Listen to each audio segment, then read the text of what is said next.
the Circuit of Ireland 2016. You may have noticed from your clocks it's 8:45, which Trevor Agnew means Craig Breen is on his way to the very first stage of the circuit this morning. Trevor, you can see, is with me in the studio here at the circuit. And we're going to, I think, Trev, be bringing people a bit of history this weekend, because on the internet, for you at home on your smartphones, on your gizmos, on your laptops, we will have live times for everybody watching at home. We will have interviews of guys at the end of the stages. We've got a few catch-up VTs and catch-up features to bring you before we get to our first live stage. And we'll have pretty much just about everything you could want out of the Circuit of Ireland this weekend. We have drones. We also have drones, the modern phenomenon that is drones. They are pretty good, aren't they? And they provide us with some lovely pictures. Should be the first picture we'll see. We'll get a live shot of the stage at the end of special stage 1. Very close to the end of that, we have 2 drones hovering above the hairpin left. Our first shots of special stage 1. All this build-up about this rally, everybody's focused on that stock control, and we'll be there with live pictures around about just after 10 o'clock. How have we managed to put this together this weekend, and why has this never been done before? Would it have something to do with the fact that we have a record entry this year as well, and 3 championships coming together here? It is the perfect storm. I can't remember a time when there's been such a competitive field in a rally. If you take the top 10 cars, any of those top 10 could set a fastest stage time here. So you've got 3 championships. You've got the European Championship, you've got the British Championship, and you've got the Irish Tarmac Championship. The 3 main ones, but also got the ERC Juniors versus the British Juniors. Now you see, this is where, for simple folk like me, it's wonderful to have a guy like Trevor alongside you, because you'll be saying to yourself, well, where in the road order of all of those cars on the road at the circuit are we going to have European Rally Championship and British Rally Championship, and guys from the Clonakilty Black Pudding Irish Tarmac Championship competing? They're all muddled up in our road order this weekend, aren't they? Yeah, and I suppose what we'll look at, and we'll see a recording of what happened yesterday at the qualifying stage, which is for ERC registered, European Rally Championship registered competitors. That was really to set the road order, and we'll see why that was such an important thing. But there's also one thing that is very important here. There's a certain part of our studio this weekend which we want you to use as much as you possibly can. And it is what we've kind of called anti-social media corner, because we now need to introduce you to the man that you will be talking to when you send us your tweets to @Circuit Ireland. So @Circuit Ireland is where we want you to send us your little stories from the circuit over the weekend. And pictures. Pictures from the weekend. You may be on the way to stages, on the way back from stages. You may be in there, may have taken some photographs. We want them. You could just be going to bed in Sydney. Exactly.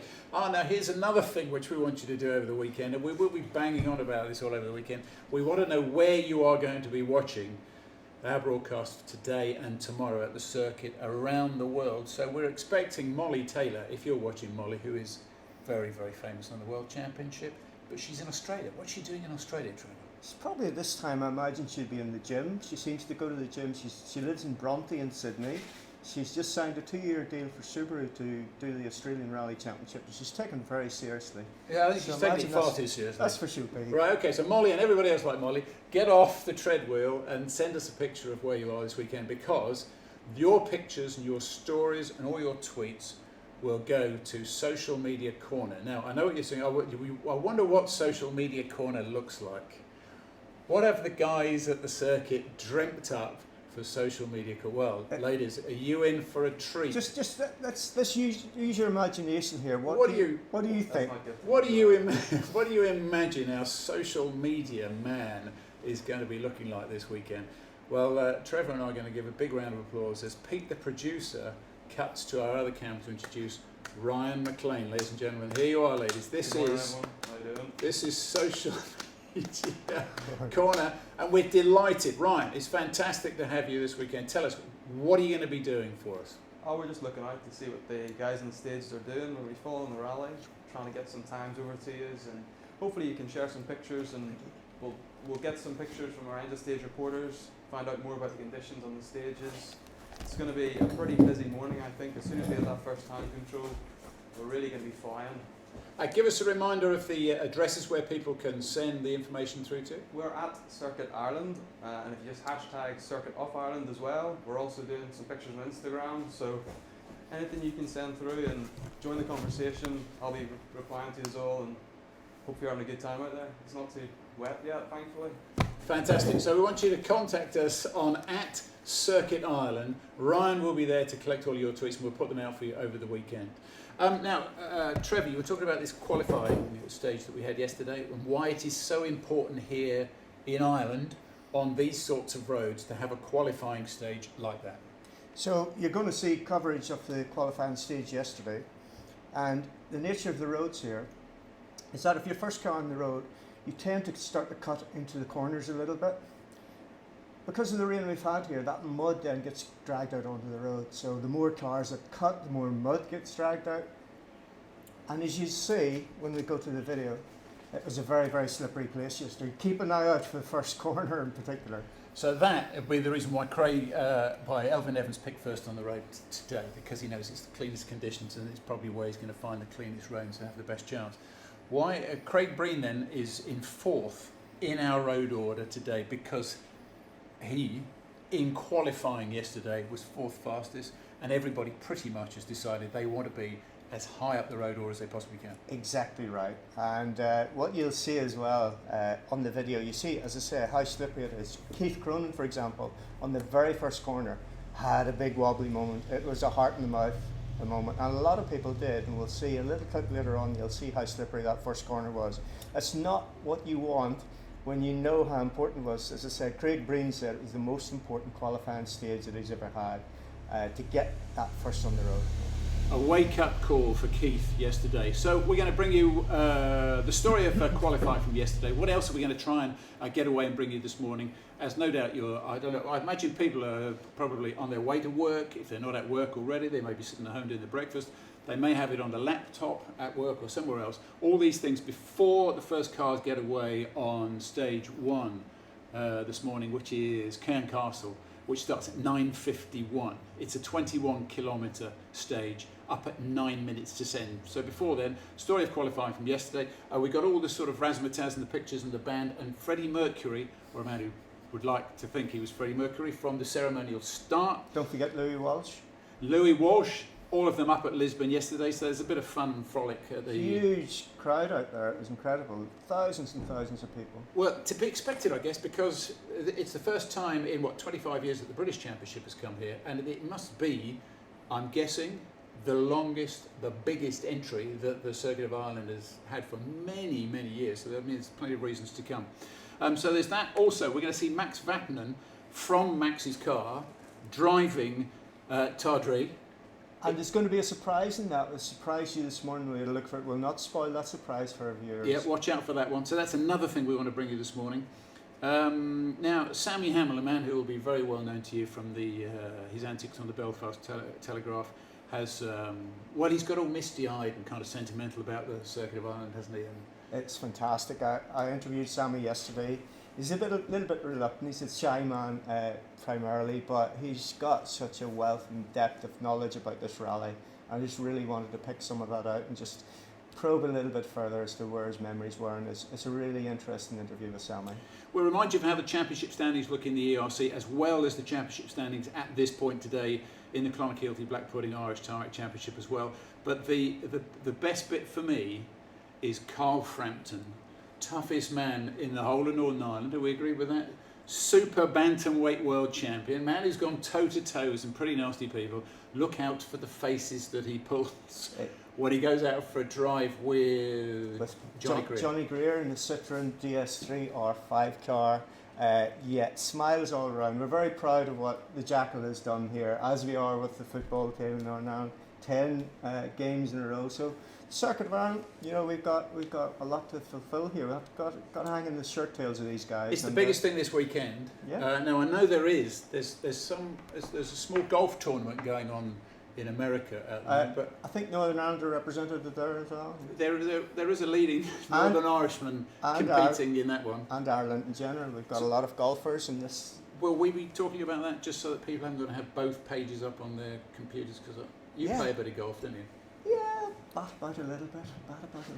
So they asked him what his handicap was, and he said, I ever hit and every club I ever get out of the bag is my handicap. So we've got that, and there's also a horse race, I think, on Merseyside this weekend, isn't there? There is a thing now. We need to come up with a horse, a Circuit of Ireland. At the Circuit of Ireland tip, a nap. A nap, yeah. Suggestions, please. Twitter. Hey, that's not bad. If there is anybody out there who does have the entry list at Aintree for the Grand National, then wait a minute. Where's Pamela Ballantyne? Why is she not here?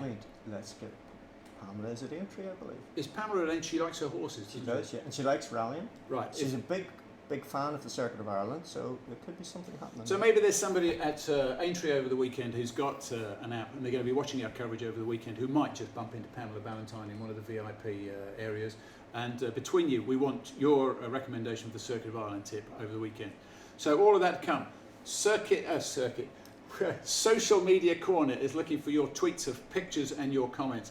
But we ought to get underway and go back and have a look at the story of qualifying yesterday. Just remind us once again, it is Northern Ireland, it is the circuit. Qualifying very important. Yep, so we had yesterday a stage at Tardree Forest. It's a very famous stage. It was actually when I won the Ulster Rally in 1999. Hang on, wait a second. Sorry. That's it. That's exactly 6 minutes into the broadcast, and Trevor Agnew has reminded us that he won Ulster. Just give us 30 seconds on that particular medal. You're bad. I could mention cricket in a minute. Who won the bet? Ryan, were you on that bet? Did we? I don't know. I think the cameraman upstairs. Was it? It was. Trevor Agnew gets his medal. Tardree Forest is where it was. 4.2 kilometres. So that's about 2.5 miles. So quite intensive. Not that small mistake will cause any hassle. So keep an eye out for the conditions. The interesting thing is the conditions they encountered yesterday are not really the same as what they're going to have today. The first stage, better or worse, do you think, from yesterday? It'd be better conditions today, without doubt, because with the qualifying stage they had 2 runs as a practice beforehand. So the road was starting to cut up quite badly. It had been well used. So yeah, it's going to be good.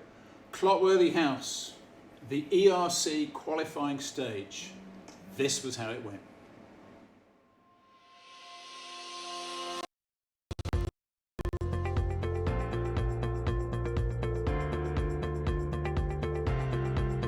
So Craig, we know how much you love this rally. How important is this qualifying stage for you? I think it's going to be probably one of the most important qualifying stages that I've ever taken part in, because purely because the conditions that we have this weekend. The road is getting completely destroyed. We've seen it in the qualifying stage. After a handful of cars, it's just getting worse and worse.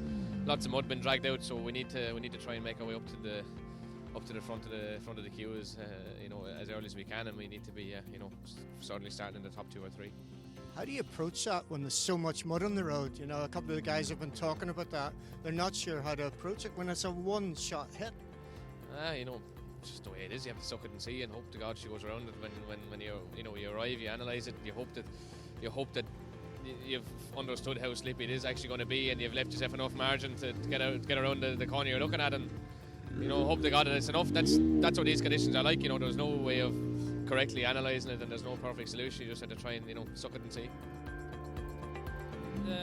What's unique to Ireland is the crests and the jumps and the high speed, and generally in the narrow roads and the twisty lanes. And as you can see, this weekend we're going to be in for some testing conditions with rain and mud that's being dragged on the side of the road from other cars and from the farmers.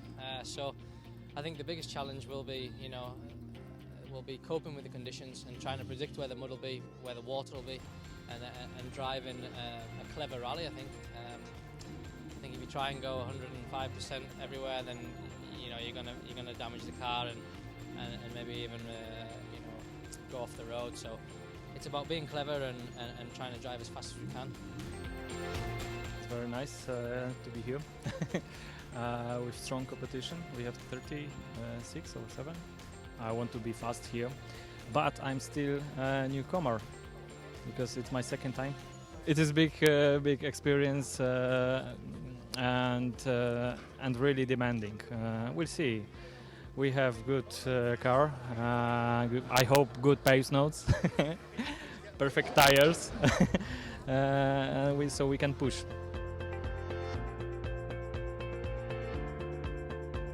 So the shakedown itself isn't very representative of the first stage you're going to hit tomorrow in Castle. What are your expectations when you go on there? Castle is a very good fast stage. Like a lot of stages on the Friday loop, I think it'll be fairly clean. Whereas the shakedown stage here today, there's a lot of mud on the road, just with cutting. So I think Castle and that will be very fast. And no matter if it be dry or wet with the weather, there'll still be a high grip level. Harry, we're here at Clockworthy House. A beautiful setting for the pre-holding area for what's going to be a vital shakedown, our qualifying stage. Exactly, and you only need to look at the round. I think this symbolizes what this rally is all about. I mean, rally of traditions, incredible emotions, heritage, and I think to have the start in a place like this, really, it does justice to this event. Yeah. And so many memories of you over here. I remember personally 1980, that battle. I heard you talk about it in the forum last night with Jimmy McRae. I was there on that last night. I saw the carnage that happened between the two of you. But what an incredible rally that was. Yes, and not only that particular rally, but I mean the Circuit of Ireland generally. Today it's even difficult to comprehend how we went around the island and 4 or 5 days. And that particular year, yes, I had this fight with Jimmy McRae from the beginning of the rally till the final night when we both had the big moments, and then I ended up worse. But anyway, what people do remember is that sort of epic battles and moments and events which gave us emotions, because that's what it's life about. If you don't have emotions, if you don't cry, if you don't smile, you don't remember anything. So Circuit of Ireland does give you emotions. And this country in general, you've got a lot of good memories of being here, haven't you? Well, it's all about human contact. It's all about how each time when I come here, I'm sincerely well received. I feel I'm amongst friends. So what else can I say? That's why I'm also always happy to come back here. That passion, sincerity, well, that's Ireland, that's Circuit of Ireland. So Alistair, here we are. You've had a run through the practice stage. How is it? It's quite a difficult stage. There's mud on, I think, every corner. There's definitely loads of mud pulled out, so it's a difficult wee stage, but hopefully we can get through here and have a clean run. We spoke a couple of weeks ago about your expectations for the event. You were looking forward to having the competition. Your focus this year, though, is for the Tarmac Championship. How is that going to affect your strategy for the rally? Keith's our main contender in the Tarmac Championship, also the Moffat brothers as well. We'll just have to sort of see how it goes over the course of tomorrow morning. And if we're comfortable with our pace, we might decide to make a charge. But if we're sort of maybe just keeping in front of Keith, we might just try and stay there. But it's going to be difficult to judge it with such a strong entry. So it sounds like the end of the first stage tomorrow, when you see what the benchmark times and the times around you are, will give you some information that you can make that decision. Yeah, I think that's right.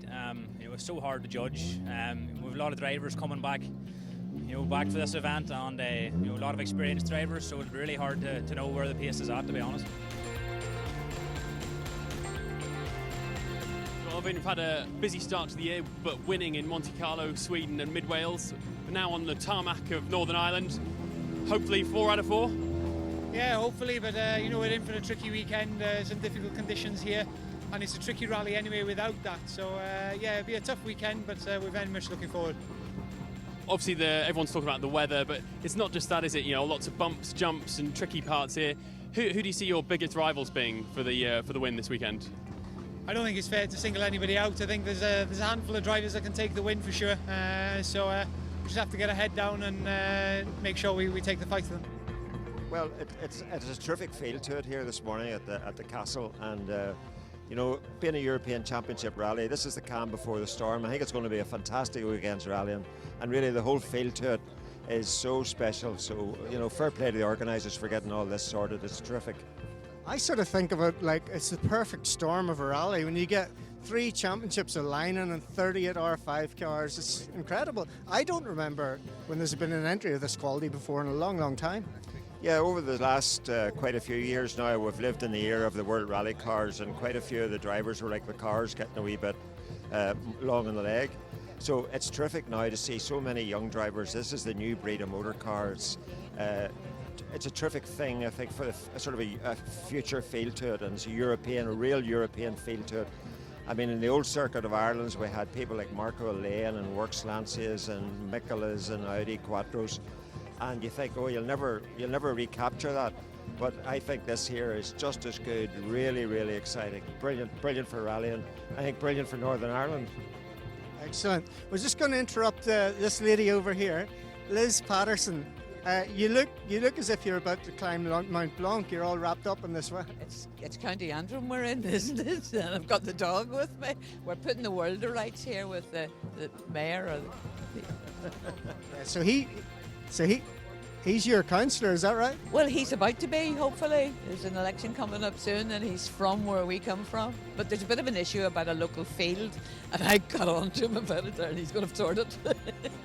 It's good that he can do these practical things as part of the rally as well and keep the whole thing going. Allotments into it. So give us your top 3 for the rally then. God, I haven't even thought that far ahead, Trevor. The one whose name I can't say, that one. That's easy for you to say. It is dead easy, yeah. Finish. He's going to win. Craig Breen's going to be second. That's a bold prediction. What about you, Brian? I really can't see past Elfyn Evans. I think he's the class act at the moment and he has all the World Championship experience. I think Kajetan will be right in there with him. I'm hoping Cronin has a good run, but you know, it's going to be a very, very difficult rally for everybody. This changeable weather is going to make it difficult as regards mud getting carried out onto the stages, and I think all the top drivers will need a slice of luck. The class will always come out on top, but it's going to be a very close run thing and anything can happen.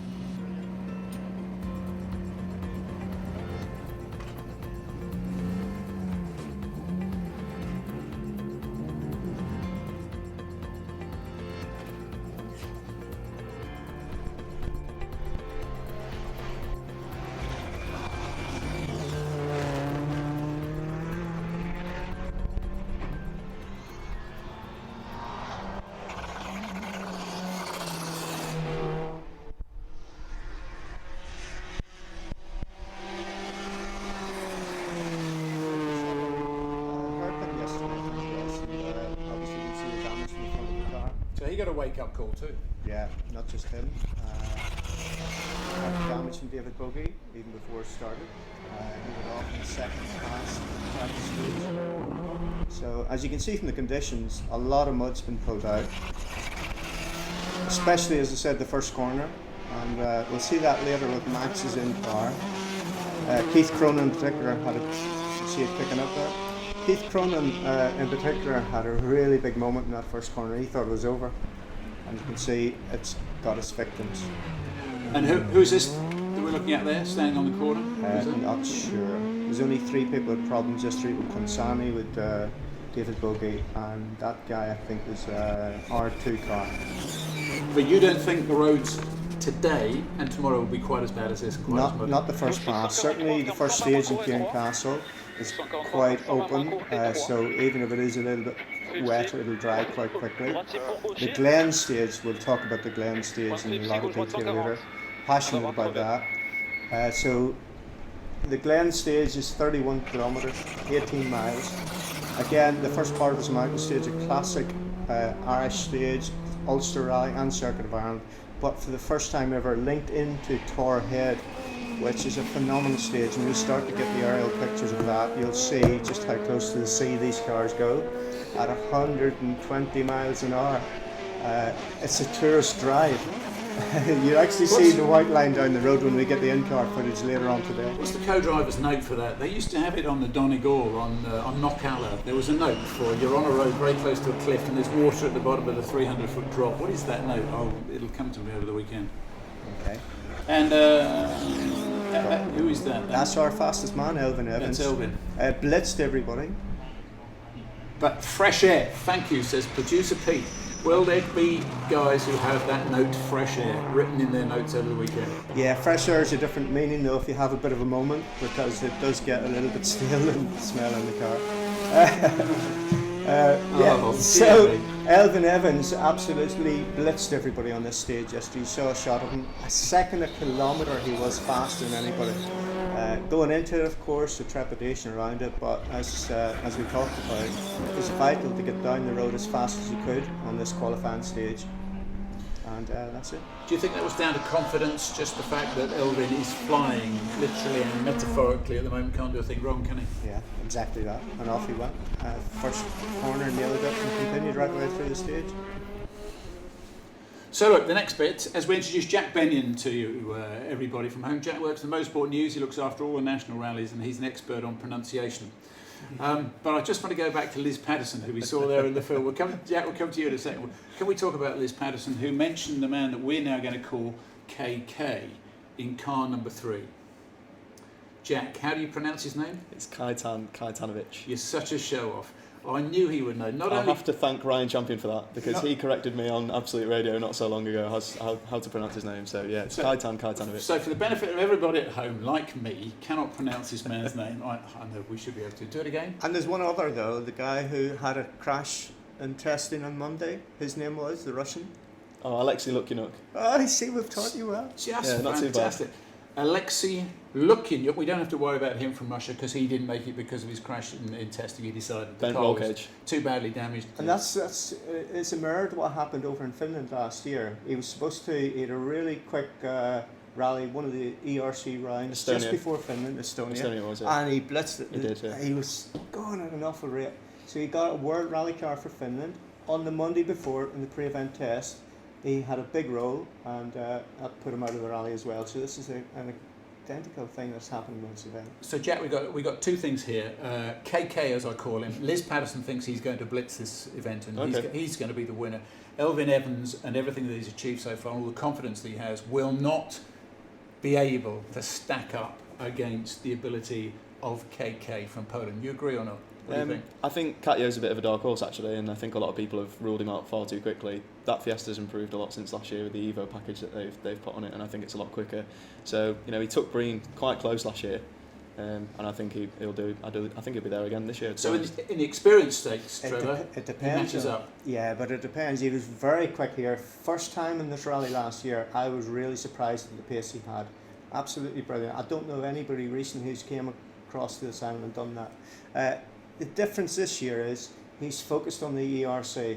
Now, no driver wants to get beaten. Everybody wants to mix it. He's got a really good opportunity here to show his talent with the competition that's here. But does he jeopardise what he's trying to do with the European Championship and is sponsored with Lotus? And so that'll be an interesting one. Because presumably for him, there's a bigger prize at the end of the season. Yeah, for sure. And he wants to defend that ERC title. That's his goal this year. We've got a similar situation with Keith Cronin. His focus this year and Alistair Fisher is the Tarmac Championship. They're doing dual. Keith's doing the British Championship as well to see how it goes. But that might play into it. But as I say, no driver wants to get beaten. They won't. When they get into the rally and they get down that first stage, they're not going to think about championships. They're going to think about beating the guy behind in front of them. Listen, Jack, David Bogie, had a word with him yesterday after he had a bit of an off. That was in qualifying 2. That's right, yeah. The car is repaired. Yeah. His confidence is repaired. I spoke to... but he's a long way down the running order. He is, yeah. I spoke to a flustered Martin Wilkinson yesterday as he was trying to locate an intercooler for the Fabia, which I think they've welded. I think they've welded the radiator, and they seem to have fixed the problem. It was running yesterday and it went over the ceremonial start okay, so hopefully he's alright. And he had a bit of bad luck I think in mid-Wales and wasn't quite on the pace he'd like to have been on in the BRC opener. So hopefully he's it's also his first time, which is easy to sort of overlook. David been around for years, he's 2011 BRC champion, but never been to the Circuit of Ireland before. None of the CA1 Sport drivers have, so he was interesting to see how he gets on. He was annoyed with himself last night because it's just one of those silly things that it got away and it spun, and he ended up not just taking the back off it but the front off it. So it's just one of those small mistakes. After having a really good run in a national rally here, he finished 6th, and it just spoiled his confidence a little bit. But he'll be back up. He'll be on it in the first stage. Another guy I think you talked to yesterday, Rob Duggan, yeah, actually I didn't bump into him. I spoke to his co-driver Joe Conway, and I spoke to Simon Major, also runs the Vauxhall Motorsport team, but they've had a lot of problems after they did the Circuit of Kerry as a warm-up, which was an event that happened last weekend. Stages that used to be part of the Circuit well quite a few years ago I think in Kerry, and they had a few issues there with a small part that broke, but they got the part, fixed it, everything going again, and then in the week they started the car up and the engine wasn't right, so they had to have an overnight freighted engine from Germany to get in the car. So the boys at Vauxhall Motorsport have not had much sleep this week, and it would be interesting to see how they get on over the weekend. That's rallying, isn't it? Everything to be ready, and when the whole thing starts, you have to have. Yeah, it's a shame because Rob's definitely a favourite for the BRC Juniors this weekend. So it's hopefully the engine holds up and he can sort of fulfil that favourites tag. Hopefully. Okay, more from Jack and Trevor in just a second, but before we do any more and talk to you guys anymore, we should remind you, everybody, of how you can get in contact with us at the studio here. And it is through the wonders of Mr. Ryan McLean, who is looking after our social media corner. Pete, that's him. There he is, who's looking after social media corner in the shadows of our studio this morning. Ryan is looking forward to getting all your pictures from the stages, stories from what you've seen today, stories from where you are, where you're watching the first day of the circuit. Anything you want to put to us in the studio this morning, we've got Jack, we've got Trevor here. You might want to reach us at Circuit Island. Ceremonial start was worth being around for, wasn't it? Yeah, a lot happened. Are you a Queen fan? Queen? Freddie Mercury lookalikes or tribute acts? Was it? To be honest, we didn't actually stay for because we had to come and collect you from the airport, didn't we? Oh, well, in that case, you were a lucky man. Coming and picking me up, you managed to avoid it. Well, it wasn't a hard choice, really, was it? Jack, did you get up to the Irish Linen Centre? What did you see up there? What's your best story? I was impressed. Yeah, I was very impressed with how many people were out there. I thought the turnout was excellent, and it was obviously a bit different from last year, and to do that for the first time was going to be difficult. But lots of people there. Everyone seemed to enjoy it, and it was great having the cars go over the ramp and round in front of the spectators, and then coming back down again. It was a really good show. I thought I really enjoyed it. Good. First car into Circuit of Ireland at 8:45 this morning, which means the guys are on their way up to the first stage, which is Cairn Castle. It starts at 9:51 this morning. What are we at the moment? About 9:16.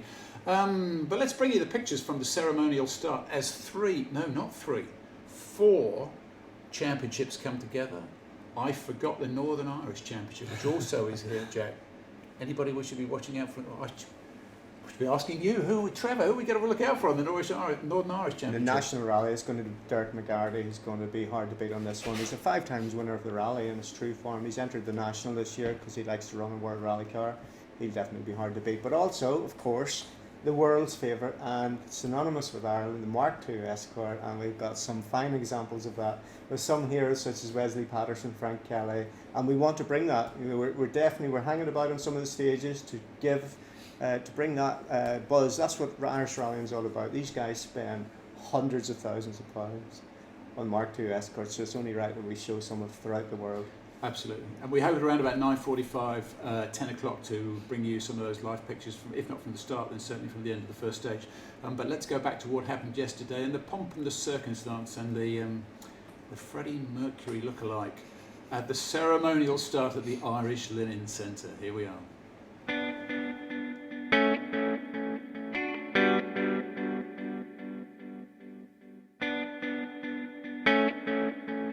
Well, it's really exciting to be here. I came over here at Easter last year to have a look at the Circuit of Ireland when we were putting the BRC back together again. I was really struck by the atmosphere, the enthusiasm for it, and the event that Bobby put on. And we really made a plan then to bring the British Rally Championship back to the circuit, which hasn't been here for 25 years. And it's going to be exciting. I mean, it's the biggest collection of R5 cars that I think anyone can ever remember. It's going to be a fantastic battle. We've had a great start to our championship. The Irish tarmac has had a great start to it. The ERC's here. So really we're going to have a fantastic battle here for the Circuit of Ireland.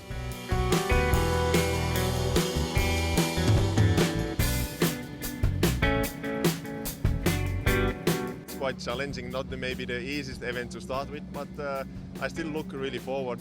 The stages are tricky, but they are really nice, so we'll have to build up the speed step by step and avoid the mistakes to keep her on the island.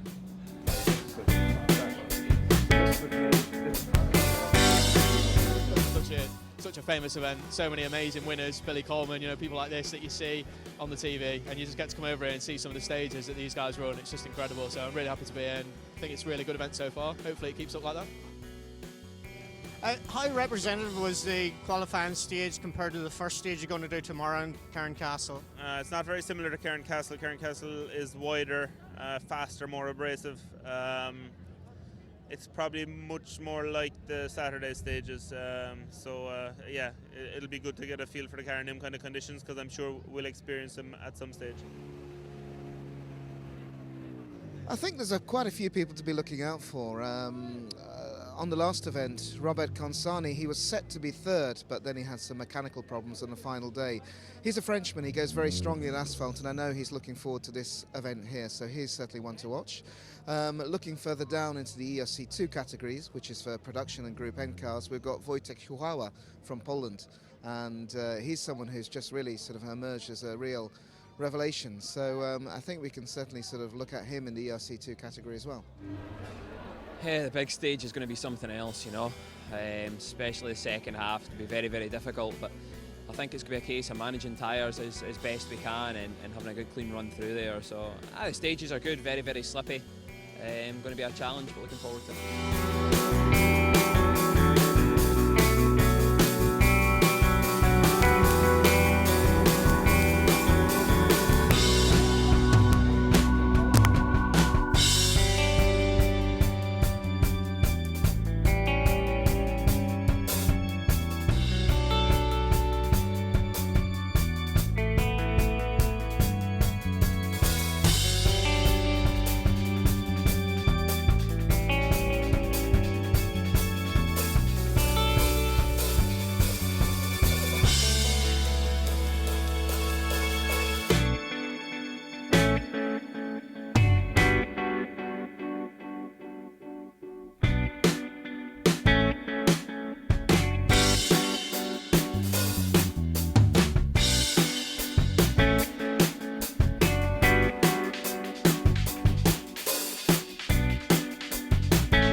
I can't believe, Trevor Agnew, that you abandoned all of that showbiz and all of your VIP friends out there to come and pick me up at the airport yesterday. It's priorities. It's all about priorities. It means a lot. Jack, Craig Breen, what would he do to make sure he was here every year? There's something about this event, the circuit, which means so much to him. He talks about heritage and he talks about history. What has he done to get here? He's an aficionado, isn't he? He loves the sport. He loves the, you know, if you can chat with Craig all day about the BRC olden days, you know, he loves the history of the sport, and I think it's great to see him here. I mean, he's not really got anything to gain by being here other than winning the event. You know, if he loses the event, you know, he's not won anything. He's in the WRC now. He's not currently competing in the European Rally Championship. So, you know, it's a bit of a, you know, it's an all-out blitz for the win for Craig, really. He's not here for points or anything like that. So. It was a late entry as well, wasn't it? Yeah, it's a deal that was put together as a tyre company, Lakeland, I think, tyres, helped just cement the deal. He's passionate about coming out. The trophy's the big thing, you know, the magnificent trophy. He goes on about the trophy all the time, doesn't he? Yeah, there's just the names on there. Remember, this rally is in old run. 1934 is the first time around. If you look through the people who have won this rally, it's fantastic. So that heritage. He remembers one of his heroes, of course, is Frank Meyer, who sadly passed away. He remembers actually going to see Frank Meyer on his dad's shoulders on the harbour front in Waterford. That's when the rally was probably the last time it did actually tour Ireland, and that's a vivid thing in his mind. You know, he did start off karting first, but then the draw to rallying was too much. His father, Ray Breen, of course, was a national rally champion as well. So yeah, and it's just this magic about the Circuit of Ireland. And I get it because growing up as a 10-year-old, I went to my first one. To see Billy Coleman in 1974 in a Mark I Escort. Jack, stop yawning. No, just at that moment, as you started talking about your achievements, Trevor, Jack started Not to lose true. to lose the will to live. Not achievements, just the importance. This rally, you have to remember when this rally ran at Easter, everybody in Ireland knew about it. Half the population actually went to it. Killarney was the big thing. And remember what happened in this event. It started off Friday morning about 10 o'clock. It ran all night, right the way through until Saturday about tea time. Everybody went out, had a party, and that time we did have a party. That's why the rally didn't start until 1 o'clock on Sunday afternoon. We did the Sunday run round those fantastic stages down around Kerry. then back in, and then another bit of a party because the rally didn't start until Monday lunchtime, and then Monday lunchtime right the way through the night until Tuesday morning finished. 650 miles, 1,500 miles in total, 650 miles of stages. And, you know, we talked about that battle with Frampton and McRae. Am I boring you? You don't understand. You're not. You don't Nostalgia understand. is just not as good as it used to be, is it? I think it's time for us to go to social media corner. Ryan, have you got any comments or any pictures so far from anybody heading up to the stages? What have you got for us at this early hour? We're just getting some footage of the cars leaving service now. Ian Thornburn leaving at 9:40, so they'll be up soon. There's plenty of people out getting out on the stages, a few shots of the views, just on tour heads. Guys are looking pretty clear. It's hopefully going to stay dry this morning. Hopefully it will day, but if it stays dry till lunchtime, that'll be perfect for stage 3, the long one, 3 going down. Yeah, it's just a lot of people sort of still getting their way up to the stages. So the first stage not starting until closer to 10 o'clock. But people still getting in there and getting settled, getting the chairs out. I don't know if you got a picnic blanket out today, but we'll see. See what they can do up there. Good, Ryan, thank you.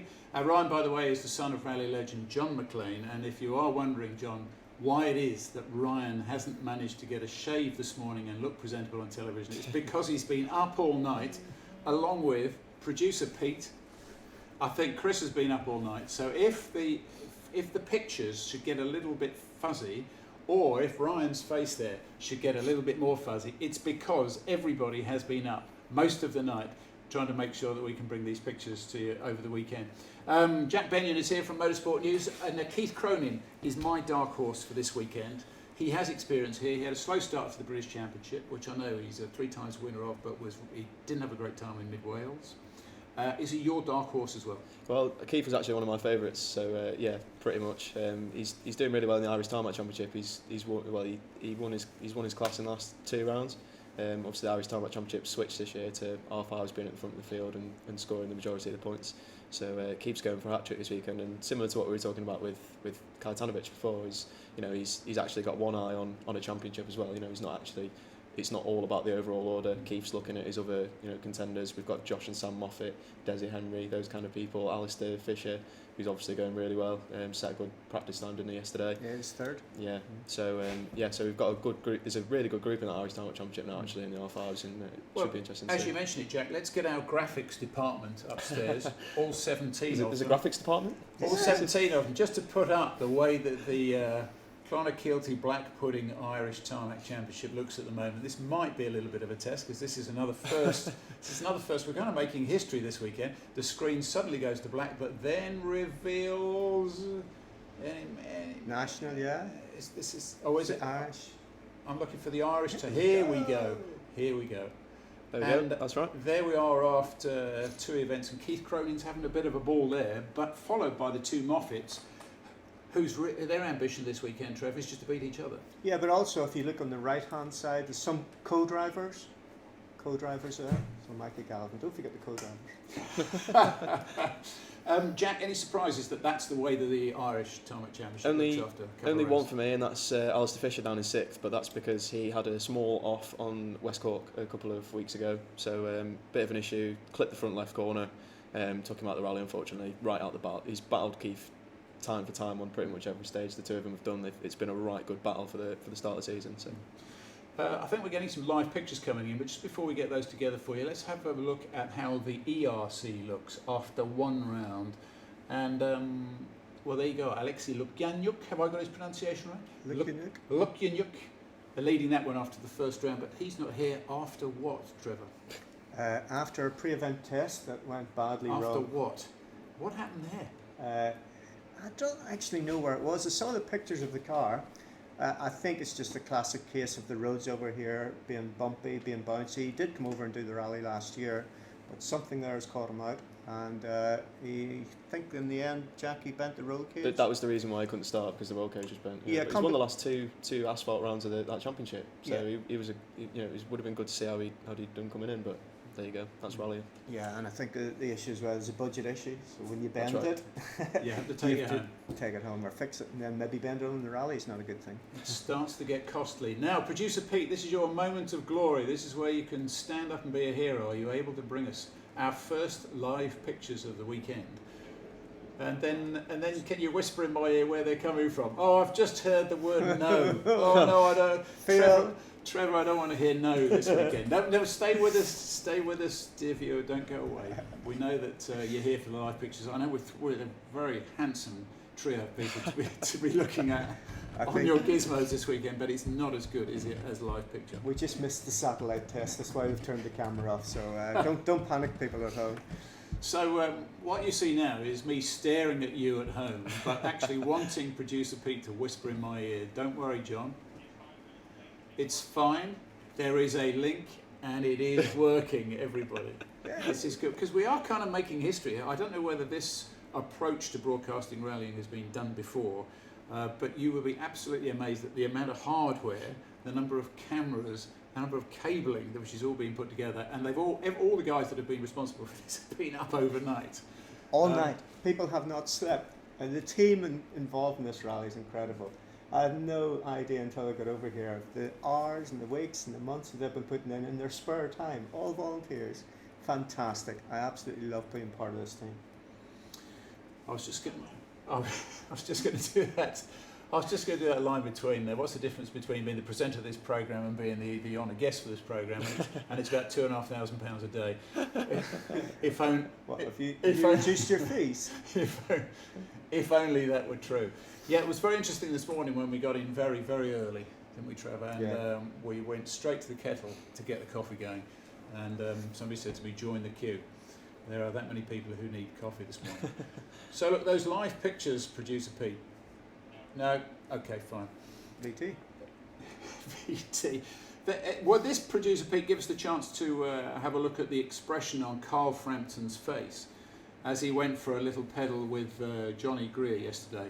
Because this is about 1 minute and 11 seconds of pure joy. And the thing we forget, because especially you, Trevor, you've been in all of these cars and all of these classes, you know this experience, and that's your office. You sit there and you do your work.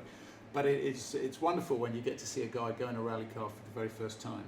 And it was a terrific invitation, a terrific get to get Carl Frampton to sit in the DS3 with Johnny Greer yesterday. Bearing in mind that this guy has gone toe-to-toe with some of the nastiest people at super bantamweight level and is a world champion from this part of the world. Just look at the expression on his face as he goes out for a pedal with John.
How do you even learn to drive like that?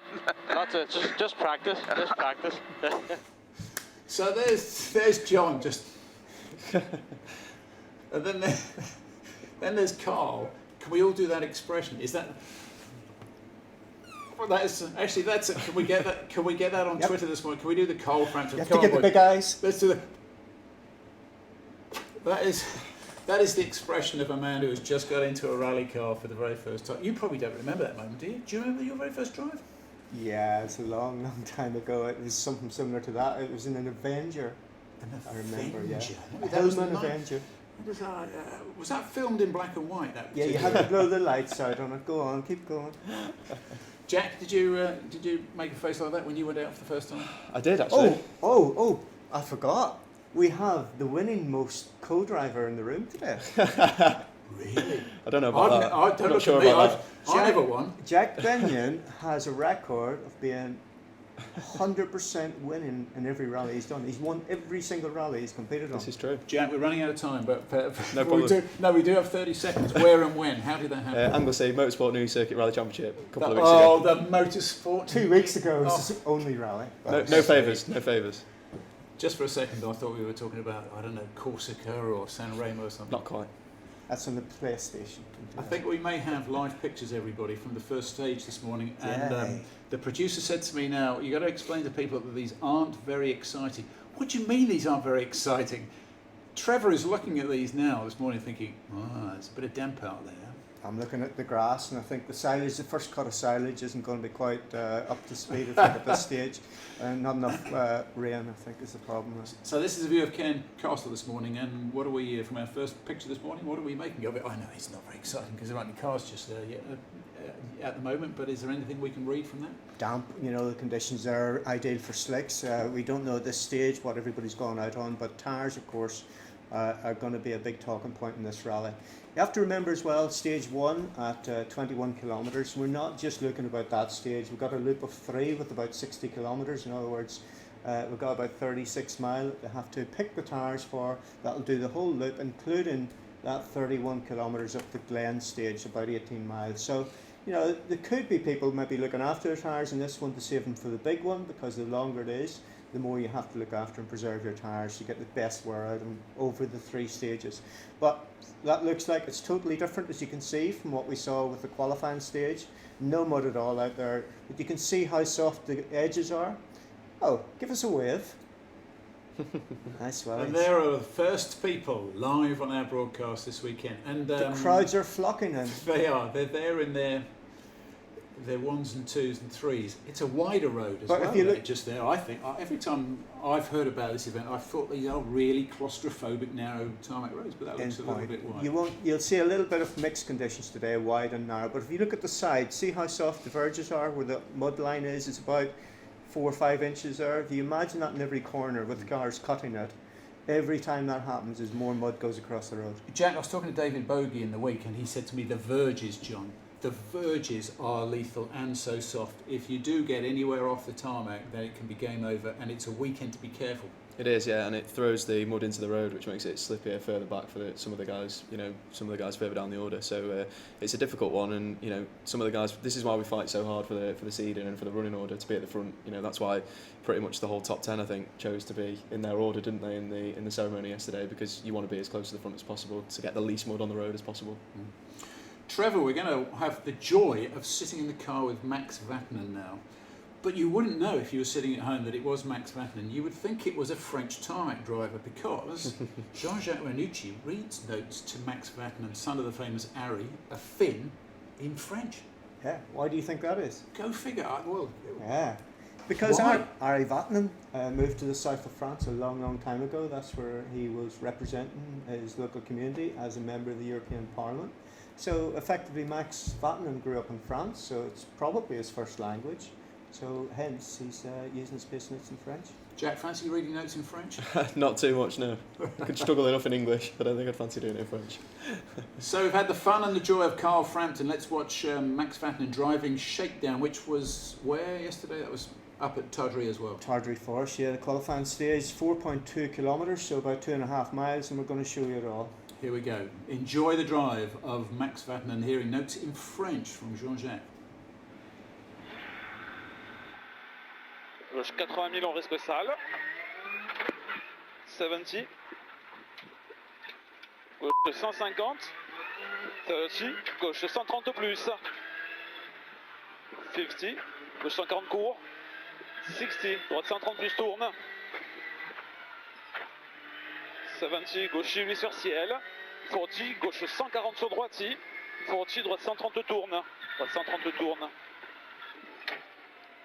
60, gauche 158, 100, frein gauche 110, sur droite ferme 40, frein gauche 110, sur droite ferme 40, ouvre, sur gauche 120 moins, 150, ciel, et gauche 130 plus court, risque sale, Ciel et gauche 130 plus court, risque sale. 70, Bosselet, droite 130 plus Sully. 130 plus Sully. 50, gauche 150 moins sur Ciel. Gauche 150 moins sur Ciel. 80, Ciel face et gauchy. 80, Ciel face et gauchy. 100, gauche 150 moins court sale. 100, gros frein, droite ferme 63. Droite ferme 63.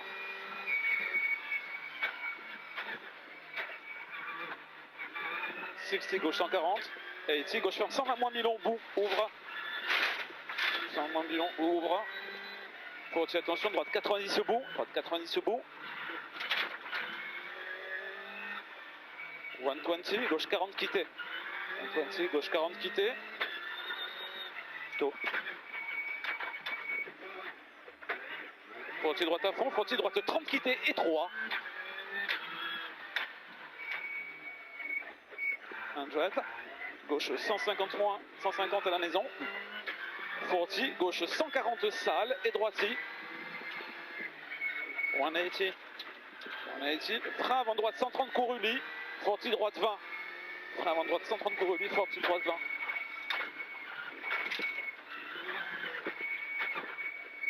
150. 150 Ciel. 60, gauche 130 moins courbou. 60, gauche 130 moins courbou. Sur droitier. 100, gauche 30 quitté, pas corde, sale.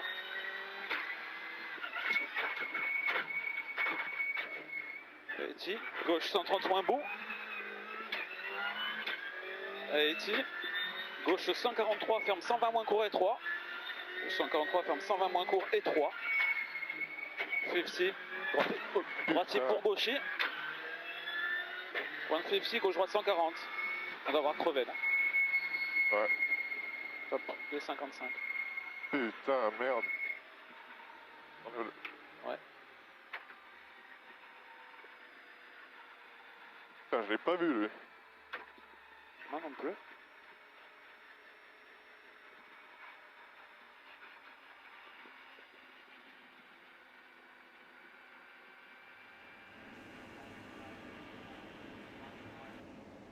Jack, Trevor, how hard is it for Max Vatanen to follow in the footsteps, following the tyre marks of the great Harry Vatanen? It's very difficult, but you know, if you speak to Max, the first thing he says is, you know, there was a funny quote from the Autosport show actually. He said, "I'm not Harry number 2, I'm Max number 1," Very good. which I thought was really nice. And you know, he does want to make a name for himself. You know, he's not just there to be Harry Vatanen's son. You know, he's here to make a name for himself, and he's working hard to do so. So, you know, hopefully he'll have a good weekend this weekend. We'll have to wait and see. And Trevor, was it Max Vatanen who compared the circuit and some of the stages here to a very, very famous stage in Finland, or was that you? No, it's Max Vatanen, and Seb Marshall, when he chatted to him last night at the ceremonial start, brought the subject up. He compared Hamilton's Folly, which is one of our classic stages, with Onnenpoja in Finland, which is probably the classic stage in the whole of the World Rally Championship. So coming from this wee country, we're very proud of that comparison. Hamilton's Folly, the Onnenpoja of the circuit. What a great quote it was as well. We loved that one. Just before we go to our next visit to social media corner, which I have to say, boys and girls, is feeling a little anti-social media corner because Ryan is feeling a little left out this morning. Send him a photograph. Brendan, there he is. There's the lovely Ryan. And Brendan, will you please send Ryan your photograph that you've just sent me, which is of Brendan sitting watching the television. He's got the fire on, little stack of books there. I think there's a drink in the background, and he's got us on the laptop as well. That is the combination, is it not, Brendan, who says, thanks, at Voice of Rally, at MSA, BRC, I've got at Circuit Island, at Desborough J on now. Good day, Brenda. Ryan, have you got anything to compete with Brendan this morning? We've got some fans in the stage now. It's towards the end of the stage at time control. There you go. There's people coming through now. They're all starting to settle in. We've only just under 10 minutes to the start of stage 1, so we're expecting first car at the end at about 10:43. So we're getting there, and I think people are settling in well. A lot of people coming in saying they're following the stream online, so whether that's from home or out and about, maybe they're still in their dressing gown and they don't want to send too many pictures in. Thanks very much. I think a lot of people are watching at work. They're sneakily watching at work. I know what we missed that. My dad's online at home, so he's watching. Oh, I don't think you should say that. He's online at home. He's not. He's sick. He's not well. He's obviously very sick. He's got a really bad Irish flu. Irish flu. Circuit of Ireland flu, maybe. Yeah, that's what it is. That's fever. He's got a fever. He's got a fever. He's got fever. Wait a second. What is Circuit of Ireland flu, please, Ryan?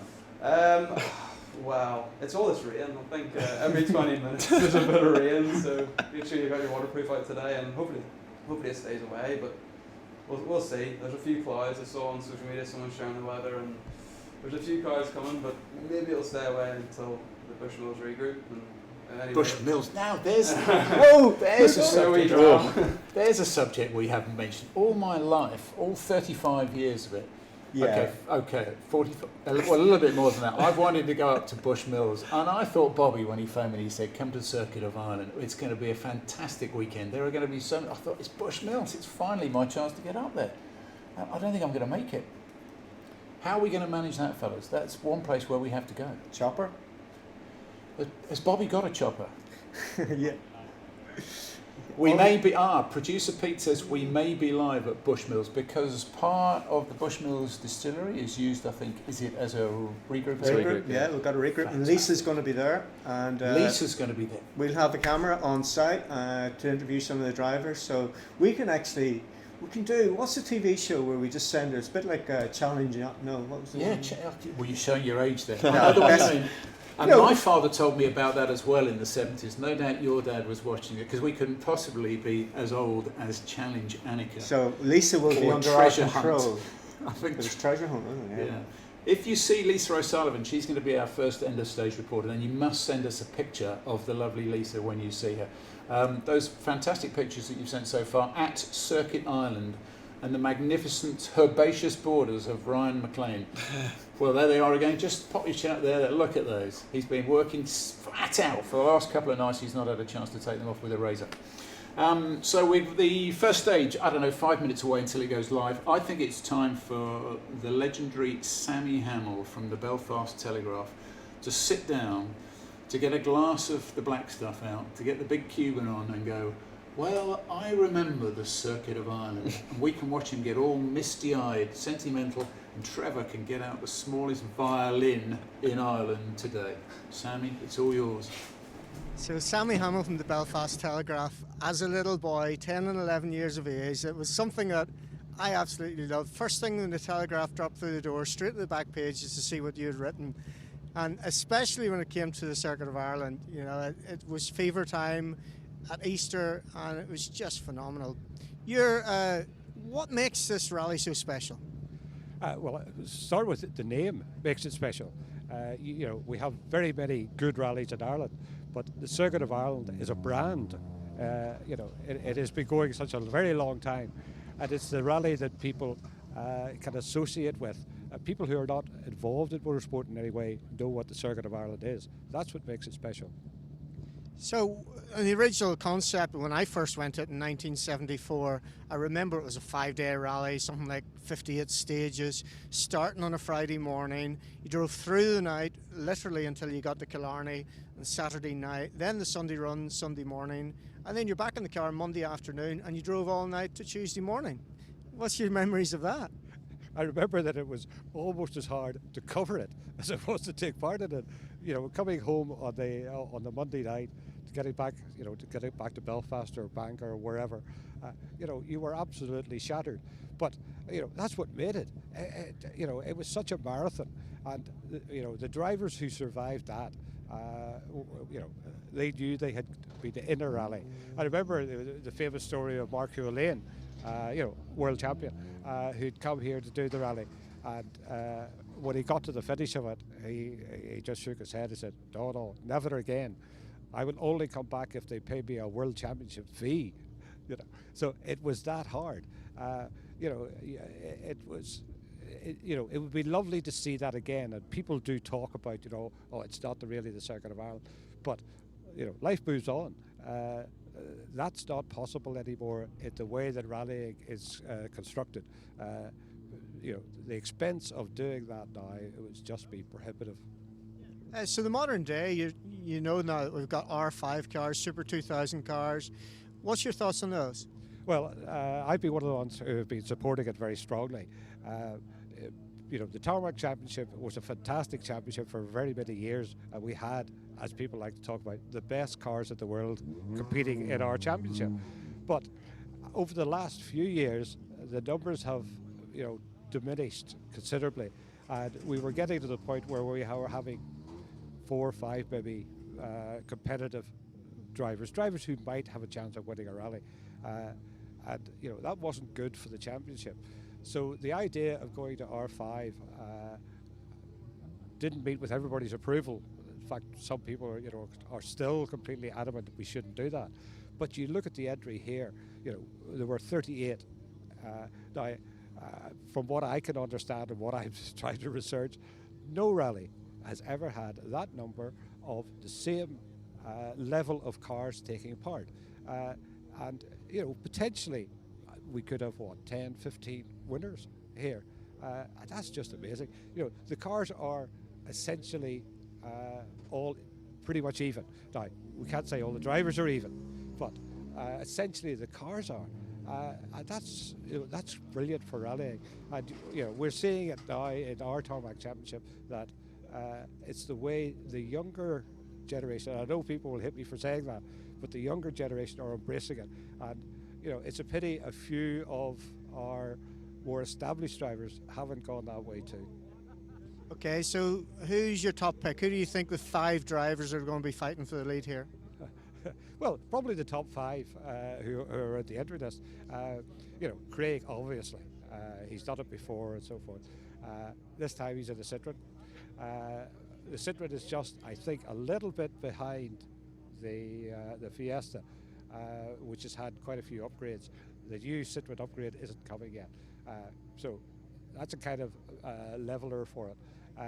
Obviously, Elfin, there's a question mark over tyres for Elfin, because he will have to use the tyres that are used in the World Championship, which means you only have 2 choices.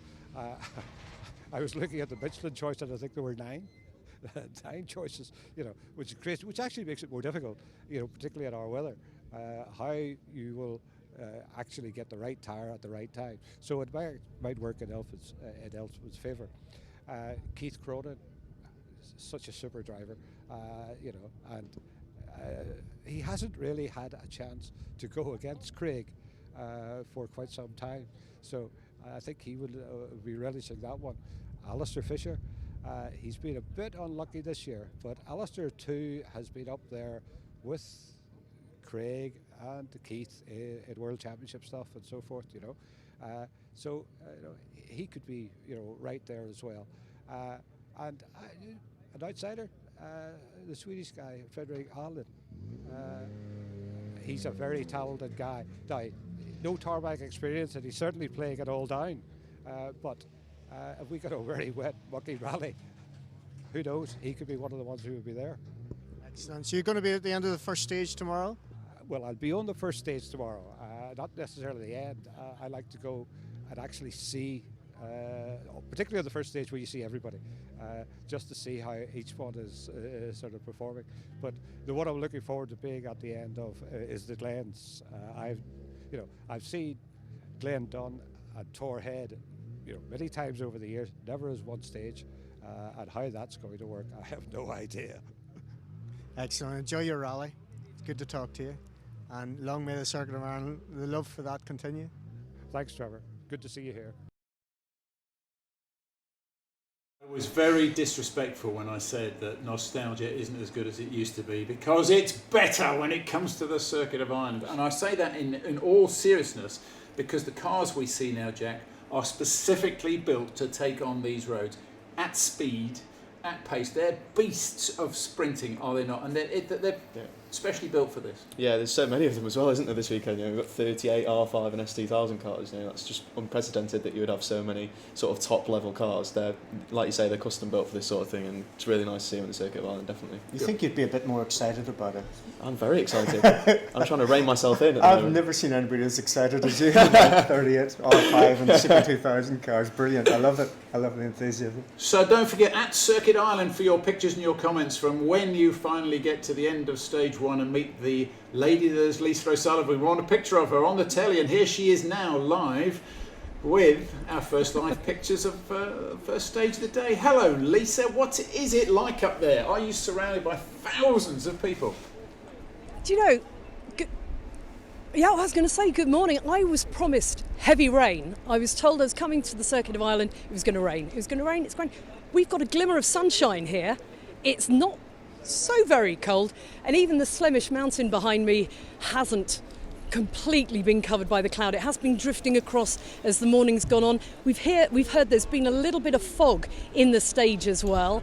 So conditions looking pretty good, and the locals tell me that we won't have any rain until around 2 o'clock this afternoon, by which stage I'll have moved on. So yeah, it's looking pretty good, looking really rather fabulous. Now, is your cameraman just waiting for there the course cars to come past. All right, is your cameraman there, who I understand was second only to Steven Spielberg in Cameraman of the Year this year, is he able to just point the camera down the stage and show us a little bit of the road? Is that a possibility? Can we have a look at what's going on? We will. We can have Give a us little point tour. down the stage. We'll have a little look down here. We've got the course clearing cars coming this way.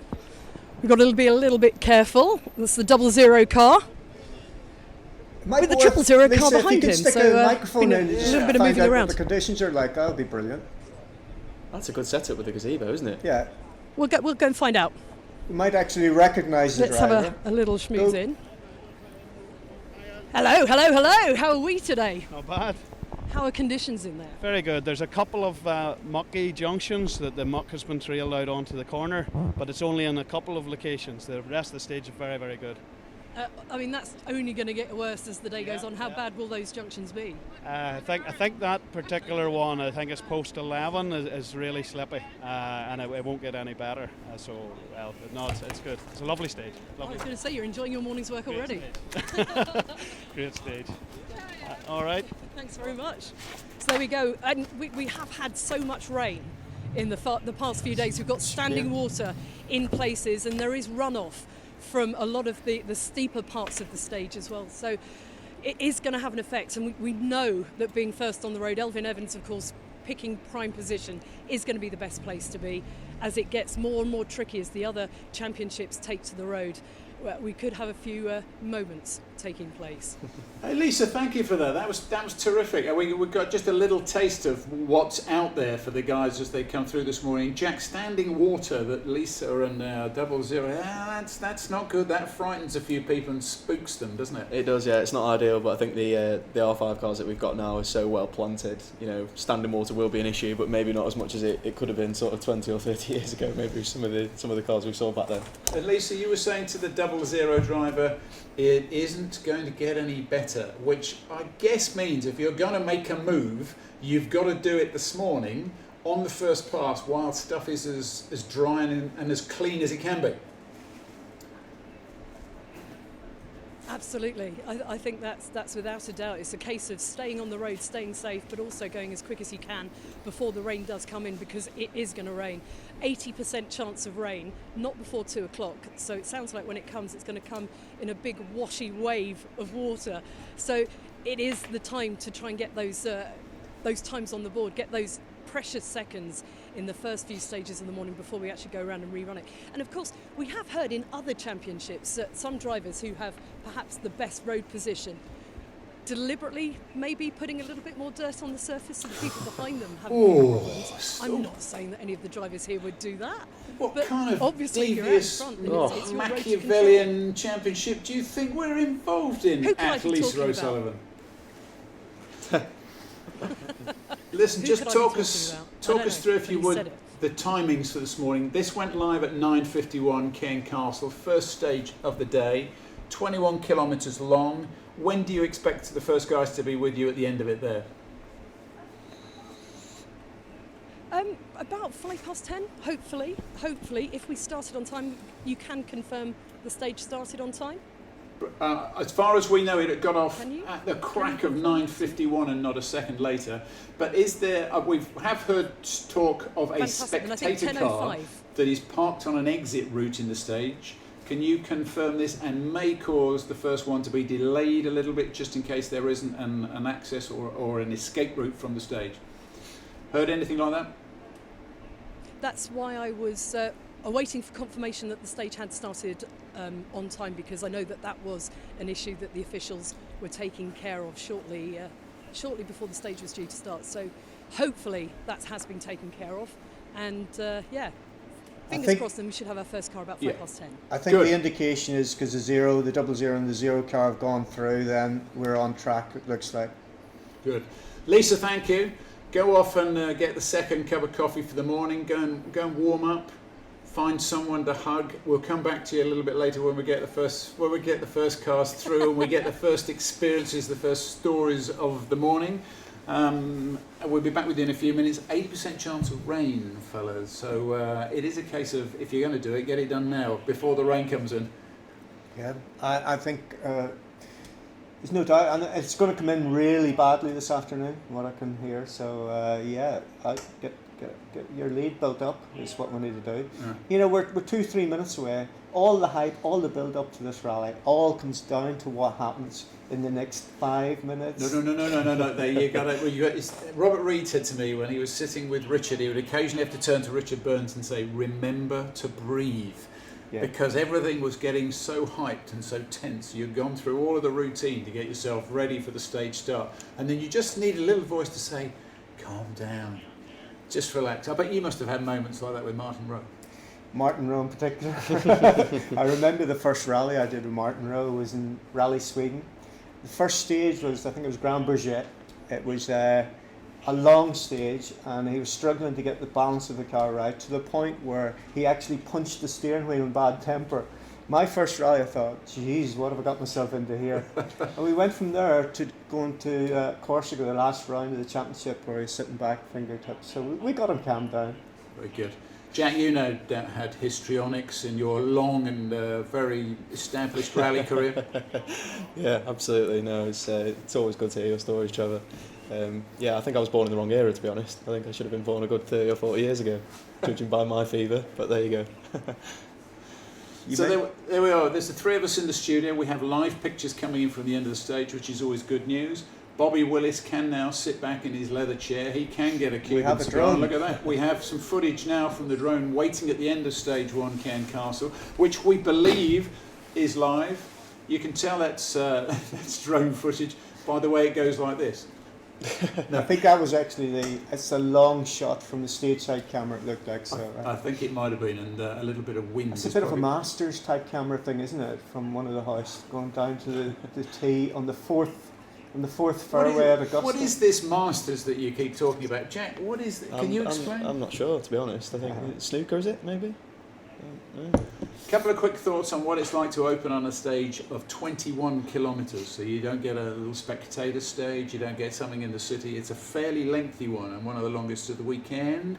Good in that you can overcome your nerves nice and early and sit back down and, as I said, relax a bit. Yeah, it takes about half a mile, so a kilometre into the stage and then you're settled. But in the build up to that, for the previous 25 hours, nightmare. You know, and it's wrong. If you go to the start of a stage and you're not nervous, you don't have those butterflies, you ain't going to be competitive. So it's great to have those butterflies.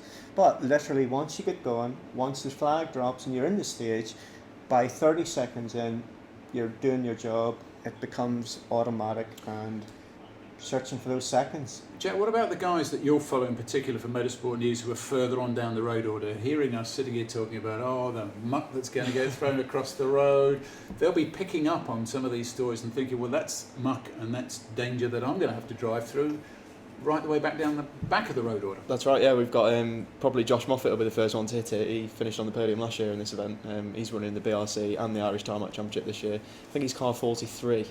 I think that's around right. I haven't seen the actual start list this morning actually, but he'll be around there somewhere.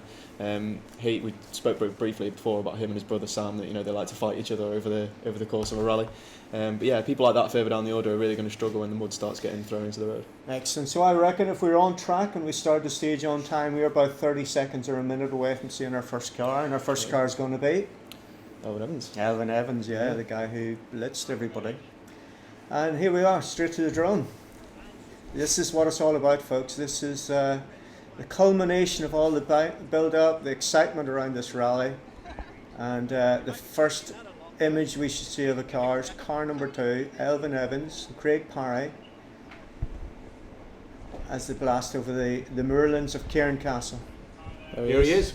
The tiny speck in the middle of your screen is Elfyn Evans.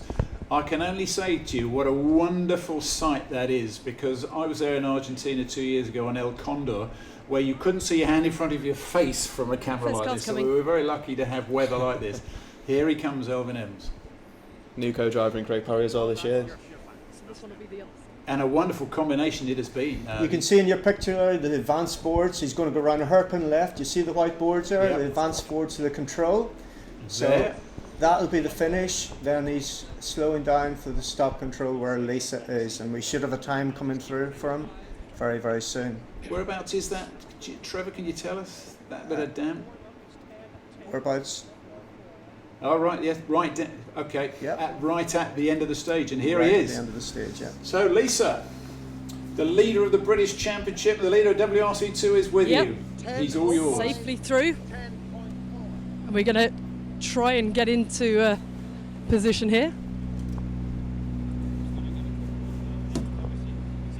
Elfyn, opening stage of the Circuit of Ireland. First car on the road. Tell us about the conditions in there, Elfyn. It's almost full dry. We were expecting a lot more dampness and wetness. To be fair, my car's moving around not too much. It's more suited for slippery conditions. So not a great run. That's an astonishing time, though. That is faster than 120 kilometres an hour. It's a quick stage. Yeah, it's a quick stage in places for sure. Tyre choice, though. Time of 10.4 for Elfyn there. We're just going to move out of the way. We've got a bit of a cable issue, so we need Lisa, to. how did he sound? We didn't get to hear the interview there, but did he sound upbeat after his first stage? Well, you know what Elfyn's like. Elfyn is quite low key sometimes at times. So, but if I was going to say perky, he looked perky this morning, Elfyn. I think he's very happy about the conditions. Yeah. He's very happy about his tyre choice. Low key, that's well, exactly the phrase I would have used for Elfyn. Low key is definitely what he is at the end of the first day.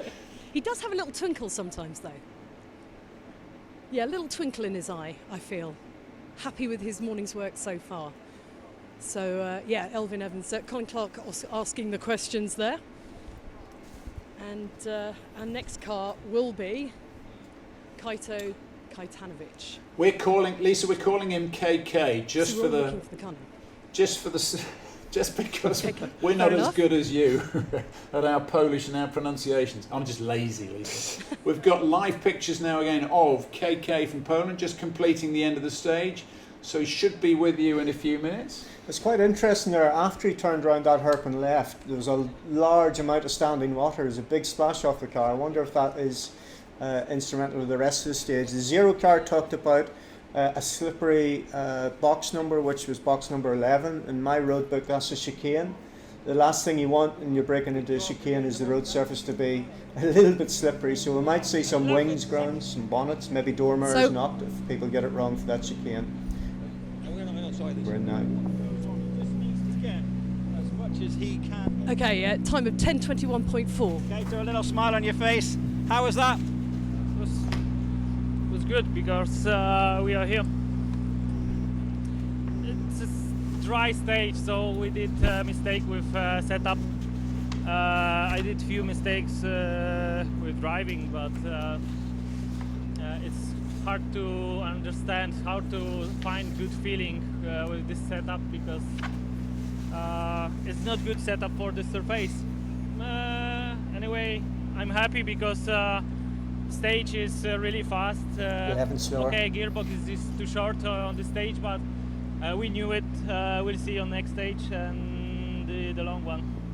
So when you say you've got a setup issue, what is that then? It's too hard or it's too soft?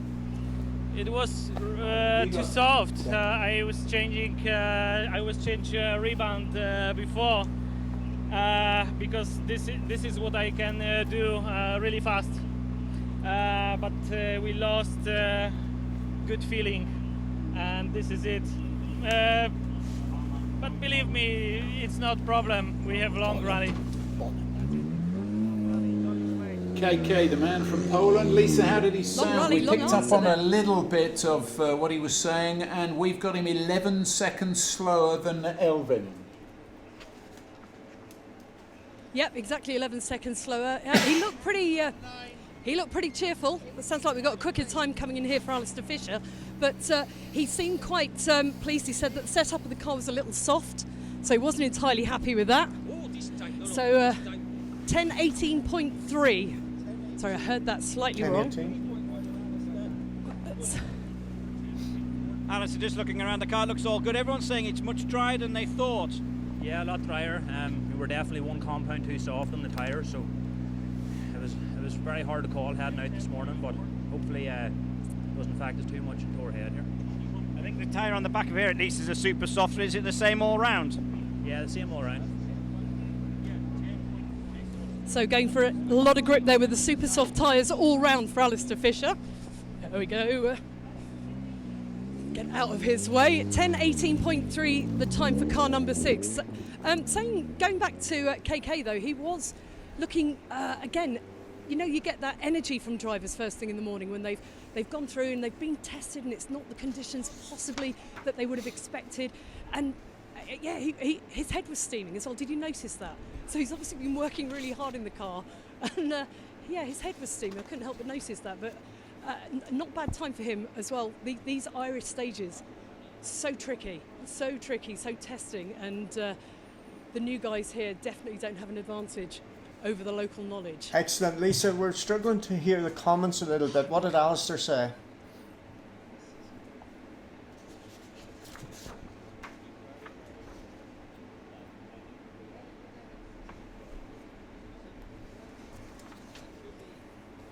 Okay, I'm just sorting out our exit from the car there, chaps, so that I can get back. So you can't hear the driver comments so well, no?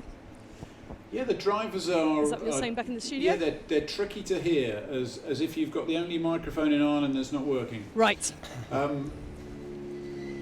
Right, well, I will shove the cameras up there, cut the microphone up their nose. That may be a local problem with you, but let's soldier on and see where we how get. Mr. Craig Breen. We'll go for one answer here with Craig.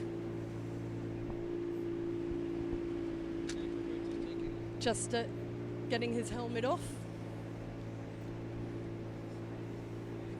Stage of the rally, you're a few seconds down on Elvin in there, but conditions maybe a little bit unexpected this morning. Yeah, it's dry, so I'm sure the road is getting a little bit dirty, and I'm sure Elvin is trying to take as many cuts as he can. So a couple of small little slides, a couple of chicanes, went a little bit wide on the exit, but it's not such a bad start. Looking very relaxed and cool there, Craig, saying that he needs to take care of those conditions. Taking care of all the cuts, and it is the cuts that will be causing problems a little bit later on. Looking relaxed though. He mentioned the word dirty already, didn't he? So second quickest. He mentioned the word dirty, Yes. Lisa, as if he'd come across a few corners which he thought were going to be clean and turned out weren't. Okay. So apparently we can people can hear him on the stream. Word. Okay. It's going to be a dirty word as the day goes on. We've got an internal thing, Lisa. So just to run through the times: fastest Elvin Evans 10:10.4. 6.4 seconds behind is Craig Breen and Scott Martin in 10:16.8. A further 1.5 seconds behind that is Alistair Fisher and Gordon Noble, and 3.1 seconds behind is KK on 10:21.4. Any surprises, Jen? I think, well, I don't know if we were expecting Craig to be a little bit closer, and maybe Alistair as well, but it's tricky to know. If there's a bit of standing water out there, maybe these Elvin's sort of mixed conditions abilities have helped him out a little bit. So let's talk tyres as well, Jack. Yeah, we can do, yeah. Well, you know, Elvin's on D-Max, so we've got D-Mac, Pirelli and Michelin are the tyre suppliers, and Kumo as well, of course. The Michelins are supposedly the best in dry tarmac situations. Pirelli a touch better in wet tarmac, and the D-Max are a little bit behind Michelin and Pirelli. But they've been working really hard on their compounds and on their tyres recently, and the Tanak started Monte Carlo with a new tarmac tyre, so they're improving all the time. But I think if the conditions are mixed, that plays more into the driver's hands. So I think Elvin, we saw what he did in Corsica last year. He's really good in mixed conditions on tarmac. Yeah. So he was absolutely perfect in Corsica, and surprised a great number of people, many of whom had been in the sport for a long, long while. 124 kilometres an hour. That's not So- too shady, is it, for an opening stage? We're hearing a report through that Keith Cronin has stopped. It may be engine problems. Keith Cronin is stopped on the stage. Such a shame. Oh no! Wait, is that him? That Wow. could be him. Is That- that Keith Cronin opening the boot? This does not look promising looks like at a Citroen all. to me. That could be Craig after the stage. It's after the stage. It's yeah, Craig, I think that may be Craig. Yeah. Which suggests he got to the end of the stage with whatever problem he had. That's Craig. Craig was ran it? after the stage. Yeah, the Yeah, camera we're getting all panned round. excited. Yeah. I thought so. You've got Jack fever. Stay calm, John. Stay You've calm. got Jack fever. Boy, just I've never remind- thought I would hear Jack Benyer tell John Desborough to stay calm. That's the first. I can do it when I need to.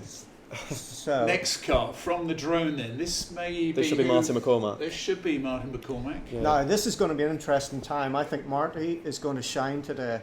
So I'm really looking forward to see how it goes. Marty's on Kumo tyres. Uh-huh. Gary Jennings runs in the Irish Tarmac Championship.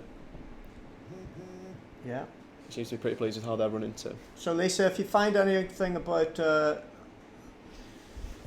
Keith Cronin, if you find any more information, it'd be good to know. Has the man from Ballylickey been licked? Because the unconfirmed reports say engine problem and stopped somewhere in stage one, which is an absolute gutter, isn't it? Okay. Martin McCormack in the next for you, Lisa. And it's Evans, We'll get to the bottom of Craig, this. Evans, Breen, Fisher, KK. That's the 1 to 4 at the moment. Let's see if we can find out here what's happened. The opening stage of the rally, we were expecting Keith Cronin in before you. Did you see what happened to him? I didn't see Keith, no. Close to the start of the stage, I did see that there was a lot of muck pulled out before the first square left junction. Somebody had a big moment, but I didn't see any cars. So unless he pulled in after that, after the junction. But no, all good.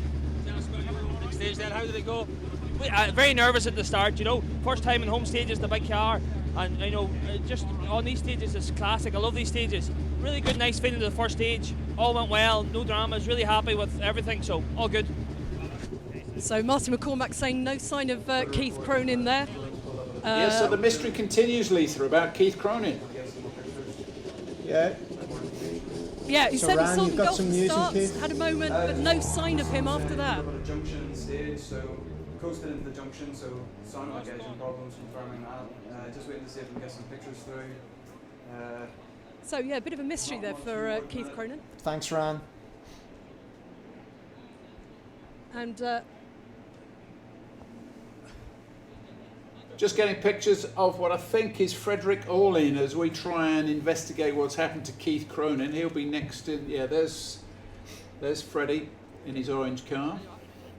Looked very quick in the pre-event tests earlier in the week, so he's not done a tarmac rally for 4 years, so it should be interesting. First one in a four-wheel drive car as Yeah, well. Have I that's got right. that right? That's correct, yeah. This will be a very interesting time. 10:17. 36.3 puts him in third place behind Craig Breen, I make, which is a pretty good opening performance. It's a very good opening performance to someone who perceived as a gravel expert, so he'd be delighted with that, I think. When That's he a hears brilliant the time. Yeah, fantastic. Brilliant time. Fantastic. You saw Michael Patterson get crasher picture there. These Pattersons are taking over our telly this They morning. are. Yeah? We've had Mum, Dad. That is a Lovely brilliant colour time car by that Frederick Olin. Frederick's That's a got very here. good one. Very good opener. Find our way into the car. Let's hear what he has to say. Freddie, your first stage in a four-wheel drive car on tarmac. Tell us how it went. Yeah, the end went very well. I think we lost a lot of time the first 10 kilometers, but that was the plan from the beginning. It makes no sense going out and having off and lose the rally already now, because we need experience from this rally. So yeah, happy with that. What was the problem in the first 10 kilometers? Just overly cautious. Yeah, just braking before. I was braking when the other boys were shifting up more or less. So yeah, but it's okay. Overly cautious. I don't know if you can be overly cautious. Hang on a sec. 10:36. I'm going to move out Oh. the way of the car. Not entirely sure you can be overly cautious on this rally, but time that's we what heard from- Freddie Olin was saying there. First time, as Colin said, in a four-wheel drive. Shunter. In actual fact, we've got a different time here, Lisa. We had him at 10:36, which puts him in 6th place, but nonetheless, You sounded like a guy who was glad to be at the end of the first stage. 10:36.3. Yeah, that's the one we've got, Lise. Just to summarise some of the comments then. 10:36.3 is the time I have on the board. Yeah, Elvin Evans said it was almost full dry. We're expecting a lot more dampness and wetness in there. The car is moving around a lot as we set up for wetter conditions. Kaitan said it was good because we're here, dry stage, so we did make a mistake with the setup. He wasn't happy with his driving, but it's hard to understand how to get a good feeling with the setup. He reckons the car is low geared, and we know that Keith Cronin has stopped. He's pulled into a junction. Marty said he was nervous in the first portion of the stage. That was his comments. He was, getting back into the car in Circuit of Ireland can be quite nerve-wracking. That's a great disappointment for Keith, because he didn't have a good mid-Wales. No. And there is a lot of tarmac to come, and this would have been an event that he would have targeted, wouldn't he, to get back up in the standings. Likewise, Frederick Orlin, who had a ding-dong battle with Elvin Evans at Mid-Wales. Jaromir Tarabas here. 10:29.2. It's not an easy choice for tires because we had info that the stage is complete wet, but now it's almost complete dry. We must be careful for tires because we have soft compound tires. But okay, now we had one big jump, little dangerous before finish 1 kilometer. But okay, we enjoy it, and we will see what next stage about weather and about conditions. Thanks. What a lovely smile. It's that enjoying moment, the isn't it, Lisa, when drivers think, oh dear, that tyre choice wasn't quite what I wanted.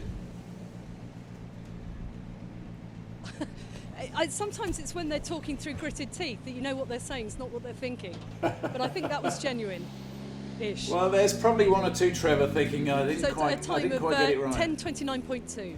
Yeah, it's a time that sets him fifth fastest. And the concern,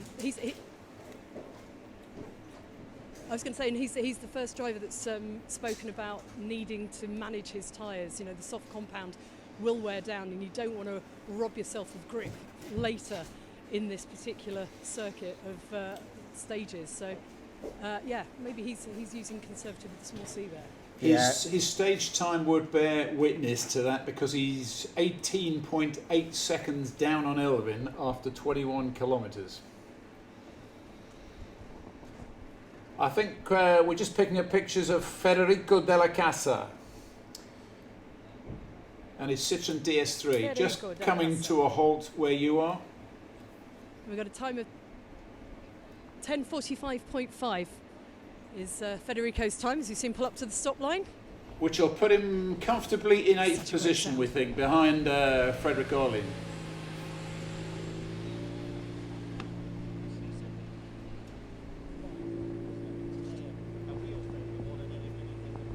Federico, how is that first stage? Very difficult, we're hearing. Yeah, very good stage for me. I drive very carefully, but the stage is very, very difficult with a long line with the maximum speed, and I'm happy with my time and with my drive also. I don't make a lot of mistake, only the brake. I think I can make a bit longer, but it's okay. It's okay. It's okay. First thing in the morning, it's okay. And to repeat that time, 10:45.5 for Federico. And driving carefully, Lisa.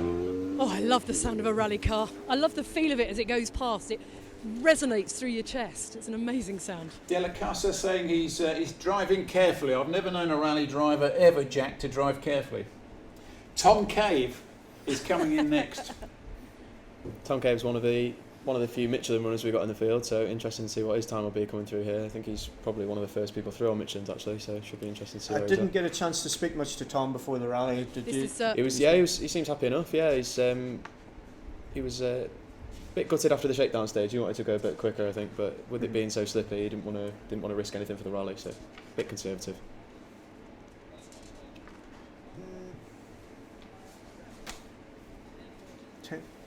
14 or 14? 10:40 for Tom Cave. 10:14 or 10:40? Wow. Oh, 10:40 is a slow one, Lisa. I think you might have a problem. Just to find out, Lisa. He's going to frown at you, Lisa. He's not going to be happy, because that'll be ninth fastest, I think. Has he got a front puncture there? Just check. Signs of a puncture, Lisa? No, maybe not. No. Looks okay. Might just be cautious. You might be saving his tyres, you know, over cautious on the tyres, as your valid point earlier.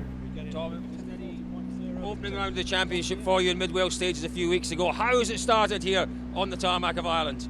Yeah, it started okay. We had a good run for the first part of the stage, and then there's a few places in there which we didn't have the mud in the notes, so it took my confidence a little bit. But yeah, the time's okay. It would be nice to be a little bit more competitive, but it's a good base to work from. It's a bit drier than a lot of the boys were expecting out there, but I'm assuming a lot more mud than maybe you expected as well. Yeah, just getting dragged out on places which we didn't have down in the notes, but apart from that, it's good. I'm happy with that. Right tyre choice?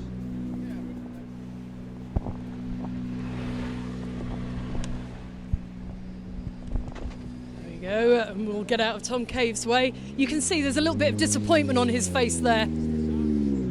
How far is the drive, Lisa, to knock he'd Boyd? liked it to be better. He'd liked it to have been a lot better. How far is the drive on the road section to knock Boyd? Because Sorry, John. it sounded like he's the kind of guy in the kind of morning that he's got a lot to think about before he starts stage 2. He looked like one of those guys who's going to have a post-mortem on his stage on the road section. Yeah, well, I mean, he came to the stage end with his helmet off already, so after the flying finish, he's obviously slowed up before actually getting to the stop line. And yeah, had been doing a lot of thinking, I think, before he got to the stage end and to get his thoughts in order. But we'll see him push.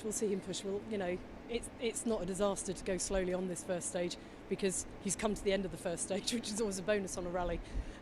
Better drivers have, sometimes come a cropper on the first stage of the day. So, onwards and upwards. I tell you what, just for everybody, let's go through the times as we've got them. Quickest, Elvin Evans. Second fastest on this one, Craig Breen, 6.4 seconds slower. Alistair Fisher, third fastest, 7.9 slower. KK Ketanovic, 11 seconds slower. Tarabus, 18.8 seconds slower in fifth, and Tom Cave in eighth. So there we go, there's the 1 to 8. Okay, Antonin Lesage. Začali jsme trošku opatrně, myslel jsem si, že tempo je dobré, ale musíme přidat.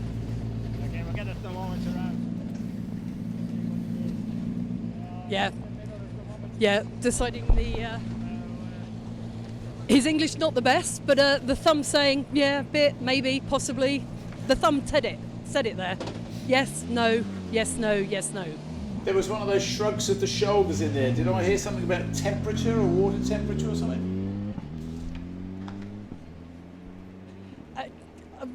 I wasn't entirely clear, to be honest. I couldn't hear him entirely. Let's but put I think him. it was more his confidence with the stage that he was giving us the thumb. Let's put Antonin down as a 11:02. question mark and look and see where he appears on our stage times. Yeah, the reason why you've got a yes and a no and a yes and a no, and I think so, is because Antonin dropped 51.7 seconds on the first stage to Elvin Evans, who is still the benchmark and still the guy to follow. So 51 seconds dropped on a stage of 21 kilometres. Fellas, well, even Jack Benyon rallying would not be happy with that, would he? No, absolutely not. It's a very difficult rally. The conditions are difficult. This is the first stage. Some of these guys doing their first tarmac rally of the year in tricky conditions on tricky stages. So, some people are going to be a bit more conservative on the opening couple of stages. Some people are going to push to try and jump on that maybe. So it's going to be it's difficult really. Just coming your way, Lisa, now is Raoul Gitz. I hope I've pronounced his surname correctly. Okie dokie, that was very impressive though. It's a fantastic stage end for a reporter this, I have to say, because we've got a dog leg just before the flying finish, so I get to see the cars coming over my left shoulder. They come around and then they pull around to the right, and of course we've got these amazing drone shots as well, so I can watch the drone working as well. Love it, absolutely love it. Then the cars come up, I get to smell the fuel, feel the buzz of the engine, and then of course hear what the driver had to say. So let's see what Raoul felt about his tarmac experience. 10.4. Morning. Hello. Raoul, obviously first proper stage now in the Skoda Fabia R5. How was that? Super feeling, super at this stage. Car is perfect. We took it a little bit easier because it's the start of rally and must find good feeling, but everything feels good. without mistakes. Thanks. You can't get much better than super, can you? It's super.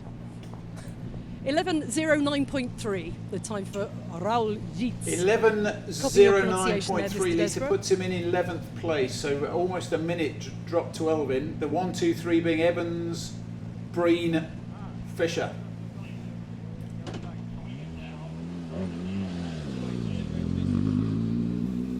Happy man in his Skoda R5 though, a happy man. A few reports, guys, that Cronin might have gone off at the first corner and got a bit of damage to the front of the car. Do you think they'll let me have a go with the drone later, chaps? Oh, someone said I'll go on one of those. Lisa, we're getting pictures from Twitter, or information from, I call it Twitter Corner. This is not Twitter Corner, this is Social Media Corner. And the magnificent Ryan has got what all those posh 24-hour news stations call breaking news. Give it to us, Ryan. What have you got? We're just getting a few reports from Twitter that Cronin might have gone off early in the stage, possibly even the first corner, and having a bit of damage to the front of the car, which could have been a radiator maybe, which could have led to the engine problem why he's pulled up so early.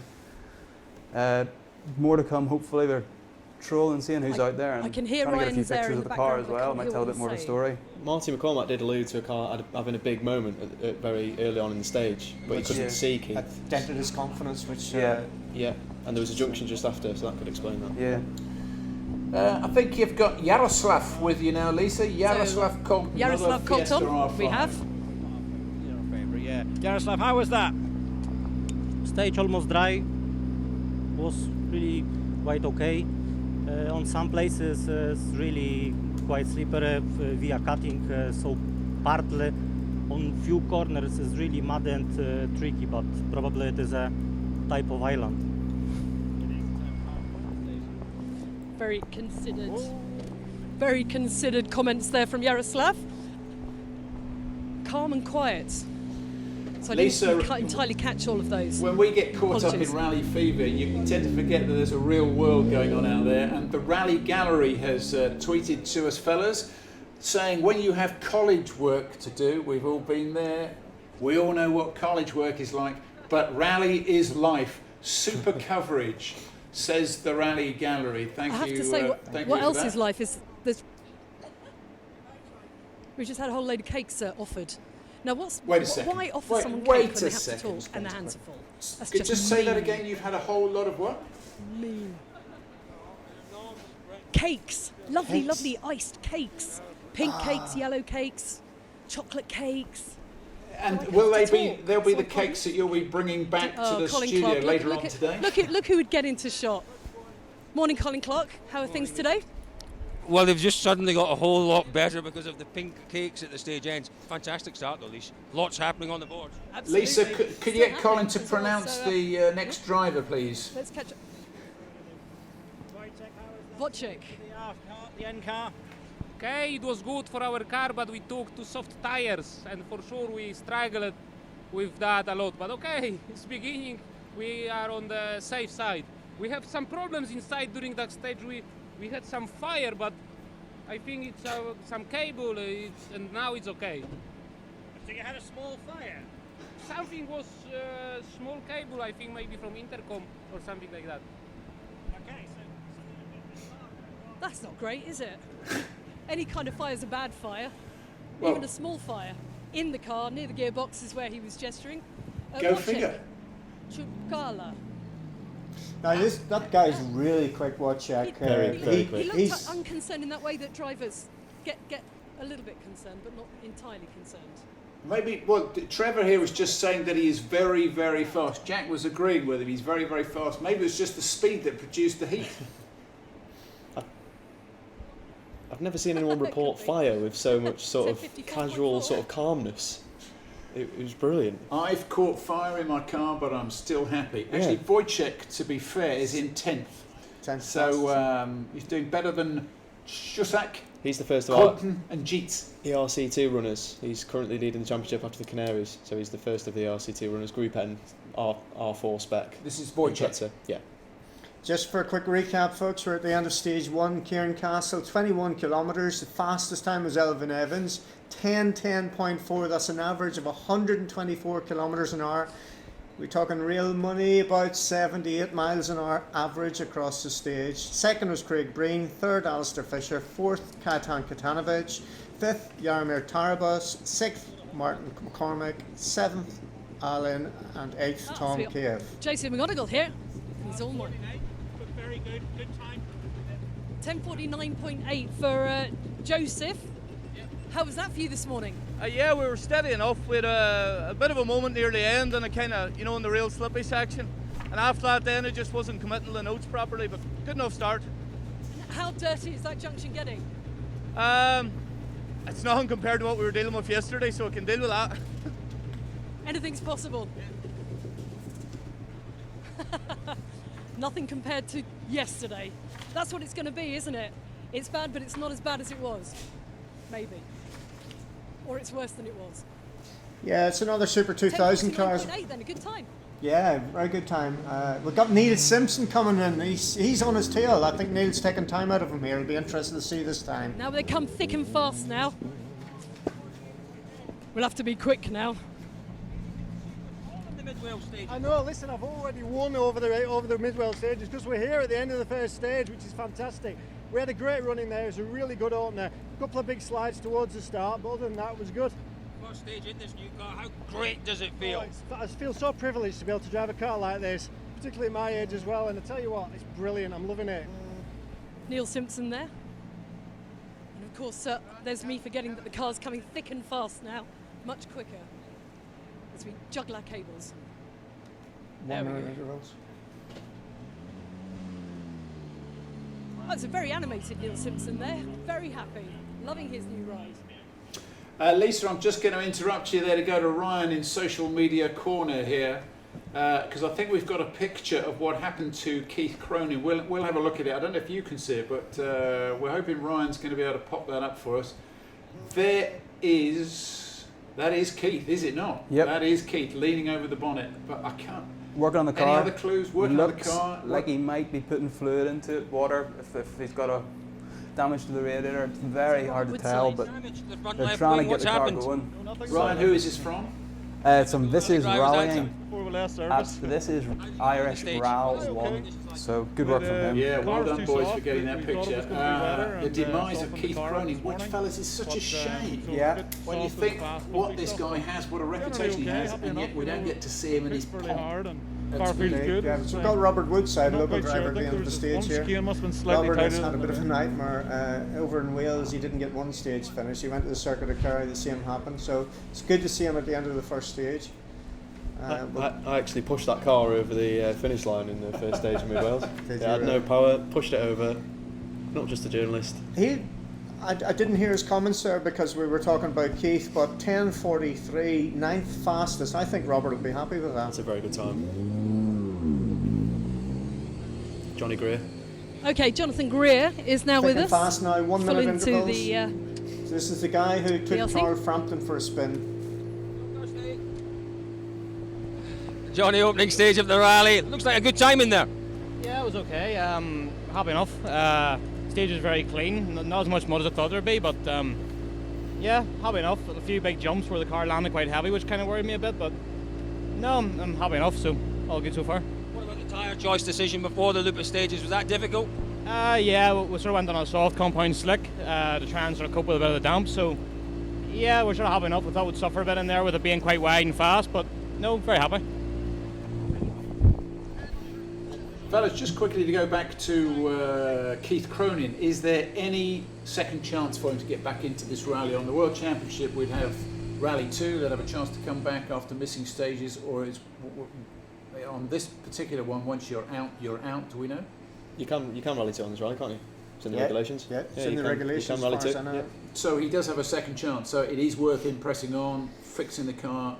Yeah, it depends if that is a picture of him putting fluids back in it, then usually when you have to do that, it's terminal. Yeah, it's the one thing you can't change. Well, two things: the body shell and the engine. Checking are under two the things car. that you cannot change. So it depends how far in, what damage he's done to it. Somebody else. Roberto Consani had a big crash yesterday in the Let's see if we can get some words maybe from a legacy Robert. of He's not repairing happy. the car. I think there's some cussing going on in the car here. Again. Hi Robert, what's the problem? I'm in two-wheel drive. I broke the proper shaft, and I have only the two front wheel, and Circuit of Ireland's really testing you, isn't it? No, I'm completely disappointed. Yesterday I crashed. Today I broke the teeth, and for me it's difficult. Will you be able to get to remote service? I don't know.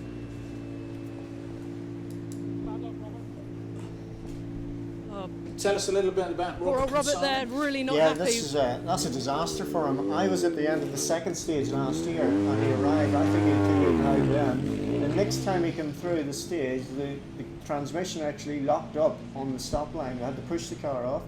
So that was his rally over. Then he got out and he took the microphone off Chris Raw's ERC radio and started to interview some of the drivers.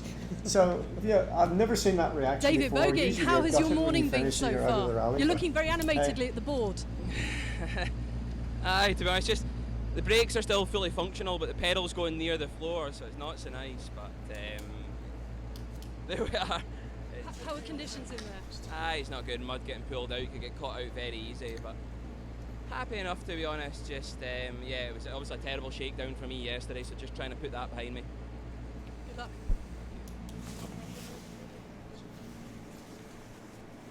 So Sounds like he's got a lot of work on. Yeah, I mean, he said that the brakes are working, but the pedal's flat to the floor, and obviously it's not good for your confidence, if nothing else. You know they're working, but it feels like they're not. So, thick and fast, in we go again. Car 14 should be David Bobka from Hungary. It is. Morning, David. How was that stage for you? Well, everything is okay. We wake up and the stage is good. It's no problem. Enjoy the rest of your morning. He woke up and the stage was good. There we go. That's a very succinct synopsis of the stage. He woke up, the stage was good. Lovely livery on that car. I like the black and the gold. Works for me. A gold crash hat. Yeah, just to recap then, the top 10 on this stage, special stage 1 is Elvin Evans, second is Craig Breen, third Alistair Fisher, the gap 7.9 off the lead, fourth Kaitan Katanovic, 5 Jaromir Tarabas, 6th David Bogie, who's just completed the stage, Marty McCormick 7, Fred Allen 8th. Let's grab a word with Giacomo. Good morning. How was the stage? The stage for me is very, very difficult because Italy is very different stage, and the time no good, but we are here to learn. Big learning experience. Are you enjoying it? Non ho capito. Sorry? Are you enjoying it? Yeah, okay. Maybe he's enjoying it. I'm not entirely sure that he's happy about it entirely. Oh. Sorry. Steve Rockland next, Lisa. Right, we will get him. My cameraman is doing the most excellent job in very difficult circumstances here. Very difficult circumstances. Let's see. I'm always a little cautious about opening some drivers' doors. Colin McRae never liked anybody to touch his door. You had to wait.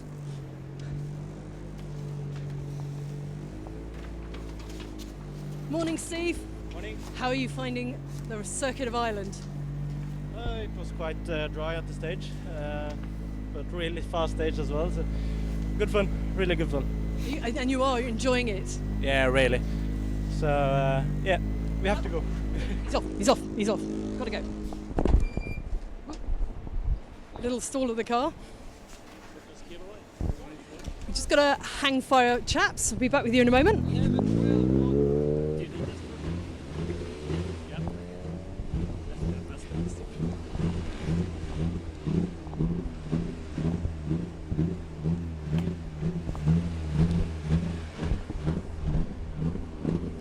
So, first of our Opal Adams, morning. How are you finding Circuit of Ireland? You know, everything here is unpredictable. The weather, for sure, and I think we made a wrong tire choice for this one, but it was okay. Conditions are really good. We'll see what happens later. What tyres have you got on? We got super soft. Oh well, good luck. All right, thank you. It is a little bit drier, I think, than most of the dryers would have expected, and that's the first of our ERC juniors. Of course, they're just starting their championship in the one-make Opel Adam. 11.6. My glove falling off there. Lisa, remind us what Lovely sounding tyres car. he was on. Did he say super soft? Assuming, I guess, things would dry out where He said he was had on the super road. soft on. That's Marianne Griebel, we can see on the Taking on screen. He'll some be the fluids first of the there. works You've been Opel working teams hard tonight. in the car. Yeah, stage very good. It's dry. We have hard compound tires, so it's a good choice. Yeah, you're happy with your tyre choice? Yeah, I'm happy with choice. Excellent. Nicholas there. Happy. It's a relatively The easy ever choice for faithful juniors. Camelback They're all full on to the Pirellis, brim so with it's just fluids so they rather than can actually stock tuning up. tyres, so, How many compounds do they get? straightforward. Just two, just a soft and a hard? I haven't actually spoke to the juniors this week. I know the R5 cars have got about 9 compounds to choose from, but I don't think the juniors have got as many as that, so we'll have to check that in the service later on. This should be Marianne Griebel now. Last year's ERC junior winner. It's a big decision because if you've got 9 compounds to choose from, one of them is bound to be right, and the 8 are not going to be quite so good, are they? Precisely, yeah.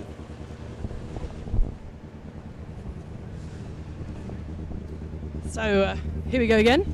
Here's Griebel on With circuit another one of the ERC junior Opel last year. Adams.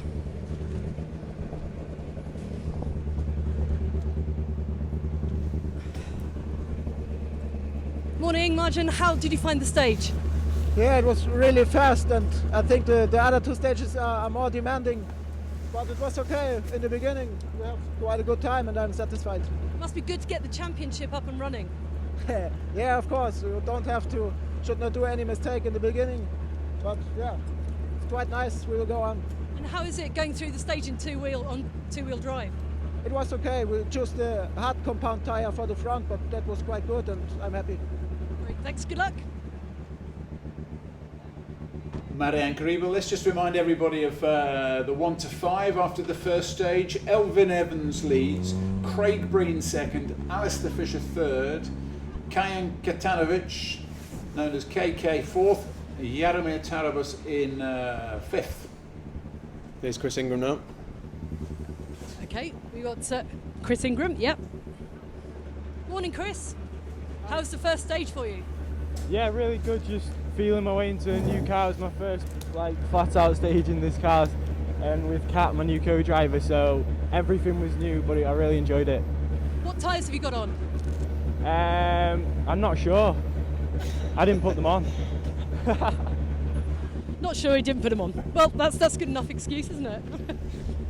Chris is bringing back Brown- Andrew T. black for hire round to ones, the that's what he put Rivalry on. World this weekend for the first time since '91 when Russell Brooks had his Sierra in those colours, so that's quite nice to see that logo back in rally. Do you know how that happened? Did you heard the story? It came about from Race Retro when the two met up and Chris drove the Manta that Russell Brooks used in, I think it was Ulster in '85, so it's quite a nice little story. It's a great story, yeah.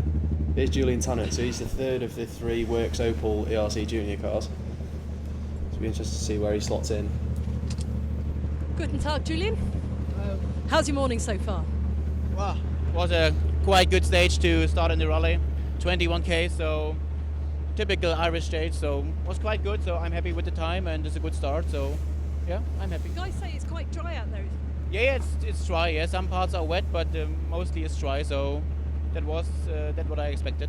Lovely. And what tyres have you got? What was your tyre choice today? Black round tires. Thank you.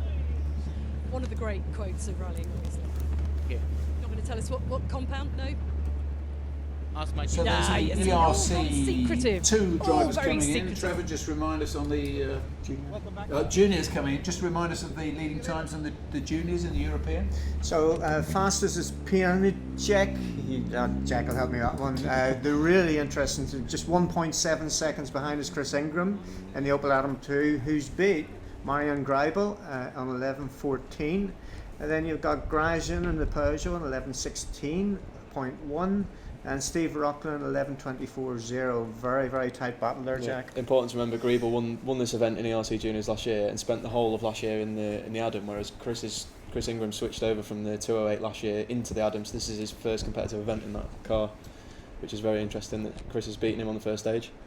In the British Championship, it is Evans, Bogey, McCormack. That's the 1, 2, 3 with Frederick Orlean in 4th. So we've got Ford Fiesta R2 now. Dominic Brotz. Are you all right there, Dominic? Very good stage, big horizon and very fun. You do look like you went full throttle. Sorry? Full throttle, maximum attack? Fast. No problem. Relax. There's a man who's enjoying his work. Well, we've got 2 cars coming in together now. 11:58.8 for Dominic. Oh, hello, this is trouble. Now, what's the story here? Somebody's going to be happy and somebody's not going to be happy. I might be able to explain that. The car in front's a 208 R2 and the car behind is a Clio R3T, so it's actually, the Clio is a class up, so maybe he's caught up slightly on that stage, maybe. Oh no, it is a 208. Oh, we'll stand back then. No, they are both 208s. The Clio's a bit later on then. Let them cool down. Yeah, get the ring set up, Lisa. Could be a very unhappy chappy with you in a minute. In the Irish Tarmac Championship, I can do the 1, 2, 3 so far, and that it is Fisher, Greer, McGonigal. I love the internet. Makes me sound intelligent. We've got the Moffats to come join a bit later on, so they're going to jump in that order somewhere and be right on the pace, I would imagine. Yeah, interesting. Josh Moffat, you've got a group of people in there. You've got Josh Moffat, Max Vatanen, Sam Moffat, Desi Henry, Stephen Wright. All chose not to register for the European Rally Championship, which means they're running further down the field. They are running behind these smaller powered R2 cars, but there is a gap of 3 minutes instead of 1 minute between Josh Moffat and the last R2 car. Morning, Marco. How was that for you? Good morning. Nice stage, nice weather, tricky corners with the mud, the lump, but so far so good. Did you have any problems in there? No. Okay, thank you. Just a little bit slow, maybe. Whoop, there we go. A little bit slower than obviously Laszlo would have preferred. Laszlo's car is absolutely splattered with mud that's come from the rear of a car that will have been not too far in front of him. I'm not entirely sure how... Laszlo, you two came in very close together. Were you catching Marco? Yeah, unfortunately we catch him 4 or 5 kilometers before the end of the stage, and we can't pass him, and it happened. Yeah, nowhere to get past. The road's too narrow. I couldn't see anything on the windscreen because of the mud from that car, and yeah, but sometimes it happens. A bigger gap might be helpful. Sorry, I can't. A bigger starting gap might help. Yeah. Thank you very much. Thank you. Thank you. Well, he didn't seem too upset at all, chaps. Yes. But clearly slowed him down 4 or 5 kilometres with mud spraying onto your windscreen. It's not ideal, especially on these very tight, narrow roads. It doesn't do well for your mood overall, does it? No. It's good for the skin, though. I've heard, this Irish mud. Okay. Morning. Hello. How was the stage for you? We really enjoyed the stage, but our pace not so good because we had to go on reconnaissance 16, 60 or 70, and we are going now 160 and not so similar. So you can come faster on the second pass? Yes. The very good stage, but I'm sorry it is only one. So a few problems with his pace notes. So just Lisa, Marconi. yep. Well, we're conscious that stage 2 has gone live. We don't have a reporter at the end of it, but we do have ERC radio. We'll be paying attention to that. The first car, Elvin Evans, should be close to the end of Knockboy, 11.87 kilometres just north of Ballymena. 37 chaps, who's 37? 37 we have Peter Renato in the Ford Fiesta R2 with Castro Mario beside. Mario Castro even beside. Thumbs up. We got and a thumbs up. Following that, we have Alex Kumar, and then we'll have a 3-minute gap, Lisa, to Josh Moffat. So. Is that Josh there? No. This? That was definitely an R5. That's an R5. That's Josh Moffat coming early, yeah.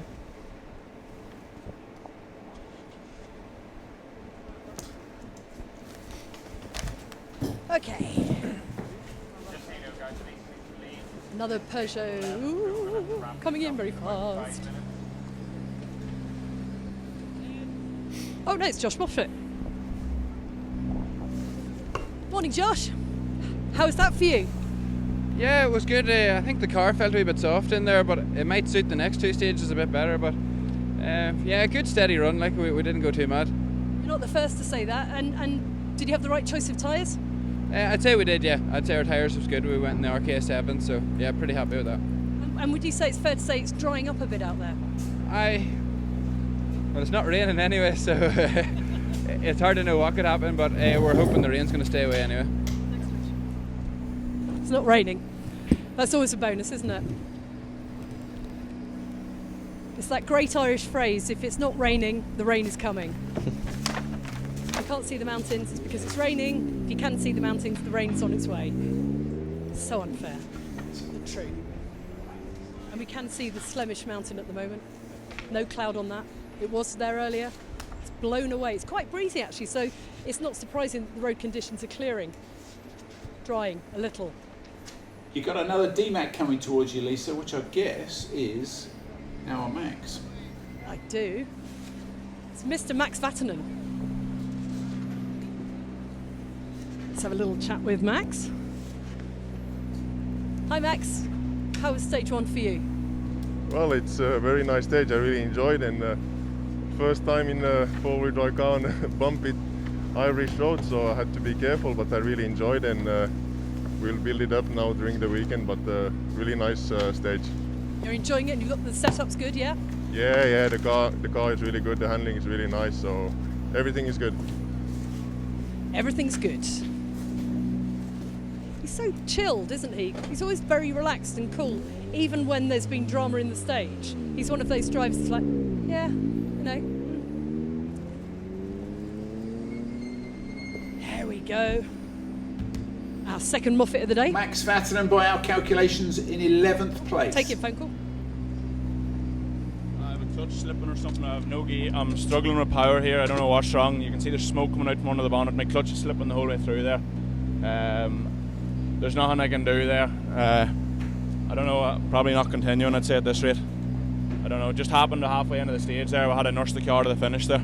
So you can have a little look, see what you can do. There's probably nothing I can do, I'd say. It's driving, but it keeps slipping the clutch and slipping and slipping. I'm just trying to feed it up the gears. It's not working here, so I'll continue on. We had a very good run up to there, Sam. Oh, so disappointing for Sam there, saying that the clutch is slipping and slipping. He's not entirely sure he's going to be able to continue because he doesn't think there's any work that he's going to be able to do. He's got the mobile phone out, making some calls to see if he can get some advice on what he needs to do to try and keep that car in the rally. His brother Josh, who came through earlier, has gone 5th overall, which is a brilliant time. Got Desi Henry behind him. So as we look at the drone pictures at the end of stage 1, the 1 to 5 looks like this. It's Evans, followed by Breen, Fisher. It's got a great time. It's a great time. Sorry, it's a great Danovic, time by Sam, by the way. now known as 10:21.3. KK, and Josh Moffat into 5th. Hi, Desi. Morning. How was that stage for you? Yeah, it was very sloppy and blizzards. Quite treacherous actually, but we really enjoyed it. So I had a good rhythm and happy with the car now. Always good to be happy with the car and happy. That's half the battle. So it is. All right. All right. There we go. Happy with the car. Great time by Sam Moffat though. 10:21.3. So having the problems with the gears. Just but, a quick word, clocking a Elvin good time Evans is nonetheless. struggling with power steering problems Sorry, with in clutch. stage 2. He's completed at 5:34. We haven't got any other times through yet. Stephen Wright just about to approach the stage end, Irish Tarmac Championship contender. 10:58, I think.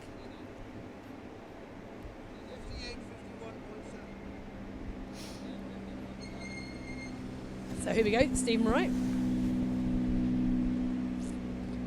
Gloves, belts, suit, helmet, very particular order for the drivers. Morning, Stephen. Morning. How did you find the stage? Lots of guys enjoying it out there today. Yeah, that was very tricky. To be honest, we struggled in a few areas there. Soft brake pedal. I thought the car felt a bit down on power, but I often think that. And I was also struggling for corner grip there. So we tried quite a few different things at once. So maybe that's just not paying off, and that's reflecting in the time. But in fairness, some of those times are sensational. Just to clarify, what happened with Elvin at the end of the stage? He I don't know. I don't had think an issue so. with the steering. To be He used to called these Davy Patterson, the DMAC guy who helped out with the team over. And as a result of that conversation, he left quite quickly. So the situation is a little bit around power steering. And stage 2 live at the moment as well. So Elvin's in 5:34.2. Second is Kajtanovic on 5:36.5. 2.3 seconds behind.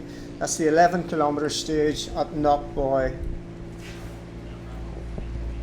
Yeah, it's fine. Let's have a little word with Scotland's Ewan Thorburn.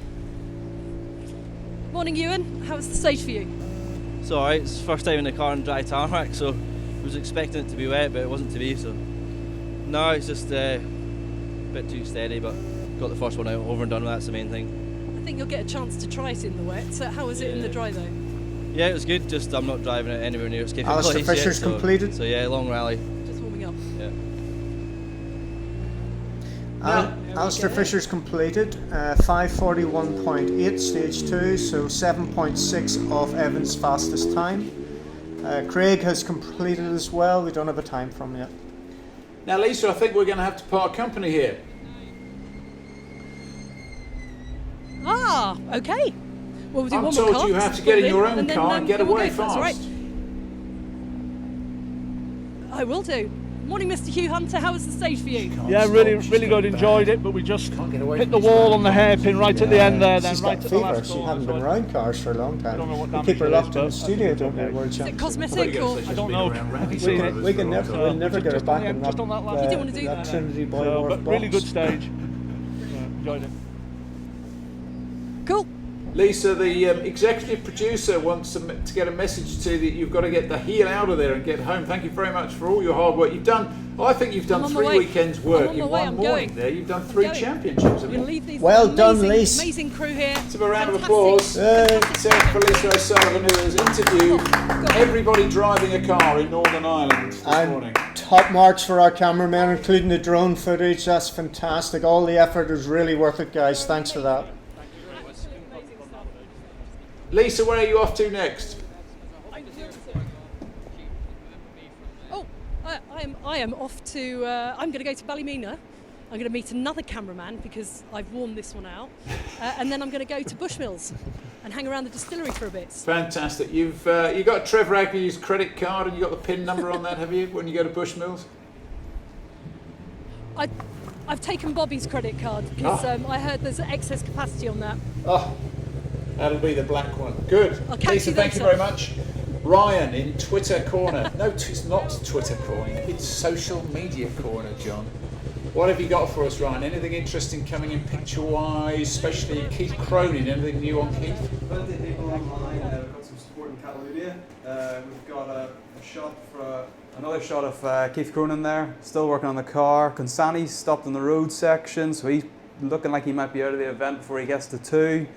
We've got a few shots of that. Starting to follow the times now in special stage 2 as well, and follow those stories at the end of the stage. There's a lot going on, a lot of people tweeting as well, just trying to follow everyone, and I'm trying to reply to you all, and thanks for sending your pictures in if you have. Just to read through some of the comments from the drivers after stage 2. We know that Elvin has problems with power steering. Katanovic said our feeling was better. We did some change for the start of the stage. We had the mud in some corners, but general it is dry, maybe 90%. It's my first time on the stage, so I'm really happy. The car is working very well. Alistair Fisher in third thought the car was a little bit stiff. Craig Breen said there was a lot of mud in that one, so we struggled a little bit. He wasn't so happy with the stage time on that one. I still don't have the time through for Craig yet. When I get that, I'll feed it through to you.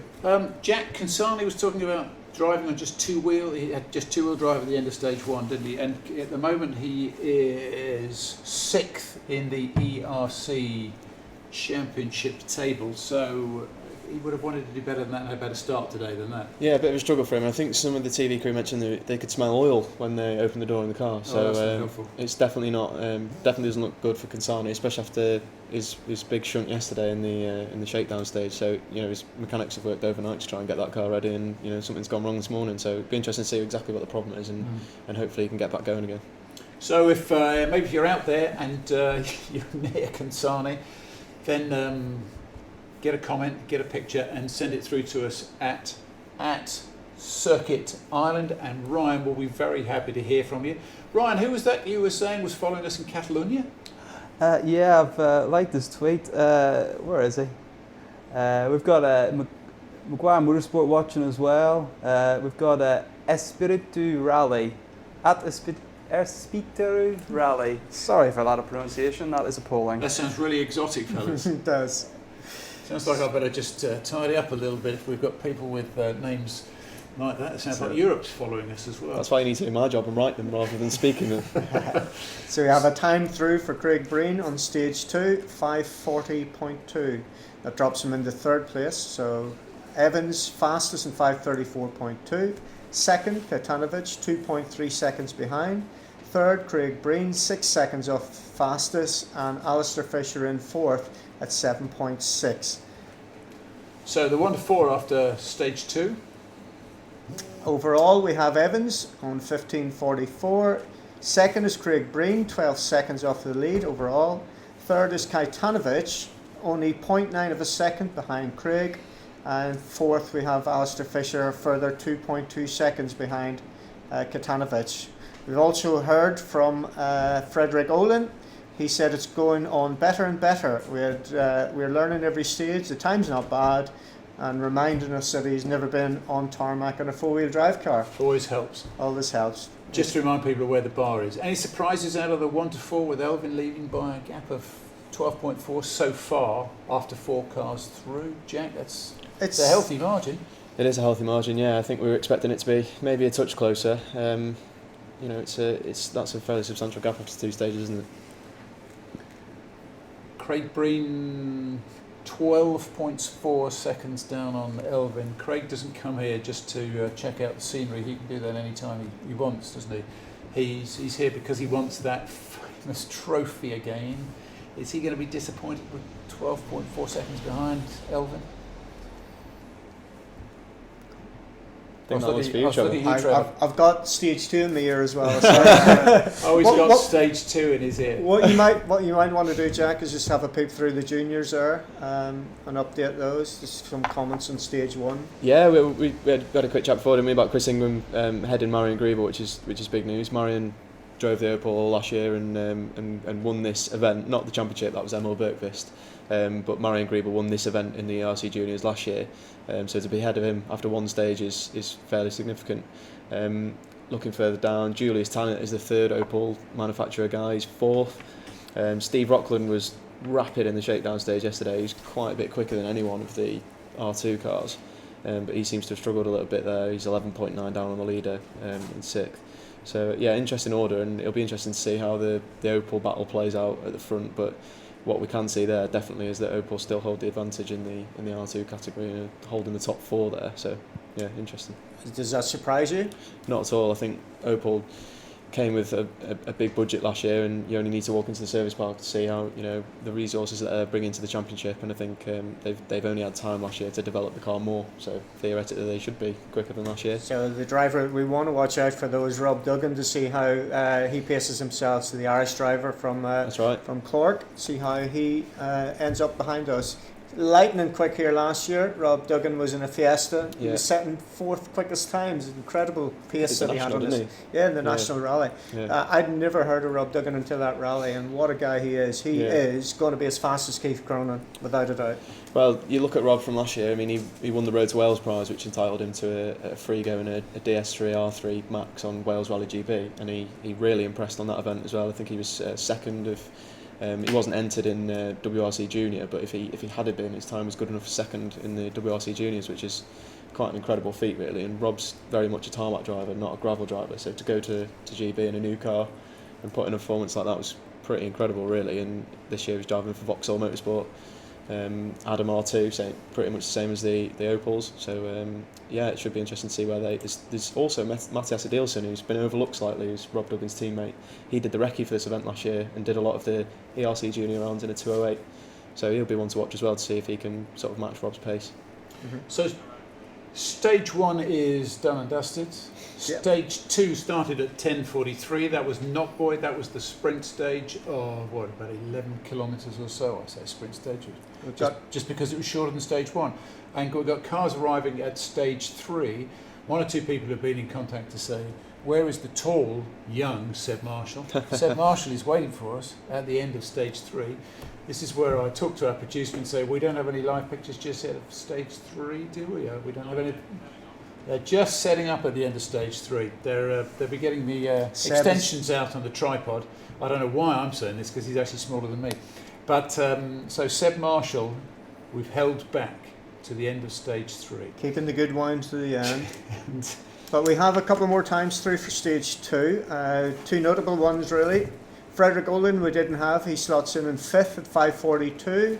Marty McCormick on 5:44.9. The comments from both of those at the end of the stage. Frederick said, we've told Frederick, but a comment from Tarbus, the stage was not good after 2 kilometres. We hit something in the inside corner. I think it's okay, but maybe something with the car. We've got to go and check it. And Federico Della Casa said it was good, but he made 2 mistakes in a hairpin. You're not going to get through Ireland without hitting something on an inside corner, are you? I don't think so. No, absolutely not. And you're going to be very lucky if you get through a stage and only make 2 mistakes, aren't you? You can't go the whole rally without making a mistake on Circuit of Ireland. There's too much distance. The stages are too difficult. It just doesn't happen. But unheard of. In the same hairpin. Now I'm just looking on our notes here, and this may alarm supporters of Elvin Evans and Craig Parry. It says power steering issues. Are you picking up any of that on the? Yep, that was at the end of stage 2. We talked about it where he did call over one of the DMAC guys who checked the temperature of the tyres at the end of the stage. He had a quick word with him, but he rushed off in a hurry. And Chris Ross from ERC Radio, who was at the end of it, just heard him recapping to Julian Porter, talking between each other, and that seemed to be the gist. It was a power steering. But purely speculative at this stage. There's no detail, no evidence on it. Have we got a time in for stage 3 yet, Trevor? Stage 3 isn't running for a while yet. We've not got 3 yet? No. 3 gets underway at 11:44, so about half an hour away from there. But we can just recap the times on stage 2. So fastest is Elvin Evans on 5:34.2. That was 127 kilometres an hour in his Ford Fiesta with Craig Parry alongside him. Second was Kaikan Katanovic with Yaroslav Baran beside him. He was 2.3 seconds behind Elvin. Third, Craig Breen, Scott Martin in their DS3 R5, 3.7 seconds behind. Then Alistair Fisher, another 1.6 behind. Frederick Olin from Sweden with his Ford Fiesta R5 was 5th, 0.7 behind Fisher. McCormick in 6th. So overall, after stage 2, Evans is leading. Breen second, 12.4 seconds behind. A further 0.9 behind is Katanovic. Then 2.2 further drift is Alistair Fisher. And Marty McCormick 16 behind Alistair in 5th. And Frederick Olin in 6th. And here on the comments that go with stage 2, I've got Robert Kansani retired, which is probably something you've been picking up at home, which looks terminal. Retired meaning gone for the weekend, fellas. I think we're Because of his transmission, there's a good chance he'd be out in Rally 2, but it was evident by his body language and the noise of the car at the end of the first stage that was going to be an issue in the road section, and I think that's what's happened. He's retired the car, get it fixed, get out tomorrow, get some experience in the roads. So that's not the end of the weekend for him. We should see him tomorrow, Saturday. So then if we go back to the let's go back to the overall situation. Oh, we will. Let's see if we can't go back to camera position at the end of stage 1. Just show you the scene there. I'm picking up a few times for the BRC Juniors as well, if you'd like to run through any of those. Yeah, I think we should do. What have you got there, Jack? We've got Duggan ahead of Adilson at the minute. So, yeah, that's interesting. So Duggan's come through with an 11.25.3 and Matthias Adilson's come through with an 11.27.5. So sort of early fears realised there. We're expecting Duggan to be a touch quicker, and hopefully he can keep that up as a home favourite. Yeah, we've seen pictures there of John Mulholland and John Henderson in the Fabia Super 2000 car. So we have another R5 coming up next. Right behind him is Joe Connolly and Richard Connolly.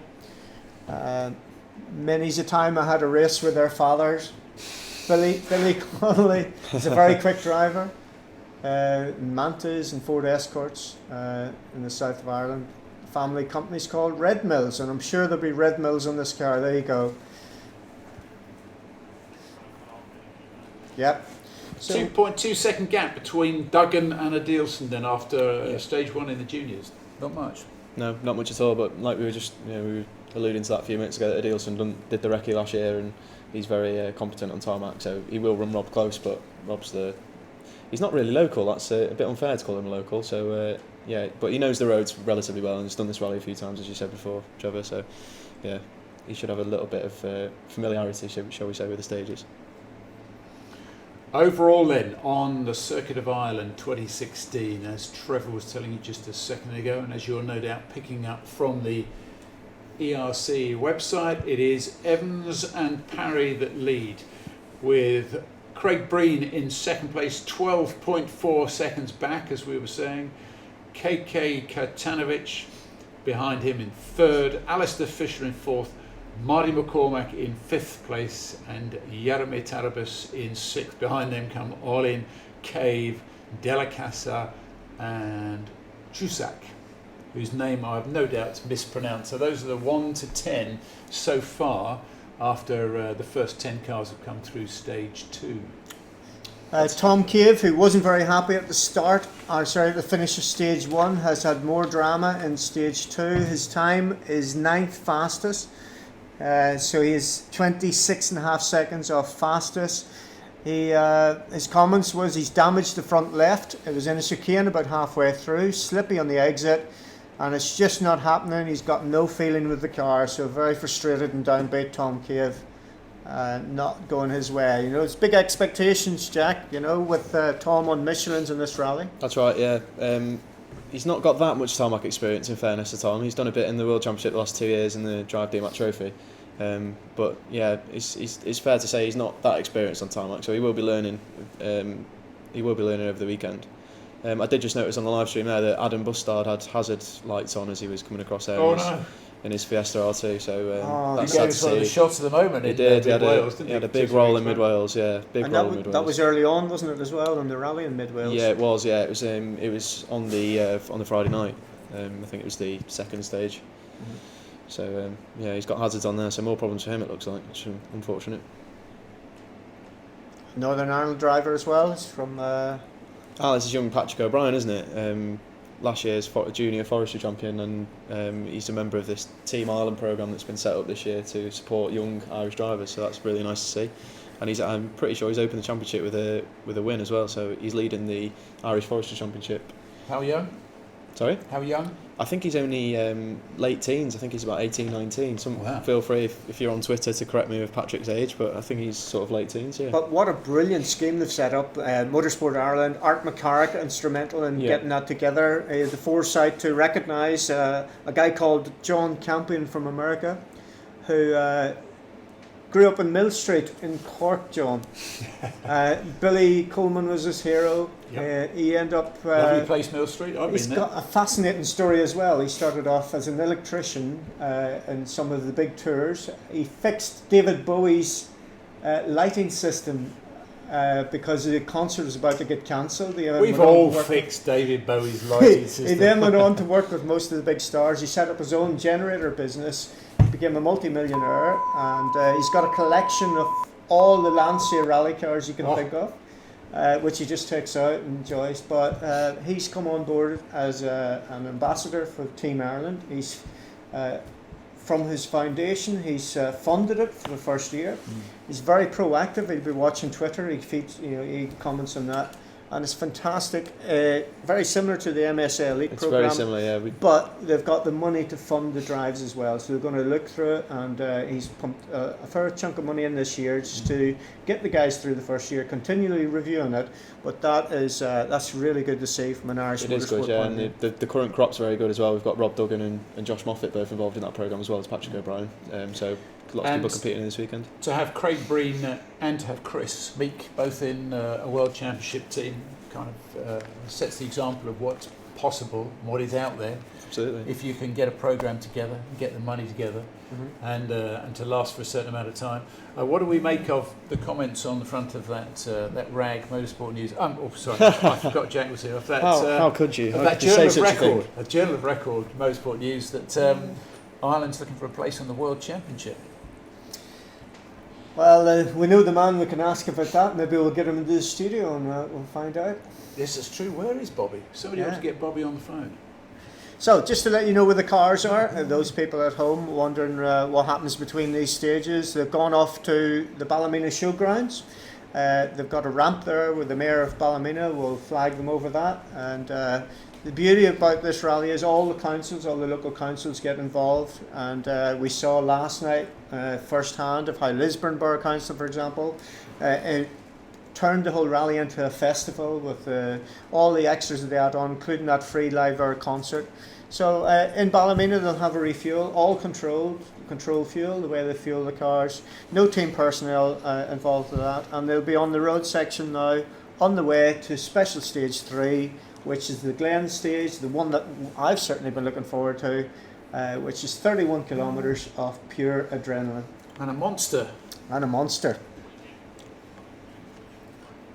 Now, producer Pete, who you know and love well from his work that you've been watching this morning, has just whispered in my ear something. Was that, Pete? Was that live pictures from stage 3? You're getting me that excited? He said something technical which I didn't understand, which went along the lines of the link is working. So I think what he means is we are actually technically good, but we don't have the vision yet. And waiting for us down there at the end of stage 3 is Seb Marshall. And I'm just going to let you in on a little secret here.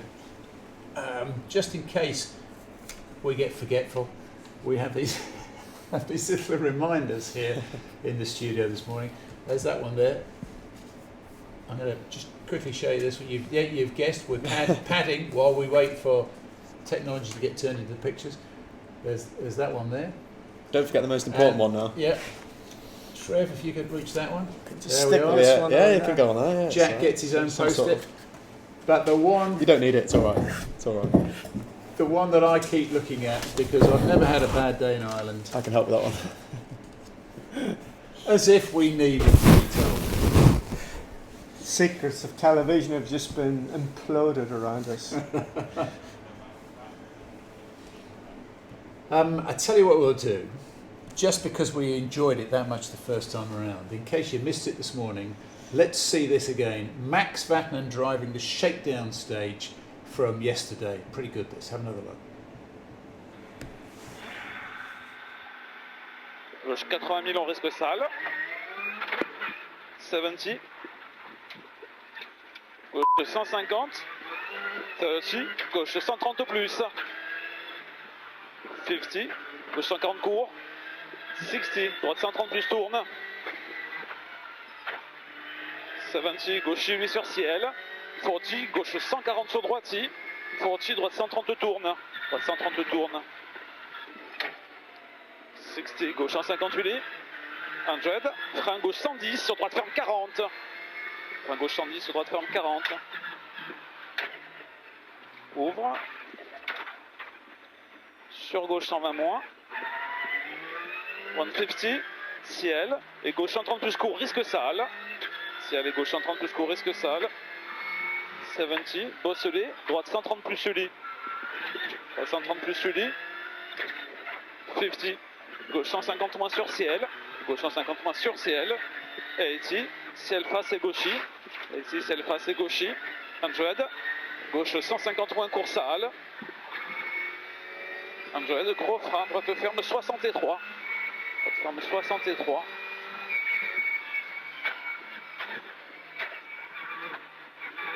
60. Gauche 140. 80. Gauche ferme 120 moins Milon. Bout. Ouvre. 120 moins Milon. Ouvre. Faut tirer attention. Droite 90 au bout. Droite 90 au bout. 120. Gauche 40 quitté. 120. Gauche 40 quitté. Stop. Faut droite à fond. Faut droite 30 quitté et 3. 100. Gauche 150 moins. 150 à la maison. 40. Gauche 140 sale et droiti. 180. 180. Frein avant droite 130 couruli. 40 droite 20. Frein avant droite 130 couruli. 40 droite 20.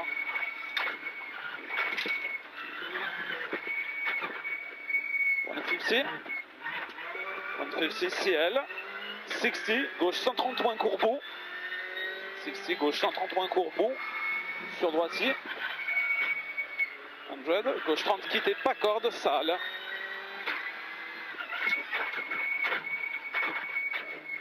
80. Gauche 130 moins bout. 80. Gauche 143 ferme 120 moins court et 3. Gauche 143 ferme 120 moins court et 3. 50. Droitier pour gaucher. 150. Gauche droite 140. On va avoir crevé là. Ouais. Top. 2,55. Putain, merde. Ouais. Putain, je l'ai pas vu, lui. Moi non plus.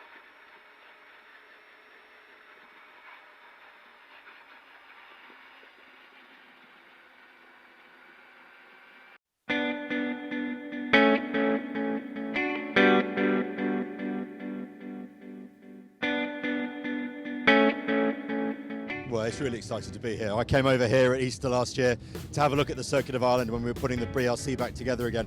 I was really struck by the atmosphere, the enthusiasm for it, and the event that Bobby put on. And we really made a plan then to bring the British Rally Championship back to the circuit, which hasn't been here for 25 years. And it's going to be exciting. I mean, it's the biggest collection of R5 cars that I think anyone can ever remember. It's going to be a fantastic battle. We've had a great start to our championship. The Irish tarmac has had a great start to it. The ERC's here. So really we're going to have a fantastic battle here for the Circuit of Ireland.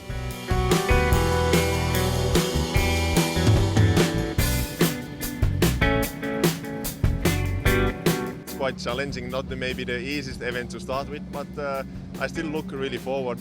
The stages are tricky, but they are really nice, so we'll have to build up the speed step by step and avoid the mistakes to keep her on the island.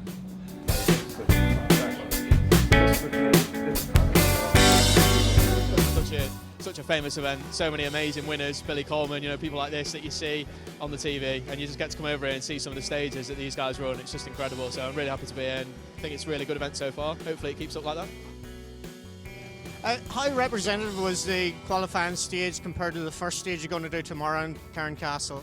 It's not very similar to Cairncastle. Cairncastle is wider, faster, more abrasive. It's probably much more like the Saturday stages, yeah, it'll be good to get a feel for the car in them kind of conditions, because I'm sure we'll experience them at some stage. I think there's quite a few people to be looking out for. on the last event, Robert Consani, he was set to be third, but then he had some mechanical problems on the final day. He's a Frenchman, he goes very strongly in asphalt, and I know he's looking forward to this event here, so he's certainly one to watch. Looking further down into the ERC2 categories, which is for production and Group N cars, we've got Wojtek Huała from Poland, and he's someone who's just really sort of emerged as a real revelation. So I think we can certainly sort of look at him in the ERC2 category as well. Yeah, the big stage is going to be something else, you know, especially the second half. It'll be very, very difficult, but I think it's going to be a case of managing tyres as best we can and having a good clean run through there. So the stages are good, very, very slippy. Going to be a challenge, but looking forward to it.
even learn to drive like that. That's it. So let us all, once again, fellas, assume the Carl Frampton "I'm off in a rally car for the very first time" expression, which is a little bit like this. No, got to do the hands. Oh, sorry, yeah. And when you consider everything that Carl Frampton has done in his career and all the great achievements that he has made, it is incredible to see a guy like that get the first experience of the rally car with Jonathan Greaves just sitting there going through the gears, pretty much, doing nothing more. I think it actually happened. It was a press day about 2 weeks ago when that was on. And Carl's wife was there as well, so she went for a run, and she was a lot calmer. She loved it, she lapped it up. So, yeah, it's really interesting. Prefer him in a car seat than when he's got gloves on. Let's see if we can get some more live pictures this morning. We've had 2 of our stages of the Circuit of Ireland go by us. They're done. I'm told by our producer here, whose name is Pete, that we can... Oh, I tell you what, are we able to... I know what we haven't done for a while. We haven't been... Before we go to Ballymena, we'll go to... Yeah, yes! Go for it. Let's go and have some social media from Ryan. Ryan, what have you got for us? Pictures from people out there watching the rally this morning. Yeah, we've got a few shots from the regroup at Ballymena. We've got Evans just doing a quick tire switch. We've got a little news from Simpson overshooting a junction. We'll be losing a few seconds in SS2. Seems to be a few people up at the regroup, so it'll be interesting to see the pictures from Lisa in a minute, hopefully. People are loving the feed. Actually, we're going to have to start rolling this out every weekend because it's getting fantastic reception. Is there any pictures on social media that you can share with us there? Actually, get up on we just had one of Consani on the road section, which I think we looked at before. Yeah. Nothing else at the minute. Just a few highlight shots from SS1. I think a nice shot of Evans through a bit of a water splash or a puddle. From motorsport.it. But now one message I've had, Ryan, from somebody from Mr. Concannon. I think Jack, you might have had this tweet as well. And all I can say, Mr. Concannon, is we think we fixed it. There wasn't a great deal of sound on the Carl Frampton piece because, quite frankly, if we put any sound on there, you would have been deafened by him screaming and by the faces he was making. So, Pete, the producer, can we go live to some rally? Can we go to a stage? Ballymena is our next destination. Yeah, so let me tell you about Ballymena. That's where the refuel is. There's also a time control there. We should have a few dignitaries, but Lisa, I'm sure, will talk us through what's happening there. When you say dignitaries, who do you mean, Trevor? Is Willie John Dolan there this morning? Willie John Dolan. Willie John Dolan is still my top rally driver after all the rally drivers I've met, simply because he taught me about co-driving. I think there's somebody else in the room he taught co-driving to as well, is there not? Not just me. In 1991 we did tour Ireland and we did it. Brilliant. I'm going to get Willie John Dolan in the studio. I'm going to get the Pride of Tyrone into this studio if it's the last thing I do this weekend, and it may very well be the last thing. So I think Lisa is on the end of a live camera. She just didn't do enough work for us at the end of stage 1. I think she talked about 50 crews, did she not? I think she might have her leader somewhere near her as well. Our leader, the great Bobby. Sir Robert Willis. He might be in Ballymena. I just saw a photograph on Twitter of him leaning into Kaitan's car. I think that's him, isn't it? Is that what we call a Bobby Willis photobomb? I think it's a big photobomb. It's certainly making Kaitan very happy anyway, wherever he sent him. But presumably he's making all this possible, so he's allowed to get in the back of whatever shot he wants. Yeah, we have our mayor shaking hands with Craig Breen as well. I'm sure Ryan can drag it up in a little while. 1 second. Okay. He looks like that heavyweight boxer with all that gold around his neck on there. So Lisa, there's all sorts of buzzing over. Just hand me that notice there, would you, Jack? There's all sorts of buzzing over the line today, and I do apologise if you're getting this on your laptop or your gizmo or your smartphone. Just remember, it's the Circuit of Ireland. Lisa, smile is the word of the day. Yeah, where are you? You can not smile when you're doing rallying. We're just getting in position here. You must be in a regroup. That could only be a regroup. Refuel. A refuel. Refuel. refuel. I'm just going to stay on the right side of the fence as always. Yes, so it's the lovely smell of fuel that I've been sadly lacking whenever I'm stuck in a studio somewhere. But there's something about the rally fuel. It's sweet. It promises excitement. It's energy, yeah. We're getting it. Potential. Yeah, we're there. It's really good. It's that manic expression on your face when these things arrive. But yeah, really close to the engines when they're coming in, and who's, one or two problems for some of the drivers so far this morning. But who's behind you, Lisa? What's the plan here? They come in right at the back there, refuel, and then off they go, or off they go. They head off to the Glen stages, and then I am heading up to Bushmills under your instructions to go and buy your crate of whiskey that you said I had to buy, otherwise I wouldn't be allowed back in the studio. Trevor right? twisting my arm. You're buying a my bottle back for to tell everybody you. as well, aren't you? Yeah. Did this arrangement is not the way it was struck this morning? I don't remember any of this. Why do I not remember this? It was when you were in the bar last night, warming up with some of the black stuff, getting your drinking legs in. It's all coming back to me now. You gave me your credit card details, and so that's where we're going now. Yeah. We were just talking about a gap of 12.4 seconds in the studio. Is that enough to make you feel happy this morning if you're Elvin Evans, or is that enough to make you feel a bit grumpy and get you gritting your teeth if you're Craig Breen? I think it's neither one thing nor the other, because I think when the rain comes, 12 seconds is not going to be very much time at all. And the rain will come. The rain will come, the roads will get muddier. Obviously, Elvin's in the better position. He's going to have the cleaner road. Cleaner. It's not going to be entirely clean, obviously, after the first passes. But he will have a slight advantage. But we all know that the slightest mistake, and it's going to cost valuable seconds. So I think Craig will be thinking, well, I wish I was 12 seconds closer to Elvin Evans, but at least I'm not another 12 seconds further back. So job done. Will be interesting to see, of course, different tyre choices for both of those, different tyre providers as well. So will tyres play their part in this rally? They could well do. So it's going to be really, really interesting, really exciting. Lisa, I've got a message through from someone you may know, someone called Bex Williams, saying that she's watching the live coverage of the Circuit of Ireland. Great stuff, team. Any recollection of, you know who she is?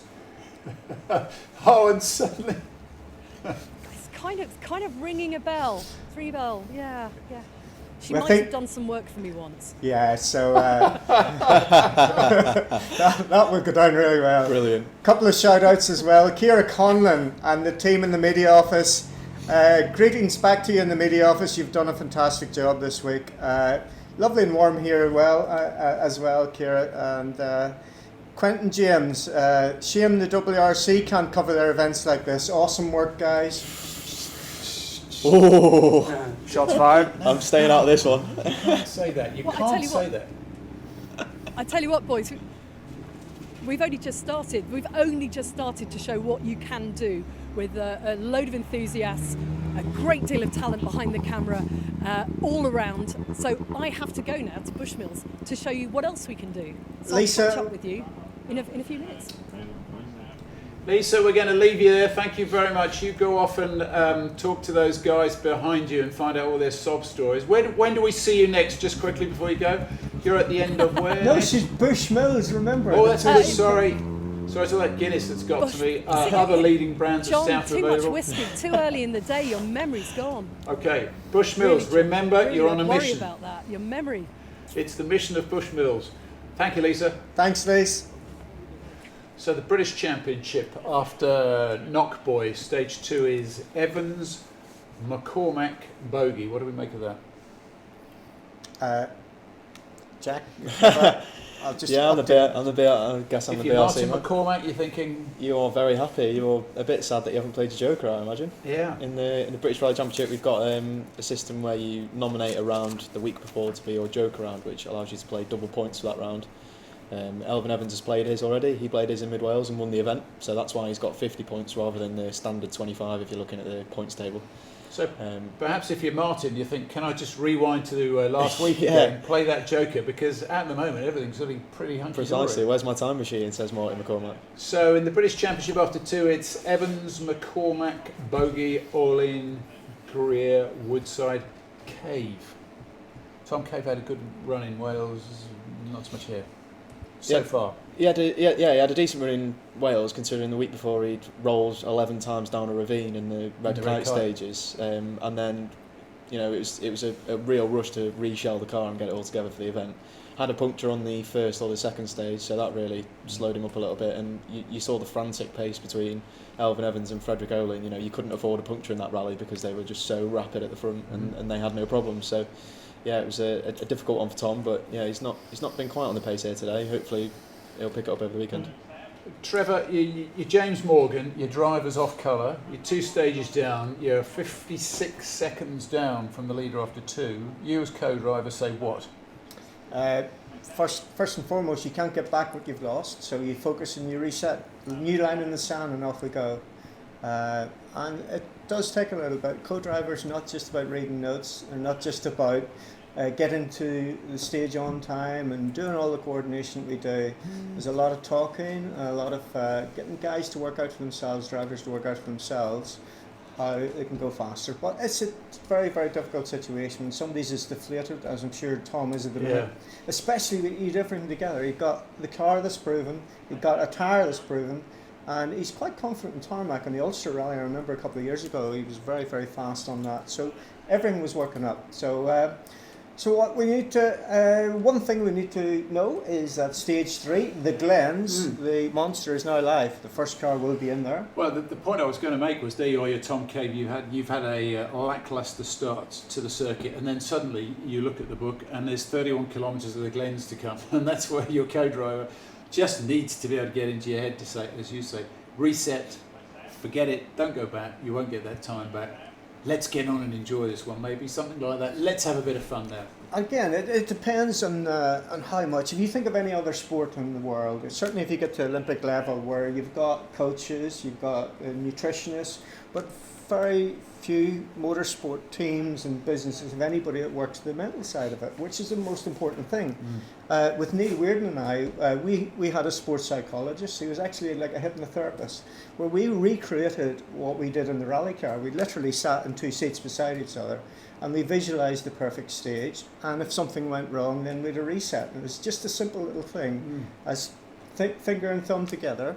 Because as a co-driver and as a driver, if you're uptight, you're not relaxed. If you're not relaxed, you're not performing. And the ultimate in performance is when you're in relaxed concentration mode, and that's really important. So, and even from a co-driver point of view, what a lot of our viewers won't realise, from a co-driver, the way that we're sat in the car now, we're so low in the car that we can't see much of it, literally 10% of the road.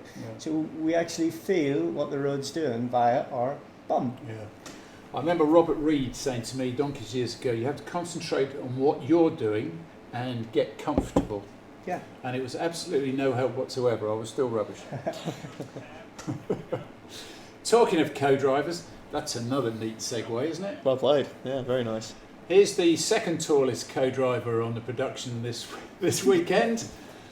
Seb, how are you this morning? It is a joy to see your smiling face this morning. What news have you got for us? Because you are full of it, I know. News, that is. Good morning. Good morning, guys. Yeah, welcome to a cold and blustery stop line at the end of stage 3. It is, though, at the moment, so we're quite pleased about that. But Leah, like I say, stage 3 is the big one. Everyone's been talking about it, the Glen stage, 31 kilometres. We've actually driven through the stage this morning and sort of seen what the conditions are like after the recce, and yeah, it's going to be a big challenge. So, Seb, there you are with Kevin Abbring, and you're in the car, and already you've lost a chunk of time on 2 stages to all your big rivals.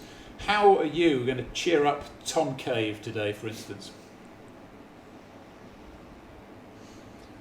It's a big ask, and as I'm sure Trevor's been discussing, yeah, that's one of the jobs of the co-driver that's perhaps not the most obvious to start with, but it's one of those, I think, with any driver-co-driver partnership, you know, there's a real kind of rapport and you know when when a driver's feeling down, and obviously in this scenario it's quite obvious that he needs a bit of kicking, a bit of a perk up. But like you say, you know, with this stage coming up, they've already driven the first 2 stages, but this third stage is longer than both of those combined. So, okay, you're never going to make all the time back and be a hero, but you've just got to settle into a good rhythm, and just, you know, approach it, you know, first of all to enjoy it again, because that's the primary reason that a lot of these drivers are here.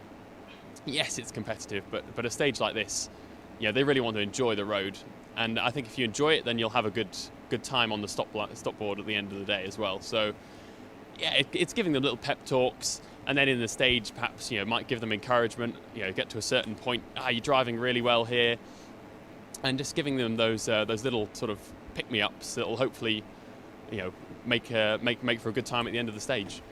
And when is the first little irritant or bad bit of news going to come into the life of Elfyn Evans? So for 2016, absolutely nothing has gone wrong, has it?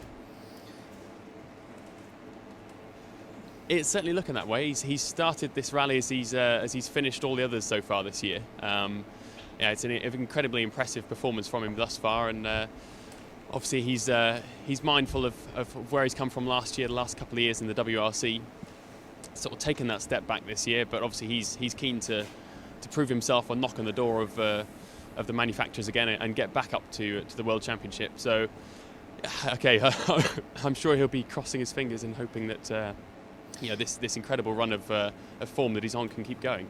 Yeah, he had a little bit of an issue at the end of stage 2. The guys weren't clear on what it was, but they suspect it might be a power steering issue, Seb. It's something certainly, because you know Elfyn quite well, you can probe him to find out if that was the case. One other thing, you said you were going to drive the stage this morning. Did you do that? Yes, yeah, we drove through the stage this morning. The first sort of 10 kilometres of the stage, all up on the moorland, really difficult to see the corners. It's quite unsighted, and actually the first 10 kilometres are all pretty much damp as you descend down the glen. And once you get sort of flattens out, there's quite a few areas where there's big parts of standing water across the road, which can be quite deceptive really on the braking entries to certain corners, around tightening exits, and so this is going to be a bit of a challenge for the crews to adapt to and react when they see this water, knowing that, you know, they could very well go into the next corner with cold tyres, perhaps can't commit to these positions.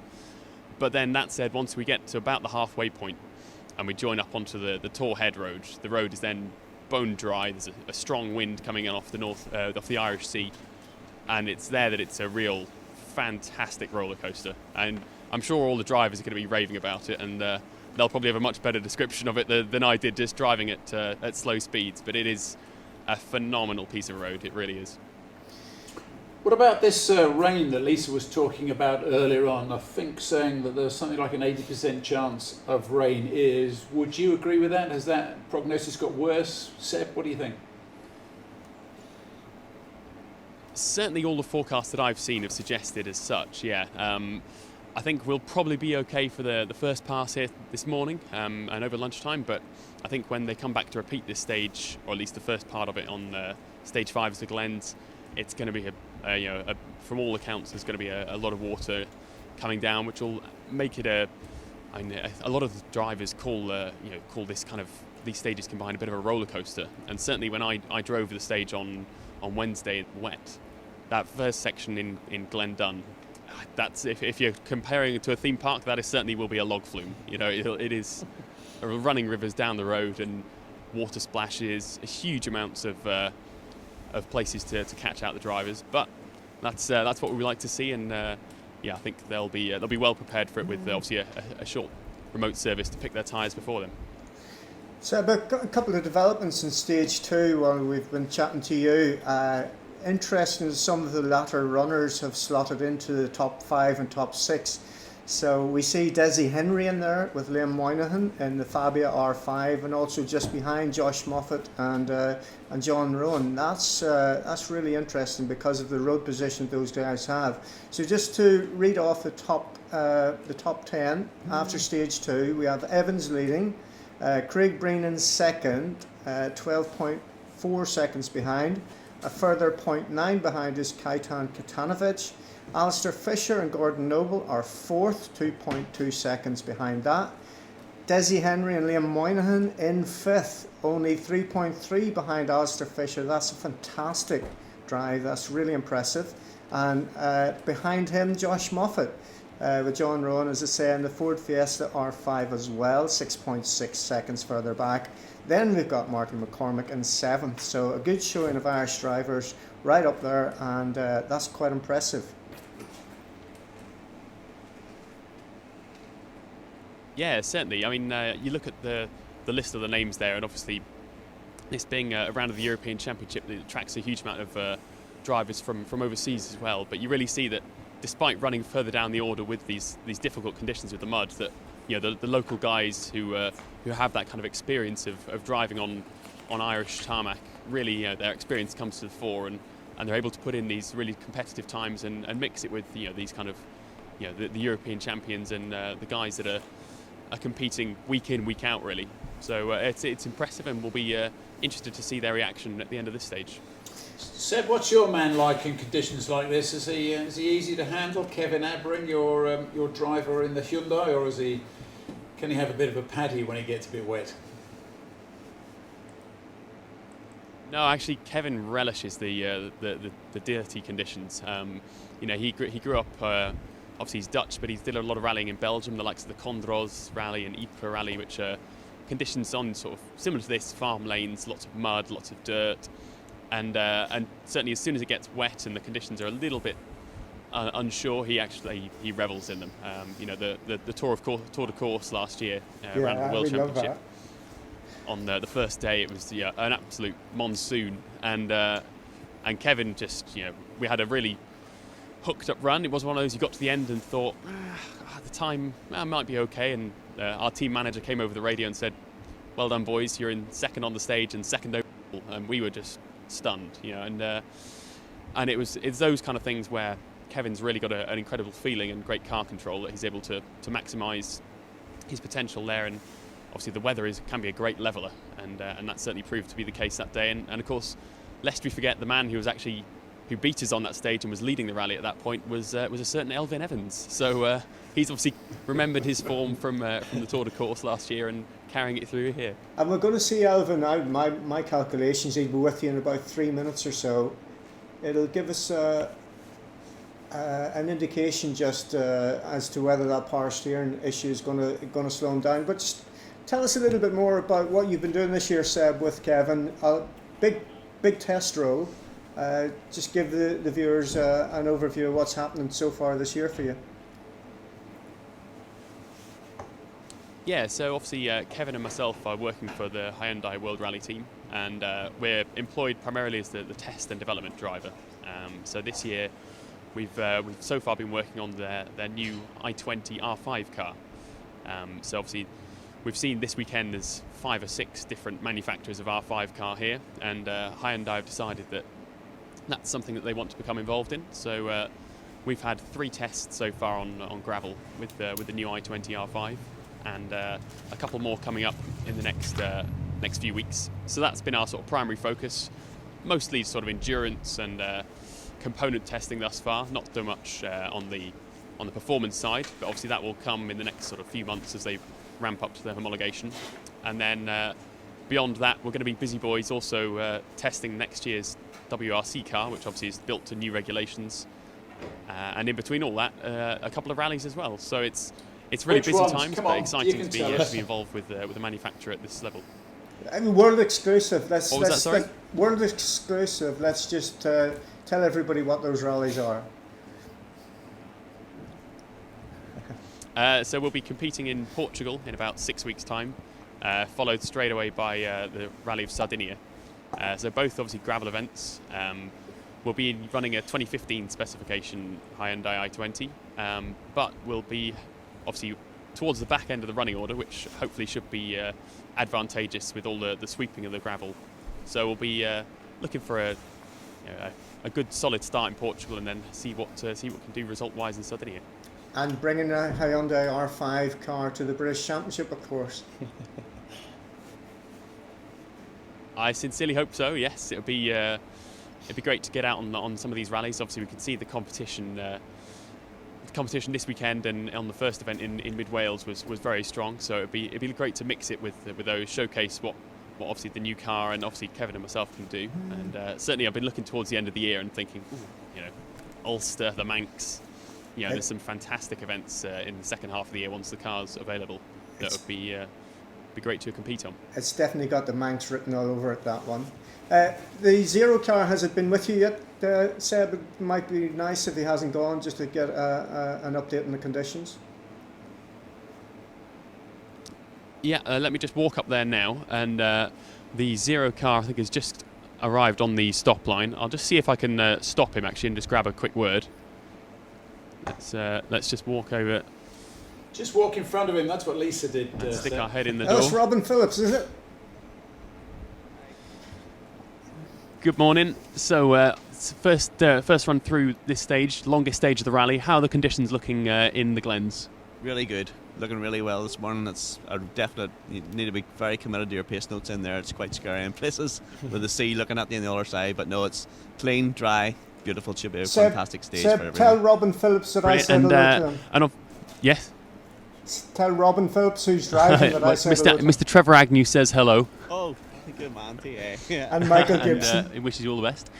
And just the first part of the section of the stage, when you're up on the moorland, is that still damp, or have the road dried out on that part now? It's all dry now. Yeah, maybe a couple of damp spots and tight corners, but that's all. Nothing.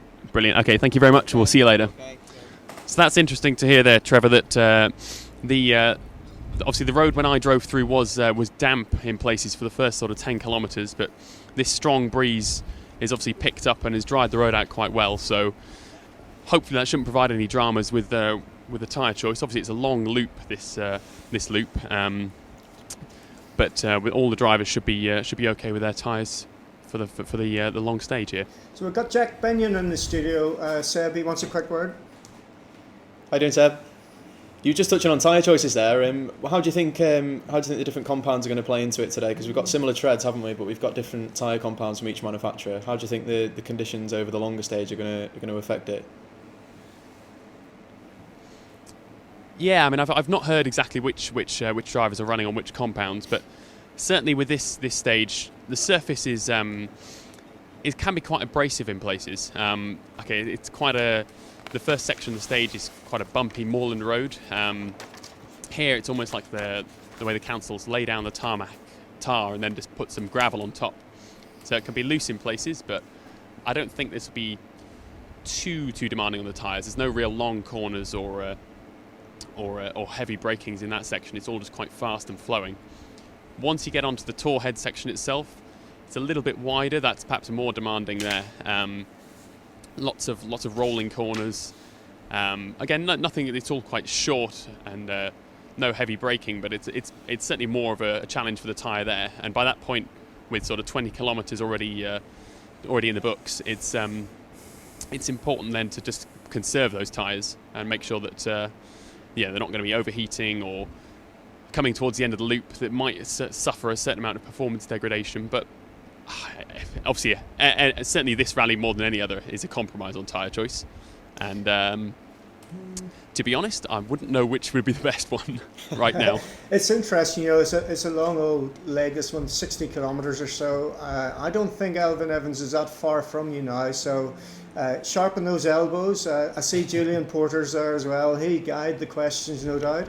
But we need to get that microphone right and under his nose. Yep. And we, of course, with Elvin, Julian, I think, is aware of the power steering issue, so he'll be no better man to quiz him around that.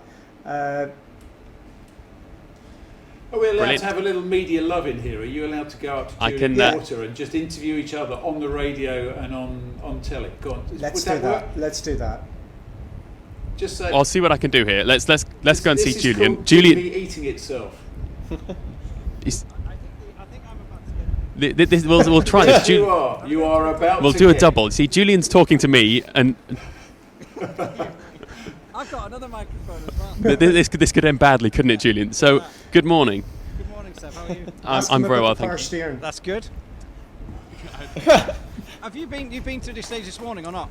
Yes, I've driven the stage this morning, but I've just heard from the Zero car that it's all now dry. It was a bit damp when I drove through, but conditions are looking good, looking nice and clean, not too many cuts. So yeah, it should be an interesting road, an interesting final stage of the loop.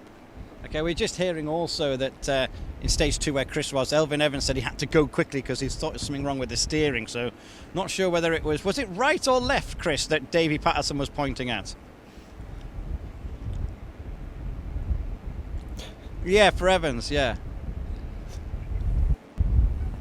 Okay, front right maybe. So we'll see. Right, so it's going to be interesting to see what Elvin says about that. I've heard that also Keith Cronin has had some problems with his radiator in stage 1. Yeah, the radiator I think was full of undergrowth after going off on the first corner of the stage. You might remember it, very, very, very long corner, right-hander which tightens, and it seems that Keith Cronin didn't do the tightens bit and ran the hedge and everything, and then the radiator was full of earth and dirt, and the engine stopped. But there was another reason why the engine stopped. And also Robert Consania here has succumbed unfortunately to a gearbox, is it? Yeah, it came to the end of the first stage with only front wheel drive. Not sure, they thought it was a prop shaft, but it could be anything. Transmission related, but only front wheel drive, and they didn't make it through stage 2. Big frustration there for Robert, obviously after his problems in qualifying yesterday as well. He's not had a great start to the year, but hopefully maybe be out super rallying tomorrow, do you think? Well, we'd hope so. I mean, this time last year, he was just taking over from Chris at Hamilton's Folly because he fancied a bit of rally raid. As I said to Chris yesterday, if Robert Consani didn't have bad luck, he wouldn't have any luck at all. He's just... I don't know what he's done. He must have broken a mirror at some point. Well, I just saw a picture that he put on Twitter saying that after qualifying yesterday, a black cat walked in front of him. And he's just posted another one now saying he seems to be following us with another picture of a black cat. And I mean, I'm not superstitious, but you have to start to wonder with, like you say, with the luck that he's had over the last few days, or last few rallies, sorry, that, yeah, he's needs a change of fortune, shall we say. He does need a change of fortune, and yeah, maybe tomorrow if he could come back as Rally 2 and get himself sorted. So yeah, it'd be interesting. But Seb, obviously you've done a bit of a few of these stages a couple of years ago with Kevin Abbring. Do you find the rallies more challenging with the weather we've got now, or all that mud around and things like that? Oh, definitely. I mean, I was speaking to a lot of the drivers yesterday, Must have been a delay. You know, even having driven the stages myself, as we've discussed many times, I love a dry tarmac rally, and anyone who says otherwise, it's they're a little bit strange, shall we say, or just lying, I think is your line. And for me, okay, Kevin particularly goes very well in the tricky conditions. When it's wet, when it's muddy, he's always going to struggle. He's always going to go well, sorry. But yeah, I think a dry rally, it's a great leveler. Oh, it's a great race in that sense, but those that are really confident can shine in the dodgy conditions. I've actually just seen a note there from one of the timekeepers there that car number 2 has pulled off. I'm going to jump in there and say, just ask Julian which 2 questions. That is... No, it's got a note. That is Elvin Evans. Car number 2 is Elvin Evans. Yeah. What's happened, fellas? About second car on the road. So we're not sure exactly. Hang about. We'll try and find out. I've got, because I have a second car on the road is KK. People on a group within the media office. Let me just see. We are just trying to check whether that is car 2 or second car on the road, but so we will. What's the issue, find Seb? out as much as we can. So we'll just need. There's a car approaching the stop line. This will be the answer. Let's just see who appears now at the stop. Follow him up there, Seb. Don't. Go for it, Seb. Yeah, get stuck in. It is Kaito. Kajatanovic is here, so Elvin Evans is missing from the finish line here.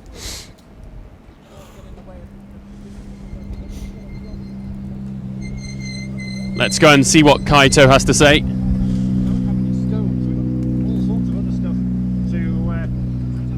To get involved with, but the first question is to Kaito. Just getting his helmet off that Hans device, the Simpson device. It's a right mess. We've got no stone or anything, but Kaito, end of the famous tour head stage there. But no Elvin Evans, where was he? Elvin? No, we didn't see him. We didn't see him. Yeah. But he have GPS, yeah? You can find him. We didn't see him. Now we have reports that he stopped. The road is clean. We don't know. Amazing stage because it's my first time here on this stage, and probably probably for sure is the most difficult stage in my life. It's hard to explain how difficult it is. So many crashes, you can't write in your pace notes everything. You can't, because we have too much information, but it's not enough. You understand? It is crazy stage, but this is real rally. Okay, we're gonna let him get away. Incredible there to hear hear Kaito discussing that stage. He said he didn't see Elfyn Evans anywhere, but obviously we think that he's pulled up possibly with this power steering issue. But wow, I mean, you could see there Kaito was absolutely buzzing. You know, it was. I mean, you could see there his eyes were completely wide. You know, he's almost like he's the hardest stage he's ever driven, and that's a phenomenal reaction from Kaito. But as time on the board there is 16 minutes 30.9. So here comes our second car on the road, Alistair Fisher. Let's just wait for him to open the door. So let Julian come round here. Oh, just 1 second. Here we go. Let Julian come in. Alistair's here. Alistair, what are you calling us forward for? I think I have a front left puncture for maybe the last 2 or 3k. I'm not so sure, but you had to back off in there, especially on the fast road at the end. But if you turned in and the tyre wasn't there, you'd be off the road. But with a fairly clean run through there, I thought the tyres would go off, but they lasted okay. So that's Elfyn saying he thought he had it's not Elfyn, so Alistair saying he thought he had a puncture there. No dramas. Yeah, the tyre looks fine to me on the front. So the time there for Alistair, just 16 minutes 33.3. So just 2.4 seconds slower than Kajtanovic through that stage. And no news on Elfyn. Yep. No, still no news on Elfyn. We'll see if we can find out from Julian if he's heard from any of their camera crews. I can hear the next car approaching us now. If anybody in the DMAC team has any information, it would be great. Just hear We've got a bit of an update here from DMAC themselves. DMAC Tires have put out a tweet. I'm hearing from Julian that there's a mechanical problem is all we're hearing so far. Elfyn is out, Seb, according to DMAC, who have got in touch with Ryan. He's out with a mechanical, did you say? Yeah, mechanical problem. Stopped in 3. Seb, won't it? Doing an interview with his former teammates. So Craig's here. Do like the crash of it. Look at the look on his face! Oh my word! You want that kind of look on your face after Hamilton's folly. Is that better than Hamilton's folly? I can't put that in words. You cannot. That is the best bit of tarmac in the world. I don't care what anyone says. Crazy, absolutely crazy. I loved every second of it. I wanted to go for another 30k. I am on top of the world. Just incredible feeling. Really good. So you're a happy boy then, aren't you? This is really what Irish rallying is about. Now we are on the typical Irish roads that we knew when we grew up on, and he'll be even happier with that time as well. That's an incredible stage time. 24 seconds quicker than anybody else. Some bit of road. Jesus, that is just class. Brilliant. Delighted. Wow, that is. Seb, he's not only on top. So let's just confirm that. Yeah, 16 minutes 6.8 seconds. Leading the rally. Wow. I mean. Just like Kaito, he was absolutely buzzing. Craig often talks of Hamilton's Folly being the best stage from a couple of years ago, but that was incredible. Right, we're just 1 second. We're being ushered. Just move down slightly. Seb, all the build up to this stage of the rally. We all knew when you joined two classic stages together, some of the best tarmac stages in the world. We knew it was going to be a reaction like that, but that's blown me away, both from KK and from Craig. Especially Craig, he just wanted to keep going, didn't he? Exactly, and these are world-class drivers who have seen all the roads. They've been to Finland, Corsica, Spain. You name it. They've done all these rallies. They've seen all these roads over the world, and to come back here, here to Ireland, and to say those kind of things, that the best road they've ever driven. That's a fantastic compliment for this event. And actually, as I say that, Marty McCormack is just now making his way towards us. Obviously, another local driver. He's driven this road before in the British Championship. Let's see what he has to make of it.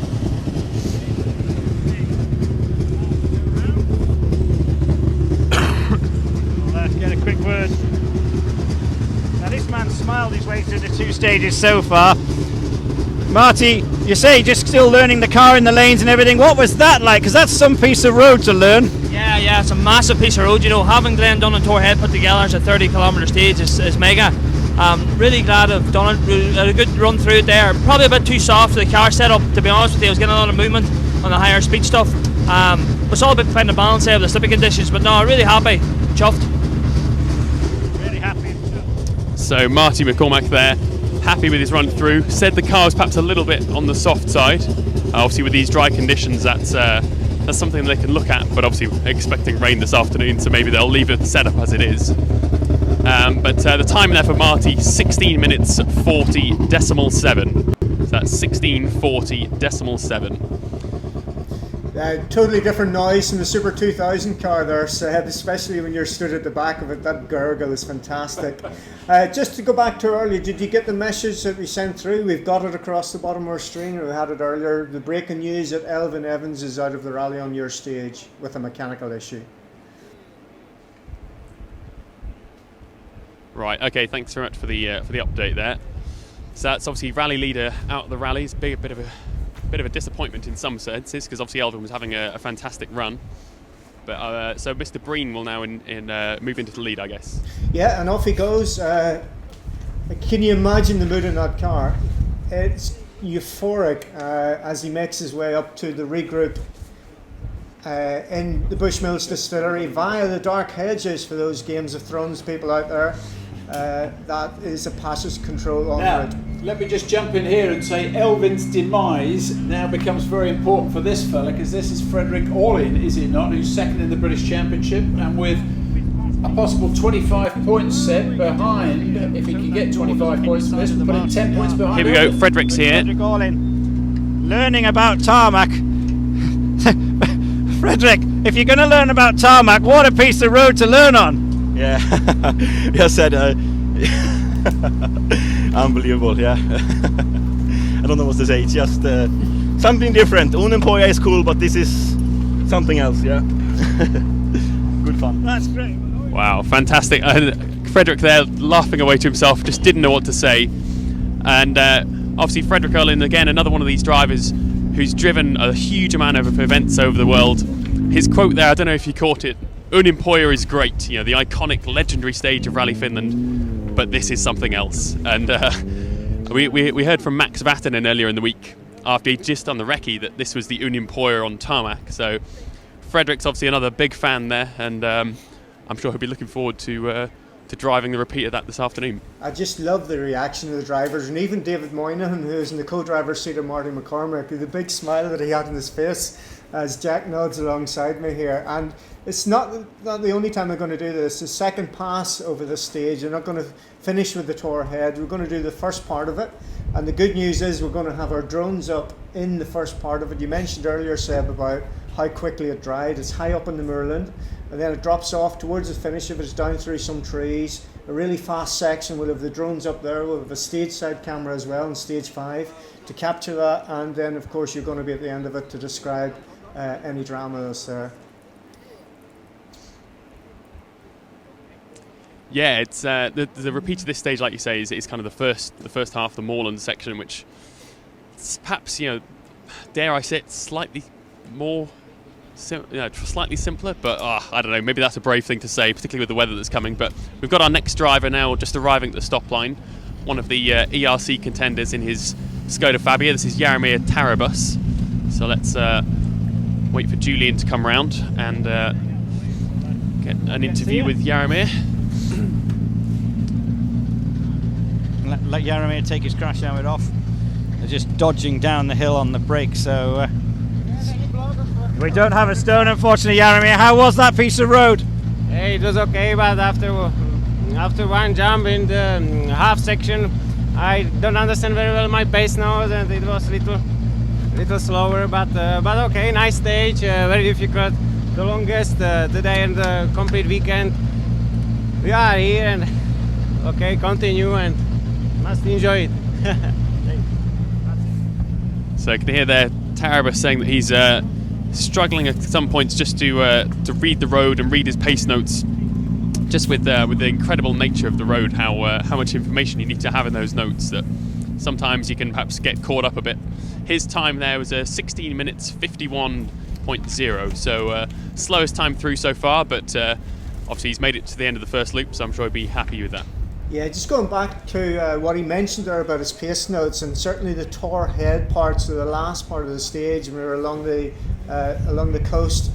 That was always going to be an issue for those people who struggle to make accurate notes. And it's something that Kai Tan was talking about. I saw you write something down, John. It was something like there wasn't enough information, but there was too much. Yes. What was the quote? Can you remember? There was too much information, but not enough. If you know what I mean. And I definitely know what he means, because what you've got is a coastal road, actually with a white line down it, and there's no room for two cars, so I don't know why that happens. But you've got crests, you've got right-hand bends, left-hand bends, and you're focusing on actually, the I've just got some news through, guys. You miss some information. That's really what he's referring to.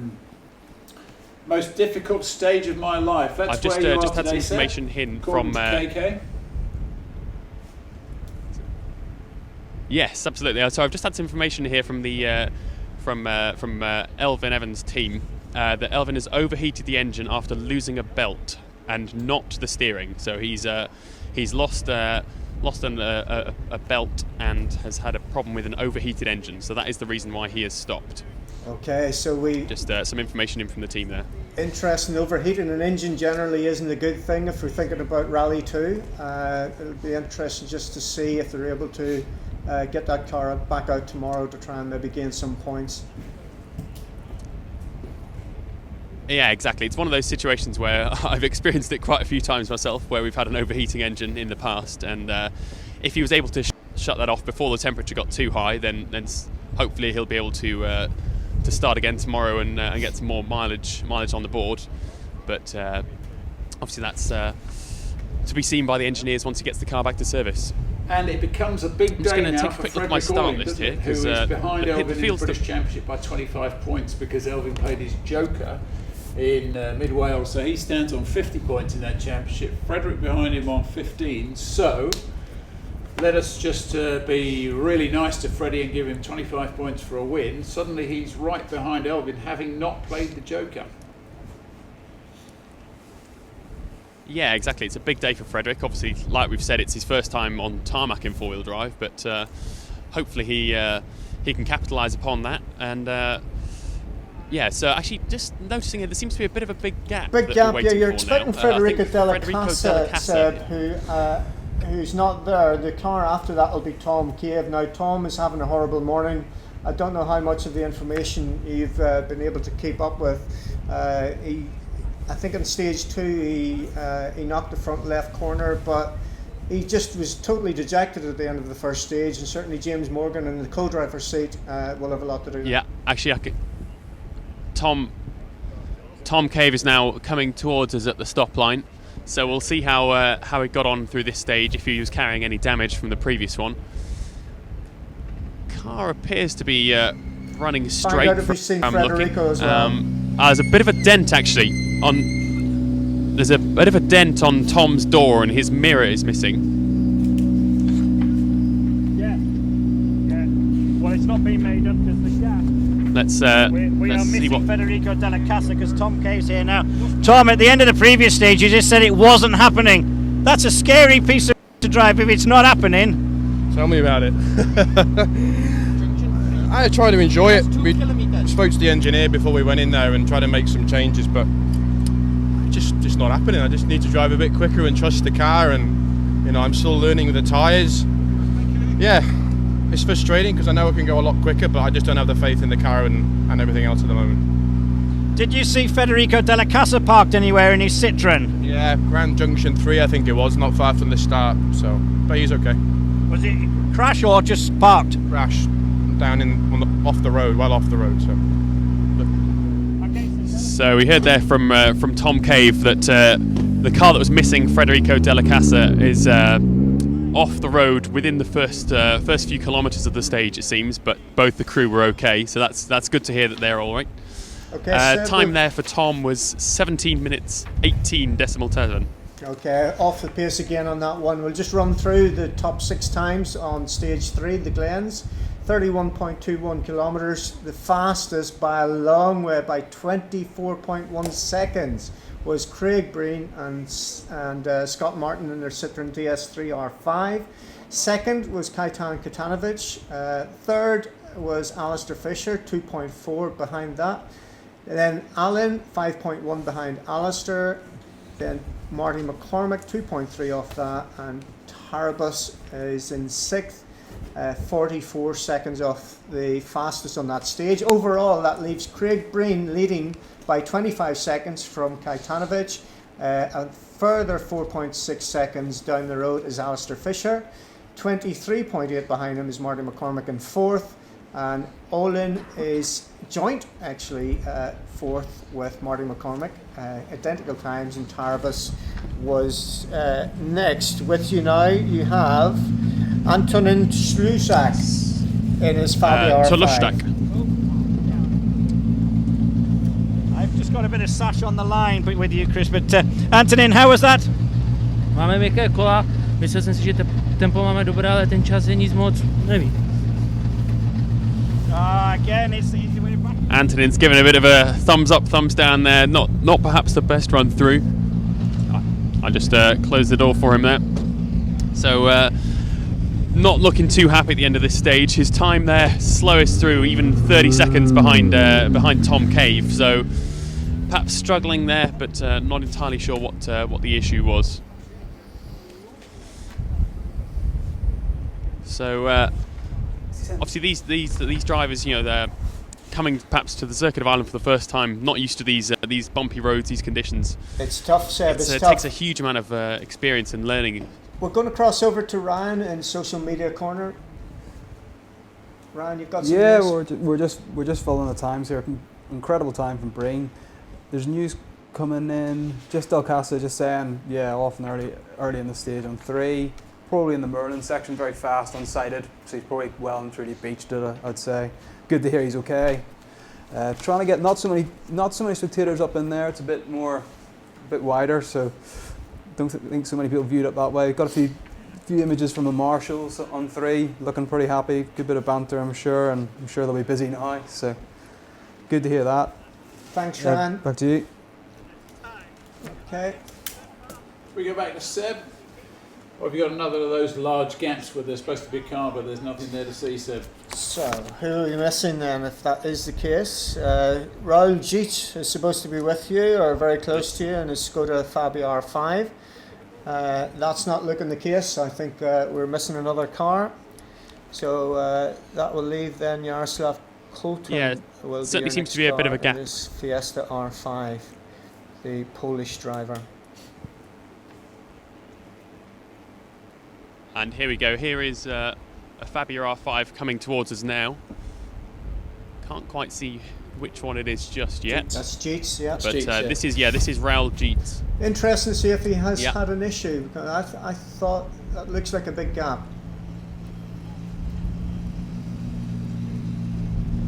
Smoke? Sound a bit off. Is there smoke at the back of it? All looks okay, to be honest, but we'll just get in there and see what he's got to say. He's enjoying this new car, that's for sure. Raul, a long stage there. Did you enjoy that one? Yeah, but for us it was very difficult. A little bit misunderstanding with pace notes and these last 2 days. We really want to perfect pace notes, but everything okay. We didn't make any big mistakes. Take it carefully. And of course, states were super and review and. So there we go, another driver just having a few confusions with their pace notes, but enjoying it nonetheless. It's interesting to see the time on the board now again, 18 minutes 10.4, so incredibly over 2 minutes slower than the time that Craig Breen set. It's even in 30 kilometres, that's still going some. And actually, as I say that, the next car is just arriving behind me. That is... Yeah, that'd be Jaroslav Koltun, Seb. Now then, who have we got here? Yeah. Here he goes. So, car looking good. A little bit of mud on the side. Now, obviously, the cutting is becoming more of an issue, perhaps. Mud splattered up the side, but... Let's jump in and see what Jaroslav's got to say. And everything else, all the rest of it is brilliant as well, but he's got a smile on his face. I think he enjoyed that one. Jaroslav, if you're going to enjoy any stage, it's got to be one. Yes, probably it was the most harder and tricky stage, especially over the coast. Is really twisty and tricky, many jumps. So good fun, but we have to be careful. A twinkle in his eye there. I think all the drivers finding it incredibly challenging, but enjoying their run through the Glen stage this morning. And obviously it does give them an opportunity as well to check those pace notes for the repeat run this afternoon. So any bits they weren't perhaps quite so sure about or wanted to just verify the speed of the corners there, they've got that opportunity now, and this afternoon they can put that into practice and hopefully have an even better time in the second run. Seb, he sounded like he was summing up the whole of this rally. It's fun, but you have to be perfect. Sorry, I just missed that, John. Actually, could you say that one again? The whole of this rally for today and tomorrow. It's fun, but you have to be perfect. Exactly. There is no margin for error on this rally, and it's one of those when it's all working well and working comes together. There's like a feeling like no other. Both between the driver and the co-driver, when you're on these kind of roads and the car's hooked up and you have a good run, yeah, it's unbeatable. But clearly, some of them have hooked it up slightly better than others. Looking at the timing board there, but I think all the drivers are still enjoying. Rapidly approaching. Now this is the Subaru Team Poland driver with an unpronounceable name. I'm going to ask Julian actually. Julian, how do you pronounce this gentleman's name? How do we pronounce this gentleman's name correctly? Wojciech. Yes. Even though that's a W. Who how ah. Did you get that, guys? So Yes, that's we've got important that. information for the rest of the Thanks, weekend. Julian Ball, for Wojciech that. Huhauer. He's still going to be known as the Big W to us. Wojciech, there's a smile on your face. Hard for the Group N car in there, but did you enjoy it? I think it was a little bit maybe too long stage and too twisty, and too many things were going on for our car, so we were really on the safe place. But okay, the rally just began, so we will see what will happen. We enjoyed it for sure. That's great, yeah. Good to hear that. It's an interesting point that the gentleman makes there, that obviously driving in a Group N Seb, car, if it's a I lot might just heavier, it's a lot interrupt you there harder for on a the couple car in seconds. terms of I thought the Wojciech's, brakes. moustache looked really good, but I just want to show everybody a better moustache, and that is Ryan's in social media corner. Come on, Pete, give us a quick. There is a moustache and full beard. Take that, Wojciech. Okay, back to the Back rally. to stage. Can I give a quick update? Now then, here we go. Here's Joe McGonigal. Let me. So it's Breen. Seb, just beware, Seb, that the next car is going to come a minute behind that one, so we're on 1 minute intervals from here. Breen, Wojciech, Fisher is the 1, 2, 3. Okay, thank you. Caves had a smile on their face. Joseph, what was that like? I just can't believe we got away with it, to be honest. We were off 3-4 times, got away with every one. We buried a chicane, but we're here anyway. Tires are finished as well. So. Can I have a watch of your onboard camera later on then? Yeah, so we'll see you in the bar. So there we go, Joe McGonigal having a few moments throughout the stage, but the big smile on his face tells us that despite those wild points, he's still enjoying it. And so, did I hear that correctly? That Yes, our previous driver is second overall. No, I was wrong there. It is Breen, KK, Fisher. That's my mistake, my bad. So it's Breen by 25 seconds from KK. No problem. Let's see where Wojciech is. Let me just see if I can. So your next car is going to be Neil Simpson. He should be a minute behind, but that's a bigger gap than I was expecting. Yeah, it feels like a bigger gap. Obviously, Neil's done this rally once before and is no stranger to rallying an island, so he was certainly looking forward to tackling these roads. But we'll see where his Skoda here in its lovely livery is. Yeah, and then following him will be Robert Woodside from Ballyclare. Yeah, Neil Simpson had a horrible rally, the first one, Jack, didn't he, in Wales?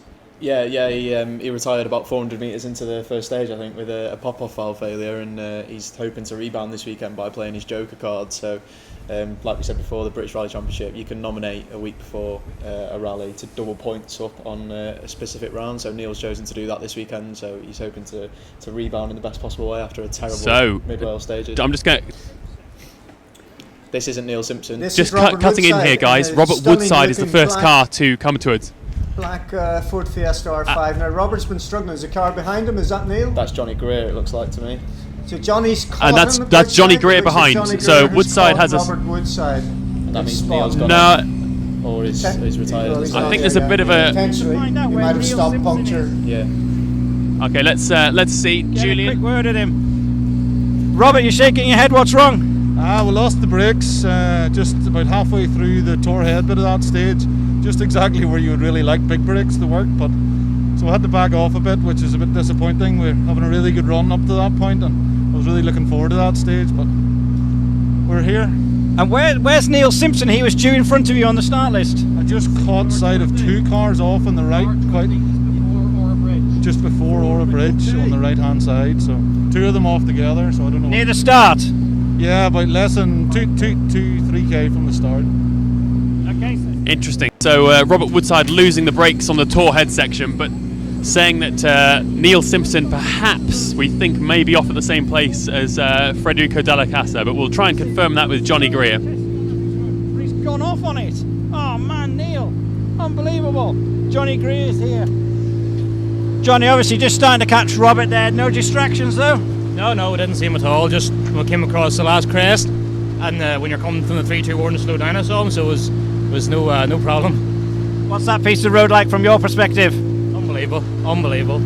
Probably one of the best bits of road in the country. It's just fantastic. But the start with a bit we call Glen Dunn is very, very tricky with the wet, but that tour head bit is just unbelievable. Fantastic. So there we go, Johnny Greer enjoying his time on the Glen stage, and here is David Bogey. He's also already at the stop line here. Obviously had that problem in free practice and qualifying yesterday. Let's just let the marshal go round and Crests and brows. David Bogey, first time I've seen him this weekend. David, how was that? Very difficult, but good, very enjoyable stage. We kind of slipped a wee bit wide and clipped a rock towards the end of the stage. I think I broke something on the far rear corner there, so we'll get a look at it now certainly and see what we can do. Okay, I'm going to get a look at it. So David, relatively happy there. Obviously a few things to look at in the remote service that's coming up just after the regroup now. Just run through some times here for you. Breen fastest, second Kaitan 24 seconds behind. Alistair Fisher further 2.4 down the road. Olin fourth, plus 5.1. McCormick, Tarabas, McGonigal, Tom Cave and Colton on the stage. Overall, Breen leads the rally by 25 seconds from Kaitanovic. Alistair Fisher 4.6 behind that in third. Olin 23 behind Alistair. Then Marty McCormick on the same time as my screen disappears. Then we have Tarabas who's 10 seconds behind McCormick. McGonigal slots into 7th, 50 seconds behind Tarabas. That will change. And then Cave, Colton, and that's your top 9. Just looking at the 1, 2, 3 in the British Championship. And David Bocker has just arrived. All in and then Cave. Get a word with David. David, the famous run over the Tor Head. Enjoy that? It's a good stage. It's a car problem. It's coach problem. A what problem? 15 kilometers coach problem is. Again the clutch. Yes. So a little bit of a frustrated David Bock there, complaining of issues with the clutch, which he also had problems with yesterday, I believe. So he's just taken a quick look at the timing board to see what the damage was. He has dropped quite a bit of time there, 17 minutes 55.5. So perhaps some work to do now. Although of course with it being a remote service, there's limited in the.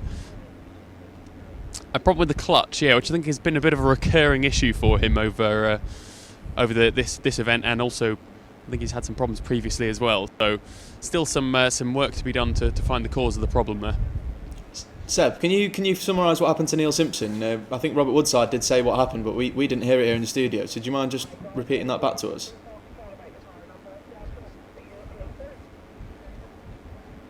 No. Sorry, what was that, John? I was just hearing some other information. Robert Woodside did speak briefly about what happened to him. Can you tell us can you update us on that? Yeah, he said it's not confirmed that it was Neil, but he seemed to catch sight of two cars off near the start of the stage. So we think that could be the place that Della Casa has also gone off, perhaps. But we're hearing from the timekeeper at the stage finish that they are well off.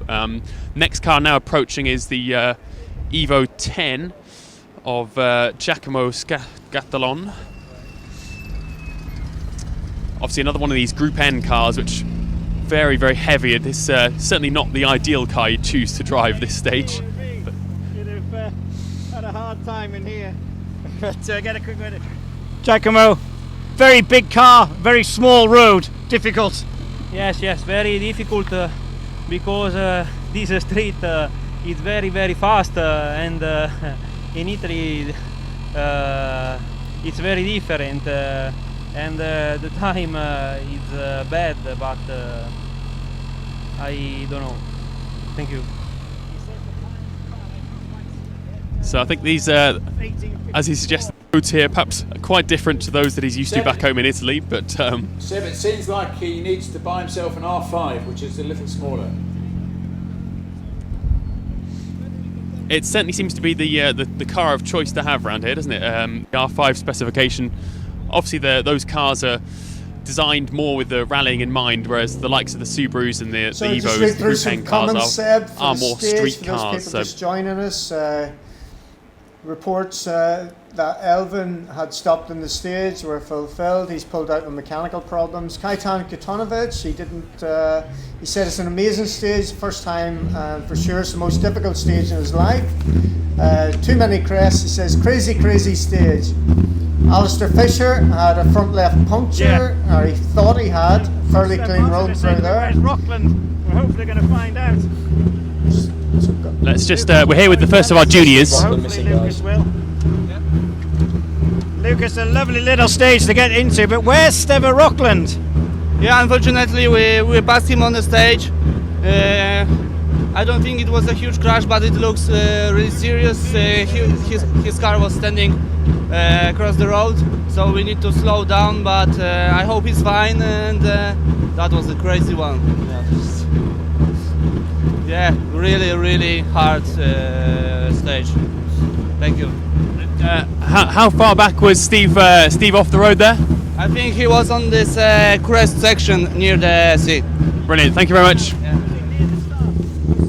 So we're just hearing there that Steve Rockland, who was obviously the fastest driver in the junior section yesterday in the qualifying, has obviously crashed and Seb, can you was just partially in the road. But he's both the crew.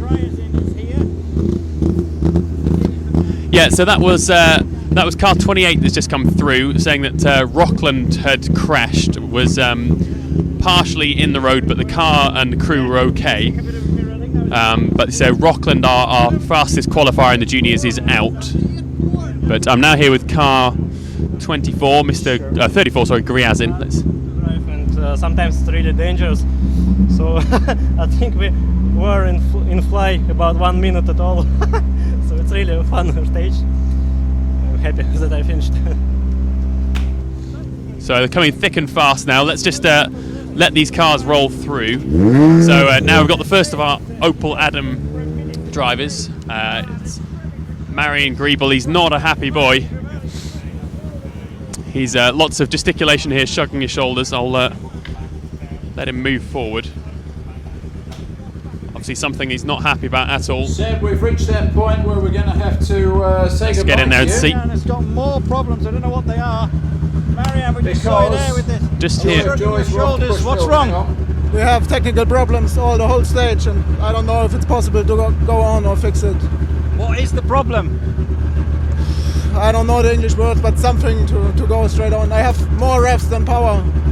Okay, maybe the clutch.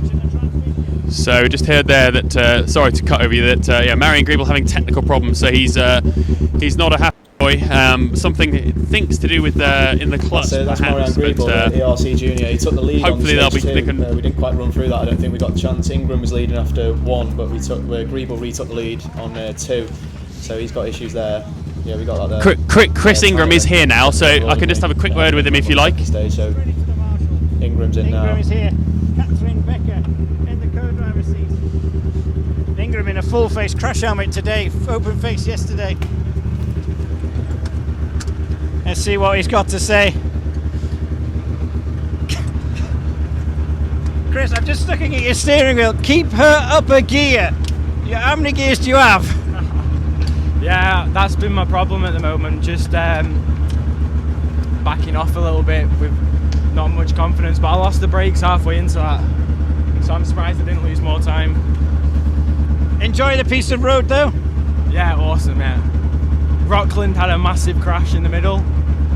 A really dangerous place. Like, it's not, the car's definitely not safe where it is on a downhill bit blocking in the middle of the road. But they're alright, so. Okay, I'm gonna get a picture of that steering wheel. Okay, so just heard there from Chris Ingram Seb, saying complaining he's losing the brakes, and that's why he's lost a bit of time.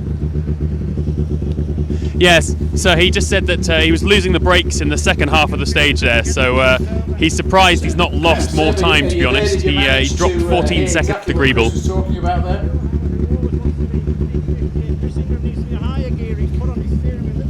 Yes, yeah, he's struggling with the brakes, and so he's lost time with that.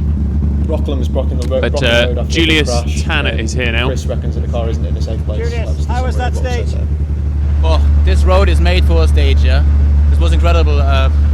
So many bumps, so many jumps, so many hidden corners. A lot of cars standing in line next to the road, so we are quite happy to be here, and I'm happy with the time. So we hit nothing, make no damage. So this was important for the stage, and yeah, I'm happy. That's good. Seb, I think we might love you and Just leave you one there. sec. Thank you for all your hard work. Yes. Thank you for getting all those interviews.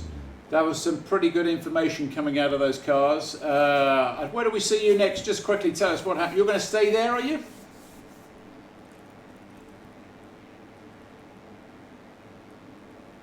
Version of this stage for the afternoon run this afternoon around 3:45, 4 o'clock. I think I'll be there.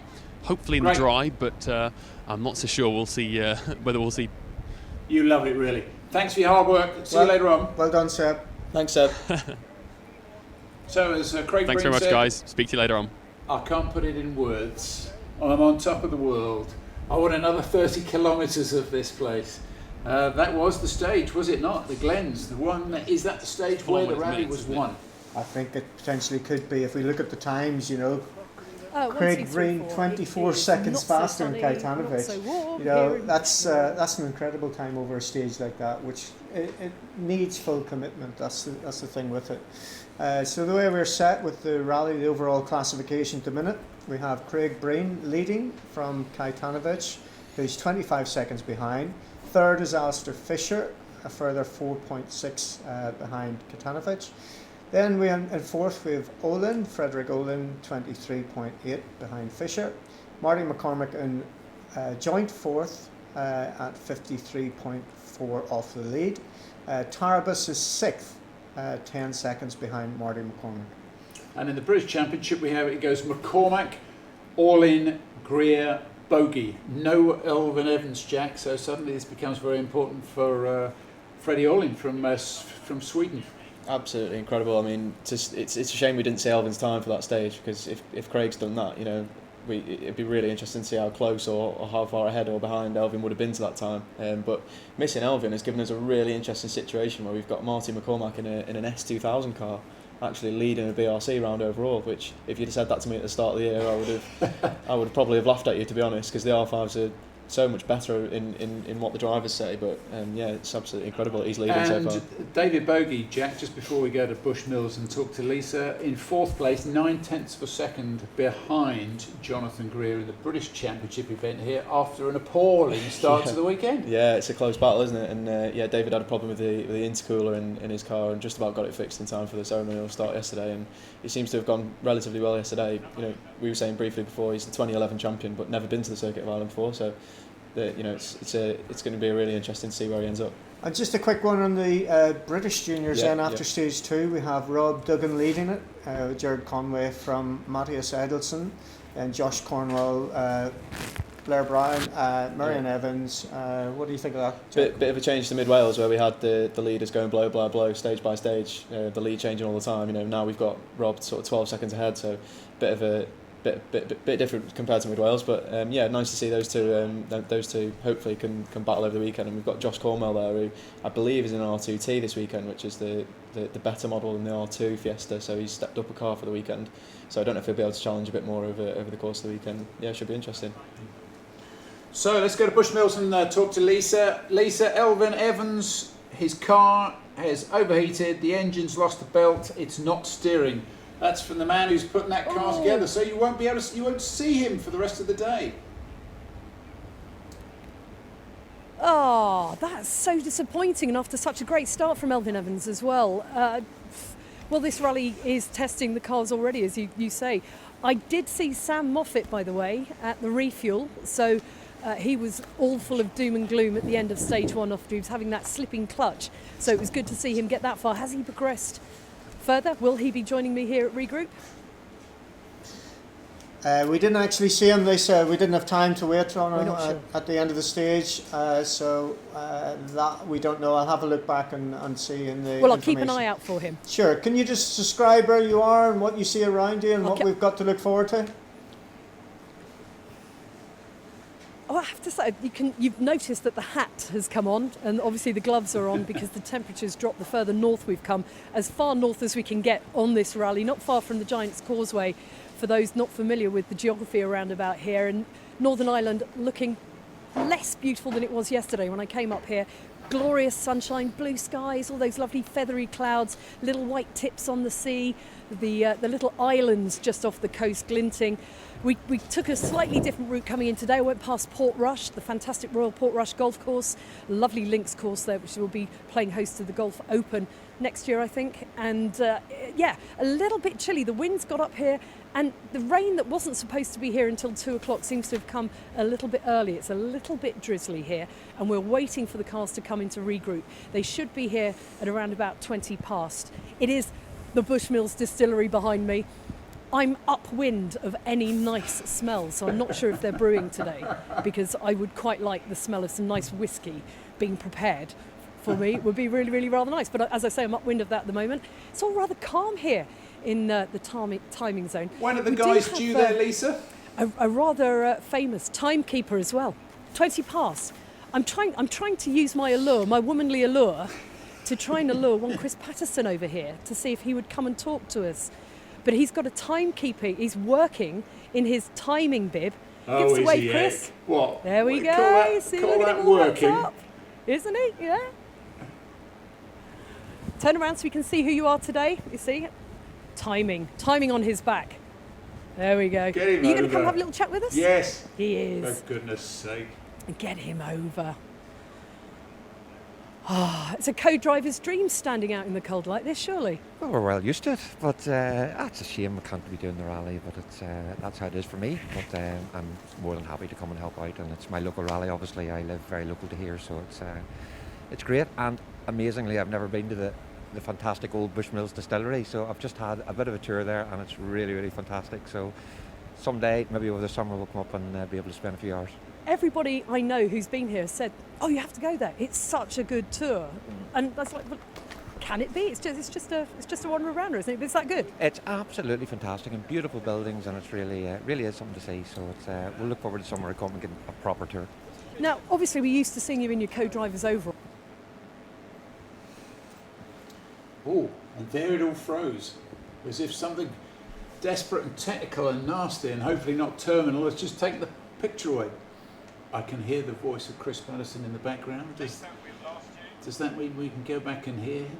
How can that man not have been to the Bushmills distillery? Mind you, I can't say that because I haven't either. I don't live up here. Let's have... We haven't been over to social media corner for a while. Let's That's go over true. there and see Well, I think we need some sort of a drum roll or a bit of music as we go to Ryan. There he is. Okay, A proper Circuit of Ireland moustache. What you got, Ryan? Yeah, we're just trying to follow some of the national stuff as well. Obviously, they're going through stage 1 and 2 now. It looks like Frank Kelly leads the national after stage 1. We've lost Callum Devine. Di Llewellyn's son broke a drive shaft off the start line, so we've lost him as well. Sporting the Tash, thanks very much. Yeah, there's so much action going on. I know we're so focused on the front runners, but trying to find national stuff as well and follow up with that. Anybody managed to send you any pictures from any of the stages or any of the viewing points? Managed to get a shot of Evans before he broke down. Bryn Pierce in stage 3 at an early junction. Very good, Bryn. We like that picture. Yeah, nice one. What else? We've got loads of people following us and just saying thanks very much to the production team. They're absolutely working flat out. Here. Giving them a shout out. Who so far is the person the furthest away from us to send us any kind of a picture or a tweet? Our friend in Catalonia online. I'd love to see the online demographics who's on there. Got some stuff here from the regroup. There's a lovely shot of Bushmills Distillery. Yeah. Not so many fans in that shot. They might be out of shot around the back. It'd be interesting to see if we can get a breather. We're just absolutely flat out at the minute. It's just there's so much going on. Which is a great thing. It's great, but you kind of want to do everyone justice and give them all a bit of coverage and make sure we're not missing any stories. But it's again, the event is unique in that we've got 3, if not 4 championships running. There's so many cars running that by the time we reach the end of stage 3 and the top runners have gone through the end of stage 3, the national guys in the Northern Ireland Championship are still in stage 1, and we want to bring you the best of stage 1 as bring you the best of stage 3. It's very difficult to do, but with you, Ryan, we know it's possible. Well, we've got a bit of a gap before 4, so hopefully we can get a nice That'll be lunch. bit of a roundup. Yeah, no lunch for us. See, like in rally fashion, someone will bring in team clothing, will bring in a sandwich wrapped in cling foil or for aluminium foil and a banana and an energy drink. Willie Verhoeven. Yeah, that'll be Willie Verhoeven. Willie, where are you? If you're watching, your expertise and that sandwich box of yours is needed right now because Trevor and we're flaking. And we'll let you in on a secret that we didn't work through the night. It's all the guys behind the scenes who've been working through the night. I wonder, is our Seb still at the end of stage 3? Mr. Producer, is there any chance we could Pete, go the back? producer, have we still got a live camera going on Seb at the end of stage 3? No, he's having to turn all his kit off as well and go somewhere. Control Alt Delete. He's staying there for the Nationals though, as I understand it, unless there's been a change of plan. So that means it's you and me, Trevor. Jack has had to abandon us as well because he's got to go off and do his day job because he's got to go and write for Motorsport News. I love the way he's getting said to repeat everything that the driver said as he got into the end of the stages, and he was scribbling it down in shorthand because that's going to go into Motorsport News next week. Voice recognition. That's an absolute certainty. But he's had to go out and join the rally again. Yeah, so the cars are still in stage 3. Just reading, having a look down through the times here that we haven't mentioned before. Robert Woodside was 11th fastest. Who else have we got? Bokta in 15. Greibel, Chris Ingram come in there on 20th. What we'll do is I'll have a quick peep at the I've got the Juniors. Ireland Tarmac results after 2, which read Fisher, Henry, Josh Moffat, then Sam Moffat behind, then Greer, McGonigal right. That's how they go. Let's have a look at the British Championship after stage 3. And we're probably only just a little bit quicker than you are at home tuning into all of this. After stage 3, now wait a second, I have got, Martin McCormack, then Frederick Orley, then Josh Moffat, Jonathan Greer next, and Sam Moffat in 5th, and that is what, 25 seconds separating the top 5. So it's not as if there are big margins in there. It's not as if we've got gaps that you can't work with, particularly if the weather prognosis is, as we heard earlier on this morning, it's 80% chance of rain this afternoon and this evening, which will make it, what's the word I'm looking for? It'll add another variable, won't it? It definitely will. Because you've gone through there once, you've got it in the back of your mind how you're going to do it again, and then suddenly it's all going to be damp. Pretty much everything is going to be damp. And you'll have to drive it completely differently. What was interesting, the cars that we did see through stage 3 of the Glens, there's a few drivers having issues with their pace notes. I'll guarantee that'll be over the Tor Head part that we talked about before.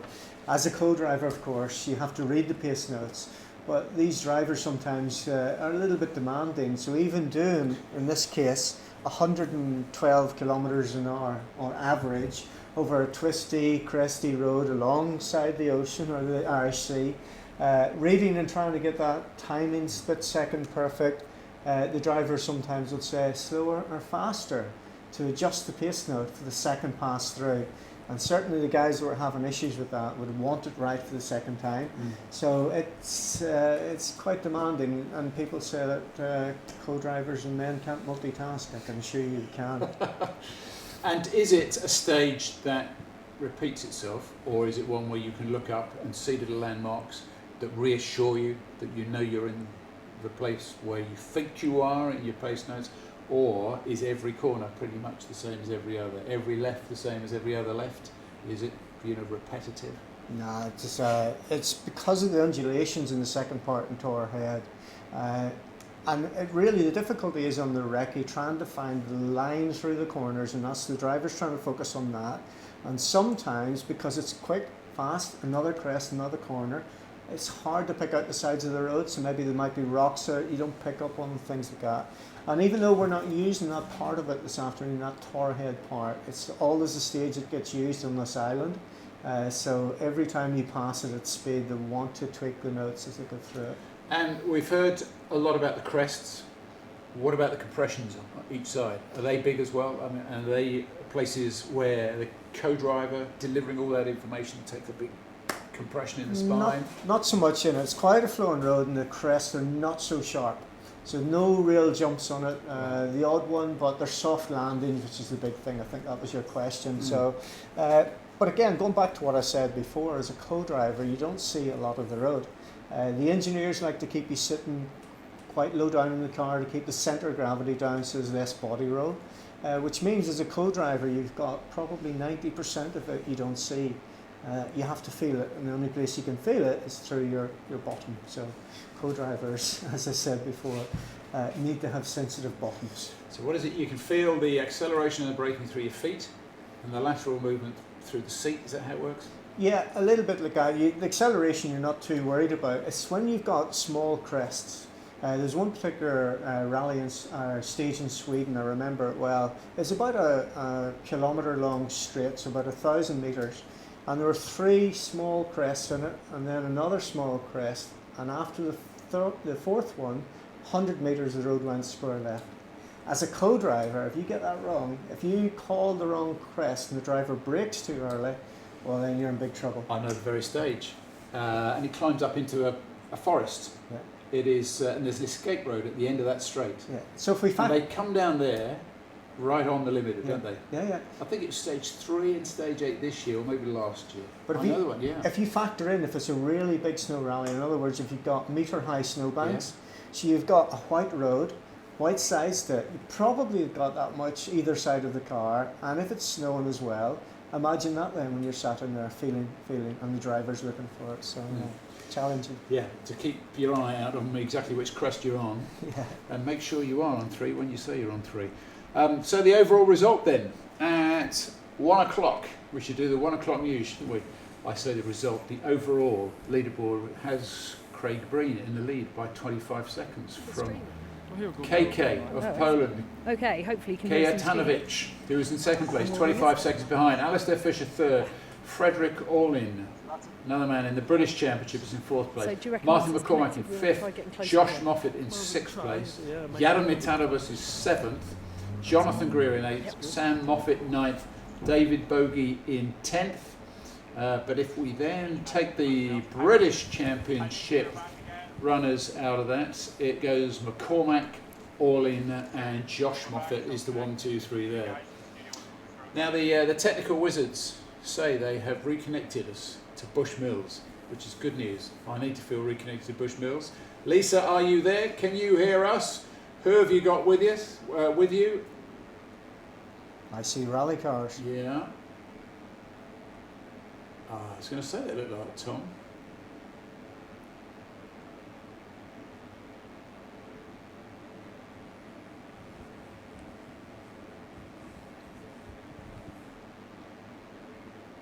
Because they have already a sandwich and a cup of coffee because they can, basically. They're here earlier. And we will do our best to try and catch up with some of those drivers. But I'm going to wander around to the other side of the car and we'll see if we can have a chat with Tom. He wasn't entirely happy at the end of the first stage. Where's he standing now, guys?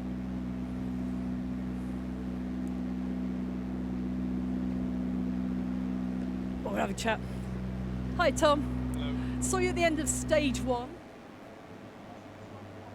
Favourite time, but you said it was okay. So how's the rest of the morning going? Morning's gone okay. I'm not going to go over the top with it, but just been a few things where I'm not happy with the car setup. Lack of knowledge with the tyres, knowing what they can do and what they can't do, and yeah, it's building. You know, there's more to come. I know I can go a lot quicker in the car, but I'm not willing to risk anything at this stage of the championship. So, like you know, people have been making mistakes and people have been dropping out. So we're going to have to play the long game this weekend. Yeah, you can move up a position without doing too much yourself. Remote service, obviously, it's settings that you need to change, so you can have a little bit of a tinker. Yeah, we've got to speak to the engineer again before we go into the next loop of stages. We've got a while till we go in there yet, so yeah, refuel, have a rethink, and just try and drive quicker this afternoon. How are you enjoying the weather? This morning was good because there was no rain, but now it's raining, which is going to make it a big challenge again. I just didn't really enjoy yesterday's qualifying conditions, so hopefully we won't have a repeat of that. Good luck with the rest of the day. Thank you. So Tom Cave there. Oh, there we go. A little bit happier, I think, than when I first saw him this morning. I like that phrase a lot, Lisa. A refuel and a wandering down rethink. the cars here. Refuel, rethink. It's very clever. Bit of alliteration. I like it. Is Freddie there in that car? Can no, you, he's one of those. Is He's Frederick just. Orlin around? I think I can see him Carl Stats taking finest? shelter. I'm going to try and hunt him down. I think he is standing here. There's a whole cluster. I don't know what's the collective noun for a bunch of rally drivers. I'm not sure, but there are many in here. Is it Freddie with a line on his leg? See, they'll put their coats on, and they all end up looking quite similar when they've got their raincoats on. Now, that's not fast, Freddie. Robert. Where is everyone? Oh, it's Alistair Fisher. Let's have a chat with Alistair. Alistair. Alistair? Just hopefully grab a quick word with Alistair. There we go. Hi, Alistair. Taking shelter. Taking shelter in the bus stop. Very wise. How's the rest of your morning? It's been a difficult enough morning. I feel we went on too soft a tyre for the first loop. A medium slick would have been better, but okay, we're here and we're relatively in the fight. Hopefully we can keep it up after lunch and perhaps pick up the pace a small bit. I'm going to move you slightly over because I managed to position you under the drain pipe, which is what your Pirelli cap was clearly designed to do. How's it shaping up compared to your previous experience on these stages? They're always very difficult. They're very technical stages. Tour heads, that's just something else along the coast there. But it's just a sort of typical Irish rally. The weather's changeable and the roads are tricky, so we'll get into service now and get a bit of a rethink and go out again. Anything particular that you want to have a little tinker with? Nothing major. We made some changes between the loop to the setup. Perhaps we went in the wrong direction for one of the stages, but we changed it back then. But just routine checks. Thanks. Good luck this afternoon.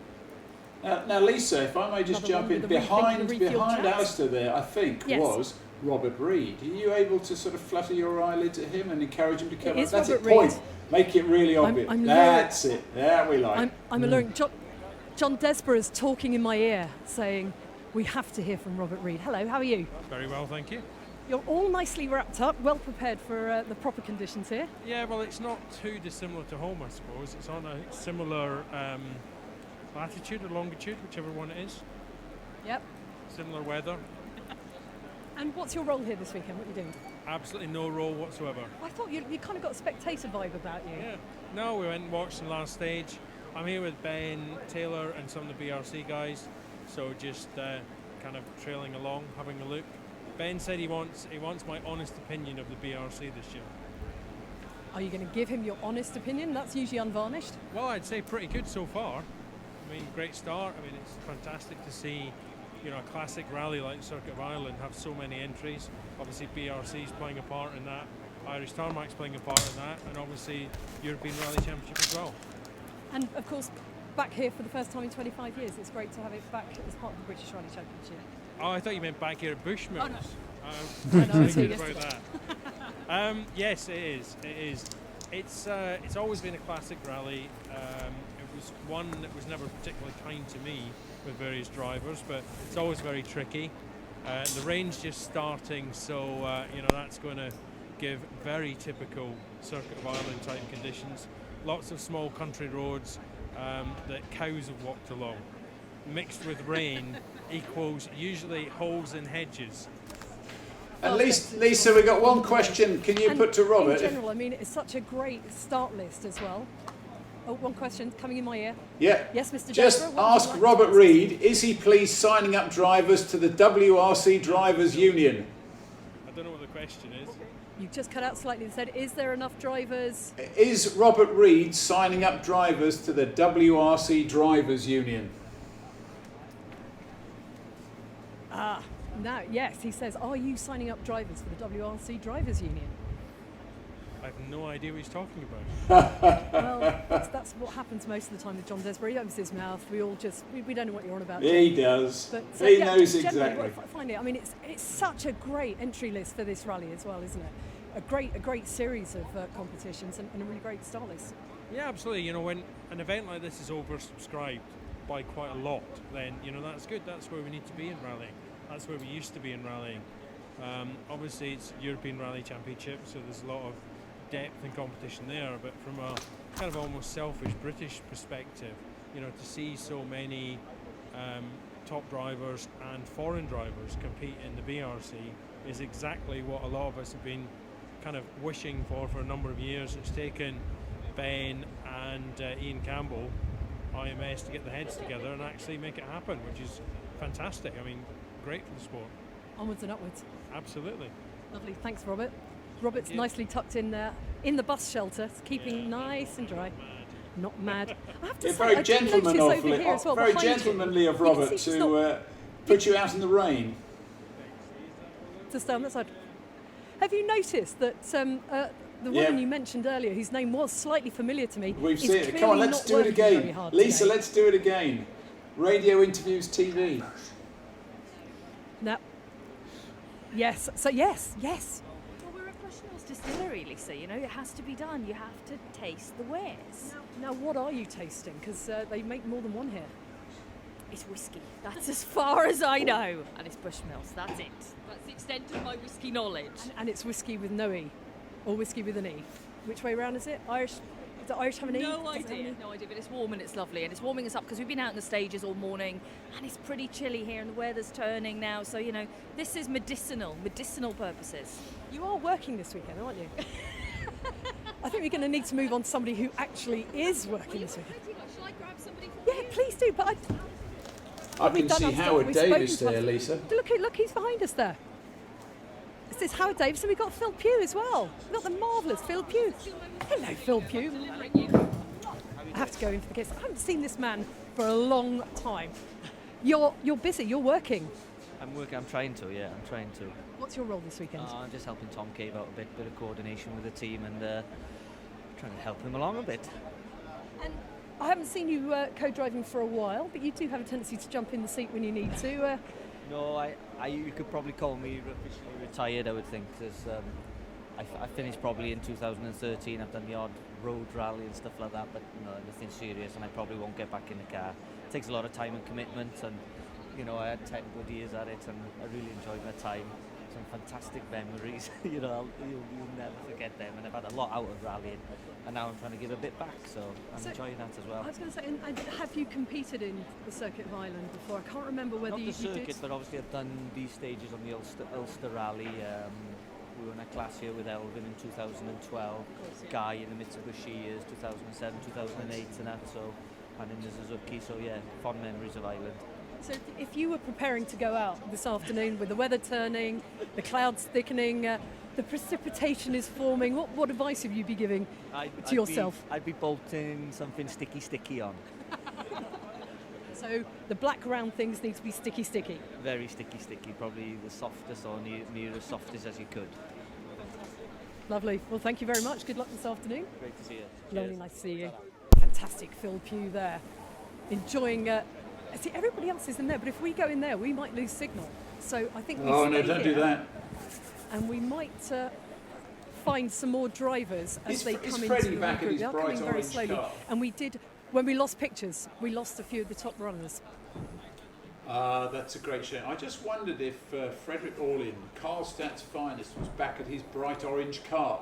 Because, of course, if Elvin is going to be out and stay out, no. Sorry, you're not supposed to see these blank seats over here. If Elvin's out and going to stay out, it's a big one for Freddie. Is he still around anyway? I'm looking back. Have you seen Frederick Olin? Freddie, where's Freddie? Yeah. Is he gone? So he's hiding. So they've got all black. These black jackets they're putting on. It's like a hoodie. There he is. There he is. Hello, Frederick. Whoa, that's quite a morning, isn't it, out there? Good one for you, though. Yeah. Surprisingly good, to be honest. I mean, I think, as I said a lot of times before, it's important to remember it's my first time on tarmac ever in a four-wheel drive car, and 4 years since I was on this stuff. So quite interesting first stage. I think we were 14th or something on the first one, and now we've been 5th and 4th on the last two. So definitely the progress is there, and we are just going to keep on doing what we're doing, and then hopefully we will see the finish line. And obviously some drivers that were putting in quicker times ahead of you are no longer continuing at the moment. Elvin, the latest casualty, so elevating your position even higher.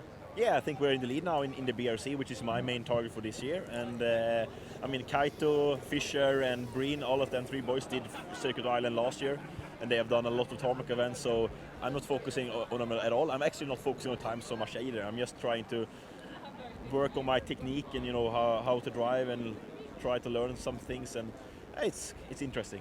Can you explain to people who, like me, don't possibly understand the difference from going into a four-wheel drive car like this R5? What are the differences? What are you finding different to adjust? Is it how you think? Yeah, first of all, I said, tarmac is a big difference compared to gravel. Everything is happening so much quicker. Like on gravel you can push harder, but the limit is wider, so when you step over the limit, it's not just the car goes away, but on tarmac everything is fine, and then just all of a sudden you lose everything, and then you have a crash. So you always need to be under the limit. On gravel you can actually step over it quite a lot of times without having a problem. Four-wheel drive compared to two-wheel drive is, first of all, it just goes a lot quicker everywhere, especially out of the slow corners, because you have more traction. So from slow corner to slow one again, everything just happens 1 or 2 seconds quicker than it would do in an R2 car, which I'm used to drive on tarmac. So you just have to keep your head up and be focused, and it's also hard for my co-driver. He's also not used to it, so we are actually learning step by step. Spitting those notes out even quicker. Exactly. So how are you enjoying the whole Irish ambience? How are you enjoying your trip to Northern Ireland? A lot. I mean, this last stage we came to the finish and we just laughed because it was just a crazy stage. I mean, it's a little bit like Onnenpoja in Finland, but on tarmac, so you're jumping all the time, and I think we had some proper jumps, so we're happy. Well, you can't get better than that, can you? One of the greatest rally stages in the world, being compared to one of the stages here in Ireland. Good luck with the rest of the rally. Thank you. Thanks, Freddie. That's Frederick Olin there, and saying it's like Onnenpoja. I think Seb Marshall is trying to claim he came up with that idea. Last night in the bar, he swears he was the first person to say that, but you can't get better than comparing something to Onnenpoja. Well, I heard this malicious rumour, and I heard who else we can find. Agnew's been trying to claim ownership of this label of the Onnenpoja of Northern Ireland. I'm not so sure. I think it was... It was Max Fattenham. He's Max Fattenham who came up with it. It was actually quoted by our friend who's left us now, Jack Binion, in Motorsport News, I think. Yeah, it was Jack and it was Max putting that one on the map. Any sign of Mr. Breen? Has he calmed down yet? We will find Mr. Breen, but he ran away inside because he can't handle the weather. I have with me though Bobby Rees, the event director. You haven't. You've got Gordon Noble. Gordon Noble, sorry. You're Gordon. Sorry, Bex is selling me a kip of that. Gordon, tell me. No, we are live. He's behind you. We're going for a slightly different shot this time. There we go. That's no problem. I'm being directed by my cameraman here. Tell me about the event so far. How do you think it's shaping up? As ever, it's a fantastic rally. The buzz around the whole place is great. There's lots of people out. We're coming to towns, I guess, where the rally hasn't been for years and years. And it's good to bring the event to the sort of public where we don't normally go. We normally go hiding in some back road somewhere or something like that. So it's good to come out here and publicise rallying, I think.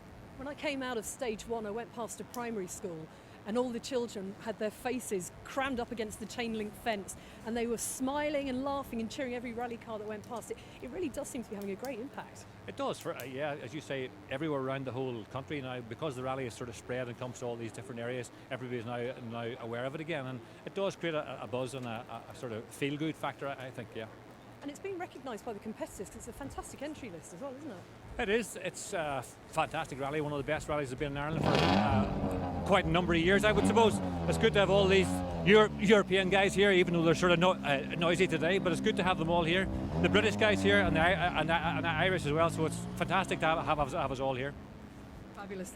Thanks, Gordon. Gordon, got to go. We'll move out of the way. Of course, Ali Fisher's co-driver, Gordon Noble there. I don't know what's got into me at the moment. I'm believing kippers that are being sold to me.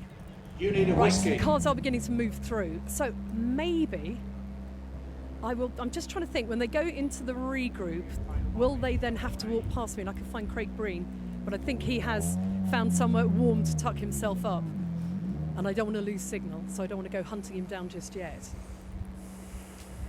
No, you've done very well. It was good to talk to Frederick Olin. It was good to talk to Gordon Noble. It was lovely to hear Robert Reed deny he's not trying to become the driver's representative of the WRC. Just when we're waiting on Bobby Willistop here. I can see Scott Martin. Let me try and get him. Got a message in from Dale Moscat in Australia. He says, Scott, I'm watching you lads from home down here in Sydney.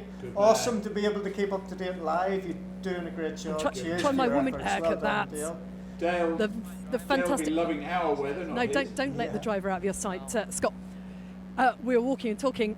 How has that been for you so far this morning? I don't really know how to sum it up, but really good morning.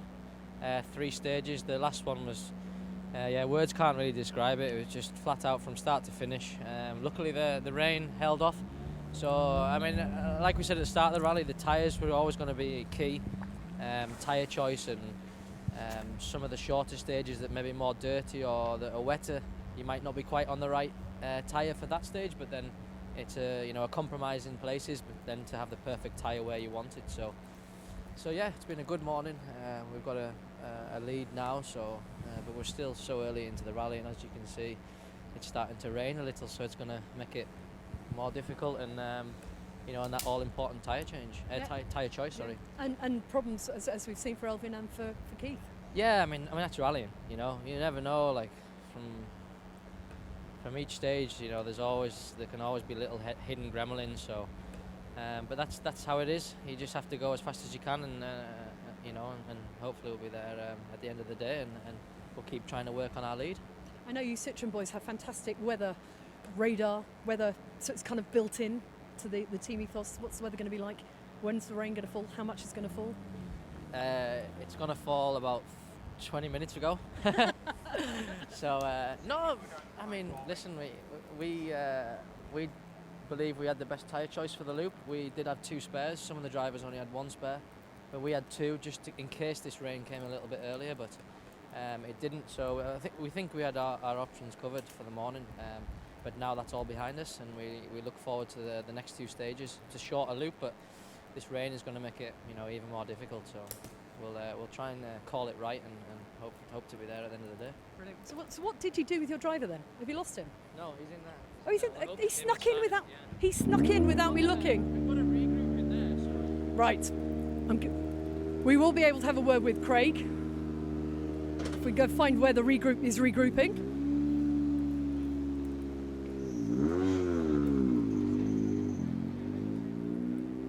So I think Craig waited until my back was Lisa, turned. that was and got in very the good car and quite very clearly. wise words from Is that Scott, I outrageous? thought. The secret is to have the perfect tyre where you want it.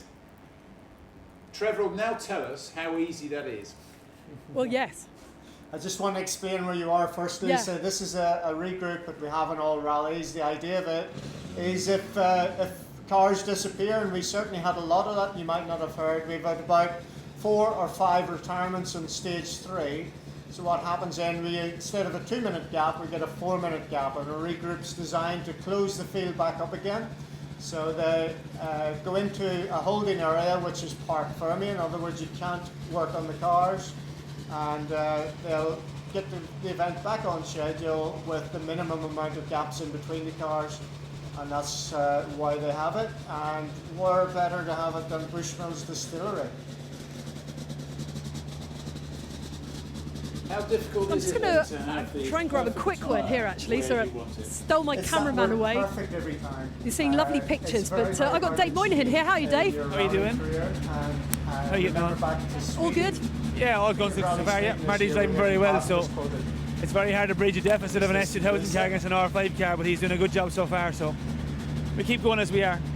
And conditions very Irish. Yeah, very Irish indeed. Yeah, I think Craig got the loop just right with the timing, the tyres, and the rain coming just after we finished the stage. So no, these are our conditions. So we're not they're not strange to us, but it's difficult all the same to get a tyre right for that loop, and Craig just got the call right. Fantastic. Have a good afternoon. Yeah, thank you. So that's Martin McCormack's co-driver Dave Moynihan. Yeah, having a great rally. They're Bumped 4th into him at overall, various leading airports around the world. British Championship contenders as well. I always knew that Marty would go very hard on the first day of this rally. Yes, he's looking quite perky, I have to Bobby. say. Little spring in his step as he's heading into Bobby. I'm still trying to Lisa, work that out. was Bobby. So they're Bobby going Willis to down the left of the you. ramp here, as you see. They go to the time control. Just to your left, Bobby has gone by. Say again? Bobby has just gone to behind the camera somewhere. It is Bobby. That's him. I'll get him. I'll get him. He's moving cars down. He's clearly Where's Bobby? taken Bobby on the Willis new role to the of white courtesy regroup flag. coordinator. Yes, I'm gonna get him. I will get him. He's working the cars, There's no, as you there's say. no I whiskey think for he's you getting them all until to Bobby Willis shuffle has been on down the box. the order. I can do that. It's easy. The window cleaners arrived. It's coming away. It's my womanly You allure, can and it's see what I the can excellent work of Marty, my cameraman, by the way. Say hello, Marty. See, we're going to hunt Bobby down. Bobby, can we have a chat? Hello. Just if you want to get a cup of tea in there, This is brilliant. This He is is the the kind of event service you director. get from He the is event directing. organizer. Nice cup of tea. Bobby, How are we're, you? we're live on the internet Okay, at the moment. I've got great John job. Desborough and Trevor Agnew shouting in my ear in the studio saying, talk to Bobby. Bobby, this is shaping up to be a pretty great event, isn't it? It's the realization of a dream. It's absolutely fabulous. I mean, the guys have loved it on the stage. Apparently the pictures are good. Everything's fantastic. Well, I've just been told that it's like going down Onimpoya by Freddie Olin. He says, just the last stage, just like Onimpoya. So Really? that's Really? quite some accolade, isn't it? I mean, obviously the organisation for something like this is immense, but it's really drawn the drivers, the entry list, really quite spectacular, stellar list this year. Absolutely. It's just, I mean, I think this is beating all records in a number of ways, and I think everybody's enjoying it. It's good for the tourism here. It's good for the people. It's just fantastic. And you look like a man who's well rested, you know, plenty of sleep ahead of an event. It's obviously all gone swimmingly smooth. Yes, something like Lisa, that. I've got a question for Bobby. It's going really well. We've got a fantastic team, and they've been putting an awful lot of effort into what we're trying to do. And you know, really, I'm just totally happy with everything. Right, John Desborough is shouting in my ear that he's got a question for you. There's only one hold way on. this can be Oh, dear. better. Come on then, John, fire away. There's only one way this event can be better, One way this can be better. and that's by having it in the World Championship. Over to you, Bobby. And yeah, there is only one way that this can be better, and that's by having it in the World Championship. W. Wouldn't it be lovely? Wouldn't it be lovely? I mean, you know, we've taken a few years to learn what we're doing, and I think it's going in the right direction. Let's see if there's a space available, and then we can see whether we can do it. I'm sure you can deliver. It's definitely tempting the top drivers. So congratulations so far. And I'm liking the fact as well that not only are you the event organizer, but you're also like a car valet as well. You know, you're parking the cars as well, directing them in the right way there. My job is everything. Factotum. There's nothing wrong with that. Absolutely great. Is it going well for you? It is. We're having a good time, aren't we, Marty? Yeah, we're having a great time. Boys in the studio, you having good fun? I've got another very important question They for are. Bobby. What They kind are. of whiskey All the does he people like? are What kind of talking. Bushmills Another does he question. like? Another question. Oh, John now wants to know what type of Bushmills do you like? Yes, I love it all. Yes, we do. Yes, we do. We all Would love he- it. would he like to bring us a bottle back to the Especially good studio? for weather like this. It's fantastic. John says he's thirsty. That's fine. Look, John, just look, if you want Bobby to get you a bottle of whiskey, just send him an email. Yeah, and I'll answer it. It's going to be a short email, John. Yes, yes. Thanks, Bobby. That's great. Thank you so much. Thank you. Thank you very much. Thank you. See you later. See you later. See you in there. A little snifter. Yeah. Brilliant. So Bobby Willett's event organizer. This is all to do with him. Great view of the distillery, isn't it? I mean, everybody I know who's been in there has said that it is just a brilliant tour. I mean, it's got whiskey in it, so it's always going to be pretty good. But even weather like this makes you, it makes you feel like you're on holiday. Lisa, you've done another magnificent job. The only way you could have done better this lunchtime is by having Elvin Evans there to talk to. But that's not your fault. That's not your problem. That's his problem. That's not my fault. I suspect he's closer to you than me at this point of the day. I hope he's not. The way I've been talking about him today, I'm in a lot of trouble when he comes steaming through the studio door and we go toe to toe. So Scott Martin was That's in not gonna be good great. form, Right, and so why should he where not would you be like me to go leading next? with Craig Breen by 25 seconds ahead of KK from Poland and Alistair Fisher in third. They all sounded in pretty good form. But so come on then, everybody's Yes. money on the money down, bets on. We've got it's Craig firstly. Is Craig Breen going to be leading this rally at the end of today? Please, Lisa O'Sullivan first. I think yes, because I suspect he's the one who's got a best understanding of how the weather will have changed by the time they go back out on those stages. Because this slight precipitation, this gentle drizzle that's driving into my face it feels like sleet actually. This side of my face has gone a little bit numb. So I think the conditions are not only going to be wet, but they're going to be slippery as well, because this stuff feels cold and it's not icy, but it's really Irish rain, very Irish rain, and I think that Craig Breen will have the best understanding of this. And as he said, Scott said they're carrying two spares because they feel they may need them. for changing conditions. If it stops raining, the wind is strong enough to dry the road again. And also, Craig Breen's running order, obviously he's moved further up the running order with the removal of 2 cars in front of him, so he's going to have a cleaner run as well. So yeah, I think Craig will, at the end of the day, still be in front. Good, Lisa. I think we can. Do we let Lisa go from here? I think your work is done at Regroup, isn't it? You've talked to just about everybody in the top 3. We've talked about Marty, the ones we can that are hit the missing. bar. You've talked to the entire boss of the event. You've talked to Robert Reed, who still denies he's not going to set up a WRC drivers union. I think your work is done. Thank you. Marty and I are going to go to the bar and warm up. Fantastic. Don't forget that bottle for Trevor and me. Thanks, Lisa. Well done. Could overconfidence kill Craig Breen, do you think, Trevor? He thinks he's got a large gap, it's a great margin. Could it all just get a little bit hot in his head? What do you think?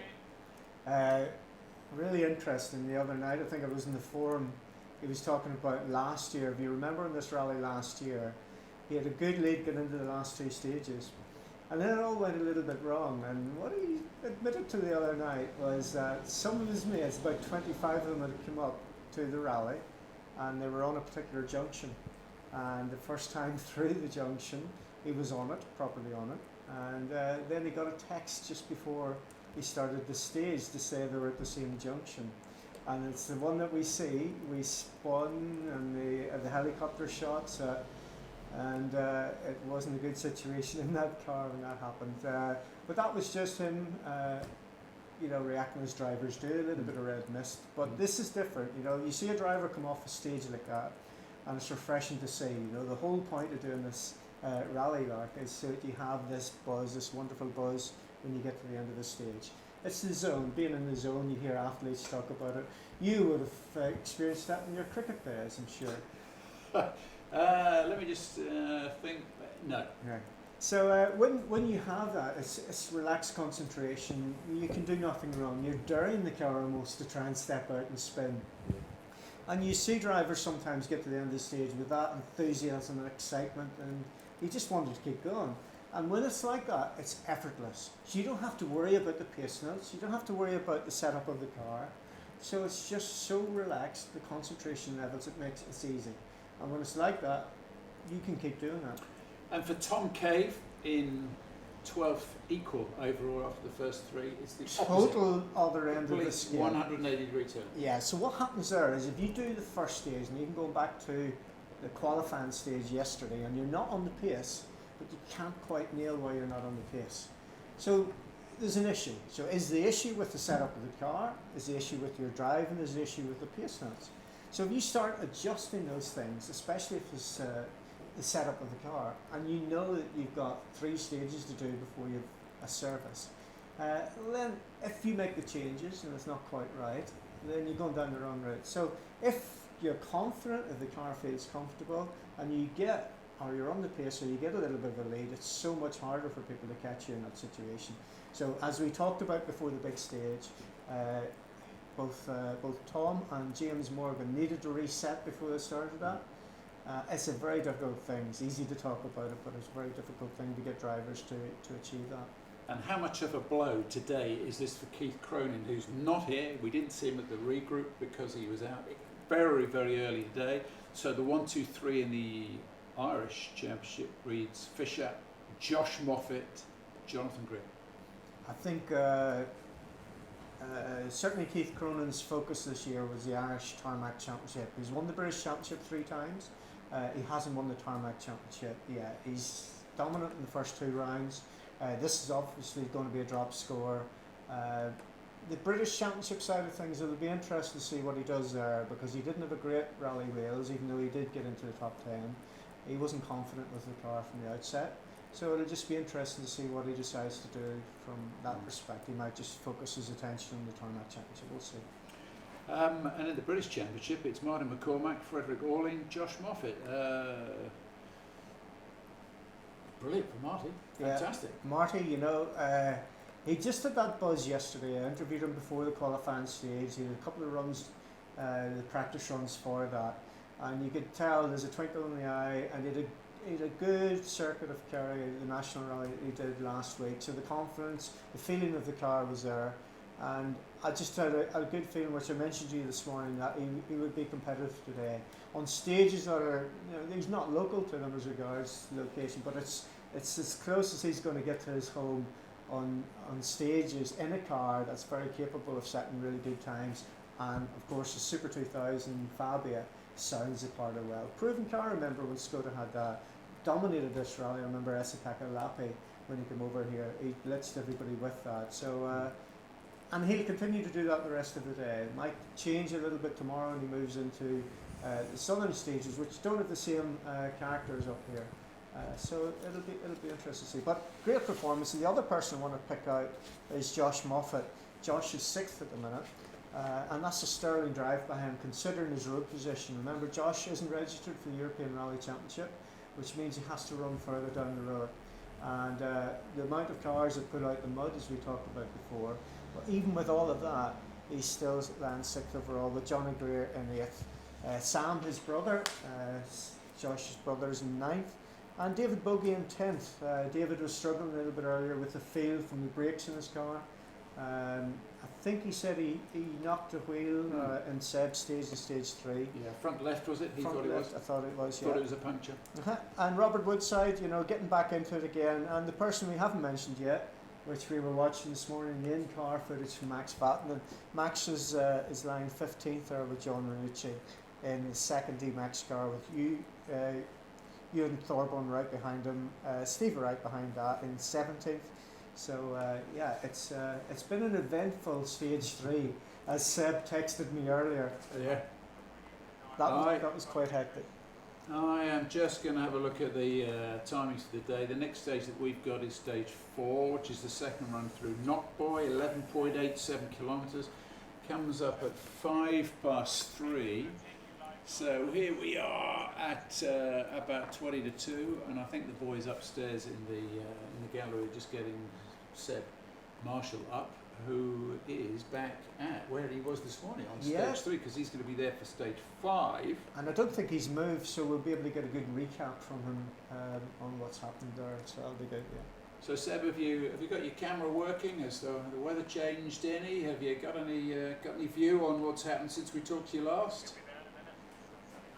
He's still setting up his camera. Plugging in leads. He just needs to plug 2 leads together. Sorting his hair out.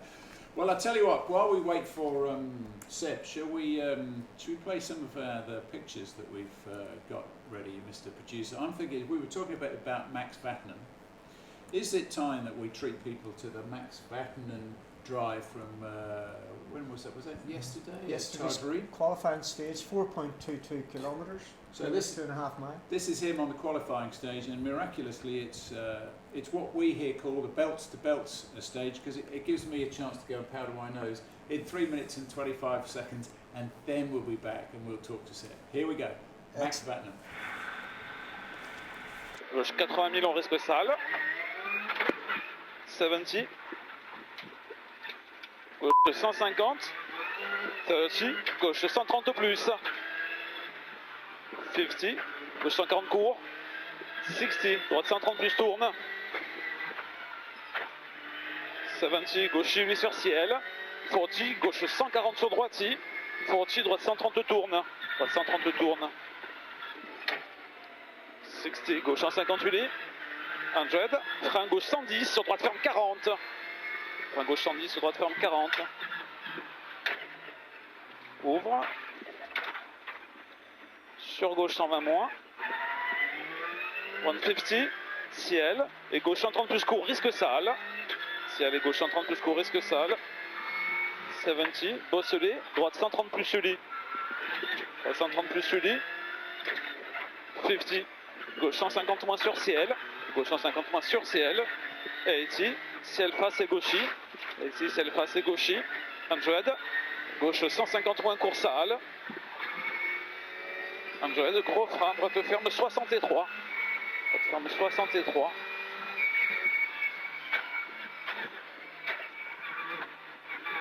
60, gauche 140, 80, gauche ferme 120 moins milon, bout, ouvre, 120 moins milon, ouvre, faut retirer attention, droite 90 au bout, droite 90 au bout. 120, gauche 40 quitté. 20, gauche 40 quitté. Tôt. Frontier droite à fond, frontier droite 30 quitté et 3. 100, gauche 150 moins, 150 à la maison.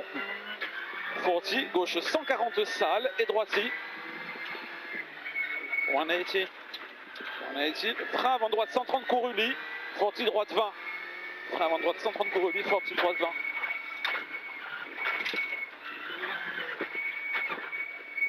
150. 150 CL. 60, gauche 131 courbou. 60, gauche 131 courbou. Sur droitier. 100, gauche 30 quitté, pas corde, sale.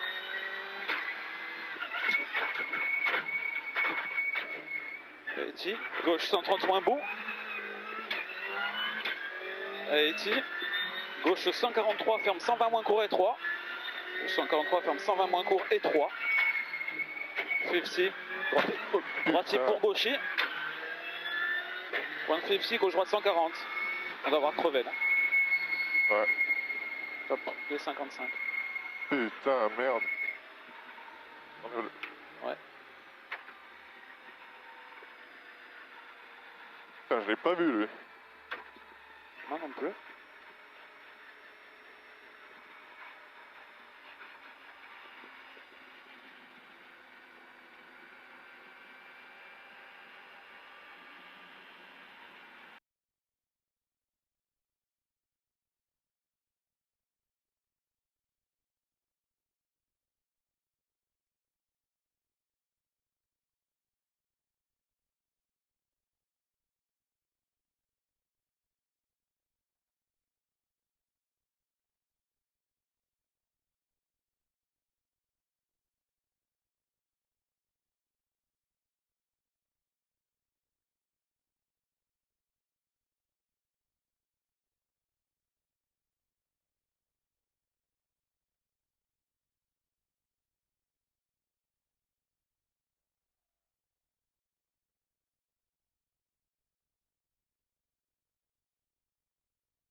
Oh, no, come on, that's a little unfair, guys, Seb, you've please. just been autofocused. You ever seen those live crosses on the local news, and they go to it from the studio, and there's a picture of a massive chin and lips.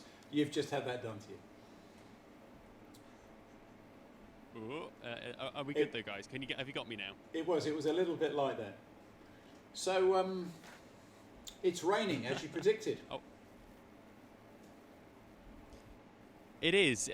I'll be honest, I'm not going to whinge too much because it's not raining that heavily yet. But the rain has started just in time for the national runners to come through in the next 20 minutes, we hope. So, yeah, obviously it stayed dry mercifully for the first run of the international rally. But yeah, conditions are now, if they weren't difficult enough already, are just going to be even more so. So Seb, it was fairly hectic at your stage end when we left you. At one stage, someone sent through a message that there's 6 cars there at one time. Just give us a recap of what we've missed since we went off air with you. Yeah, it was pretty intense to be fair. Just after you guys left us, yeah, there was a small hold up after Steve Rockland, one of the junior ERC drivers, had gone off the road. Both the crew were okay, but I think their car was maybe partially obstructing the route through. So there was a few of the other junior drivers got held up slightly, and hence they all arrived together in a batch of about 4 or 5. But then they obviously managed to shift Rockland's car out of the way because Josh Moffat arrived at the stop line at the back of the queue, but I think said he had no problems with being held up. So obviously good from his point of view that he wasn't obstructed and was able to set a decent time and maintain his position in the top 10. We were talking just a little bit earlier, Seb, about the junior ERC competitors this weekend with Chris Ingram, the British guy, in 4th. And the timesheets have got him 18.5 seconds back from the leader there, Gabriel Marijan. Is that Marijan Gabriel, in actual fact? Is that time he can make up today? Will the weather play into Chris's hands, do you think, or is that gap not one that he can make any kind of inroads into today? That's a really good question, John, and I think normally, I'd say that Chris, he's a guy who knows these kind of roads, and obviously has rallied in the Ireland in the wet before, so he shouldn't have too much of an issue if the conditions do change for the worse. And obviously, when the conditions are so wet and muddy, it does mean the time gaps are generally bigger.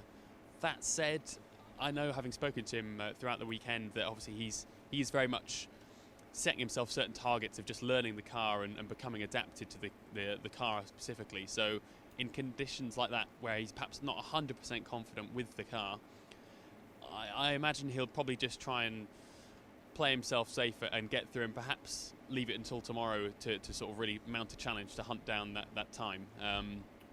It's one of those, if everything's working 100% and you're in the zone, then by all means, the driver will give it a push and crack on. But I think Chris is still feeling his feet and adopting a really sensible approach, to be honest. That we've seen this morning already, so many drivers are out there have been not even pushing too hard, but it's just so easy to get caught out on these tricky lanes. So yeah, it'll be interesting to see how the junior battle develops this afternoon.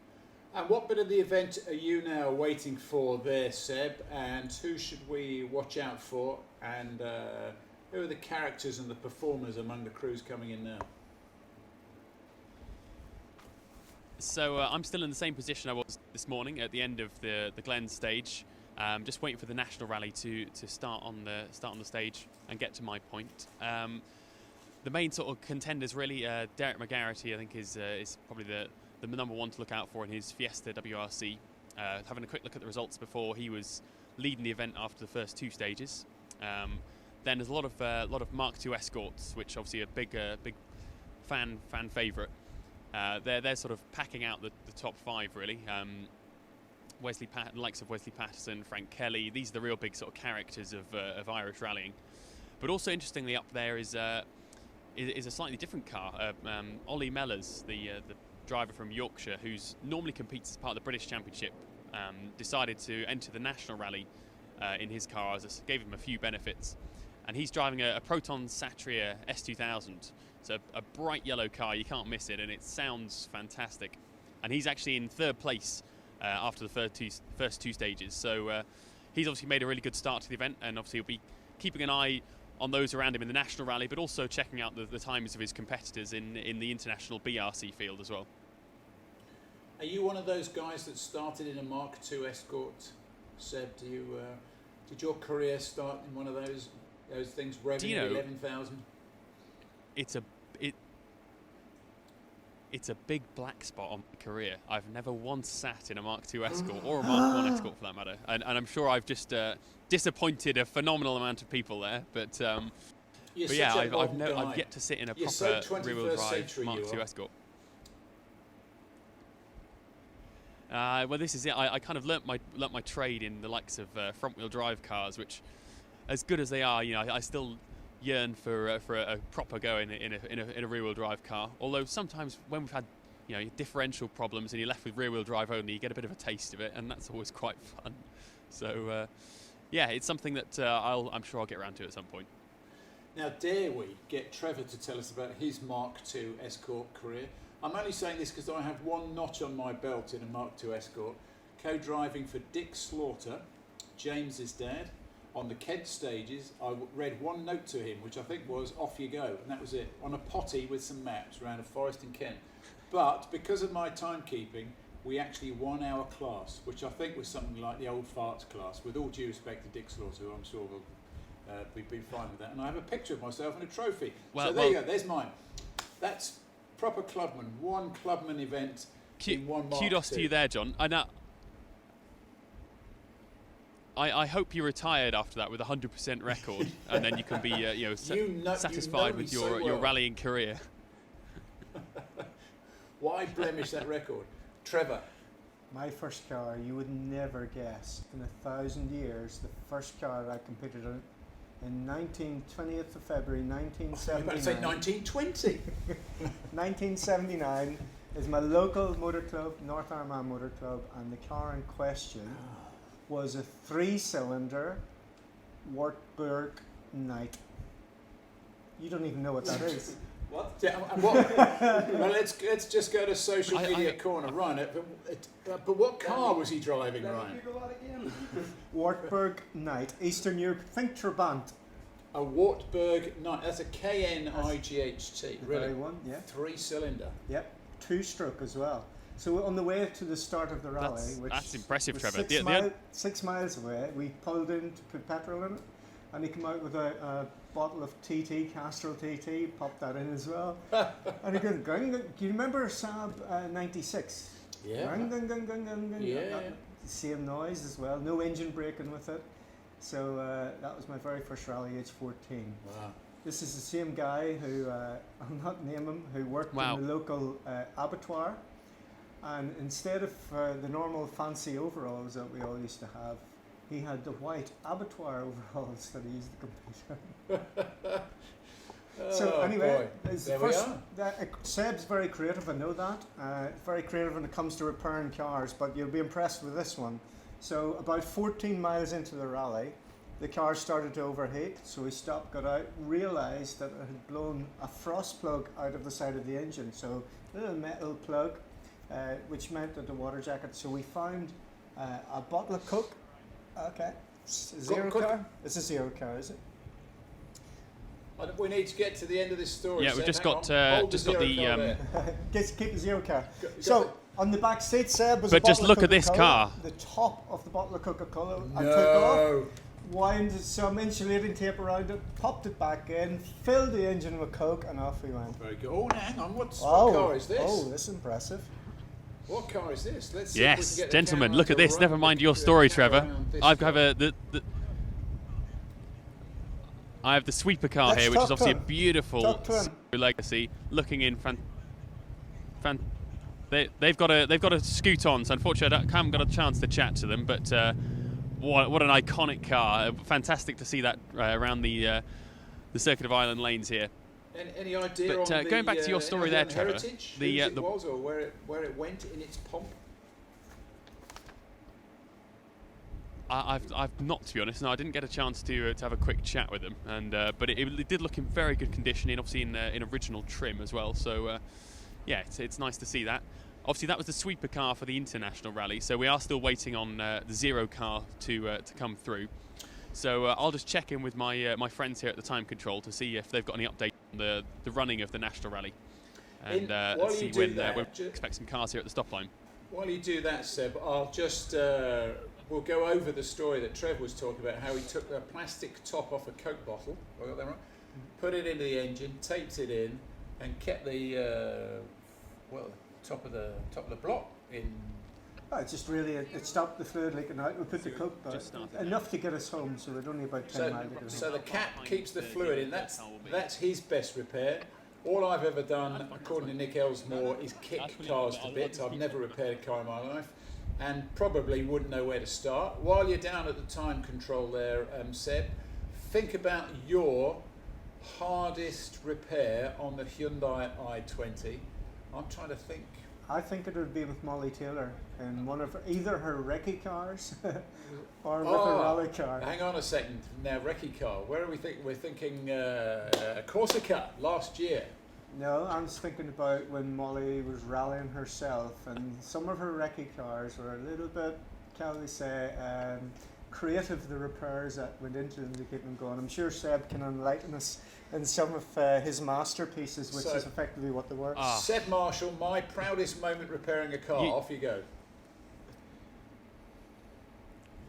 Well, where do I start? I mean, Trevor, you must have been reading. Molly used to write a blog, actually, on her website, and a few times she actually got me to write it and sort of ghost it for her. And a few of those, one of those was dedicated to bush mechanics. And there was a number of situations, crikey, yeah, where thinking how one time the gear lever, it was a sequential shift gear lever, and this particular car had decided the welding points where the lever mounted to the floor were coming loose. So we had to, every time Molly wanted to change gear, I had to put my hand on the mount and basically hold it against the floor so that it would have enough purchase to select the gear. So going down the gearbox was fine, but as soon as you wanted to change it up, and of course I was sort of listening to the engine, timing the shifts with this, and Molly would be pulling back on the lever and I'd sort of brace it, and then obviously it got to a busy section of stage and I'd be concentrating on the notes, just turning the book with one hand, still with my other hand on the mount, and then I'd suddenly get a screech over the intercom, like, no, let go, and it turns out she wanted to pull the handbrake, but obviously I was pushing it the other way. So she was trying to get around the corner by pulling the handbrake. Meanwhile, I'm giving it all my force, pushing in the other direction. So I released this, but then in doing so, I managed to get my hand trapped between the handbrake and the seat, crushed my fingers, and yeah. So that was thankfully it was only about 6 or 7 kilometre stage we had to suffer like this for. But after that, there was all sorts of zip ties and duct tape and. But I think one of my best ones was back with Harry Hunt in 2010, Rally of France. We had a remote service one day, but the gear linkage had actually broken, and it was one of these where, like with Molly, we could change up the gearbox no problem, but we couldn't shift down at this particular time, and we ended up getting a spanner from the toolkit, 2 Jubilee clips, and going into the engine bay and tightening the Jubilee clips around the spanner, basically to bridge the break in the gear linkage, and this worked actually quite successfully. A few bits of tinkering with my Leatherman, and it got us all the way back through the remote service and back to sort of the main service that evening. So that's another one. I mean, how long have we got? I could go on for ages. There's times where I had to cut down fences. And you're very politically avoiding anything that may or may not have happened in a Hyundai i20, because of course those cars are perfect and never ever went wrong, and nothing ever broke on those. But I must say, gear linkages and handbrakes, that's something you'd never get on a Wartburg night. What was it? A Wartburg night? Wartburg night. A Wartburg night. Ryan, Trevor would have loved to have had a gear stick and the gear linkage on that car. I think Ryan's got a picture of a Wartburg night, have you? Oh, yes, they said we're going to get up a little social media. Ryan, what have we got? Well, I was just thinking. Yeah, there we go. Back end, the blue jump. Oh, well done. That's terrific. I think the doors fell off after that. And then Trevor's in the back. Car number 75. Whose car? No, I was just thinking, is Trevor. That your car? If not, whose car is it? I think that's in the service park, and the jack has been airbrushed out because it would never get that high. So there we go. That's 1 for Social Media Corner. My most heroic car fix. How about that? There must be people who have. You must have a story of a most heroic fix of a car in competition in a rally to compete with the Wartburg thingy box that Trevor had, and the gear linkage. I was just thinking that. The gear stick John. with Molly Taylor. If you do, then they need to come through, as you know, at Circuit Ireland. And don't try and kid me. I know you're watching all this on your computer at work. You got it on one side. If not, there'll be one of those little clever gizmos that allow you to shrink it down just to the corner of your screen.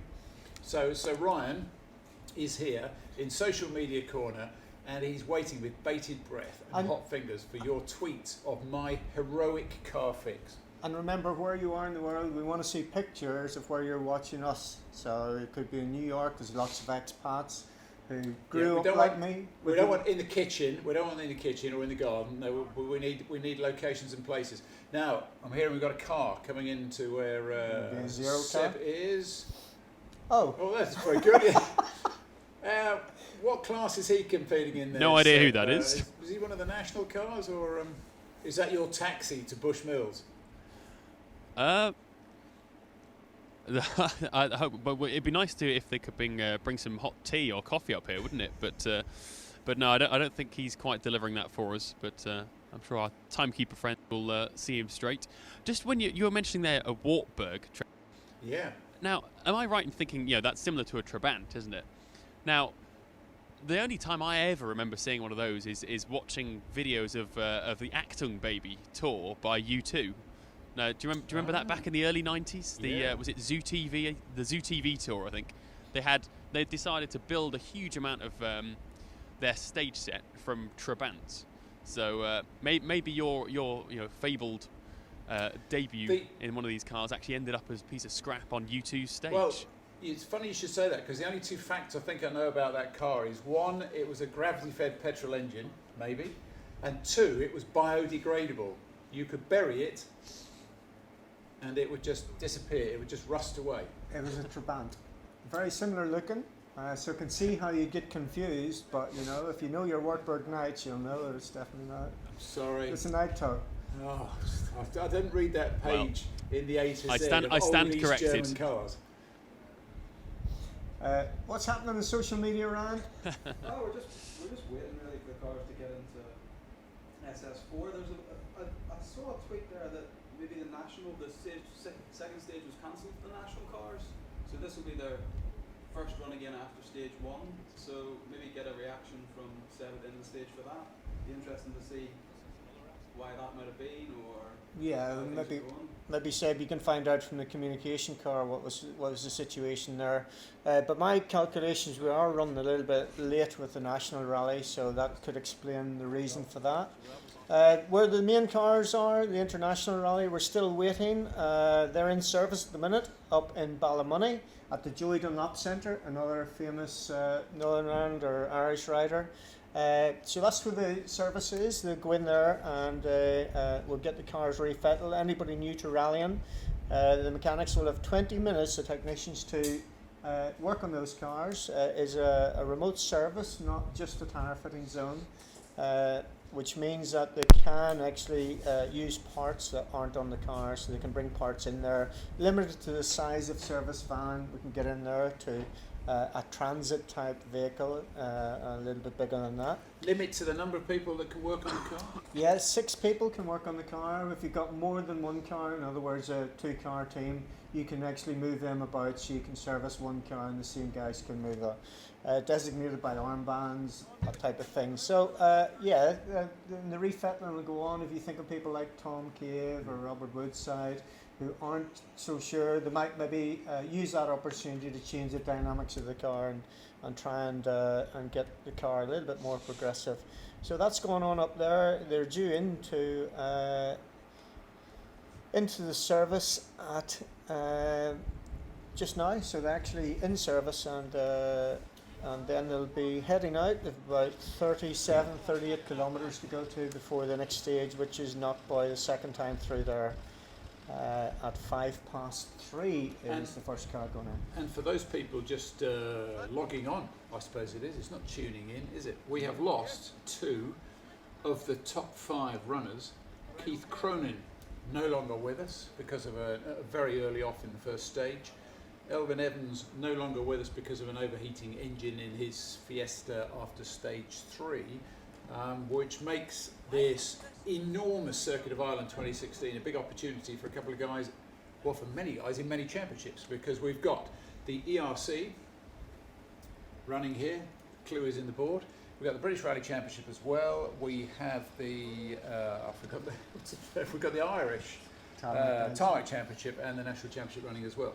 So with those guys out of the way, opportunities are presented to those who want to take them, which sport is all about, is it not? When an opportunity comes along like this, you have to recognise the opportunities there and you've got to take it. So Marty McCormack, for one, who is leading the British Championship at the moment, admittedly after just 3 of the 14 stages, can see an opportunity opening up in front of him. And that's the key. We've only had 3 stages. We knew there were going to be 3 tough stages, certainly the first and the third. And that third one where Seb's at the end of it, there was a lot of drama. Seb, was there any more drama after we left you as regards any incidents with damage to cars, etc.? There were a couple of cars came through with punctures on them, Trev, but one other car, a small bit of damage. I'm not sure whether you were still live at that point. One of the junior cars in a Fiesta R2 had a little bit of his front bumper missing. But no, in terms of the cars that actually made it to the stop line, there was not a huge amount of issues. Like I said, maybe 2 or 3 with punctures. Ewan Thorburn, did you hear Ewan Thorburn? He was struggling with a drive shaft issue, so was sort of crabbing his way through the stage. Obviously, he was perhaps going to be one of our front runners. And then, yeah, obviously there's a sort of a growing list of those that didn't quite make it as far as us. Some of those mechanical, but the majority have had issues, obviously, with going off the road. We've seen some pictures of the crews that haven't quite been visiting the scenery. Maybe the live feed's good. We've had this experience this morning where our viewers were able to hear okay, but it was a little bit gargled in our ears. So. Producer Pete will tell us in a minute. He's probably sorting it. So we have very clever, very highly paid technicians. We have professionals, which I know means you get paid for it, not that you're necessarily any good. But we're just talking now to our producer to find out whether we can see and hear Seb Marshall at the end of stage 3. Good, Seb, you just disappeared there down a kind of long tunnel and sounded very faint. You know when you go into Specsavers these days, am I back now? They play a little tune, a little tone into your ear, and it gets quieter and quieter and quieter and quieter, and suddenly it's gone. That was you in the last 2 minutes. I'm just slowly fading away, but I'm back now. So hopefully you can hear me loud and clear, and see me getting ever wetter as the rain continues to fall. But can I just while you're talking about weather and conditions, one of the things that Robert Reid, who we heard from at the Reid Group, said he didn't miss about retiring from the World Rally Championship was all the pills you had to take to stop yourself from getting sick. Trevor's probably got lots of story about medicine. What do you do? I mean, when you're standing out there all day in that sort of weather, are you on secretly taking mouthfuls of vitamins when you're not talking to us? A Barocca in the morning occasionally, if I'm feeling a little bit as though I need a pickup. Otherwise, I've been battling a cold for the last sort of 2 weeks, so absolutely, yes, I should stress that. But no, I mean, I think usually if you're in good form, then you don't need to take too many others. But of course, we are regulated by the World Anti-Doping Association, so you have to be very careful what you take as well, John. As I think we had a conversation, was it Rally GB last year? Yeah.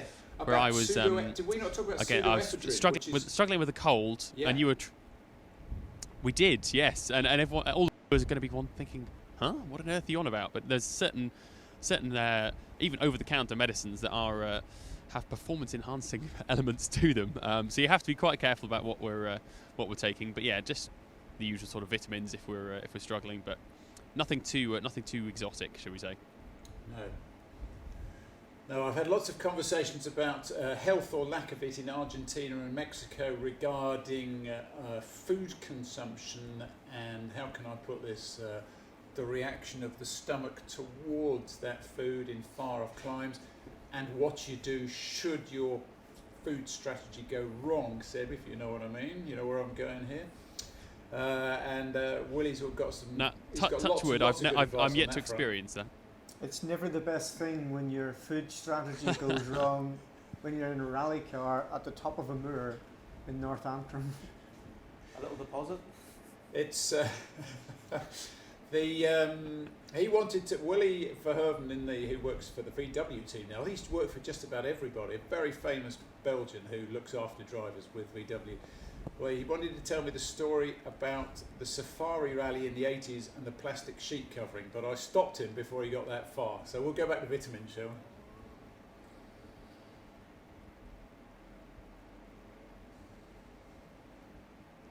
Can you hear us, Seb? He's got that pleasant expression on his face. Oh, sorry. Yes, I just it's a sort of yes, I'll go away with the fairies. No, I've just had an update here from the timekeepers who were saying that the 0 cars are in the stage now, so they shouldn't be too far away. And hopefully, just checking my watch, we believe that the first national runner is on the stage now. Started 10, so we should be 6 minutes into the stage. So obviously, looking at the time that Craig Breen set this morning of 16:06, we can probably expect them maybe just over 10 minutes time. We should be seeing the first of our national runners there. But maybe we could talk to our very friendly timekeeper here. Do you want to come on in?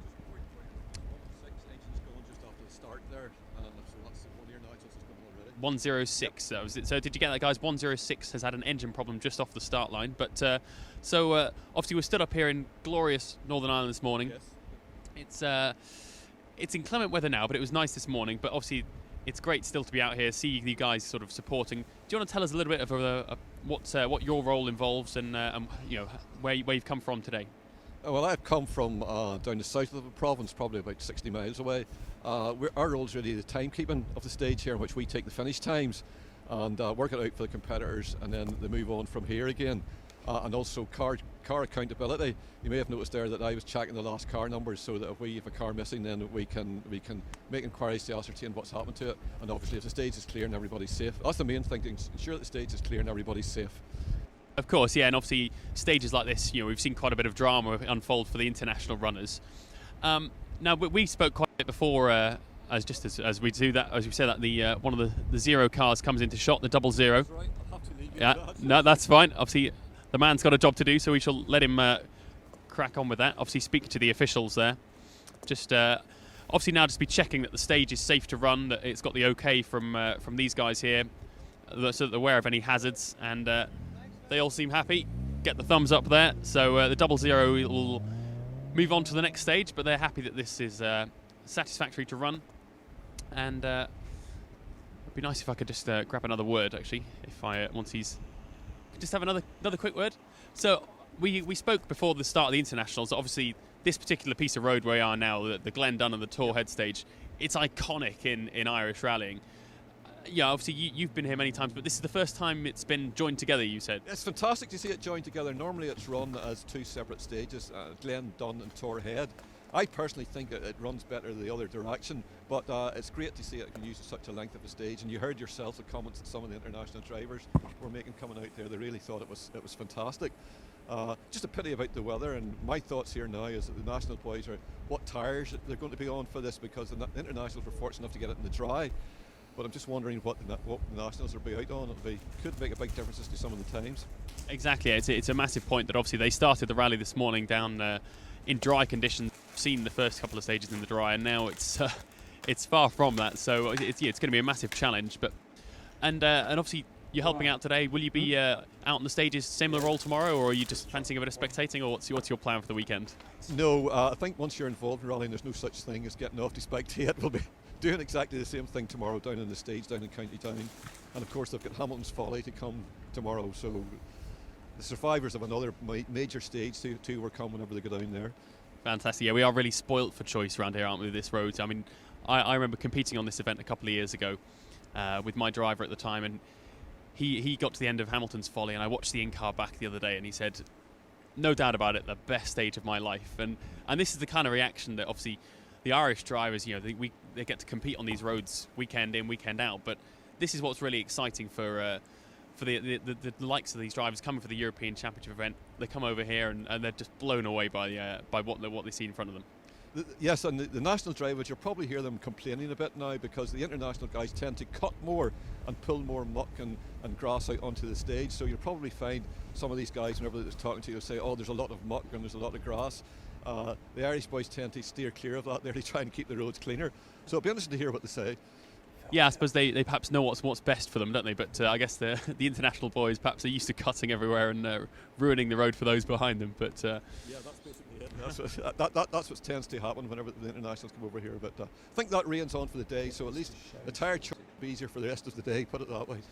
Yes, and of course later on this afternoon with the internationals, we've just got a slightly short version, only using the Glen Dunn section of the stage, but still it's going to be no less of a challenge, really. Like you say, maybe perhaps haven't got the Torhead section, but the Glens in the wet, it's not for the faint-hearted, is it? No, if it keeps on raining like this, by the time they're back there, you'll probably find there'll be running water coming off the hills down onto the first part of that Glen stage. That with the muck and the stones is going to make it pretty tricky, so they're going to consider it carefully. Do they really want to push in that stage, or did you just get through it to the end and wait till tomorrow? It's certainly something. I drove it in the rain the other day and described it as a log flume. So I think we're on the same sort of vibe there. But well, there's nowhere like it for tarmac rallying. What we notice about it is that Seb, I've got a question for you. They tend to come over with a setup that's more akin to European tarmac, and then they're here and the bumps and the jumps is not particularly suited to it. It takes them a wee while to get the correct setups of what gives them the fastest possible speed. Exactly. So a big challenge ahead.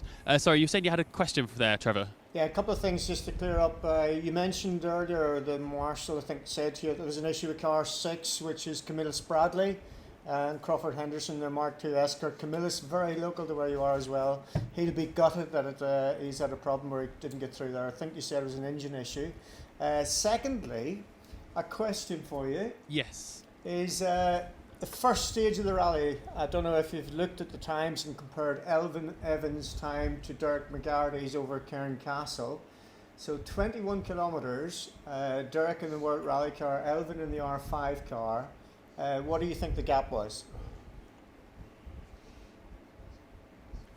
Ooh, now I haven't checked, so I'm very much in the dark with this one. Maybe okay, I'll inquire and see what the rest of the people think. I'll help you out because we'll do one better than that. The gap was 33 seconds. Elvin was 33 seconds quicker than Derek. So obviously this stage is a lot longer. And we know how excited Craig Breen was with his time. So he obviously nailed this stage. So I personally think that the gap's going to be over a minute. Over this 31 kilometres. So it's a good one to fire out there, Twitter, at Circuit Ireland. Let's have your guesses as to what the gap's going to be between Craig Breen's time over the 31 kilometres of the Glens versus the first national rally, which, going by form, will probably be Derek McGarry and his Fiesta World Rally car.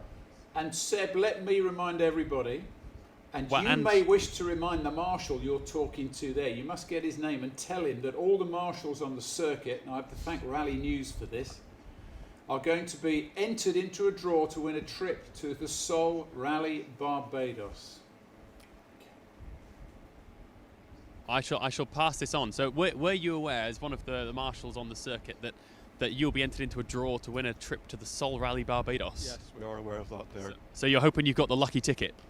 Well, I shouldn't say this here, but my wife's actually been the one that's been responsible for putting all the marshals on, so I think actually we haven't put ourselves on for that reason because we don't want to have any funny results coming through. We wouldn't want a conflict of interest, no, but conflict of interest would be the case. But what a fantastic opportunity for the marshals that is. It's an incentive for people. It's nice to see it for an incentive for people who stand out all day in this weather. So well, indeed, in this weather, and this is something I was just going to point out, Trevor, in that obviously we're debating here the time difference between Craig Breen's 16:06 and obviously whatever Derek McGarry will come with. He's now at a distinct disadvantage. Running on this kind of conditions, even wet to dry for Craig, if he was in the stage again in these conditions, would be at least 30 seconds difference. So I think we can expect to see quite a big gap. Interestingly, we were just saying Elfyn Evans this morning on the first stage of the rally was 33 seconds faster than Derek McGarity, and obviously that's an R5 versus a World Rally car for Derek. So it just shows that obviously these drivers that are coming for the ERC event, they are World Championship class, and even with perhaps a slightly inferior car, are showing their credentials. Well, as you say, they are WRC drivers, so I think it's only to be expected. As you see, we have left the times of the first 6 or 7 cars from the International up on the board here to let the guys see, have a comparison. But unfortunately, as you say yourself, now it's turned very wet, so it's perhaps not fair a comparison. I mean, certainly looking at the board there, I wouldn't expect to see any 18s really, given the conditions, and not the 18s, the 1730s. I'd say at least a minute and a half slower than Breen, I would imagine. Oh yes, well, we'll see. Well, perhaps we should nail your colours to the mast. On, let's do a bit of a sweepstake here. What do you reckon for the fastest time in the National Rally over this stage? It's so dependent on what tyres he's on. This is the whole thing. If he's gone out there, I mean, it's getting to the stage here where we're talking about full wets, and I doubt if anybody has gone out there with full wets. So intermediates at best. So yeah, I would probably give it a minute. Give it a minute. Right, okay, so we're looking around 17.06, anything beyond that. But as with most rally people, we're very good at kind of hedging our bets. We never like to nail our colours to the mast here, and it's kind of, as the rain falls even further, I wouldn't be at all surprised to see that time slipping. But we hopefully won't have too much longer to find out now. Get your cameraman just to. I'm told we need a. Yeah, we need a bit of a wipe. wipe. Lens like that. You get out your chamois and clean your lens. By the way, and I need to tell you that I've got my co-driver extraordinaire Phil Mills is watching our broadcast today on his computer, probably in the office when he's supposed to be doing some proper work. And I just coincidentally think that you never having had a Mark II experience, you need to go and talk to Phil at Viking, because he is Mr. Mark II, isn't he, down in South Wales there, or is he Mid Wales? Probably Mid Wales. And if you haven't got his number, absolutely. I'll It's good to hear that Seb, and I'm very, very sure he'll give you a free go in one of his Mark IIs at Viking Motorsport, because he's watching us today. It's lovely to have you with us, Phil. And Phil, good to have you here. Shooting partner, of course, of someone we know, John McLean. And speaking of McLeans, we have Ryan McLean. They are. Phil, the son in our social media corner. Ryan, what have you got for us? We've got some beautiful shots come through. That's the one off the the dark trees. The control of the dark trees. Dark hedges, yeah. Absolutely beautiful. Like what a fantastic backdrop for the event. Let me see if I can get another one up here. Yeah. Can you hear anything? We've got Fisher, Zach, Breen. So all Trevor, you Game of Thrones people, Dark Hedges, Marty McCormick, Frederick Olin. I'm going to put a few of these up on Twitter now in a few minutes. A couple on Instagram as well. Fair play. So people can have a look at them on there. Go back. Oh yeah, go ahead. Oh yeah, that was one of the earlier shots. So just leave that one. So we're talking earlier about the line first and foremost, and the issue that a lot of the drivers were reporting about pace notes. Seb, we've got a photograph of Tor Head on screen at the minute with the RSC on the left hand side, majestic sunshine, and that is the issue. You can see now, John, what we were talking about. Where to put the car on. Well, I'm going to cut in, Trev, because we have our first runner here. And there's other cars coming. You have to watch out for oncoming traffic for a start. And then we have our car. Let's go back to Seb. Here we go. Derek McGarity is here.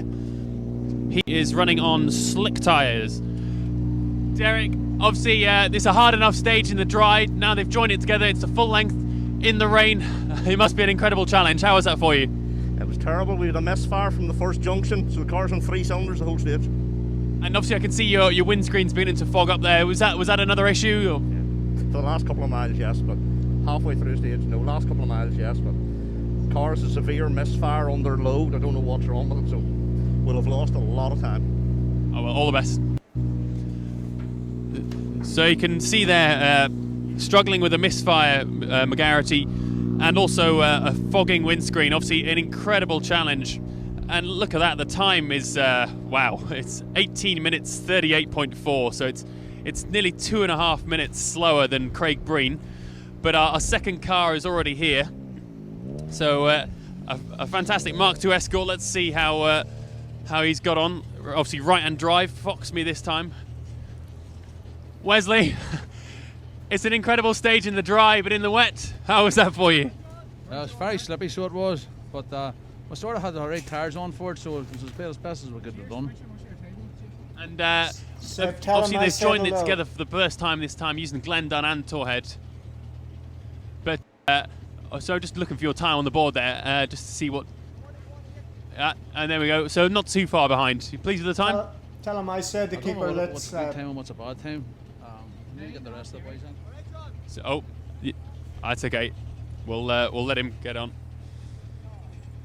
Sorry, I missed that, Trevor. Could you just say again? Just tell him I said to keep her lit. Keep her lit, right? He's going to go the thumbs up. He's happy with his time, I think. And obviously, he said he had a good tyre choice on there. So he'd obviously had a chance to see that the rain was coming and has perhaps picked a tyre that's going to be better for him. But that's pretty good going now, isn't it, really? 3 seconds down on a World Rally car in an Escort. That is incredible. You can't complain with that. Over 31 kilometres. But there's yeah, fair play. He's pedalling it well. And here we go, another Escort Mark I coming into view this time. Let's again. He looks to be on an intermediate tyre. Keith White and Damien McCann. Keith, incredibly challenging conditions, but how did you enjoy the long stage today? Yeah, that one there was really hard work. We went out in the first stage with too soft the tyres in the back, and the thing was everywhere. But that was real hard. That was real hard work in there now. But keeping it on the road was just the biggest thing. Are you still able to enjoy it? You know, it's a legendary stage, even in these conditions. Yeah, sure. It's the same for everybody. Everybody has to keep at it. Good man. Big smile on the face there of Keith. They're all revelling, even though it's it's throwing it down. It's still happy drivers at the end of this stage. Stream online. Seb, I didn't really hear what Derek McGarty said. Did he have a good run, or was it just a case of being on the wrong tyres? Derek was struggling with a misfire, he said, from the first couple of kilometres, so he was hampered a little bit, and then also his windscreen was beginning to fog up slightly, so compromised on the visibility front, but he said he'd lost a lot of time, so perhaps that shows with obviously only being a few seconds ahead of the Mark II Escort, but okay. Obviously it looks as though he should your next car hopefully retain his lead. Blumberg and Lars Anderson in the Mitsubishi Mirage, so it's an R5 car running the National Rally. This will be an interesting time, and behind him you have Frank Kelly. Now, you could be in a situation here where Frank might be catching it. I've seen some YouTube videos that his daughter, I think her name's Laura, who's working on the rally, has put together. If you want to have a good giggle at a Mark II being driven the way it should, she just released another one recently, and it is absolutely fantastic. So a big shout out to Alan Bolton as well, Deputy Clerk of the Course of the International. He's the Clerk of the Course of this rally. He's keeping an eye on us. He's giving us a hard time asking where the Nationals are. We're only broadcasting. You get them there and we'll put them on telly, Alan. So you've Robert Blumberg, then Frank Kelly, and then we know Camillus has gone missing, and Alan will be disappointed about that. We hear it was a suspected engine. So this gap is bigger than it should be, Seb. It is, yeah. I was just thinking that we've got certainly over a minute now, but if you knew the communication could be just like you say that just having a listen to see what's happening. I can hear the next car approaching now, so okay. I've got to be honest, it doesn't sound like an R5 car, sounds more like an Escort. It'll be blue if it's Frank Kelly. Yeah, that distinctive sound, so we'll see who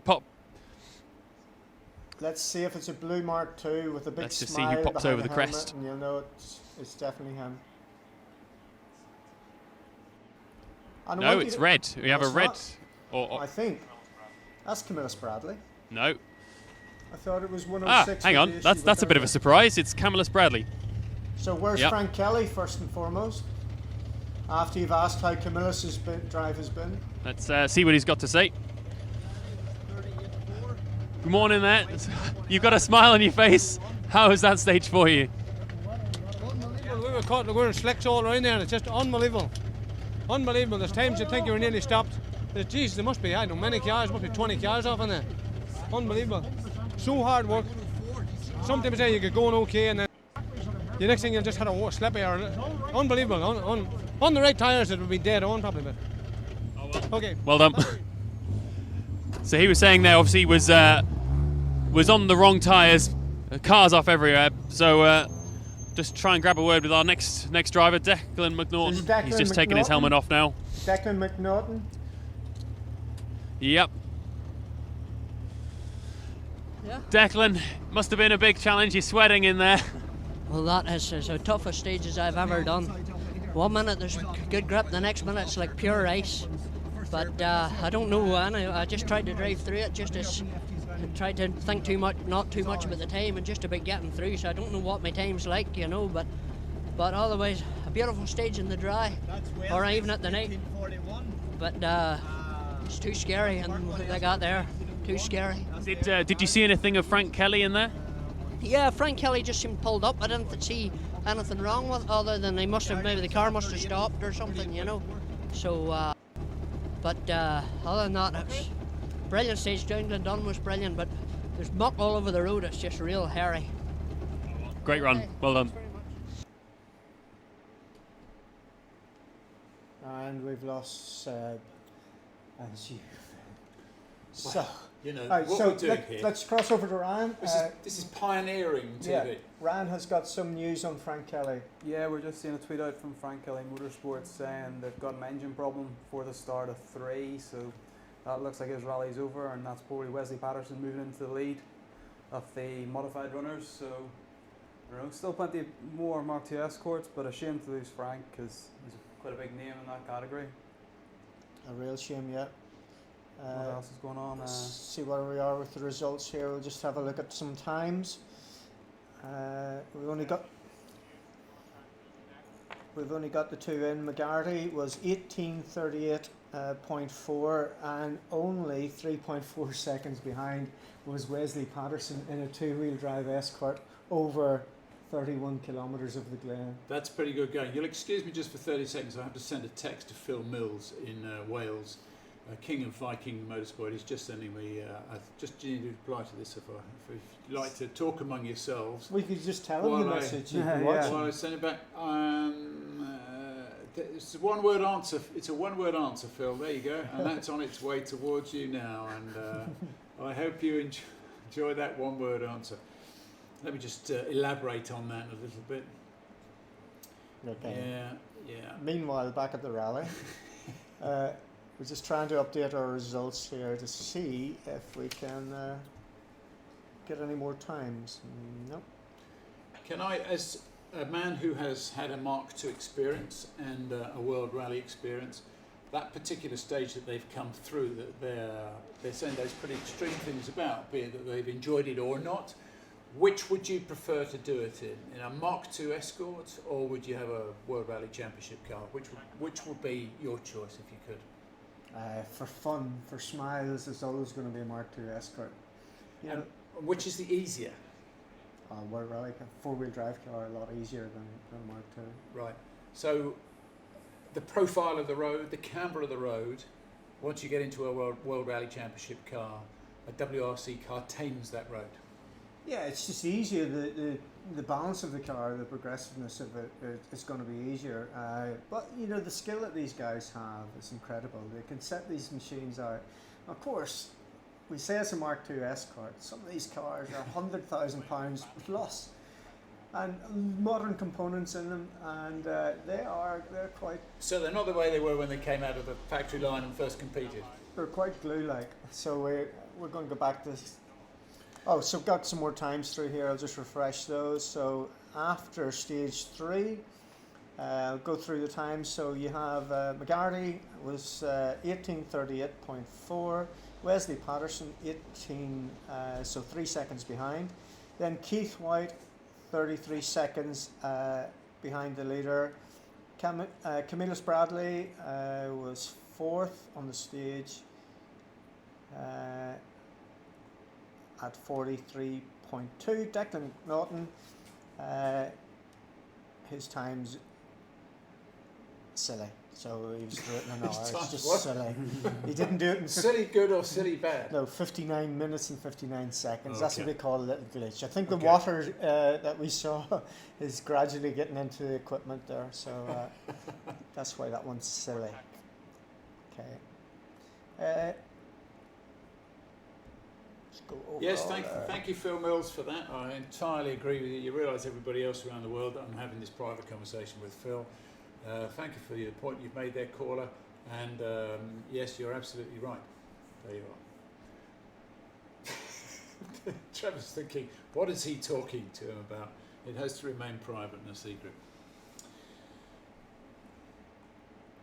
That next stage, when is it coming up that we get to see the World Rally cars out again? And I'm just wondering about that regroup and whether they needed all that amount of time between the end of stage 3 and end of stage 4. I suppose that regroup is there because we've got everybody else to get through, haven't we? Yeah. And we don't want the front catching the back. Knockboy starting at 3:05, which is still 25 minutes away. Yeah, big shout out to Dean Hetherington, Market Hill, where I grew up. He sent us a message. Good, glad to see you're listening. Thanks for the feedback, Dean. Dean spent a lot of his time working for World Championship teams, way back in the heyday when things were working. So good to see you watching, Dean. Check Twitter just again, see what we might have got in here. People who are watching the feed thinking they've reached a hiatus. This is the nadir of the day. The rain has got into the television cameras, and all we've got is Agnew and Desborough. And a double act we ain't. I want to do something else here. That's what we need to do. We haven't had a look back at stage 3 for a little while to see how the like of the juniors are going through it. So British juniors and stage 3 we haven't done. Let's have a peep at that. So after stage 3 we have Rob Duggan leading with Jared Conway and the Vauxhall Atom R2. Behind him is Marius Edelson, his teammate. The gap there is 17 seconds of a difference. Interesting, those cars going through 100 kilometres an hour average, 106 kilometres, that's about 61 miles an hour average through that stage. We have Blair Anderson Brown is in third, and he is 3 minutes down on the lead. Then Miriam Evans, Josh Cornwell, Umberto Acornero, well done, and Nabila Telpar. You are so European. I'm so South Armagh. That's the beauty about this rally. That's what I love about this rally. Everybody comes to your home. I go with Becks around the world. We go to Sweden, we go to Finland, we go to Italy, we go to Wales. Yeah, and on this rally, I can pronounce the stage names. How easy is that? And you know the hardest one? Wales. Are they? Yeah, to pronounce. There's too many L's. Phil Mills, here's a subject for you. I know you're watching today. There are too many L's in the stage names in the Welsh stages. Please send us a text. It's at Circuit Ireland. Phil, we'll look forward to your comments. That'd be a now, treat. Phil, of course, remembers John McLean. Ryan is taking your thoughts on Twitter today, Phil. So please keep them clean, family friendly. Anything for us, Ryan? I'm just doing some admin forwarding the pictures to to our other Facebook team. So we'll hopefully see some of the images up there as well. I will be back with you in a few minutes. It's too late. We've just put you live to the world. Oh, thanks very much. Now, where was the furthest of our viewers today? That was, we decided, was Dale, Muscat down in Australia, was Dale, it? yeah, in Sydney. We had a bit of Twitterage from Catalonia. I can hear a car. I can hear communication being re-established with Seb at the end of stage 3, getting wetter and wetter as it goes. We're going to have battery issues. Sorry? We're going to have battery issues. They seem to be dying very quick in the cold. Right, okay. So can we put The question I wanted to answer was, hello? how many years has Derek McGarity been doing the Circuit of Ireland? Yeah. Derek McGarry's been doing it plenty of years, and the McGarry family in particular very strong association with the rally. But Dirk has won the rally 5 times. It's 5 because Jimmy McRae won it 7 times. That was where I didn't want to make a fool of myself again. Yeah. It was either Jimmy who'd won it 7 times, or Derek who had won it. You might have saw on YouTube a video of Jimmy McRae in the Opel Ascona. It was in 1983 on the Circuit of Ireland. It was my first rally, first Circuit of Ireland rally in a Group 4 Escort with a good mate of mine, Willie Singleton. Just shout out to Willie, who's in hospital recovering. He's a bit of an accident, road accident, but on that rally, Stig Blomqvist was parked up on the stage that we saw at Torhead. Actually, it was the one before our lodge. But it was Torhead where Jimmy had the accident. It was a downhill corner, right hand. He overshot, took the wheel off it, and got it out to the end of the stage. And you could service at the end of the stages then. The dealer Opel team got the car back together, and he finished 2nd in the rally. That was when it was 5 days back then. Good going. So Seb, are you out there? We've got some times first before we go back to Seb, so let's run through what we have. We'll sort them by stage first. So McGarry fastest, Wesley Patterson 2nd.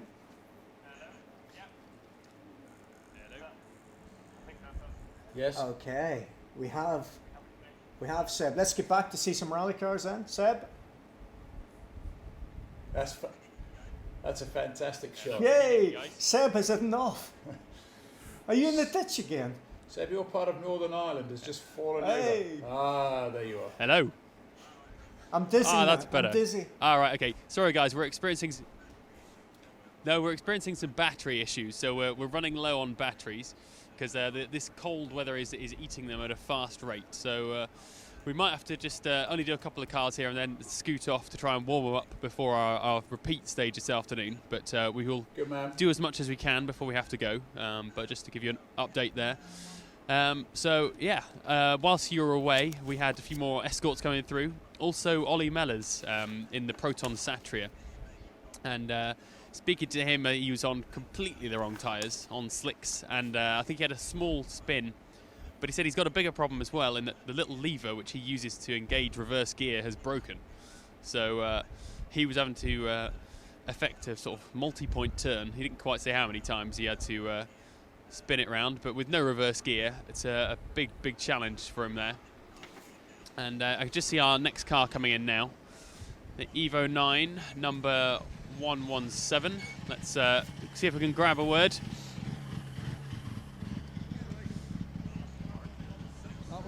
Cole, there's a massive smile on your face. You're grinning from ear to ear. How was the stage for you? Oh, the stage was brilliant. I live just 6 miles from here, and I've never rallied that stage before. That's brilliant. That is brilliant. Something else. Fantastic. So obviously local knowledge didn't help you out so much here. Oh no local knowledge. Oh, it was brilliant. Brilliant. It's class. It's good to be home. Brilliant. Fantastic. All. So there we go. Colin McFall just living 6 miles from here, but the first time he's ever rallied on this this road. Absolutely loving it. Dukes, have you 116? Now you have Neil, Kirkpatrick, and Paul Gallagher. Neil is here now. Looking quite tired after that. It's been a long stage. Lost brakes in there and a wee misfire, but hopefully get the brakes sorted next service. It can't be easy even in the dry without the brakes. So fair play for getting to the end on this one. Thank you very much. Now. Cheers. Hope you get that sorted. Bye bye. So no brakes there for Neil Kirkpatrick, which obviously a massive challenge at the best of times, but in these conditions Jimmy as well. In the Mitsubishi Mirage with Dave Williams alongside him, Seb. Yeah, let's see what Jimmy's got to say. Jamie. Just let him get his helmet off here.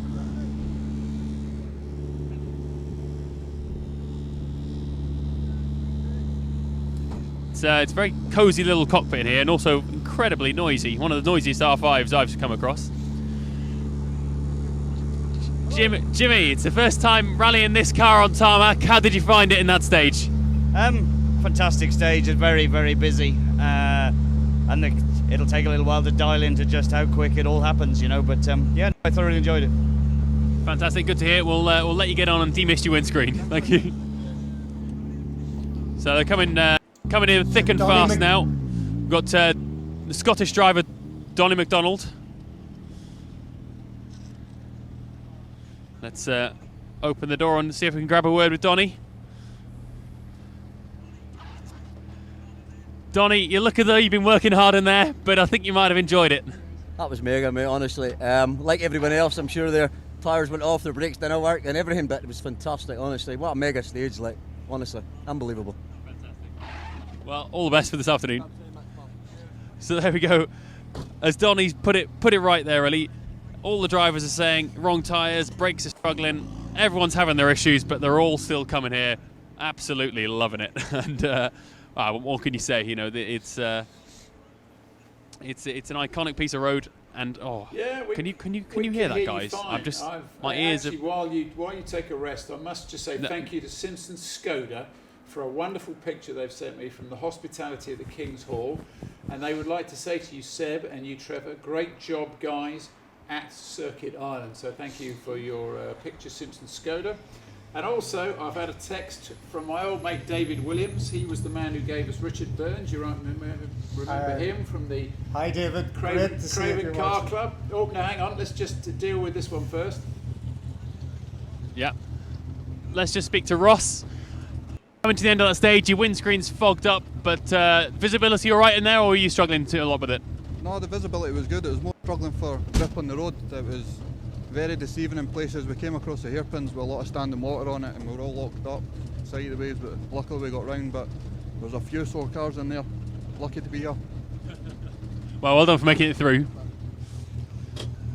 Fantastic helmet design that Ross Marshall's got there, but yeah, not too many visibility issues for him, but just picking his way around the car park that it seems to be becoming with all the cars that have had mechanical issues or have gone off. You might have a little gap now, Seb, so you can relax. Roland Llewellyn should have been with you next. Di Llewellyn's son, but I think he retired on the first stage this morning.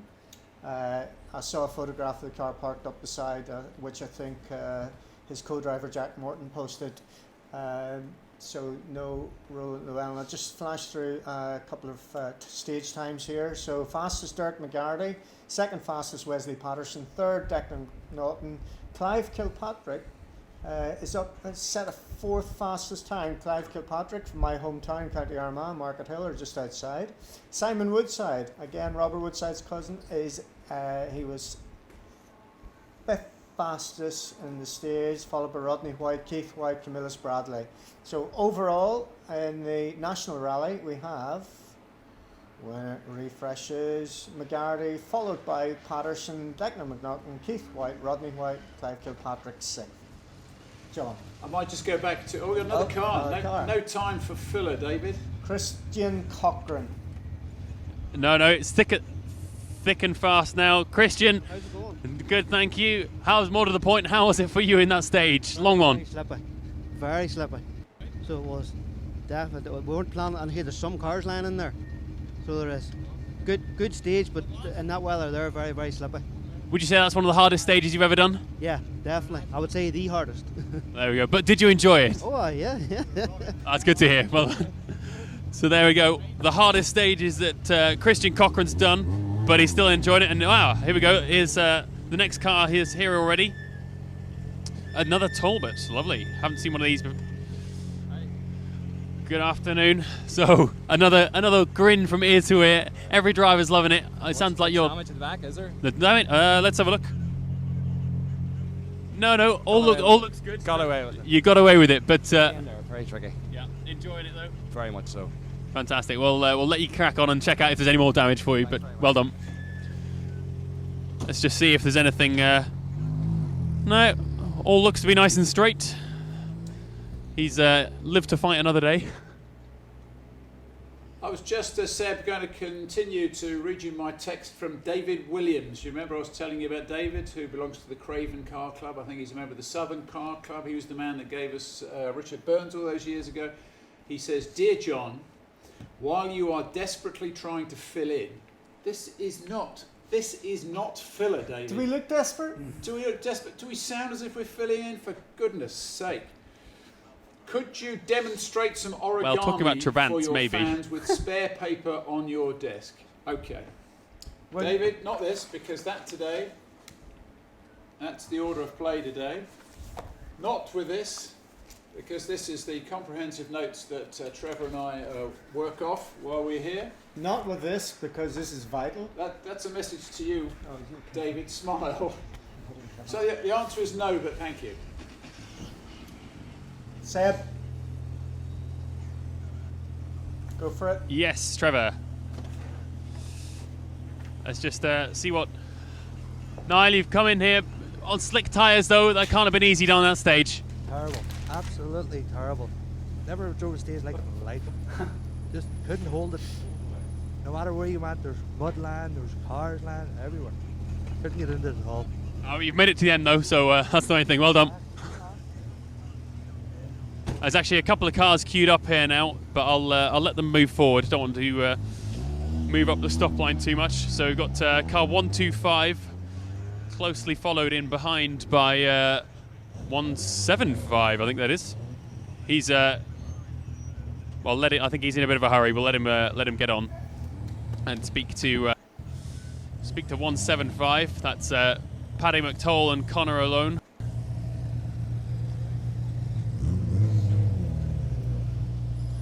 I'll just let him get his helmet off. How you doing? Good, thank you. So, what tyre choice have you got for this one? We're in Kumos today. We're 22 slick on the back and a full wet in the front. Did you find that a bit of a handful having the slick on the back and the rear wheel drive? It was a real handful, but well, we get through it not too bad. No major dramas. Sounds good. Still enjoying it then? Oh, loving it. Problem in the first stage, so we're trying to pull a wee bit of time back. Best of luck. Have a good one.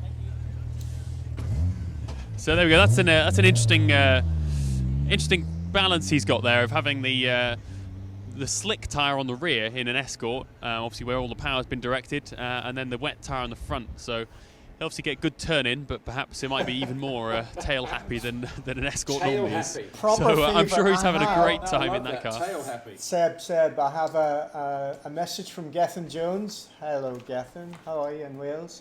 It seems to be the theme, Welsh people in Wales today. So Gethin has sent us a heroic fix or failure. 1994 Peugeot Challenge. The throttle jammed open as the turn spring failed. The left-hand drive car, so the co-driver removed the shoelace to pull the throttle closed, which you would. Worked brilliantly until his arm gave in. I don't know what that meant, if his arm fell off or broke. Followed by the unsurprising trip down a bank. What? Big fail. Wow, and that's got to be our leader so far in terms Just to of everybody who's the best watching bodge. on the internet, on the live internet feed at home, we want your best heroic car fix story. We had one from Trevor earlier on, we had one from Seb earlier on, we had one from Gethin.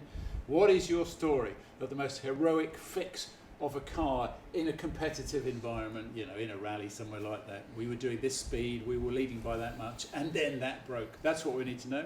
So it's at Circuit Ireland.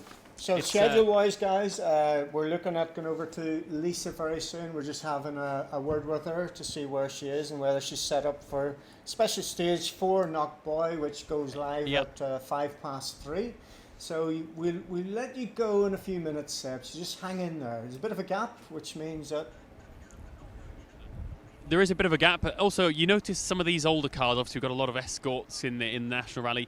You can see if I just ask the cameraman to just pan down, that they're depositing some fuel at the end of the stage, but it's not just one car. There's about 6 or 7 different splodges. So obviously a few small leaks for them, but nothing to be of concern, I'm sure, as our next car comes into view just now. And what have we got here? It's a Evo 9. Oh, closely followed. Now there's 2 cars together here, so let's see if that's Connor number McCrossan 128 and Connor Murphy. Let's go and probably let's go grab a quick word. Carey if it's 129 behind. Connor, you got to the end of that stage, but closely followed by the car behind. Any dramas in there for you? There's cars everywhere in there. It's just a total mess. So we're very, very cautious through it.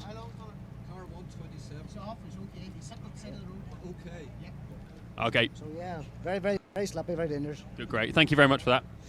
So also just heard there from the marshal that car 127 is off but is okay. So that's car 127 is off, but okay. So here's car 126. And Brian Crawford, my old mate, in their Evo 6. So then, Mr. Morrow, how was that for you? Treacherous, very, very slippy, but really, really good fun. Right, can really we do good one fun. more car? Grip was changing everywhere, but really, really enjoyable. Good to get at the end. There's a lot of cars off there, so good to get at the end. Well done, thank you. Yeah, and I can just see we go. There's one car just rolling up on cue, Trevor. 2 more cars, just if that's okay. This is 129 Yep. is William Carey, and then if we can take 3 more. Okay. William, there's a wee bit of damage on the old driver's door there, and I can see your windscreen's really fogged up. Have you had a bit of drama in there? Yeah, I had an overshoot at one of the hairpins coming down this side of Tor. Locked up in the braking. Basically see the chevrons, and luckily enough we've seemed to have gotten away with it, but fingers crossed we've no damage done and we'll be able to continue. Yep, it'll look straight, just a slight dent in your door, so I'm sure it'll be fine. So no problem. So you see there, just a slight dent in the door there, and problems with visibility, meaning he just misjudged his braking, but says that the car's running straight, didn't lose too much time. Definitely had a bit of a moment there. The adrenaline was having an effect in the steadiness of his hand. That's what it's all about. We love it. That's why this is so popular. Now, a couple of cars I want you to stay for. We've got Lee Hastings next. Then we have the fantastic Drew Wiley in the passenger seat, one Stephen Macaulay. So we definitely want a word with Macaulay. Then behind that, we want, hopefully, we'll be able to stay for Steve Perez and Paul Spooner in the fabulous Lancia Stratus. So on the way is Lee Hastings. Here's Lee, yep. I'm just pulling up now in his vibrant coloured Subaru. Lee, you're smiling away there. Oh, that was awesome in there. Awesome. There's a few cars off in there. A few biggies and all. It seems as though the car park's getting bigger, but you've made it through. I'm not in that car park. So Exactly, well done. Does that make it one of the most challenging stages you've done, do you think? That's kind of similar to what we do in Mull, so aye. Could have went a bit faster, but I'm still here. Well done. So here we go. Not so much of a not too bad there for Lee Hastings, but then used to driving on the Tour of Mull. So bumpy, narrow, wet asphalt. So that's his bread and butter, it we're going to stick with seems. this a little bit longer. The stage Lisa's on doesn't start until 3:05, so that'll give us a little bit of time. It'll take them about probably 7 minutes to get through there, so we've plenty of time to stay here to get these key competitors that we want to talk to in the National Rally. Yep. It would be good to speak to Stephen and to Steve Perez as well. So would you like me to interview Stephen himself rather than his driver? Drew is definitely good value as well. So I want you to do a miraculous thing in that you're going to open the door and you're going to have opinions from both of them, and definitely give Stephen Macaulay some abuse from John and I as well. Right, I shall do my best. We'll hopefully they'll be appearing in interview shortly. The last time I spoke to Stephen Macaulay was in Rally Finland last year at a regroup, and this was the famous regroup just before the last stage of the rally where I got James Morgan rapping with his cap on back to front, and when I told Macaulay that he had to do better than that, he told me a joke. Ooh. And the joke he told me was about the young bull and the old bull that I heard at primary school. So I couldn't shut him up, he had to tell me the joke, but with a little bit of refinement around it. So he deserves abuse for that honour, I think. Yeah, they're trying to tell jokes in those situations. Yeah, it's unadvisable, really. I shall see if I can get him to crack any more then, shall I? I'm a bit concerned though, because this is a big gap. There is, yeah, and we're also wondering where the next car might be, and also clock watching, because we've got to shoot round to get our next stage. But I really want to stay for Steve Perez and obviously for Stephen Macaulay. First off, Drew Wiley, Steve Macaulay in their Mark II, and then we definitely want to have a look at the Stratos of Steve Perez and Paul Spooner. That Stratos though does have a reputation for how do I put this? Well, not getting to the end of things, doesn't it? Steve is forever picking that thing up in the middle of a rally or a stage, isn't it? Is it that Stratos? Yes, that's the one. And he spent a lot of money manufacturing parts for it because he can't source them anymore. Seb maybe knows more about that. Has it got a Lamborghini engine? Is it that Stratos? That's it. Well, I can hear something nice coming towards me, but we think there might be 2 cars possibly. There's certainly an Escort coming over the hill now. That's Mr. Wiley. That is. Yep. Let's. Yeah. They've all got big grins already. You need to get the door open. Get the door open. Yeah, I could see it. Let's get the door open. Even before you stopped there, you had a big grin on your face. You must be enjoying it. Oh, that's brilliant in there. Yeah, it's as slippy as, and we've got probably the wrong choice of tyre, but having a lot of fun. Good. And Stephen, Trevor and John say hello, and I've just been hearing about your joke from Finland. Have you got anything to reply to that with? That was a wee bit chancy in Finland, but then Trevor knew what it was all about, so we'll keep it to ourselves. Very well. Well, keep enjoying yourself, guys. You got the biggest smile so far, so enjoy. And here it is, right on cue, the incredible Lancia Stratos. I'll just run around. It's left-hand drive, this car, so I'll just come around and have a quick word with Steve. What a beauty. Steve, it's an iconic car on an iconic stage. Yeah. How did you find that? Yeah, so I've just got a wasp or something inside the car, which was a bit scary. Yeah, fine. It doesn't really suit. The bumps don't suit this little car. You know, it's bouncing. It's very, very difficult to drive. It's bouncing all over the place, and I'm really cautious of it. You know, it's just giving me a lot of confidence. We keep playing around with the suspension and trying to make it. We made it softer, harder, but we're kind of getting there. It sounds nice anyway. It sounds fantastic, and it looks as though from the smiley face you're still enjoying it. Yeah, just about getting there. Well, I hope you can clear that wasp out before the next stage as well, and so all the best with that. And Seb, thanks very you much. have been an absolute superstar today. Let's have a listen to this. Let's have a listen. Wow. It freaked the camera. Seb, the camera just. You've frozen. The picture froze. It has killed. That's. We've got an image of a Lancia Strata. There couldn't be a better way of just leaving it. just leave it there all day. Yeah, well done. Brilliant, Yeah, Seb. work. Thank you. Great stage. We're going to cross over to Lisa O'Sullivan very soon. So, what did you think of that car, Lancia Stratus? Not bad. But I do remember talking to Steve Perez, I can't remember where, somewhere in Ireland 3 years ago, and the engine was in bits. And there were all sorts of bits all over the floor while he was trying to put it all back together. It's a Lamborghini engine in that car, isn't it? Or a Ferrari engine. Ferrari diesel engine, yeah. 3 litre V6. Yeah. Like me, it looks good, but it's problematic under the skin. Lisa. So, Craig Breen leads the Circuit of Ireland from Kajatovic. We will get his name right by the time we come to Saturday afternoon. And Alistair Fisher and Gordon Noble are in third place overall. In the European Rally Championship, that's pretty much the same. In the Ireland Tarmac Championship, it's Fisher from Josh Moffat from Jonathan Greer. And in the British Championship, after 3 stages, it reads Marty McCormack, followed by Fredrik Olin of Karlstad in Sweden, and Josh Moffat in third place. And any minute now, we will be hearing and seeing the lovely Lisa O'Sullivan, who is at the end of stage 4 already. This is a new location for us. We didn't have anyone at the end of stage 2 when it went live. We heard it on ERC radio. So, Lisa, are you there?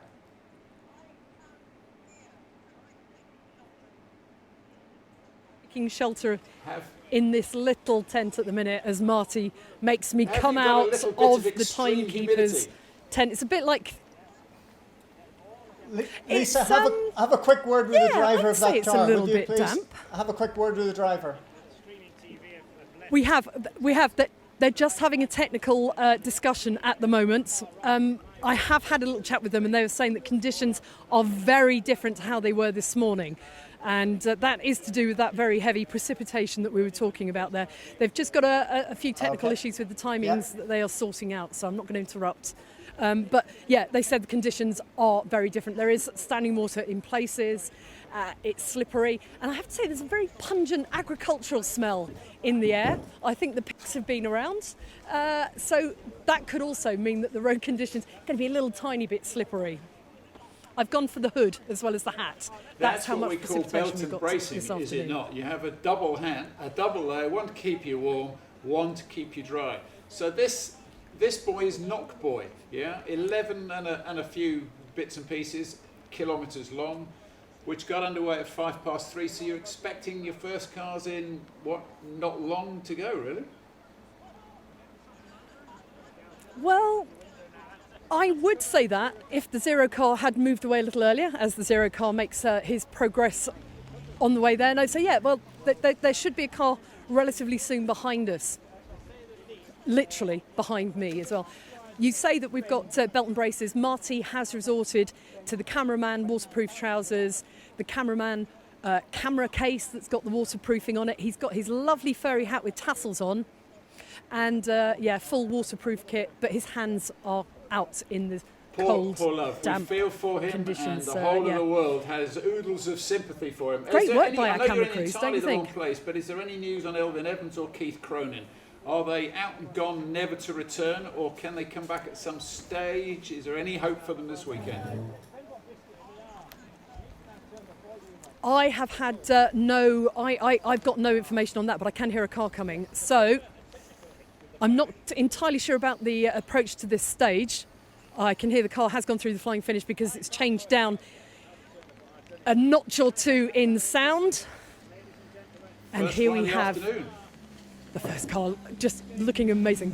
Yeah, and the weather's so inclement that the timing board has been put inside the little tent. So let's listen to Cato. The entrance, which is great. Gillian Porter's going to be asking the question for us here. Out of the tent. Poor old Julian. Julian's also in full wet weather mode as well. He's even got a handbag, which is a bit worrying. And I think we're ready to go. Cato, how was that second time through? Now the stage is completely wet, but I'm happy with that because we have the same tires like the previous loop. They are wet, but the last loop was completely dry, and it wasn't a good choice. But they are working very well. I'm surprised because Pirelli have a special compound. It works when it's dry. I mean the wet tire, but now it's a real. I don't real. How can I say? Warunek. Really condition for these tires. We knew what you meant. All he's doing is lapping away. Second place overall is comes in. The window. So Cato's saying basically that now it's the right conditions for the tyres. He said the last time that we spoke to him, wrong tyres for those conditions because they were so dry, but now it's nice and wet. They work well enough in the dry, but they're working even better in the wet. So, that's why he's quite so smiley. And I think you're hearing him loud and clear now as well. Slower over 11.87 kilometres. That's a big chunk. 21 seconds slower in the afternoon. That's a great time. That is a great time. We've got a timings board inside at the moment, but it's so wet, the numbers are rolling off it. And Alistair Fisher is in now. I'll just wait for the timing card to be given. I think there's a little bit of paper being handed back into Kaito's car. Might be a result of the we are going to move down. We were talking about before. There we go. So Kaitan's time 5:55.3. So let's hear from Alistair Fisher. Sure what's going on here. Kaito's still here, just so you know, just the information. Kaito just moving forward. Alistair, how's that going? A lot of water in there, with a bit of moment towards the end. The road is very shiny. I see one car off from the previous run. A lot of water, and just have to really watch yourselves now. I mean, how much different is it from this morning's run for you? Oh, it's totally different. The road is it's a full wet rally now, puddles and floods, and it's very difficult. Quite difficult. Well, Yeah, a lot of water. There is a lot of water, I can confirm that. The dubbin's still holding up on the boots, which is always a bonus.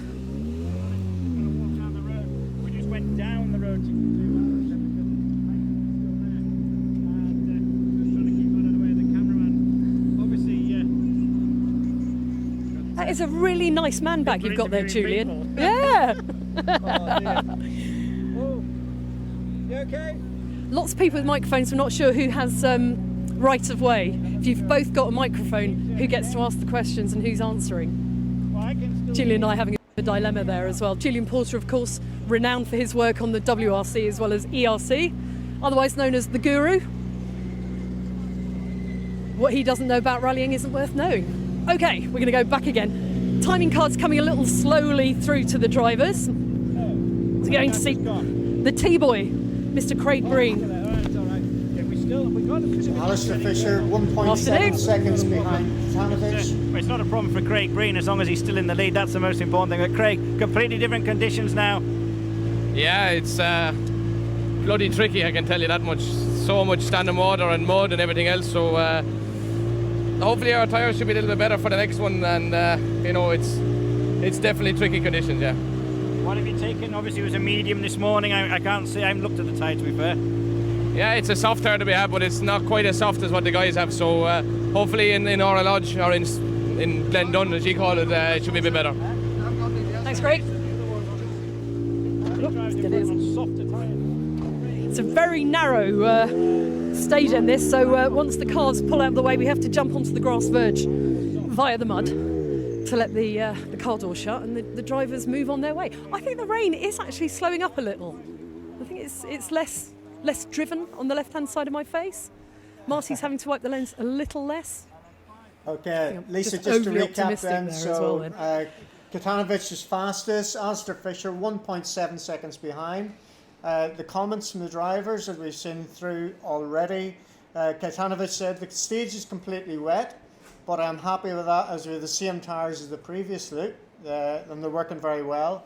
Alistair Fisher said there's a lot of water in there. We had a bit of a moment towards the end. You have to watch yourself now, he said. It's a full wet rally with puddles and floods. Did you realise it was a full wet rally, Lisa? Yeah, I think it's definitely fully wet. Fully wet is the perfect explanation for conditions. As you can see for yourself, Freddie Olin coming up here, splashing his way. Lovely tiger on the bonnet there. Because of the weather. Craig Breen is fastest. Sorry, it's Martin McCormick. Sorry, it's Martin McCormick. So 1.1 seconds fastest Katanovich. Let's hear what Marty has to say. Okay, let's hear from Martin McCormick. We'll get a quick word with him. Marty's all been going well this morning, then we throw a bit of rain in to spice it up. Yeah, the rain, to be honest with you, that stage is very tricky in there, but with a nice good push over it, we opted for the softer Kumo one there. That's working excellent, really chuffed. That's good. Obviously, the Glen Dunn stage now, another tricky piece of road to do. That's right, yeah, Glen Dunn are fantastic, but a lot of water running off the mountain and things on it, but no, really, really nice piece of road. Struggled a bit this morning and tore ahead, so with the stage being shorter should help us. Thanks, Marty. It really is a great livery there. Tigers all over the car. Rawr. Smoking hot tyres as well. The steam that's coming off this back tyre shows that they've really been working hard through the stage.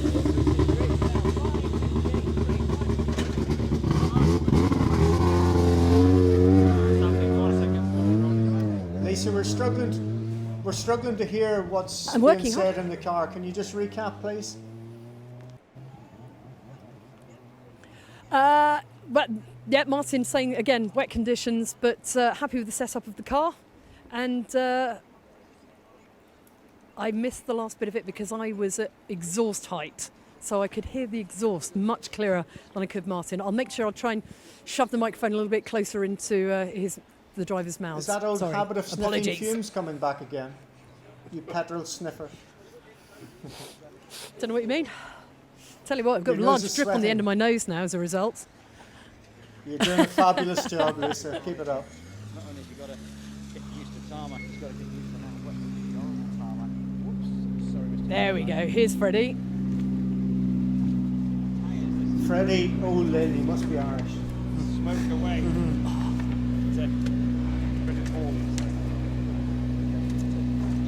Disrobed. Frederick, obviously we gave you this morning to learn a bit of tarmac. Now we're throwing a bit of rain in there for you. Yeah, once again a learning curve. So yeah, very, very, very, very, very hard. I mean, is it scary or is it kind of enjoyable, or are you just taking it enough steady to learn? And now it was not so enjoyable. I had like two small movements because we have a tire now which I've not driven so much on, and it's a little bit too much tarmac style. I like a softer one which I had this morning. So, but okay, we are learning. It's okay. Okay, he's happy enough.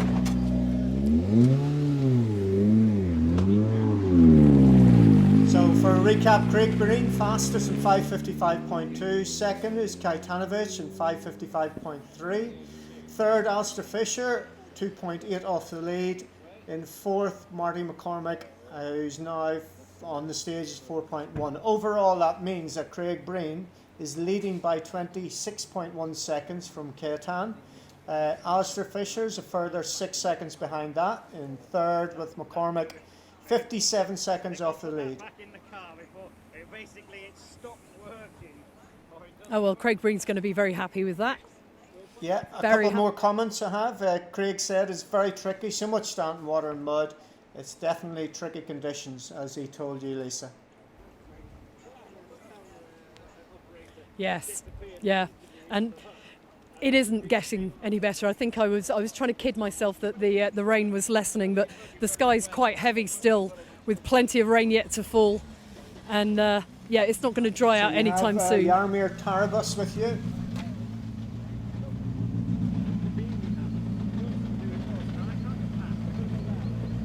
Go. I'll just let Julian get past. Sorry, I was unprepared for The rally guru. I've been told the time. The rally guru Sorry fails. about that, Lisa. Epic I was fail. completely flummoxed in the wrong place. Jaromir, how was that one? Yeah, it was okay. Complete stages wet and a few places is a little dirty, muddy, but okay, we are here. Some places is stay water, but no big problem. We are here and we will see what our time. Thank you. Okay, that's good. No big problem.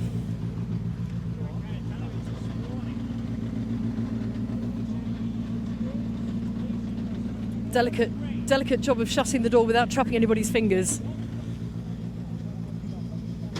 There, all done, all safe. And on his way. Yeah, I was saying that this rain isn't letting up. It's set to stay here for some time, probably for the rest of the day. And we do believe the weather's going to be slightly less wet tomorrow. Means you've been I talking don't know what to that means. Sebastian Marshall, It's quite dry who this is the morning. Does that mean expert it's not going to rain at all? Rain wherever it falls. Can you find out what sort of weather I'm going to get Everything. in Dorset next week from him? Because he'll probably know that as well. I think the rain might be warmer tomorrow. I will. Well, it's either that or a Citroen boy. Basically, Citroen used to be able to. I think they had a crystal ball because they could see when the rain was going to fall within the minutes. But yeah, Seb Marshall's your next best thing. He's like a walking weather app. He'd probably tell you the depth and the amount of millimetres that are going to fall per second as Big well. Big shout out to John McElroy, So here's Tom who Cave. was watching us over lunchtime, and I'm sure a little bit in between lunch. And he says fabulous entry for the world's oldest rally. John, of course, from Dromore in County Down originally, was the editor of Autosport, originally with Motorsport News, and now tied up with podcast. Oh, sorry, he's gone over to the other side. We discover whether the feeling is coming back or not. There we go. Discover if that is coming back. I'm not sure. The way the balaclava came off, I'm not sure whether the feeling is there still or not. No, it's better. You know, we're adapting to the conditions a bit more.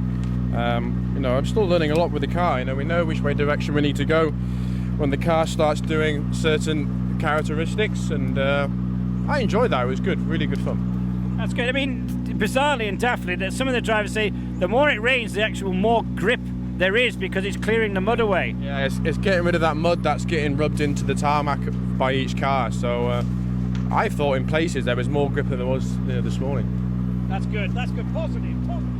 Interesting comments there from Julian and Tom. It is the mud that does the damage, and the deposits, as Craig Breen was describing them in the rally forum, of the animals. He went into great detail about how lambing season was having an effect on the slurry that was coming out onto the roads. But the rain, because it's falling so hard, is actually cleaning some of that mud away. Deposits, I think, was the word that he used, is a novel new one, yeah. So deposits. Running through the stage then, Breen fastest in 5:54.2, 1.1 seconds back is Kaitan Kitanovic. Third was Jaromir Tarbus, good time from him, 0.6 behind Kaitan. Next up is Alistair Fisher and Gordon Noble in the Fiesta. Frederick Allen 5th and Marty McCormick 6th. Overall, Craig Breen is leading the rally, 26-second lead from Kitanovic. Third, Alistair Fisher and Gordon Noble, 6.3 seconds behind that. Then with Frederick Allen, Marty McCormick and Jaromir Tarbus.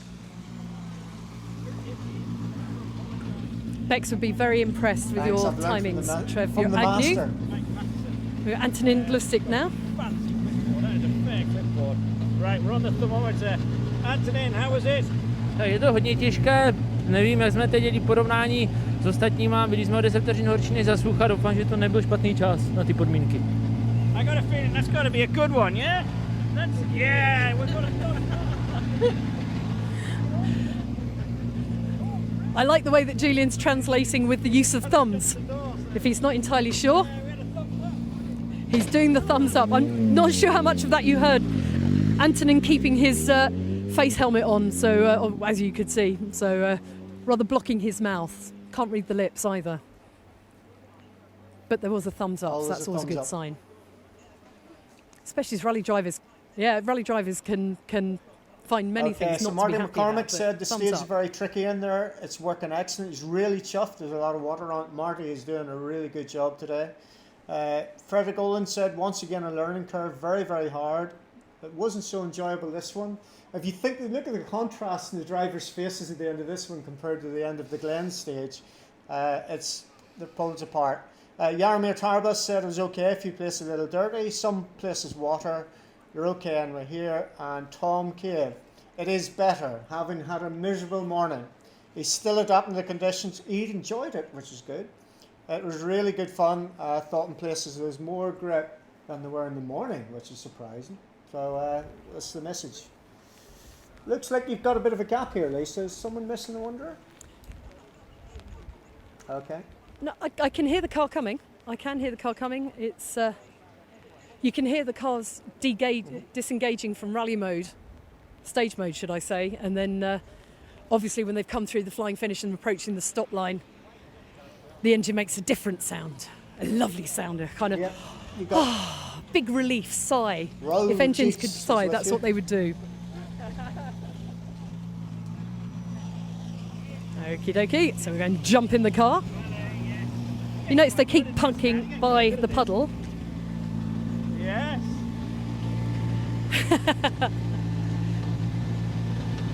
Well, are you going to talk to me? So just hang on. Just hang about. Raoul, Chris is just telling me about your test before Bradley Lee Pryor, but nothing like this now. What's it like today? Everything. Testing also very good. I mean, these conditions are so difficult. I mean, how do you kind of cope with it? Yeah, it's honestly very difficult. Weather changing every stage and learning a new car altogether. But without mistakes, it's also important that even kilometer we learning more. You said super earlier. Still super? It was super slippery and super, yeah. Thanks. Super slippery. Basics of what they need. Super slippery, super muddy. 6:22.9 he slots in, eh?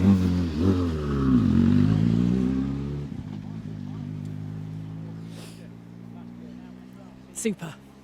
It's great. I'm trying to help Marty out here by finding a position that doesn't have the rain coming straight down the lens at you, but there's no way to avoid it, chaps. I'm sorry. If you feel like you're getting wet in the studio, we're doing our best. It's coffee wet though.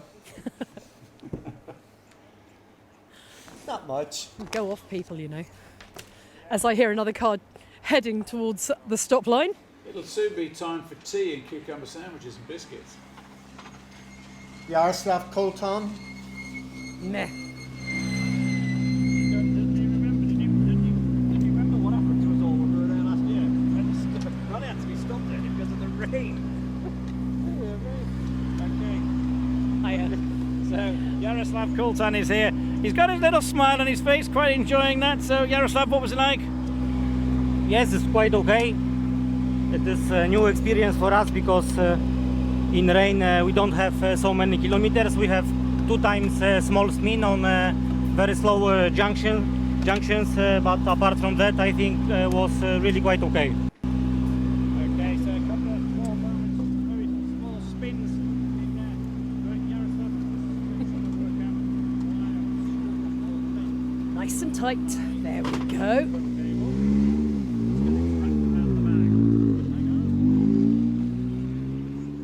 And the doors shut nice and tight. Keep the rain out. Don't want the drivers to get cold, do we? So I have to say, when they open the doors, there is that lovely blast of warmth that comes from the engine and the sweat of getting through the stage. So it's actually quite pleasant. It's like a little heater. If you get close enough to the car, you can get warmed up as well. Not that I'm saying I'm cold. I remember. I'm so glad I went to hair and makeup before we came to the stage end, because it's very important. If you think back to Rally GB last year in November, I got up at 4 o'clock in the morning, and when I walked out of the Desborough Hotel, it didn't stop raining. Didn't stop raining until I got back to the hotel at 10:10 that night.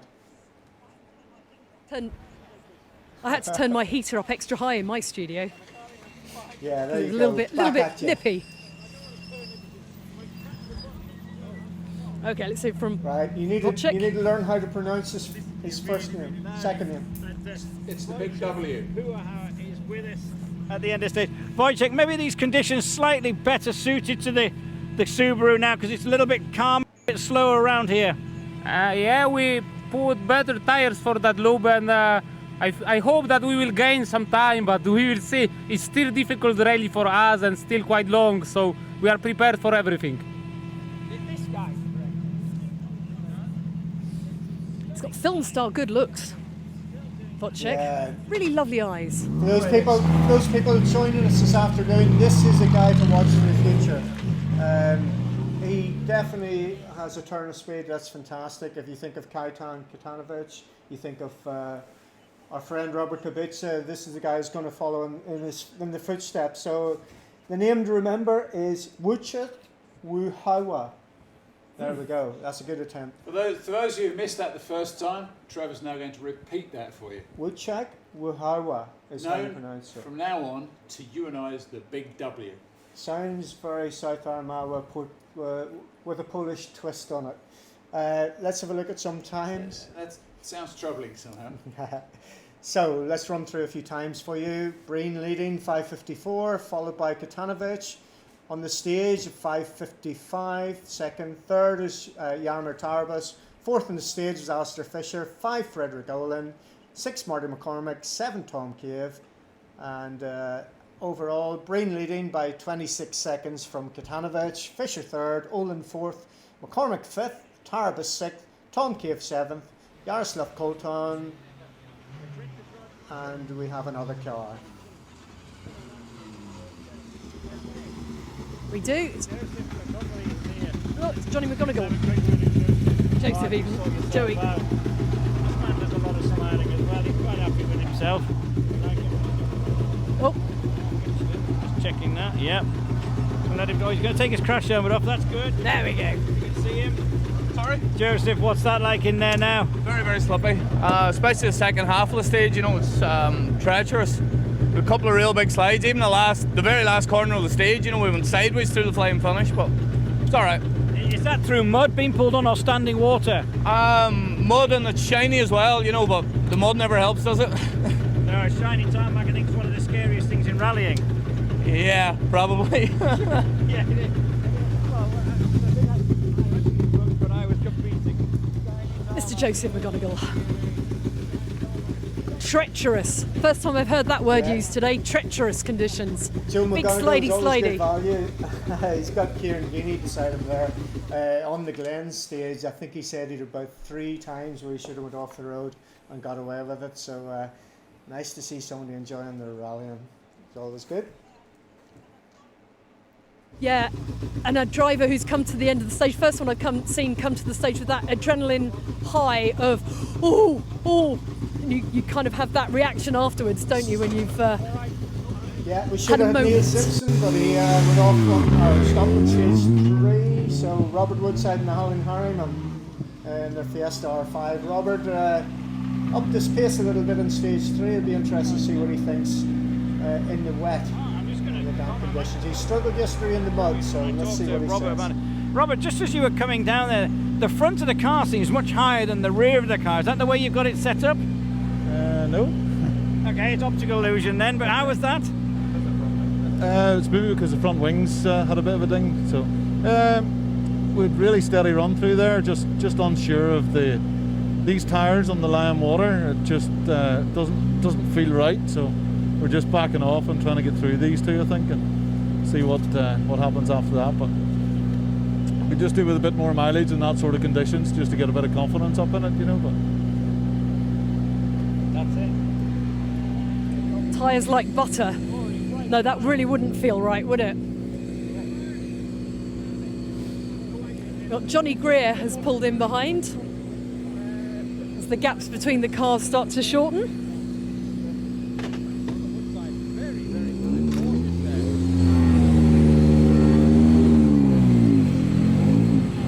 A little bit steamed up in here. What was your minute gaps? How Johnny Greer can see anything? Johnny, just looking, obviously the front windscreen's clear. Let's hope you don't have any skids, because you can't see anything out of the side windows because they're all misted up. Yeah, it's quite difficult, and because you sit so far behind these cars, you need to see the side windows to look into tight corners. But as I say, as long as the front one doesn't seem up, I'll be happy enough. Everyone's saying how treacherous it is now, particularly the final couple of corners. Yeah, it's very difficult, especially when you're on this FIA tyre. It makes it very, very difficult in the wet. But everyone's in the same thing and we'll have to deal with it, so that's just the way it is. Thanks, Johnny. So we're back on minute intervals at least. They'll be coming at you hot and heavy.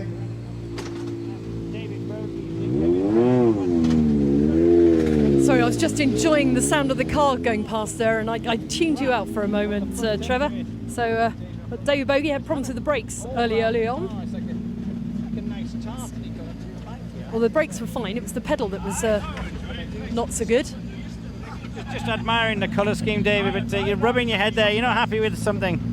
Nah, it's a tricky stage, you know, so I haven't got through it, so we'll just keep pushing on, but happy enough. Did you get the pedal situation sorted out? Comes and goes, to be honest, but hey, I've never lost the pedal yet, so I'm not too disheartened, but it can be a bit frustrating at times, but as I say, brakes are working fine, so. Thank you. I was going to ask. So long as the brakes are working fine, that's a good thing. To update on a few times, Johnny Greer 6:03.8 puts him in 7th. We have Robert Woodside on 6:22.7 in 13th. So overall, Craig Breen leading.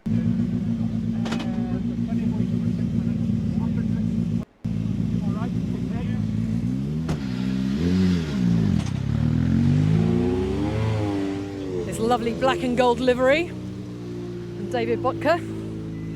Oh, and he pulls away from the puddle. Rather than the bottom. Look at that. David's parking perfect, but it's standing at 10. David, everything okay now with the car, or is the clutch still funny? yes, service and clutch problem. Service good, and the stage is very slippery.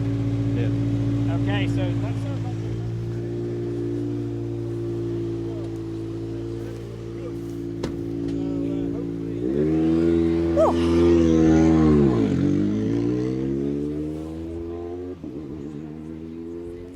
There we go. Fast and Furious, no, this is Giacomo, I think, is it? It is. Giacomo Scatolon. a big car. Giacomo, big car to put through the roads. Enjoyed that stage? Yes, very, very hard, and the rain is another more difficult, but I don't know the time, and I research, drive come si dice meglio? Better. Thank you. Bene. That's the limit of my Italian, chaps. Can't even order an ice cream. Okay, Now it's Lukas Pianieckic. I'm going with that. Here he is. Keeping his foot on the, keeping the revs up as we're here at the stop line. Doesn't look old enough to have a driving license. There we go. First of our juniors. Every time I see your face, I just think, like, you don't look old enough to be driving, let alone driving a rally car. But how is it in the wet now in the little Opel Adam? It was really hard, a lot of standing water on the stage. So we needed to be very careful on that one, but the pace was good. We have almost the same time like on the dry one, so it's good. But the guys from the Opel and Nikolai, they are really pushing, so we try to be as fast as we can and get to the finish. Thank you. Julian's right. Look at that little baby face.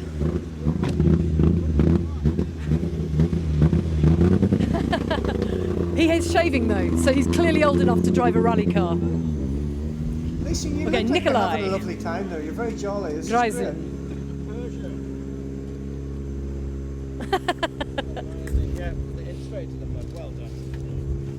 Nikolai, raining now, lots of tricky conditions. What did you find? I don't hear you, but everything is okay. Really slippery, sometimes standing water, but at all it's only wet. Not so much waters, but wet. Okay. It's wet, standing water, but it's only wet. Hey, a little bit of a hiccup away from the stop line there. Gave me a bit of a fright, that. Very keen to get going again. So another of the Opel Adams here. Oop. Mr. Greubel.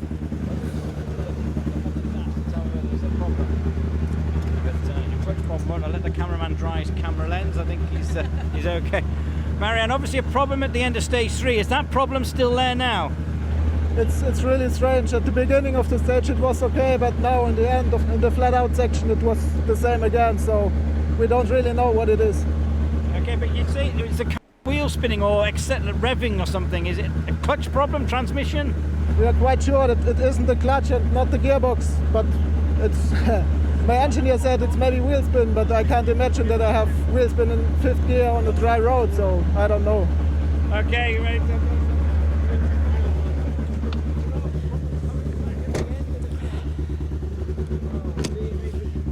I tell you one thing, Marty, next time we go in to the car, we're going to have to get a shot of the co-driver's helmet because he's got a flying turkey on it. Looks brilliant. It looks like a little baby turkey. Hasn't really got all its wings yet. I don't think turkeys could fly so well anyway. Maybe that's the point. We'll get a shot of that before the end of the weekend. Okay, yeah.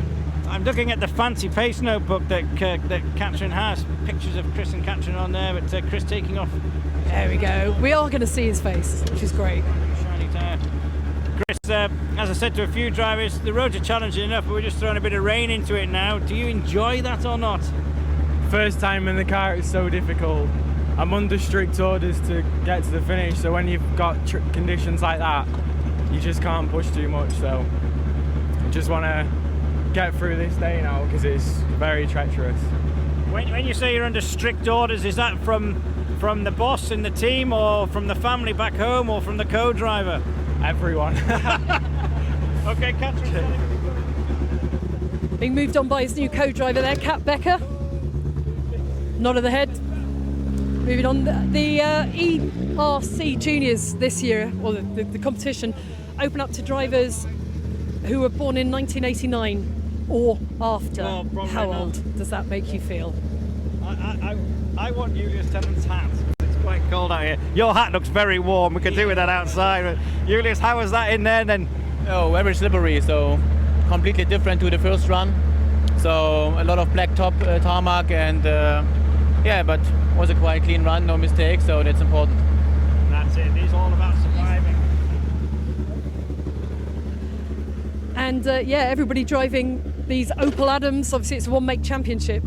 So nice cars. I like these R2s.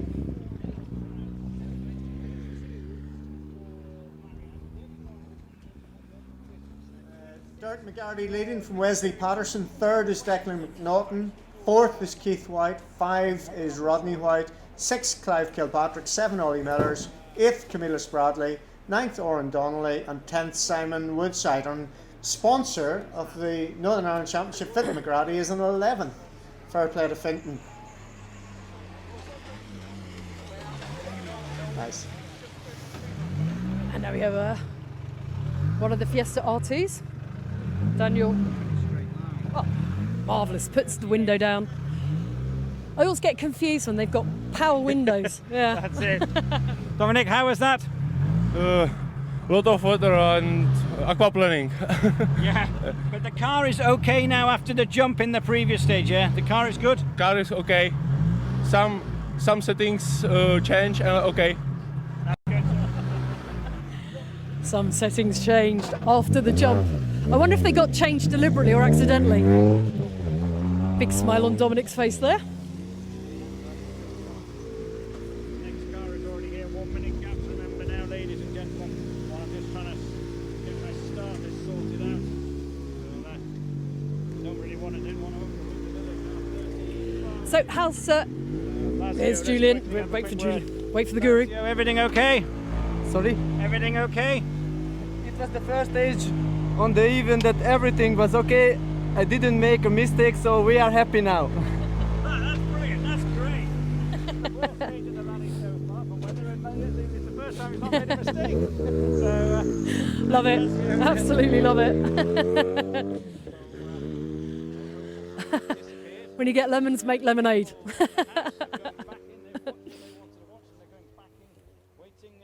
Dominic Bros, who was in the car before in the Fiesta, which yep. has been damaged in the Peugeot 208. He's the sandwich in this Opel Adam R2 thing. So third, we have Lukasz Pianizek, who's 26 seconds off the lead.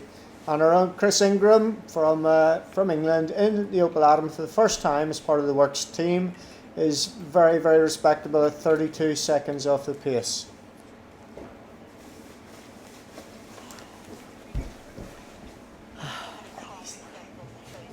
A little bit of calm descends on the stage end.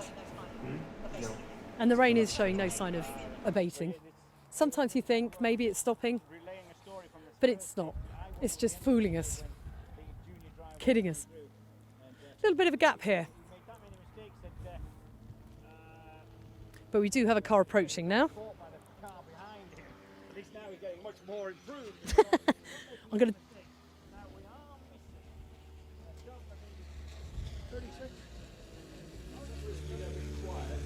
Very good reason. Pizza? Pizza? It's either pizza or coffee, isn't it? Hello. A quick word, and he wasn't happy in the previous stage, but Marco, everything okay now? Getting more into it or still struggling? No, it's better now. A lot of rain, but no problem. I changed the tires to soft tires and it's good. Okay.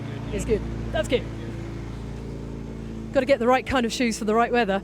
I have to say though, what is happening here, which is a little bit of a catastrophe, I might do a bit of a Dr. Foster on his way to Gloucester, because the puddle that's by my feet here is gradually getting deeper and deeper. We're really so every time I go in it, I sink down a little bit more. Are you having pizza or coffee? We had no lunch today. Both. Yeah. What did you have for lunch? Might have got a sandwich, half a sandwich, kind of half a prawn sandwich? Just an ordinary sandwich. box Manchester standard United sort of special. Tony, how was that stage? It is a good stage, I think. A little bit slippery, but I think we are not enough faster. But the third stage was the most difficult stage in my life. That's relief. That was relief there. Most difficult. I got through. I'm here. Yep. No, Marty and I both managed to. When we finished at Bushmills, we were shown into the whiskey room. I've sent you a picture, I think. If not, I will make sure it gets sent. So we went into the whiskey room, and there were some sandwiches laid on just for us. Nothing to do with some dignitaries who'd been there earlier. But yeah, we had a couple of prawn sandwiches. As I say, the Manchester United special. Whoa! I've gone down the hole again. Right. He's got a really cool. I've got to get a picture of the bumper on this car. I'll try and get a word with him. Hey. Get a quick word with him. Yeah, he's just waiting. Oh, we're just waiting for the helmet to come off. He's on. You really do need to get a picture as well of Julian holding his bag. He looks like he thinks someone's about to nick it. It's a little bit worrying. Renato, how was that? My first time with the Ford Fiesta. Difficult rally and these conditions very, very difficult, but I'm happy to stay here. Thank you. That's great. We're happy. Do you like the wet weather then? No, but it's the conditions. Okay. Enjoy. Marty, can you get a picture of Julian with his bag? This little yellow bag he's carrying around. It's like he thinks someone's going to steal it. It's your handbag. Your handbag. It looks like he thinks someone's going to take it away from you. Well, I can't. Someone might take it away. It's just stopping getting wet. It's a very clever bag. It's one of these wet weather bags, isn't it? It is. It's brilliant. Yeah. Apparently, I could throw it in the sea and it'll still be all right. But I'm not going to try that. Could try it in this puddle, which is becoming a bit of an ocean. It is. It is. Oh well. Hey ho. Oh, somebody's finishing the stage with purpose. It's Josh Moffat. A little bit steamy on the windows.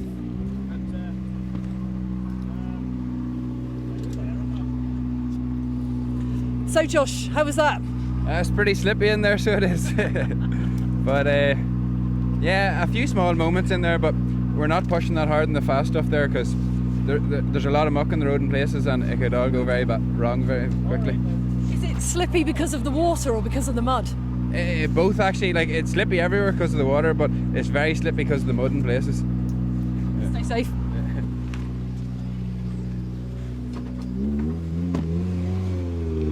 Not too badly steamed up there. The windscreen's clear, but still a little bit of moisture inside the car, clearly. It's probably from people like us sticking our heads in.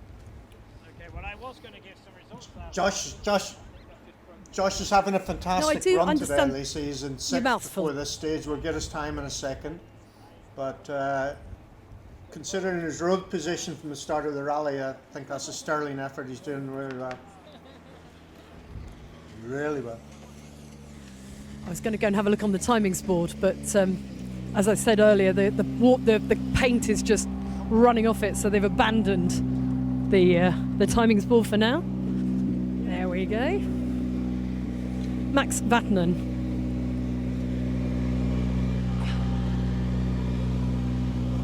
Having a little... got the hats. There we go. All ready to go. How was the stage? Yeah, a bit different than the first pass. It was much more wet, so more tricky, but I still enjoy it, but still on the same side that have to be focused and not do any mistakes, so keeping a good margin and trying to learn.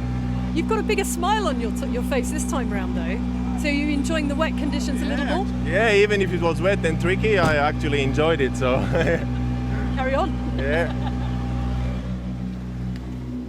Wants to be tested. Now the good news is that Sam Moffat has pulled up behind us. We heard at the end of stage one, of course, he was having problems with the slipping clutch. Thought that was going to be the end. He wasn't sure how much further he'd be able to get on the rally, but he's here at the end of stage 4. A little bit of moisture in the car. Really good to see you, Sam. So how's the slipping clutch? Yeah, I'm trying to carry as much speed as I can. We don't understand what it is. It's 3rd, 4th and 5th. It's as if I'm driving with the clutch half on, but I'm really just trying to carry as much speed, and I've taken the lag of the car way down to try and just make the final service here, and we're kind of struggling, so I don't know. I turned the lag down in there. It might have helped with the wet weather, I don't know, but we'll see how we get on. But not losing too much time. No, but losing enough to Josh. So that's the biggest. That's the one that counts. That's the one that counts, and I'm itching now. If we can get into service and get out tomorrow, we'll go for him. Excellent, I can't wait. I love a bit of sibling rivalry. They are absolutely incredible, those brothers. I had no idea how competitive they were until Rally GB last year. Every single stage, they ran beside each other, one in front of the other, and it was just hilarious to see the rivalry. Well, yeah, anyone who has siblings will know that it's more important to beat them than anyone else. How was the stage? Yeah, it's pretty wet in there, but it was good. The compound of Pirelli we were on worked really well in there, so it was surprising. It was the first time running that tyre, and yeah, very impressed. So yeah, no, quite enjoyed that really, all things considered. There's a lot of drivers coming with a kind of secret smell. That really hard, really good. Yeah, no, it is. It's very good out there. Yeah. Enjoy. What about the car, Stephen? They do. It is. It's kind of like a little bit of masochism, isn't it? It's like, oh yeah, it's really, really hard, but it's really good fun. Love it. Just a little bit more adrenaline behind the eyes when they're being pushed, these drivers. Stage, 5:58.9. That leaves them in 6th overall. And from the drivers from this little island that we're on, we've Breen at number 1, we have Fisher at 3, Martin McCormick in 5th, Moffat in 6th. We have Johnny Greer in 9th. Joseph McGonigal in 11th, Woodside in 12th, so that's not a bad representation from our wee country, as we call it. So in the Moffat Championship, what's the difference between Josh in the Moffat and Sam? Championship. Well, Josh is well ahead. Sam had a bit of an issue earlier, as you know, with the clutch problem. I don't know how much time that lost him, but it certainly it's lost him a bit, and I don't know how they're feeling when there's so big a gap between them. Yeah, well, I tell you what, Sam is gunning for his brother. He's like, I'm going to get in, get out, and I'll be hunting those seconds down. Love it. Sibling rivalries, just that it's got that added edge, isn't it? Because any other kind of rivalry in sport, there are certain rules, but then everybody knows that in a family there are no rules, except your mum saying, "Oi, you two, behave." That's the only law that counts. So you're nearly done with us, Lisa. We'll take a few more cars and then we'll cross over to Seb. We hopefully will have our drones up. So the next stage, which is Glendon, goes live at 6 minutes past 4. We have our drones and our stage side cameras up just before the finish, and we hope to get you live pictures from those, weather permitting, of course. Damien Cole. Lovely. Let's find out from Damien. How was your stage? Very, very slippery in there. We just had a big moment where Hugh Hunters went off on stage 2. A big slide. I can see him stood on the left, and we had a big moment there. I hear the last few corners here are particularly hairy. Yeah, very, very nasty in there now.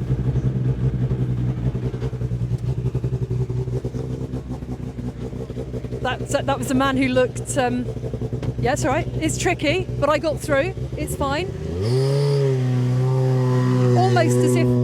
Almost if you didn't want to jinx it. Yeah. So, have you two finished your lunch yet? Then, will you be able to finish your lunch before you hand over to Seb? I keep calling him Sebastian. It doesn't work. Seb Marshall. Sebastian. It sounds like I'm his mother telling him off. You haven't finished your lunch, have you? Have you got cutlery and everything? And a little glass of wine, maybe? You have, haven't you? So not fair. Ewan Thorburn.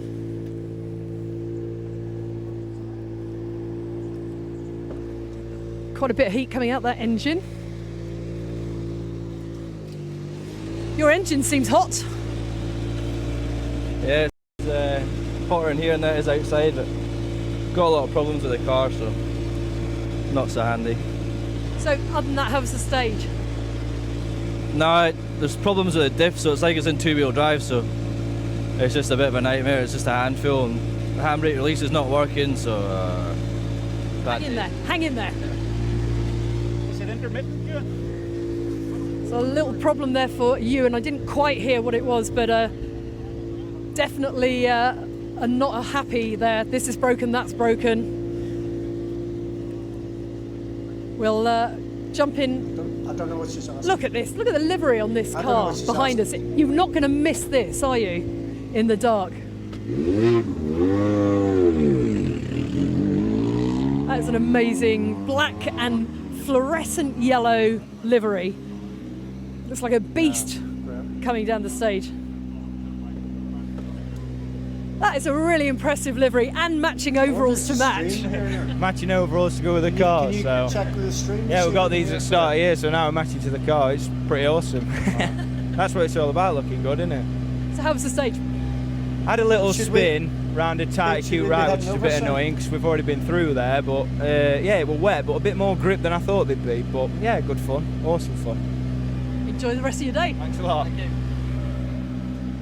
That's pretty smart, isn't it? Isn't that smart?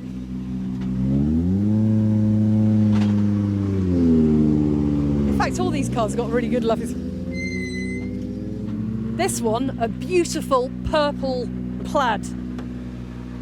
Loving the tartan on the car. Nice. Who chose the purple?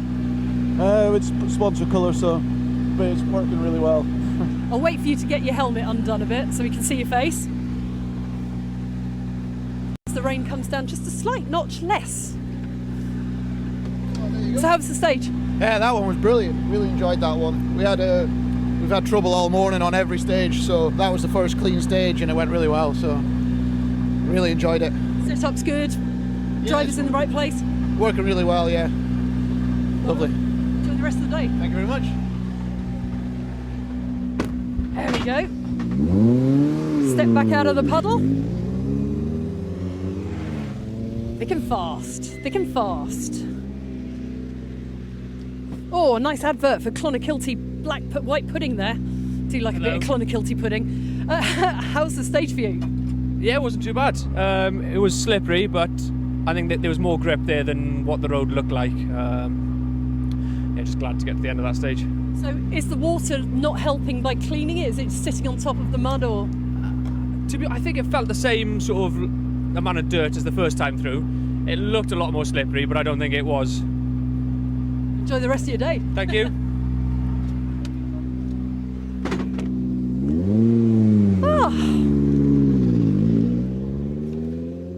And we have a slight little gap to breathe in the air. This stuff is really good for the skin. I'll bring you some back, John. Trevor doesn't need it, obviously, he's ageless.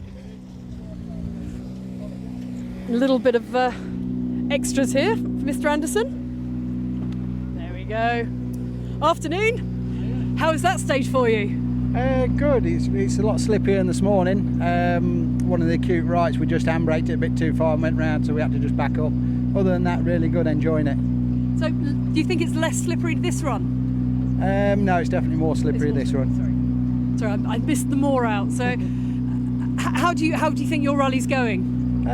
Yeah, it's going good. It's the first tarmac rally we've ever done. So, what a great event to do. You know, the mixture of roads, the surfaces, the conditions. You couldn't ask for a better test, really. So, no, good for us at the minute. That's great. Thanks, Jamie. Thank you. Cheers. Now, you said a few more cars, guys. How many more? Just so that I can keep an eye on my time and your time. There's a bit of an issue with getting into stage 5. Well, I'll talk to Rob Duggan then. Join Rob. Okay. Well, we'll carry on. Rob Duggan's at the end of the stage now. How was that for you? Yeah, it was very slippy in there. I know that's the full wet stage we've had all morning. Tyres worked okay, happy enough, just being cautious and tried to get through day 1 and making sure we get to day 2. Are you enjoying it? Yeah, definitely. Very good fun. That's it. That's what it's all about, making sure our competitors are having good fun. Stage starts at 06. So the R2, of course, 2-wheel drive. Okay. Hey, Let it go. there is less of that stuff on my face. Definitely less. Now, who do we have here? Mr. Adelson. Hey, how's the stage for you? Very good. Really sleepy, but I enjoy it very much. You've got a big smile on your face. Do you like these wet conditions? I am sitting in a rally car and there's no better place to be in, so there's no way not smiling. That's the message. That's the ticket. Thank you. There you go. There's the man you need to sell rallying. Happy, happy, happy. There is probably nothing better to do on a Friday if you have got a rally car. When we were driving the liaison route from Bushmills to here, Marty and I were enjoying the roads, and a couple of weeks ago Marty was working on the Northwest 200 bike. No, that was a while ago. Bikes. Anyway, most bikes, these roads, amazing. They've still got all the padding up on some of the trees and stuff as you go around, and you can just imagine the speed some of those bikes would have been going over the crests. They must have been getting some serious air at times as well. Be like a snowboarder coming off the hips. Right, in we go. Afternoon. How's that stage for you? Yeah, it's very good. It's there was rain just before the stage and made it quite slippy. So we just wanted to get through it and get back to service after the next stage. It's very good, yeah. Fantastic, thank you. Now that's W. Crichton. Will Crichton, is it? Will Crichton? Will, I think it's Will. I think it's Will. Excellent. But yeah, motorbikes on these stages would be even fun as well. But it's the rally cars that we've got coming thick and fast. Oh, right-hand drive. First right-hand drive car. Trying to catch us out. Hey! Oh, I think we're going to fight our way in here. Thanks, Mr. O'Brien, for turning the car off. How was that for you? It's good enough. Changed the tyres and put a softer tyre on, so it's working on the wet far better than the previous stage. What did you have before? We had a harder tyre on and we were catching everybody in front of us, so it didn't help. So you just backed off with the softer one. More grip. Yeah, thankfully. Yeah, that helps. Better for the heart. Yeah, for sure. Good luck the rest of the day. All right, thank you.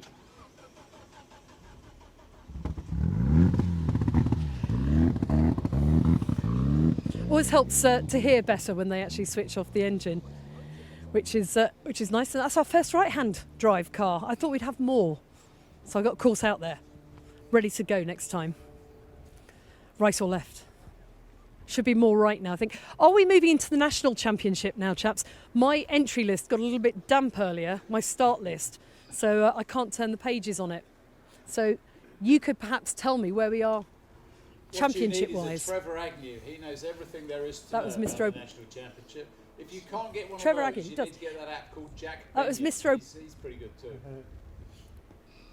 Oh, he's amazing. Okay, Lisa, you've Jack's done a the lad. sterling job so far. We're nearly there. We're nearly going to release you. You have Big knocked round of that applause. boy. You have knocked that boy today. Round of applause in the studio here for you. We're just trying to establish contact to stage 5.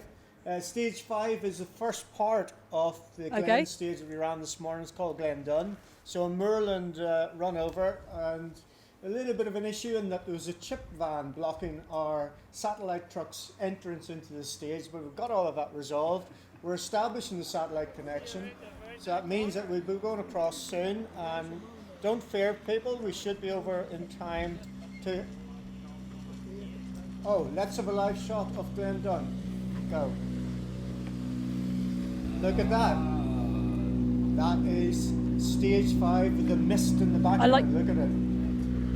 Now, some of you may recognise this. I think this is the part of the road where Darren Gas spun. Hey Johnny, how's the stage for you? Rally car That a few was years back. terrifying. Quite a few people First in time there. in the Those people R5 who on a know rally, what it's like. So goodness. that's our static. The car's so we will have good, the but, drones hopefully flying before and after it. And that's speed, just the power before of the the car. finish of stage 5. The brakes, the cornering, everything. 14.83 And if you've never driven one of these things, and you they're get just underway phenomenal any minute bits of kit, and you just can't get used to what it can so do. we've got a satellite. So you I push think on a we little can bit more, release, and then you find a puddle, and then it's oh my goodness me, it's all over the place. So, steady as she goes. And there is We're going to be James here on Slaughter. Saturday night, so. The second best rally driver in his Yes, family. sorry. That, Lisa, yeah, thank James you very saying the much. first Well word he done. said Giving was you a big round of terrifying. applause. Go back and keep My trying. pleasure.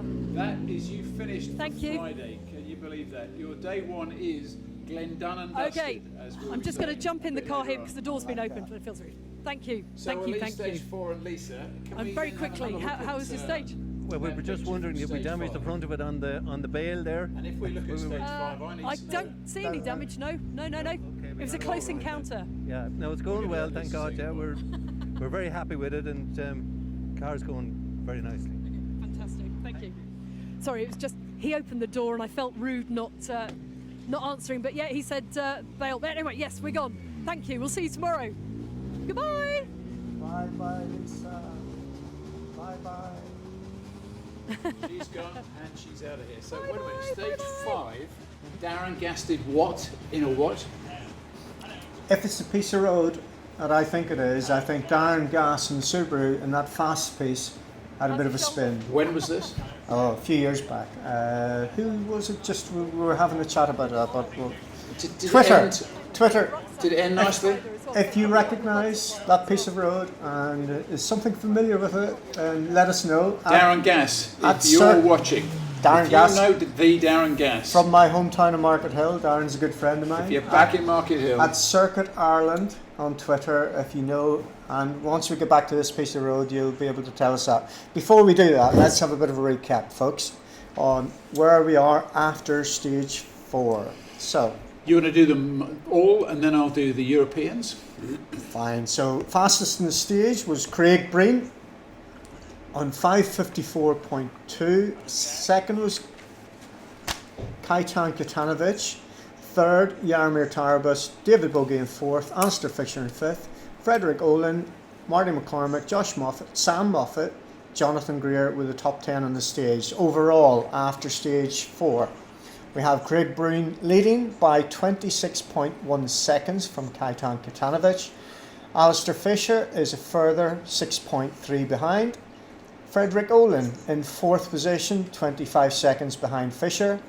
Marty McCormick, just 1/10 of a second behind Olin. So the British Championship in particular, a 10th of a second separating those front runners there. Terrific. Josh Moffat, a sterling drive from Josh, is in 6th, 5.9 seconds off Marty.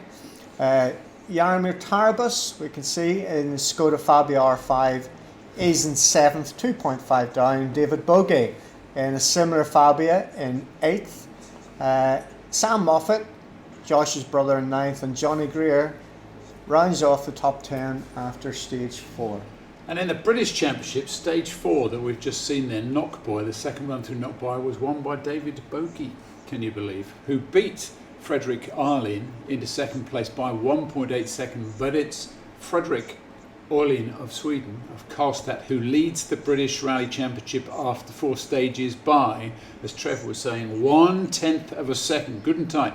So we have a new leader in the British Championship event here at the Circuit of Ireland. Marty McCormack knocked down to second place with Josh Moffat in third. David Bogie now up to fourth. Sam Moffat fifth. Jonathan Greer sixth. Tom Cave up to seventh. Max Vattinen in eighth. Robert Woodside ninth. Ewan Thorburn in 10th. And that's the British. What else could we do? Could we do the ERC Juniors, John? Yep. So leading is Marian Greibel in his Opel Adam R2. Second, Nikolai Grajin in the Peugeot 208. He's 13 seconds off the lead. Third, Julius Tanner in the Opel Adam R2, 24 seconds off the lead. Fourth is Lukasz Pieniczek. Fifth, Chris Ingram and Catherine Becker in the Opel Adam R2. Sixth is Marco Sid, and seventh is Dominic Brush, the Czech driver. Well done. Retirements. We ought to bring you up to date with retirements. On stage 3, we wave goodbye to Elgin Evans, the leader of the British Rally Championship at the moment. After one event, the leader of the rally, in actual fact, by stage 3, but that was an overheating problem and a belt problem in his Fiesta. Keith Cronin we lost in stage 1. Stage 2, we wave goodbye to Robert Consani, who had a transmission problem. Other major runners, Neil Simpson was another faller, which is an expression you can use this weekend. Yeah, terrible. Neil Simpson, another faller in stage 3. Desi Henry, now that slipped by. Desi Henry was a faller, retired in his Skoda Fabia R5. That was in stage 4, so he won't be troubling us again. And Adam Bustard, who you saw having that monumental off on the Mid-Wales stages 2 or 3 weeks ago, also has retired after stage 2 in his Ford Fiesta R2T. So those are the ones we won't be seeing any more of today. Okay, let's go over to, we haven't seen him for a while. We haven't been to Social Media Corner. Ryan, what have you? Yeah, we've been busy. We've got a picture sent in from the press office back in the service area of Will Graham, car 71, went off on stage 3. Oh! Quite a big one. Oh, let me get it up bigger for us here. Which way up is that? I don't actually know. He's went off twice. There we go. But he's obviously gone high on the nose there. Fortunately, both crew are okay, so that's good news. But quite a spectacular off, and I don't know what the state that will be in for tomorrow. That was a Ford Fiesta R2, is it that one, that yeah, wheel? It was, yeah, it was indeed, yeah. So, got a few great shots of the marshals actually come through on Facebook, on our Facebook page. I haven't got it to hand at the minute.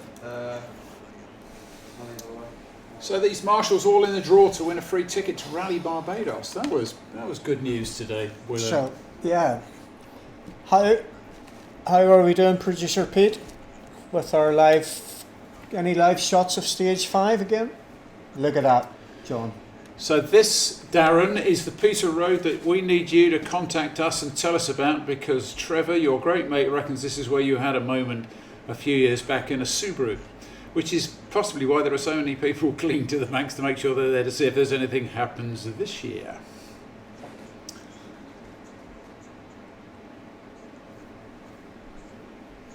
Doesn't look so wet as the road, the end of which we've just been looking at Knockboy. Yeah, the difference here, John, is we're up on the mirror, so this is high elevated with our wonderful weather graphics earlier on. Look at that, straight up there. 7 degrees, 15 mile an hour wind, and yeah, the road, the nature of the road and the runoff at the side of it means that it shouldn't get too messy. This is quite narrow towards the end of it. Well, the whole stage is quite narrow, but it's open moorland. We're starting to get a few trees in here. In total, it's 14.83 kilometres long this year. I reckon by my calculations that the cars are in there already. Yes, should be, unless there's a delay. At some stage we should be talking to Seb Marshall, Kevin Abring's co-driver in the Hyundai team in the World Rally Championship any minute, who is our end of stage reporter. It was Seb who in fact raised one of our themes of the day. That was great heroic fixes of rally cars. He gave us a story about one in what was his car? I can't remember now that he was talking about. You gave us the one about the one in the Trabant. The Wartburg, sorry. He gave us a story as well. We want you to get in contact with us on social media about heroic fixes of your rally cars that you might have made. Seb did a heroic fix of, what was it, a gear linkage or something I think he was talking about, with a couple of Jubilee clips. Yeah, there's a combination between the gear lever and the handbrake, and it was with Molly Taylor in a rally, and the fix involved him holding the gear lever, but she wanted to pull the handbrake, and yeah, it was one of those moments. We need to know from you, what heroic fixes of rally cars have you been involved in and triumphed in? And we did have one come through from Gethin Jones. Jones, who got in contact with this. It was the heroic fix failure. A 1994 Peugeot Challenge, the throttle jammed open as the return spring had failed on it. It was a left-hand drive car, so the co-driver removed his shoelace in order to pull the throttle closed. It worked brilliantly until his arm gave in, followed by the unsurprising trip down a bank. Now that one ended unfortunately, but a good effort. Heroic, but a failure. But it can't be helped, it's a good effort. It's the good efforts we want to hear from. And Ryan will be collecting your thoughts on social media, along with all those pictures of you guys who haven't quite made it to the end of the day today. Will Graham, Ryan, that did look a bit of a mess, but we've had one or two guys come in contact with the weeds in the landscape, haven't we? You haven't, yeah. Not so many more pictures coming through of those yet, but big names, Cronin gone, Consani gone. Sure, there's been plenty of moments we haven't caught yet, and I'm hoping to see a few maybe later on if we can get some more review footage. It's getting nasty out there as well. Got some photos in from Jack earlier on Twitter, just saying the asphalt's looking very wet but very abrasive as well. So maybe the tyres working well in those conditions for them makes it an easy choice. Where were these pictures? What stage? This is stage 5. So that's stage 5. Yep. So that's the one to come. That's coming soon. Yeah. So a few more pictures to fire up on Instagram of the marshals that came through from the press office, looking a couple of really nice ones. So. Other than Darren Gass in that Subaru, got any stories from Trevor Agnew adventures on Glen Dunn circuits and Glen Dunn? Glen Dunn was it's another classic stage that we have in the rally, both Circuit of Ireland and the Ulster. As I say, it's quite high over the moorland. I think the first time I saw any retirement there was stage 2 of the 1983 Circuit of Ireland, and we had Stig Blomqvist over in a long wheelbase Audi Quattro, and he was parked up there. That was the year we had Pentti Auricola as well in a Lancia 037. With a lot of exotic machinery even then. You know, my memory of the Circuit of Ireland goes back to 74, but the one year it really stands out is 1977. And then we had all the flying fins that you can think of from the World Championships. There was no World Championship then, but you had the Marco Alain and the Fiat Abarth 131. And we had Mikola, we had Roger Clark over for the rally. All the legends, even Jimmy McRae back then was in a Vauxhall Magnum, I think, on that 1977. 7 times winner of the event. Good reading here, if you can find one. This is very good. Picture of our leader there on page 6, along with the list of winners of the Circuit of Ireland, with Roger Clark in 1968, 1969, won P. Hopkirk in 1965. Back in the glory years of driving around in a Mini. Remember the Jimmy McRae years? Yeah, Jimmy McRae, when was his first win if it came? Let me think, it would have been about 1982. If I can read this correctly, and there's no guarantee of that, he came in 1980 after Pentti Auricola that you were talking about in 1979. Jimmy won it in 1980. Of course he did. That's the Vatten, and that was the big race. 80 and 81 and 82 with Ian Grindrup. And then came back for a blast to win in 1985 again with Ian Grindrod, and then won again in 87, 88 and 89. That's a good 87 was with Rob Arthur, was it? Yeah, the 2 Rob Arthurs were 1988 and 1989. Probably in Sierra Cosworth, and we'll get into that. Yeah. And then another McRae appeared. Margaret. No, not that one.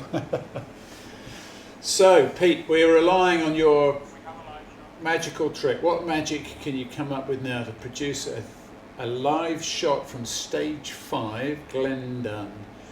Here we are, a little bit of mist in the distance. This was the picture we were showing you earlier. So we're on a cherry picker there. You can see the advance board for the fly and finish. The link road over to the right. That gets people in. The window cleaners arrived as well. This looks familiar to me. Yeah, so our static camera is down below there. Oh, look at that. We've got a shot across the valley. He's working well, this camera. Well, he was. Do we have some drones in here as well, fellas? The famous viaduct. Can you see the viaduct there? Yeah. Why is that famous? You could actually stop there. You can see the people are parked up on it and they can watch the stage go. The road runs below that. So it looks as if that's the road, but the road runs about 50, 60 feet below that. Oh, I see what he's doing. Yeah, he's just changing bits of kit on the camera to make sure we get the right amount of light on it. So the cars will come from underneath the camera, will they? Or will they come towards the camera? They'll be coming towards us? Yeah, you can see the board just at the bottom of the screen on the right-hand side, pointing back up the road. So that'll be the advanced board for the fly and finish. It might even be the fly and finish. Yeah, we've got a board there. So that, you can see the road there, that's a right-left with a crest on it, coming towards us. And the guy on the right's getting his camera focused, getting ready to go. And we have Kajtan Katanovic. Bit of air. Oh, and another bit now. That's good. Yeah. And he's over the finish line. No. And he's not hanging around either. Excellent. Very good. Short but sweet. That's a good blast. And evidence of a couple of the characteristics of, I guess, stages on the Circuit of Ireland. A nice bit of air twice. A couple of. So that first car should be with Seb now?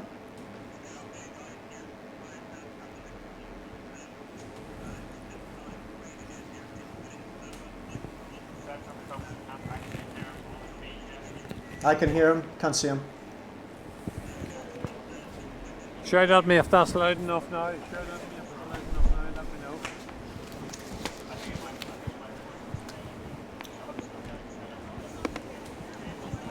know. Okay.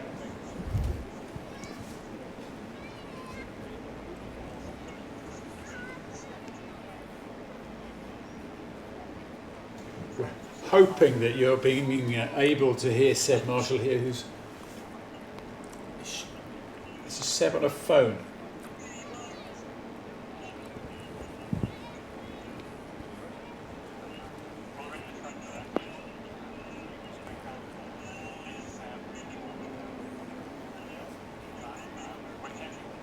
Okay.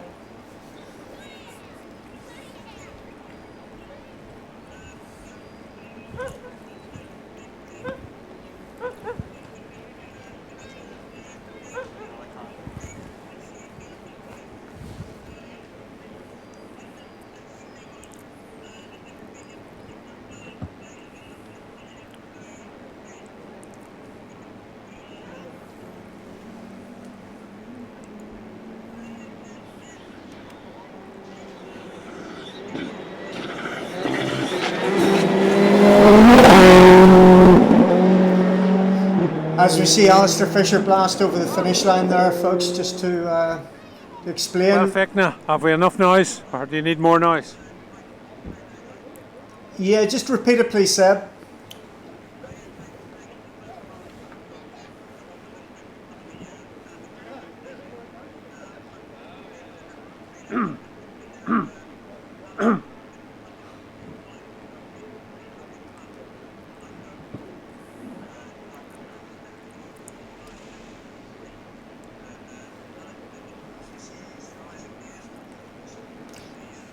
Just for viewers at home, we don't have live pictures of Seb interviewing. Oh, we have now apparently. Let's get over to Seb. Hear what Alistair Fisher has to say. Balaclava off. Alistair, again, steam coming off you. You've been working hard up there.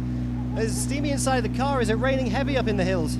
Yeah, it just sort of dried up in the last 3 kilometres or so, but you know the start of the stage is absolutely soaking wet.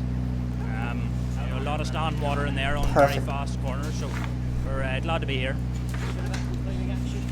Yeah, there's a few sections there just coming down the hill, the water's running. You're leaning on the tyres, but the water's pushing you the wrong way, so you had to be very cautious in there, but you know, thankfully we're here. You're just taking a small amount of time out of Kaito in there. Is that the plan, to keep pushing on and try and get ahead of him? I feel, you know, we really wanted to get to the end of this event. I didn't want to stick my nose out in that stage. We went slightly too soft on the tyres this morning, which probably cost us the best part of 15 seconds, but you know we're happy where we are, and tomorrow's still a long day. Fantastic, good luck. So the time there for Alex, 7 minutes 38.6, so that's 0.7 of a second faster than Kaito. Obviously they're both running on the Pirelli tyres here, but I'm not entirely sure exactly if they're on the same compound, so perhaps should have tried to find that one out. But I think Alistair feeling happy, and like I said, not wanting to get drawn into a battle. Obviously he's concentrating this year on the Irish Tarmac Championship, and his main rival, of course, Keith Cronin, is now out for today. But Craig Breen's coming to the stop line now. Obviously set that incredible time this morning. Let's see how he's managed on the shorter version today. Tyres certainly looking well worn. 7:38.5 is the time to beat.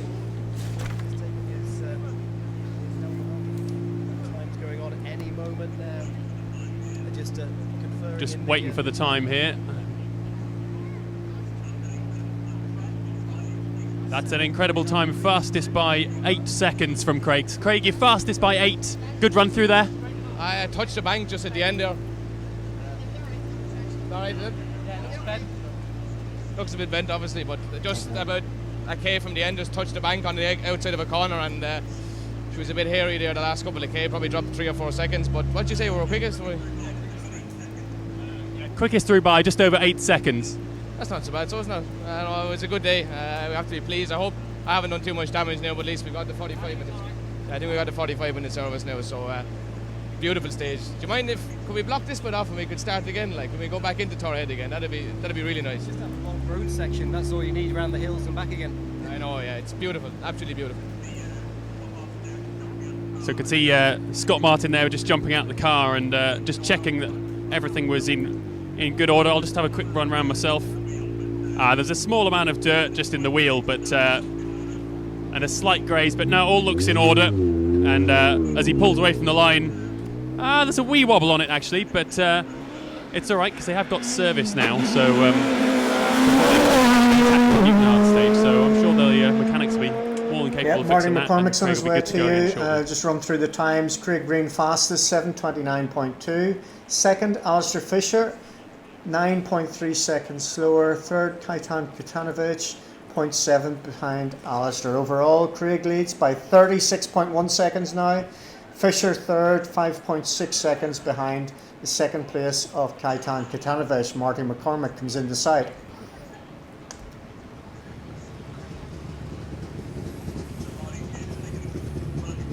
So Marty's here just taking a quick look at the timing board. Let's dive in with Chris. Marty, big smile on your face at the end of this stage then, the last big stage of the day. How was it for you this time around? Yeah, good, yeah. We had a bit of a delay at the start. We started off with a cold car, a bit careful to start, maybe a bit too cautious, but got into a really nice groove in a number of places in there. Really enjoyed it. Like, I felt in places my pace was above where it was at today, although overall it might be thereabouts, but no, really happy. 7:31.5. That's good, yeah. No, as I say, cautious at the start, but coming especially towards the end there, some places I felt I was a step up from all day, you know. Felt really well. Tyres are working perfect. David's done a brilliant job all day, and the cars are unfaultless. Not bad with the S2000, a little bit rattly, a little bit slow here and there, but yeah, good speed out of it. You're wringing the power out of it. Yeah, definitely. I wouldn't like to be tied to the front bumper, like. But no, look, the car's done brilliant all day, and you know, we've just revved the hell out of it all day, and it's been really good. No issues, so perfect day. So that's Marty McCormick there with a very impressive time, just a couple of seconds behind Craig Breen. Of course, the big thing for Marty is the battle with Frederick Marlin in the British Championship. Frederick snuck ahead by just 1/10 of a second, I think it was. You maybe correct me on that in the previous stage. So it'll be interesting to see how they compare at the end of. We've just seen All-In coming to the end of your stage there, Seb. So this is going to be very interesting. You're absolutely right. 1/10 of a second separated the two in the British Championship. So this will be interesting to see. Frederick's just coming up to the line now. I'll try and get the time as quickly as I can to see what they say. Not got a time just yet. As soon as we get one, we'll tell you. Let's see. Breen's still the man to beat. Frederick, just taking your helmet off there. Just looking at the times coming in, what are they looking like? Yeah, we're still trying to find the time. I haven't got it yet, but. Frederick, last big stage of the day, second pass through here. How's that? Not so good actually. No confidence at all. We changed tires for this loop, and I'm just not getting along with them. They are very twitchy and not working for me. So yeah, it's how it is. We need to go.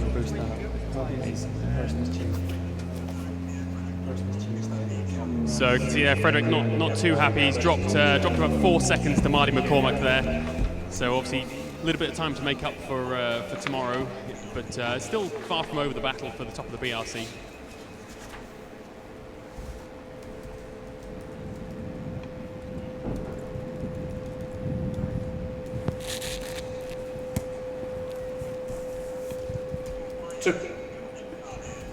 Who's my next car here? Let's remind everybody of how they stand. Overall, after the first 4 cars through here, it's Breen, Kajanovic, Fisher and McCormick. They're the ones, the 1 to 4. And you've got Jaromir Tarbus coming to you, Seb, in the Skoda Fabia R5.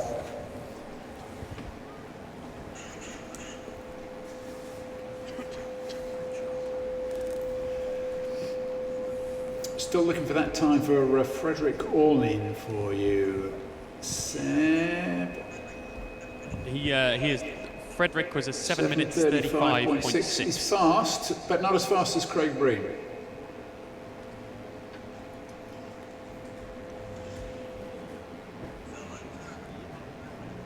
So Tarabas has come through with a time that is identical to that of Alistair Fisher, I think. 7:38.5. Let me just check that, but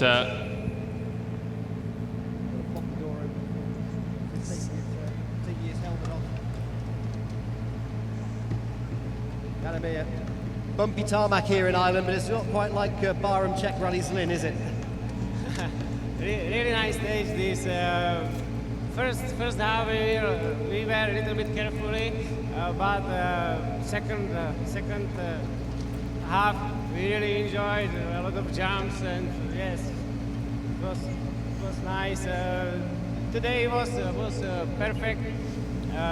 Okay, next stage is still, and I hope that it will be okay. Now we enjoyed it, and we will see what another. And tomorrow will be a really a long day still. Are you happy with your performance on tarmac today? I think happy. certainly could be worse. looking at the stage times, you're now level with Alistair Fisher and just 1 or 2 behind Kajtanovic in that stage. You're now level with Alistair Fisher on stage times and the same as, or just behind Kaito. You feel as though you've picked up your confidence this afternoon? You seem closer to the front? I don't know. We try to push with new car. Car is working very well. Perfect, good feeling on the jumps. We try still step by step, try to do our best. Thank you. Jaromir Tarabas easing his way through the day. Obviously still one short stage to go, but improving, and obviously as Chris was saying there, not too dissimilar from the bumpy roads found in the Czech Republic, his homeland, but different challenge again though with this weather.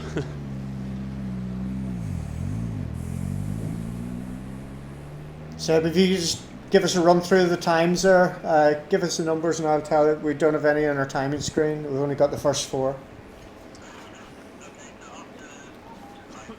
Okay, so after I've just got one more car coming towards me now. It's Tom Cave. I'll just quickly speak to Tom and then run through some times for you. Let's open the door on Tom. Tom to take his Tom taking their hands device up. Tom, you were very honest in service earlier on that you were learning the car during the day. Has it got better as the day's gone on? The feeling's got better, yeah, but we can still carry more speed into the braking points. Yeah, I just need to keep working on it. It will come slowly. Highlights of the day today, 5 big stages under your tyres and done. Highlights of the day? Probably the Tour Head stage, really. It's the stage I always enjoyed in the past. Just such a shame we couldn't really attack it the way I wanted to attack it, but it's been a challenging afternoon, and get back to service now and we make some changes for tomorrow. So. We've got one stage next. We've got this little street stage around Newton Ards next. Chance to showboat slightly a little bit? Nice and steady. Just keeping the plan is I'm aiming towards tomorrow now and trying to make up some ground. So that was Tom Cave there. Yes, please. I can give you some times if you like, guys. So okay, car 3 was a 7:39.3. Then car 6 was a 7:38.6. Then fastest so far, Craig Breen on a 7:20. Then car 16 on a 7:31.5. Then we've got car 9 on a 7:35.6. Car 11 a 7:38.6, so the same as Alistair Fisher, and Tom Cave on an 8:00.2, so the slowest time through so far for Tom Cave. And as I say that, we have our next car coming towards us the Skoda Fabia R5 of Antonin Tlustak. Yeah, exactly. We'll see if we can get the thumbs up or the thumbs down from Antonin. There's a bit of a shake of the head he's here. Not happy again.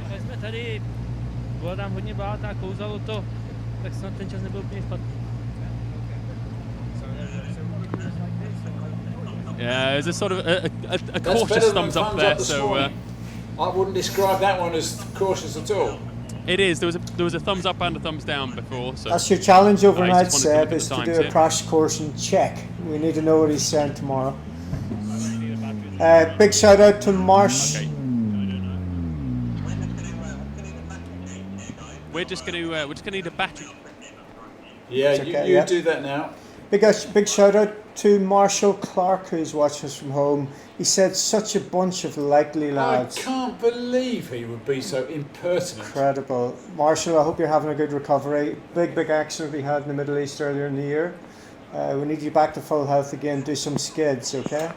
Killian Duffy, though, he's a great co-driver, don't you think? Oh, I tell you, Killian Duffy. Oh. Now you're talking co-driver. Oh, I mean, Killian, the way he just steps into somebody's seat, you know, as if he's been there for years. Step back into his seat.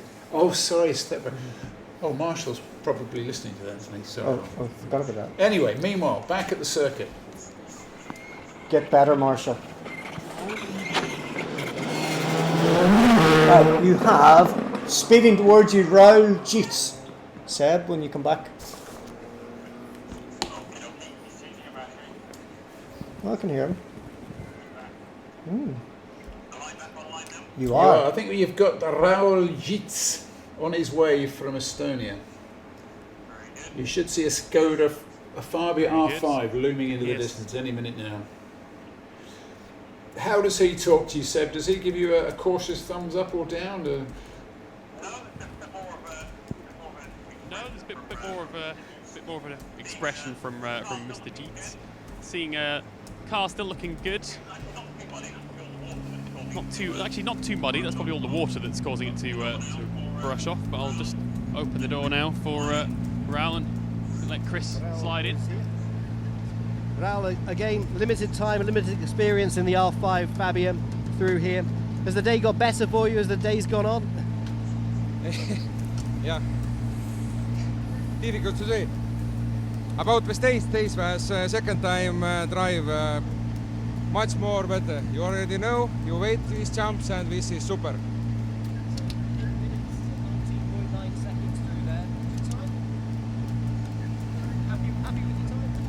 Didn't see the time? It doesn't work on the board. 8 minutes 19 seconds, 0.9. 8 minutes 19.9. Our times today is not very good, but okay, let it be. It's a learning event for you. It's a learning rally. Yeah, learning rally, of course, and friendship with new car.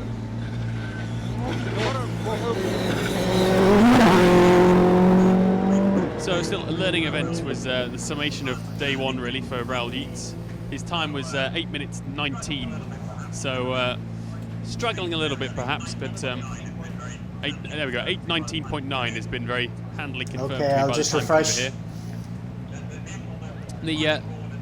The timing board has succumbed to the Circuit of Ireland, Northern Ireland weather, so we're having to rely on having a look at the manual thing in the stock control car. Okay. As can't write the times on the Let board. me So that's why let me refresh. Let me refresh some times here. So Craig Breen was quickest, 7:29.2, followed by Frederick Ullin, 7:35.5, Marty McCormick, 7:38, Jaromir Tarbus, 7:38.2.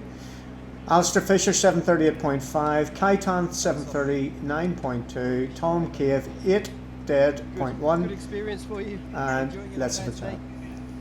Yes, very good experience. I really like it.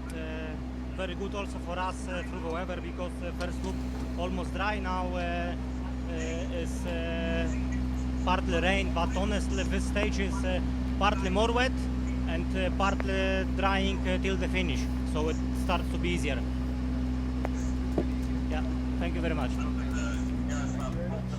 So that was Jaroslav Colton with a time of 8 minutes 2.8. So 8 minutes 2.8 for Jaroslav. he's almost happier. One of the few drivers I think we've spoken to so far this afternoon who's happier with the wet conditions, which seems to be suiting him better. So that's a bit of a novelty. I think Julian Porter would have something to say about that. He normally doesn't believe the driver when they say they're enjoying the wets rally. But what are the point? What does he know? There we are. We found the man.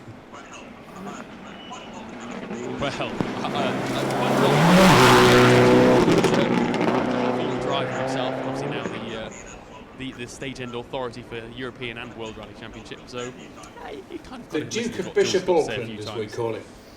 But I used to compete against Julian in 1996 in the British Championship, and he was good at transmitting back then as well. That's a loose term, competing. Right. Well, enough of Julian and Trevor's former glories. Now it's time to speak to our Subaru Impreza driver of Wojciech Huaha. Did I get that right? I saw you. I actually tuned in live, Trevor, and saw very briefly your excellent description. So I will see what the man himself has to say here. Wojciech, how was that? Keep it in fifth gear is what the team always says to you. Was it fifth gear all the way through that stage? Yeah, even if it's slippery, we are trying to keep fifth gear. Honestly, we have more traction on that. So it was good stage for us. I think we are doing proper job because our aim is to lead in ERC2. So we are pushed, but we are also on the safe position. So I think with that car, we are doing good job. So there we go. He's very happy with his performance, leading the ERC2 category at the moment. His time there was 7:59.9. So very competitive, really, given that this is a Group N car versus the R5 cars around him. So and he only has a slender doing lead a good job in the and happy with it. RC2 by 2 minutes and 28 seconds. You see, he's got to keep a look in the mirrors then. The car in front is a Subaru. And the car behind, well, doesn't matter so much for him at the moment, really, does it? Okay. That would explain quite a lot then. So who's the next driver going through our camera position? Sprinting through is Joseph McGonigal and Kieran Guinea in the Fabia Super 2000 car here, a little bit noisier than the R5s. Yes, always lovely to hear the Fabia Super 2000. As great as these R5s are, they just you can't beat the noise of a Super 2, can you? Really peddling one on today. So Joe McGonigal, always good value. Yeah, does he win the award for the happiest rally driver of the day so far? I think so. He's given us some smiling moments. He's up there. Oh, there's a slight point here, just on a little bit of grass, maybe from the chicane caught in the rear bumper. That had the three big moments over the long stage.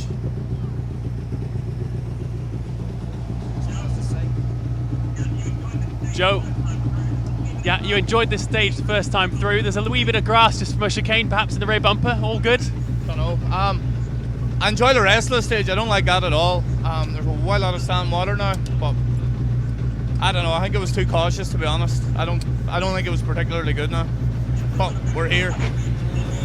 You've still got a big smile in your face. You can't be not enjoying it that much. Yeah, I'm enjoying it, but looking forward to tomorrow now. Well, if we get 3 hours, okay. So. Very good. That's Joe McGonigal there with the time of 8 minutes 5.8. We just saw Robert Woodside and Alan Harriman in their Fiesta, the Black Beauty. Karcher sponsored. He's be with you any second now, Seb. Yeah, and here it is. It is a fantastic looking car, this, isn't it? I do love the matte black livery. Yeah, quickly behind it is Johnny Greer now. And Kirsty Rigger in the Citroen DS3. Let's see and what remember, we're into minute intervals now. Robert, pretty much an okay day for you today. 5 big stages out of the way. A little bit of damage on the front left from that stage this morning, but this run through here okay? Yeah, it was okay. I think, to be honest, I outpsyched myself at the start of that one. There can be a lot of running water down that last bit, but it was completely clear, but I was always expecting it. I just don't trust these tyres on lime water yet, so a little bit disappointed because I slowed up way too much, and it was actually most of the way down it was fine, you know, but generally happy to be here. We've got a lot more kilometres done today than we've ever got in one of these, so we're learning as we go and looking forward to a slide tomorrow's a new day. Cheers, that's Robert Woodside, and like you say, immediately in behind And you is have David Bogey. Johnny David Greer Bogey's coming in behind him and again. Kirsty Riddick. Right, let's let Johnny move forward. Johnny Greer, obviously local man-ish to these stages. Johnny's having a cracking run. Johnny, it's really, really hot and sweaty in here. It's He was 10th going into this stage. Is the action okay for you in that one? Yeah, it's okay. Very, very difficult stage with the water, especially because you're coming off the mountain. The water's running down the hill all the time, so you're sort of just waiting for the next puddle of water to send you for a slide down the road. But yeah, happy enough. All okay. Big aquaplaning in there? Not too bad, not too bad. Just some of the braking zones. There's water on the inside and outside of corners, and the car's washing across. But apart from that, it's all good. Like. Has Kirsty got any rock buns for me? Any rock buns, have you? Not here. Oh, disappointed. Oh, well, remember tomorrow, Kirsty. And well, Kirsty Riddick is renowned for the production of these little Scottish rock buns. I'm yet to sample them, but they're always appearing on her Twitter and Instagram. So I'm hoping one of these days she might deliver one to a Just soft then line. the quality of the sound broke up to you. Did you ask Kirsty about her buns? Rock buns. They're a Scottish delicacy, I'm reliably informed, and you'll have to ask when she's in service. But we've got David Bogey here now, another man from the same area as Kirsty. He's got a big smile on his face. There's a big smile there, David. You have a moment in there, or is it all a clean run for you? It's just tricky. I struggle to get to grips with that stage, to be honest. To stand in water and everything, it's just very difficult. So we got through, but I don't think the time was fascinating by any means. But we'll go a spin round this super special tonight and big push tomorrow. Got any plans for there? Put on a big show for the crowds? Yeah, I'll try and put on a show if I can. But just looking forward to it. Get to bed tonight and hopefully it'll be a game on tomorrow. So it's all good. Fantastic. Thank you. And like you say, they're coming thick and fast now. David Let me give you some Bottker times. is already David queued up Bogey, behind. 7:42.7, sees him 7th. Johnny Greer, 7:49.3 and 8th. Robert Woodside, 8:18 in 14th on the stage.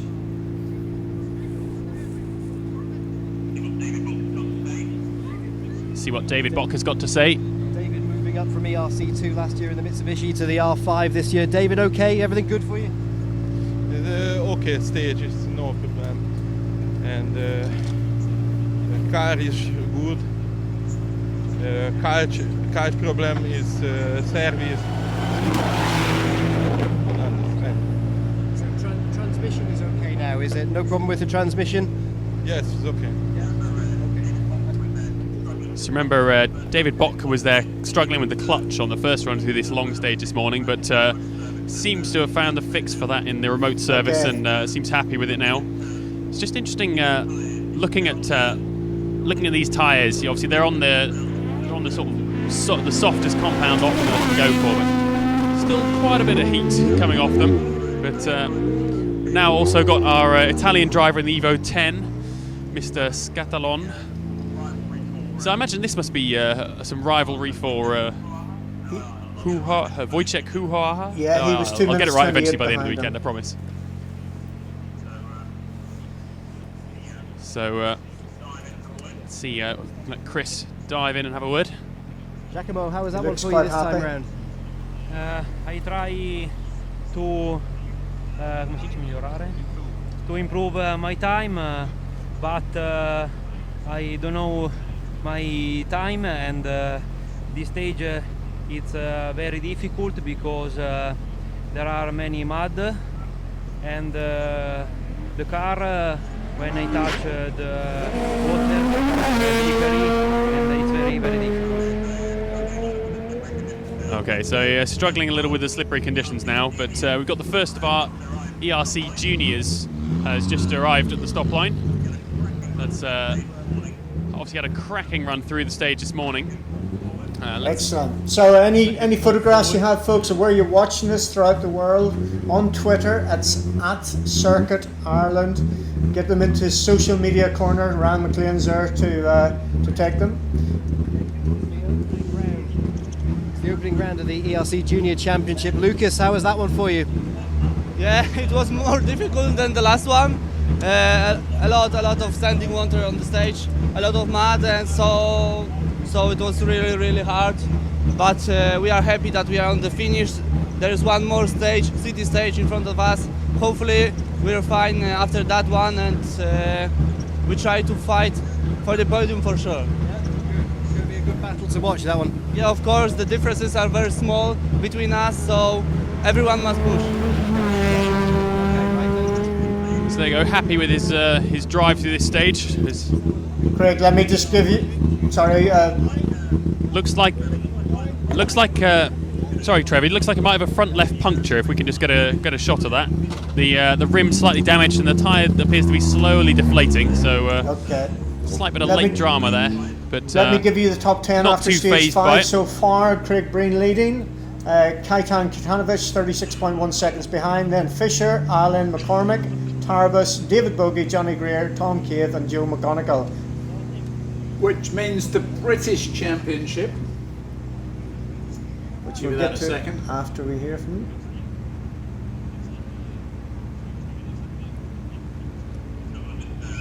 You ducked out of that one, okay. So we'll just yeah, the British then after 5 stages so far is Frederick Orlean, new leader. Martin McCormick in second, 2.6 seconds behind. David Bogie in third place, 30.5 seconds behind. Then it goes Greer, Cave, Woodside. That's how they look after 5 stages of the 14. First time in the ERC Junior Championship today, but you've been setting some fantastic times all day. What's the secret? Yeah, I don't know. I think that one was quite worse. The last 3 or 4 Ks I couldn't shift because I have nearly no engine. So I lost in the first time on the long one maybe 15 seconds and now even more again. So I hope I can come to the service now. So that's Marion Griebel there. He seems to be struggling again with the power and getting the pull through the corners. Yeah, engine problem. But Chris Ingram is already here. Let's see if we can get him to just move forward to the stop line. Just we seem to be shuffling further backwards here, but so Chris, obviously his first rally in this Opel Motorsport team, first time with the car and the co-driver, so a bit of a baptism of fire. But let's see what he's got to say. Chris, you're shaking. Let's have a look at your hands after that stage. Is the adrenaline there? Yeah, you're tingling. How was it? Really difficult. Such horrible conditions for the first rally in the car. So it's just a big confidence thing at the moment. Last year you were in a Peugeot here on the circuit. This year in the Opel. What's the difference, the characteristics like between the 2 cars? Is this better to drive? This car handles so well that I'm so far from the limit, it's untrue at the moment. So I'm just going to keep trying edging my way there. Like first stage this morning it was bone dry and we went well, but now it's got slippy. There's just no confidence in it in these conditions yet. Is it just a case of tweaking it as you go between stages, just to see if you can get that feeling as you move from stage to stage, just by a click here and a click there? I think it's mainly just kilometres in it. I can't expect what's going to happen around each corner yet, because it all feels, every stage it feels new still, yeah. But yeah, it's a great experience. Okay. That's Chris Ingram there. Obviously, like we said, the first time for him, so he's almost lost for words, which is most unlike Chris, to be honest. But just taking it all in his stride, he realises he can't win it on one stage, so he's obviously just taking his time to lead in. Seems to be a bit of a gap now, Trevor. And also, I'm just looking at the clock and thinking I've got to get to get back to the King's service. So let me know when you're done with me. Well, I think that's my job, isn't it, John, yes. to clock watch as being a co-driver. Well done. I was thinking of it in other terms. Well, okay, I'll take that. Yeah, we'll come back to you in a second, Seb, regarding that. So it's Craig Breen's to lose after another stage win in stage 5, Glen Dunn. He has a lead of 36.1 seconds over Kaitan Katanovic from Poland.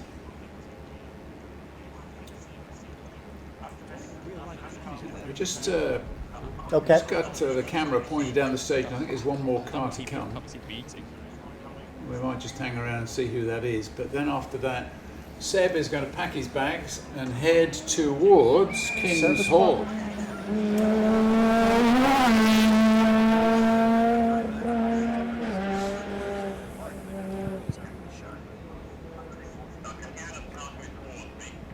So I can hear another car coming towards me. Yep. Not sure who it's going to be, but we'll soon find out. And the answer is a Ford Fiesta R2, so it'll be one of our ERC juniors. He seems to have patched up the small bumper issues he had earlier, but this is Dimitri Broz, number 38. Julian, not Julian, sorry, Chris. No, I'm just. You're tall. Well, you are taller than Julian, but everything's small to me, Chris. So everything's big to Julian as well. Exactly right. Well,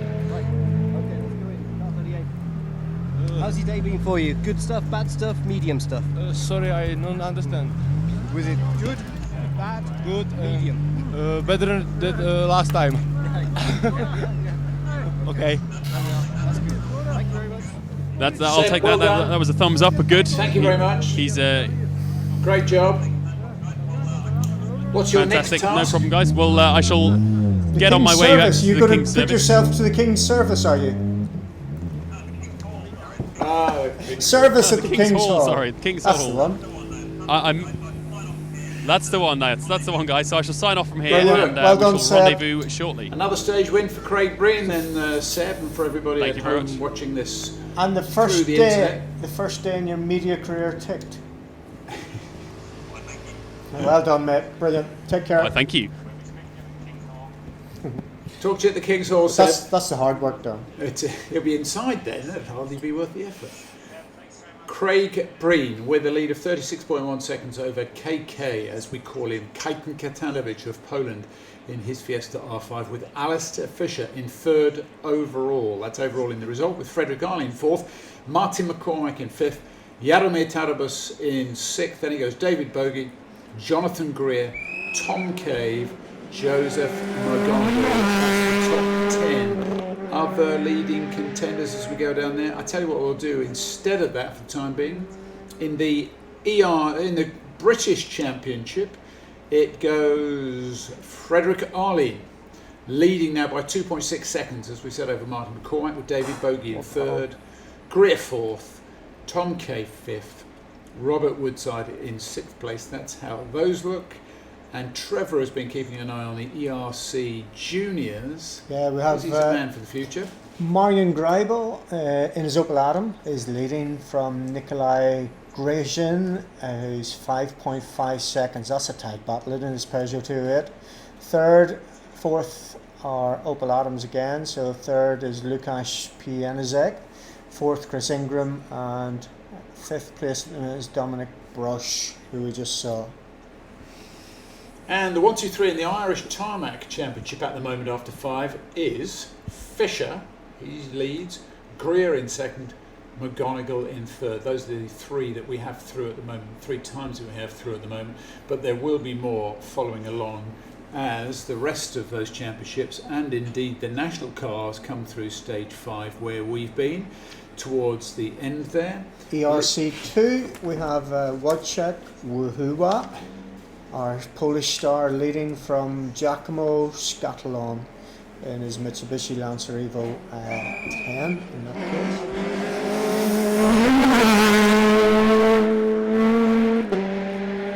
Great Britain Juniors, we haven't touched on those for a while. Let's have a look at where the guys were after stage 4. So we had Rob Duggan leading in his Vauxhall Adam. Team Ireland driver there, great work by Rob today. Second, Matthias Idelson, his teammate, again in the Vauxhall Adam, obviously, at 19 seconds behind. Third, we have Marion Evans, 4 minutes and 15 off the lead. And then finally, we have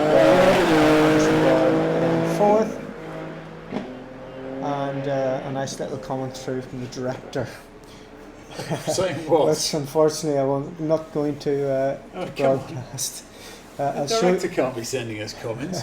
What was it? Sit up straight, something like that. The rally director. I think he's happy, is all I'd say. Ah, okay. Yeah, so, you mean Sir Bobby Willis? Sir Bobby Willis, yeah. He's the very man.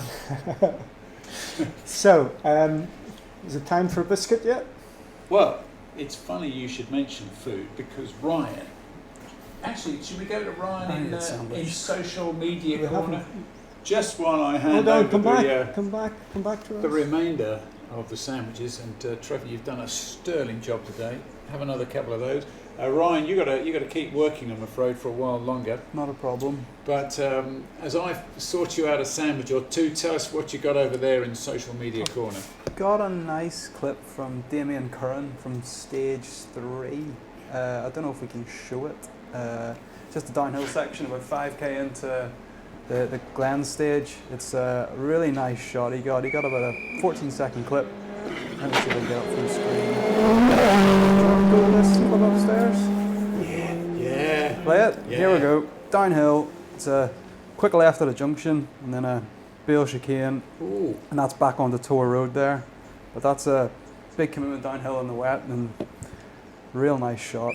Yeah, good pan. Shows them coming off the moors really well. What's he doing here next year? Does he want to have a bigger camera than that Yeah. next year? We could do with a guy like that. I don't know, but yeah, I think there'll be some nice shots of the fans tonight around Newton Ards. There's going to be a lot of activity there, so that coming up in a bit. And I'll see. Are we going to get someone from Service Park?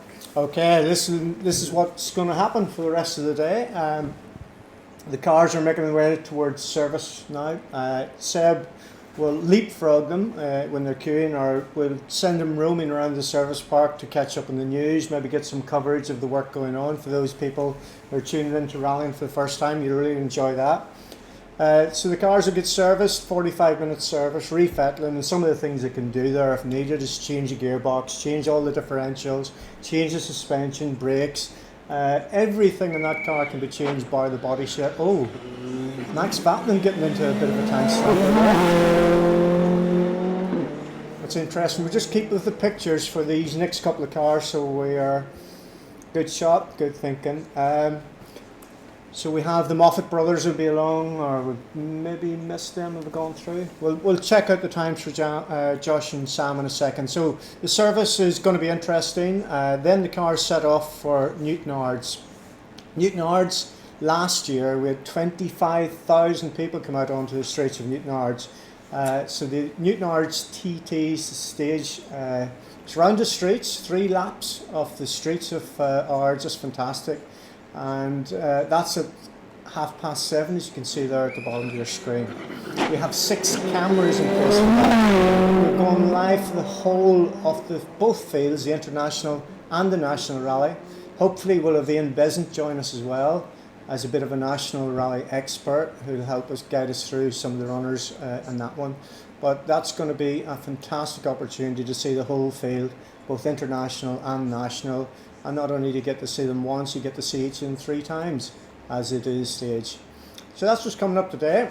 Tomorrow, more of the same, and we have some special guests tomorrow. We just need to confirm it before we can start divulging the names of our special guests. Well, their agents are very particular, and as soon as you start putting these names out there, Trevor, people like the Mail Online, they find out, and then there's all sorts of trouble. So we have to keep this under our hats. And we might actually delve into your special contacts book and pull up a few people that have been tweeting and texting us today, and have a chat with them live. Trevor's special with the word contacts. I don't have any special contacts. As we see, Stephen.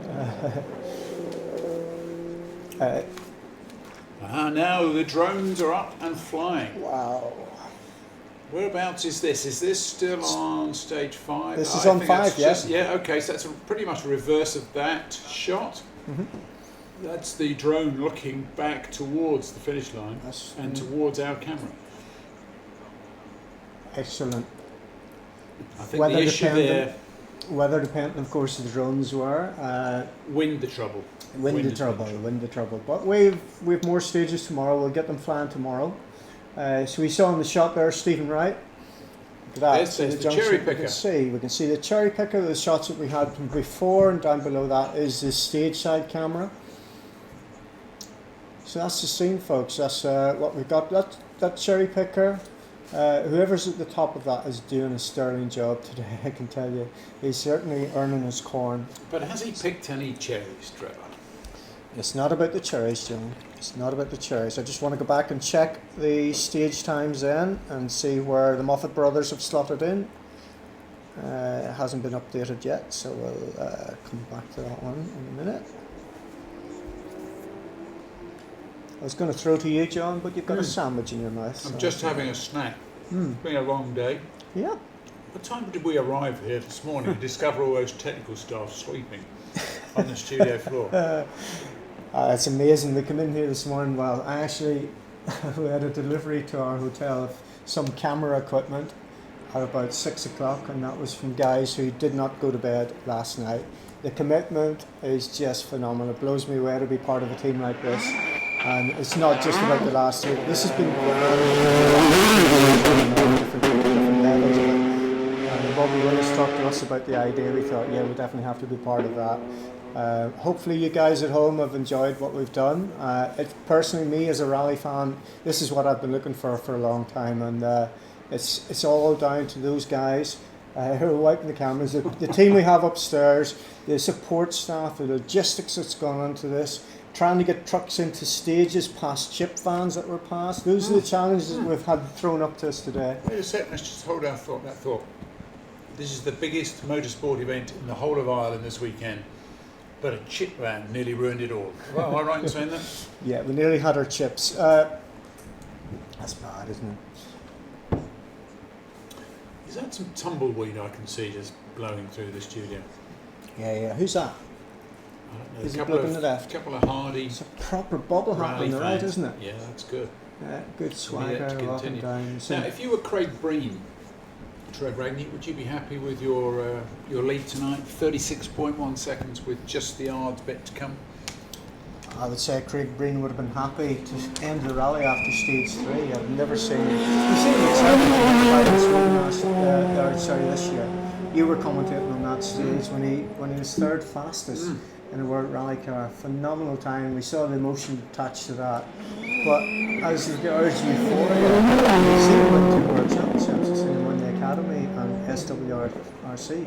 So this is the sort of level, and it's great to see somebody who wears their emotions on their sleeves and can give you the feedback and just absolutely loves what he does. Well, I was looking back to some of the coverage of his win here last year, which was by 6.4 seconds from Katanovic. Yeah, he nearly with Josh threw it away. Moffat in third. He nearly threw it away on the last 2 stages. He had 2 spins in one stage, and he almost lost the rally. But he said last year at the end, when he had won that famous trophy that he covered so much, I have nothing left, nothing in my body.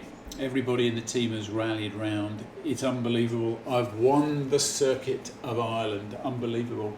And as things stand at the moment, albeit good and early, after just, 30-35% or something like that of the circuit, he stands to defend that title and defend it very successfully with a margin of 36.1 seconds, with Alistair Fisher back in third, Fredrik Arlin in fourth. But it's Arlin from Sweden, from Karlstad, who leads the British Rally Championship here, part of the circuit for the first time in 25 years. no, I'm just a little bit concerned because on my timing screens, I can't see any of the Moffat brothers. Now, we saw Max Fatman go through, we saw Desi Henry, Stephen Wright go through, and You're right, the Moffat they're not there. brothers should have been in before that. They were running in the top 10 prior to that.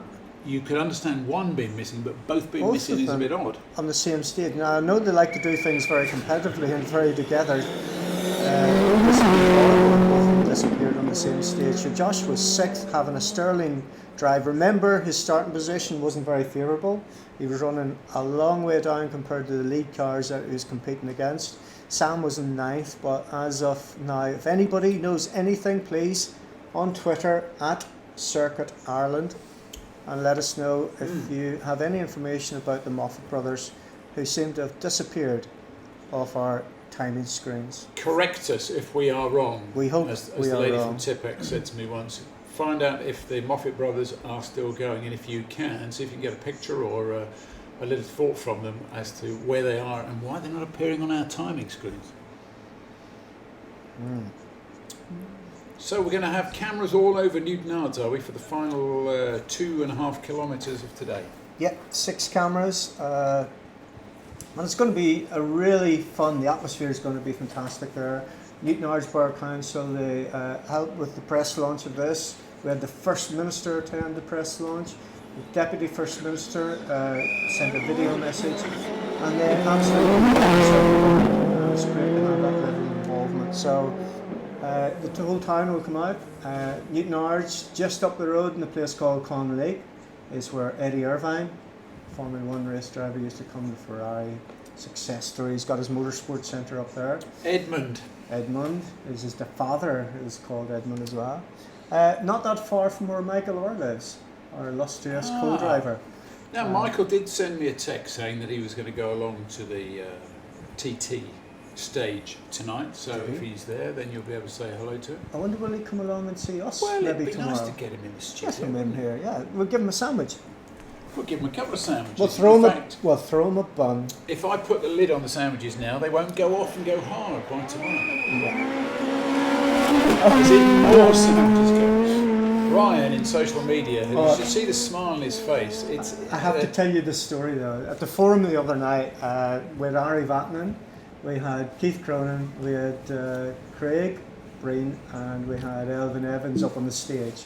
Now you could have won a seat in the front row with your own armchair, and 2 people won that. So they were sat in an armchair in the front row of the forum. Now I missed the very start of it, but what happened, there's a drone, look at our drones. Wow, that does look very impressive. So what happened was, about half an hour after I arrived, a pizza arrived into the hall, was brought up to the stage. Ari Vatanen insisted on having a piece, and the remainder of it went to the people in the sofa. They also brought in some coffee for Ari Vatanen, but the story gets even better. Everybody polished off the pizza, apart from those drivers who quite particular about what he eats. He didn't bother, I don't think, with the pizza. Empty pizza box. What did they do? It only happened in Belfast. They got it signed by all the drivers.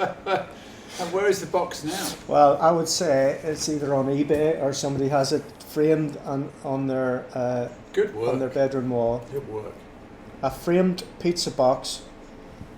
I remember back in 2002 when Tommy Mackinnon was trying to win Argentina from Marcus Gronholm and rolled his car 8 times with Kai Lindstrom in it, who said he lost count of the rolls after 6. And we gave away a signed bumper from Tommy Mackinnon's Subaru Impreza. And the producer phoned up the winner and got his wife. There was about 40,000 people joining to try and win this bumper that Tommy had signed. And she phoned her up, got the wife, got the winner. I got the story slightly wrong. Got the winner, and in the background the producer could hear the wife of the winner saying, "You're not bringing that into this house, whatever you think." Because he'd won himself an entire front bumper from a blue Subaru Impreza, but the wife wasn't wearing it. Quite understandably. Still have the spectators out there watching, all waiting on the national rally to run through as well. Remember that we have a second event. Let's have a quick update on that one. So after stage 4 in the national rally, which is just running, we have Derek McGarry still leading from Wesley Patterson. 3rd we have Declan McNaughton. 4th we have Camillus Bradley. That's after stage 4. Okay. What else have you got? Ryan, anything on the social media corner? I'm not seeing anything about the Moffats yet. I was hoping there'd be something saying. Have they appeared? One has appeared overall. Okay. Josh Moffat slides into 7th place overall after recording the 8th fastest time on Glen Dunwich. finish with stage 5. And Sam's there as well. And so is it's Sam good. there as well? Yes, Yep, so he is. both He's of in them. 9th. Yeah. Timing glitch is all we look can at put that. that down to. Practically side by side. We do hate those. They are absolutely incredible, those guys. I said before, in Rally Great Britain, you get to the end of the stage, they're actually running beside each other, one in front of the other, I should say. And the first thing that you get is, what was his time? What was his time? It wasn't anything about the conditions. They're checking out big or little brother with you. Yeah. And it's just banging on the steering wheel. They're so frustrated if they take time out of each other. And coming from a fantastic rallying family as well. Their dad, Robert, was very, very quick in a Mark II Escort Group 4. I remember going to rallycross events in Monaghan watching them do that. Built by Sydney Meek, those cars as well. Chris Meek's dad, yeah. Their uncle, Morris, was very, very fast in a Toyota Starlet as well. So good pedigree, and the G3 Escort he used to have. Well, they both can't win. And the other thing with the Moffat brothers, you might recognise some of the equipment that they made. If you think of a 40-foot truck, so with a forklift attached to the end of it, like a clamped onto the end of it, called the Moffat Mountie, that type of forklift where you can portable, you drop it off, and that is... Did Dad invent that? That was designed and patented in Monaghan Moffat Engineering. There you go. Wow. Still doesn't sort the two out on the Circuit of Ireland. One of them's got to come second, and then there's going to be tears before bedtime. They're not both still at home, I take it. They do. One of the best YouTube clips is to see that both Moffats, I think it was Cavan or Monaghan Rally, they finished first and second, and there's a video footage of them doing double donuts together at the end of it. It's quite interesting. Well, why not? Yeah, if you can. So that's the scene of Glendun Stage 5. Seb Marshall has been talking us through the end of that. He's now made his way off to the service park down at the King's Hall. You can do that if you would like to.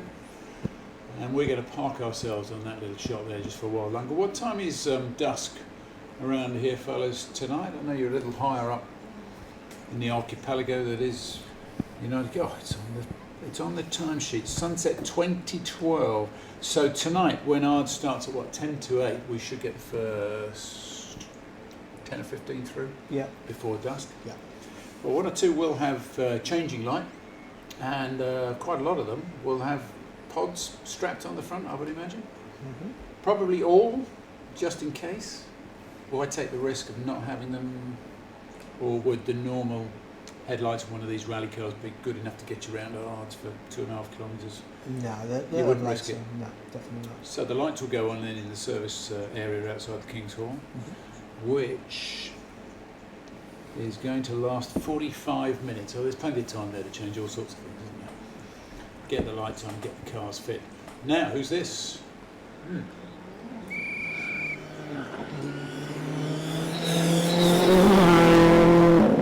Labouring also.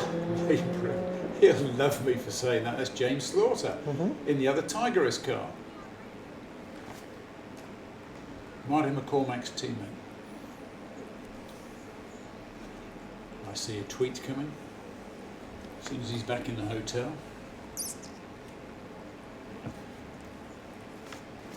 There's a shot from the drone.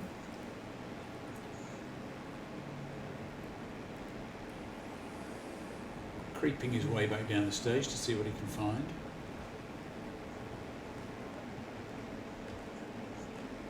One more to see. Two more. Back to back. Who have we got here? The two guys short of Mulholland and Connolly. First one in the Skoda, second in a Fiesta.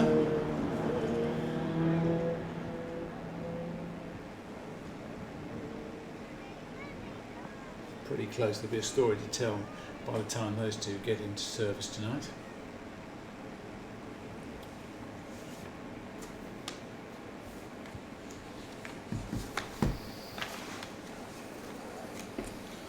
Okay, let's have a look at the Great British Juniors. So Rob Duggan, 8:13.5. Half a second behind was his teammate Marius Idelson on stage 5 Glendun, 14.83 kilometres. So the gap is 19.8 seconds with Duggan leading. I was just looking through the retirements here, Trevor, and it was disappointing to see Matt Edwards and Will Rogers in their Evo 9 going out on stage 1 with a fuel pump problem. They were a class winner in the first round of the British Championship. Matt Edwards is a fantastic talent. That'll be gutting for him. I'm absolutely horrified for him. That's terrible. It's a real shame because it was all over BRC2 in Wales. He was 7th overall, got himself 4 points. But as it stands at the moment, won't be doing that here.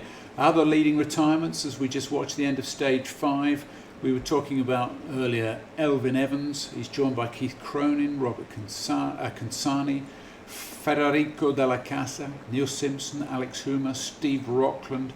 All these have not made it through. Desi Henry was a casualty on stage 4. Hugh Hunter had an accident in stage 2. Callum Devine, drive shaft problem has put him out for the day.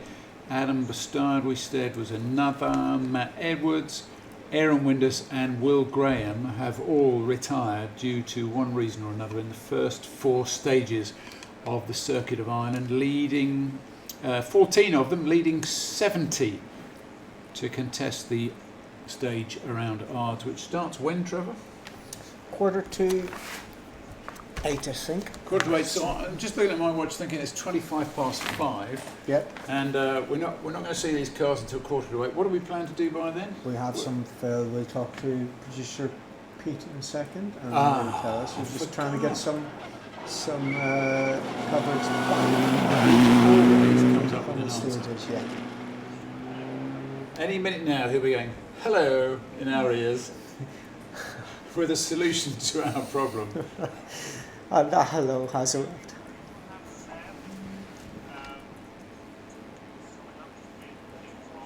Yeah.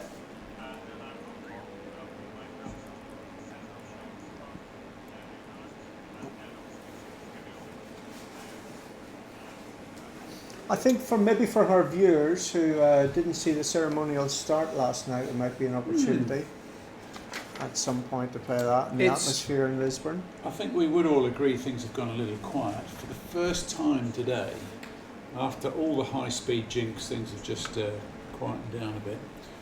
What do you think, Producer Pete? Shall we go back and have a look at the ceremonial start? Leave live rally cars competing on stage and go back and see something from yesterday. It goes against the grain to leave that jump just in case.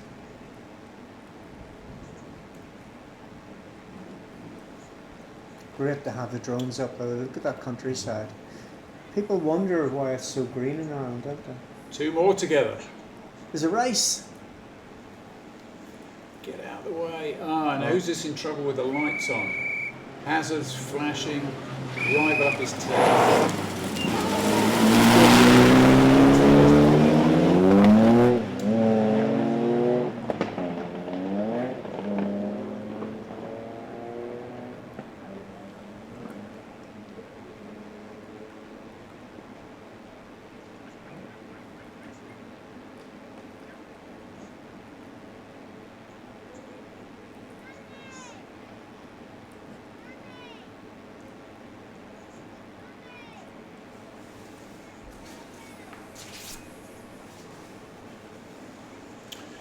$39 R5 or S2000 cars and 21 junior cars started this rally today in a record entry, and 44% of them were in the British Rally Championship, which is here for the first time for 25 years.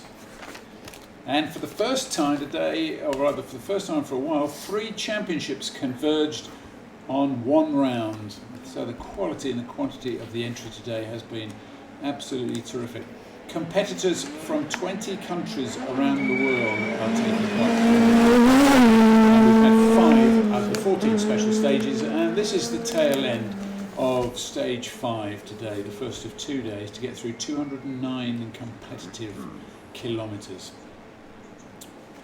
Now, tell me about Flash Harry, who was waving the cars off last night. Maybe do we get to see Flash Harry when we do go back and have a look at our ceremonial stuff? Who is Flash Harry and what does he do for a living? Flash Harry is a tribute band, a Queen tribute bander for. That was them. Freddie Mercury tribute band. I see. Did you think it was a different type of Flash Harry? I did. The kids involved like that. It was a Something family like night, that. so you know. It was Louis Walsh was there as well. That was he was a star guest. I didn't get to speak to him, but I saw him. He was there. Yeah, he was telling me. I'm sure he did. So let's have a look at what's happening tomorrow. We'll talk through how the day is going to run. I'll just turn my schedule up here. Day 2. Well, the first thing that's got to happen is that somebody has to turn the wick up on Craig Breen. I know that's dangerous talk around here. I don't want an Irishman to suffer in any way. So KK is going to have to find something in the first 2 or 3 stages just to keep Craig honest, I would have thought, because if he extends his lead tomorrow on 7 and 8, then we'll get into that place where everybody else thinks it's not to be done. Well, Ketan himself, you know, he's going to have the European Rally Championship in mind and racking up the points. When he gets to a gap like that, he's not going to chance it, let's face it. He just wants to rack up and get the points done. So it's a good start in the morning. We've got Bucks Head at 14.24 kilometres, followed by the classic Hamilton's Folly. Another stage that was described as the Onan Poyo and Tarmac. There can't be 2. One is probably ran in reverse. They've done in Finland this year. They've reversed it, haven't they? Then it must be the Lankamar. Then we have Bullsbrook, a refuel on Banbridge with a regroup, and then the Banbridge stage. Now that's the same stage. That was the last stage that Craig Breen did last year to win his first Circuit of Ireland.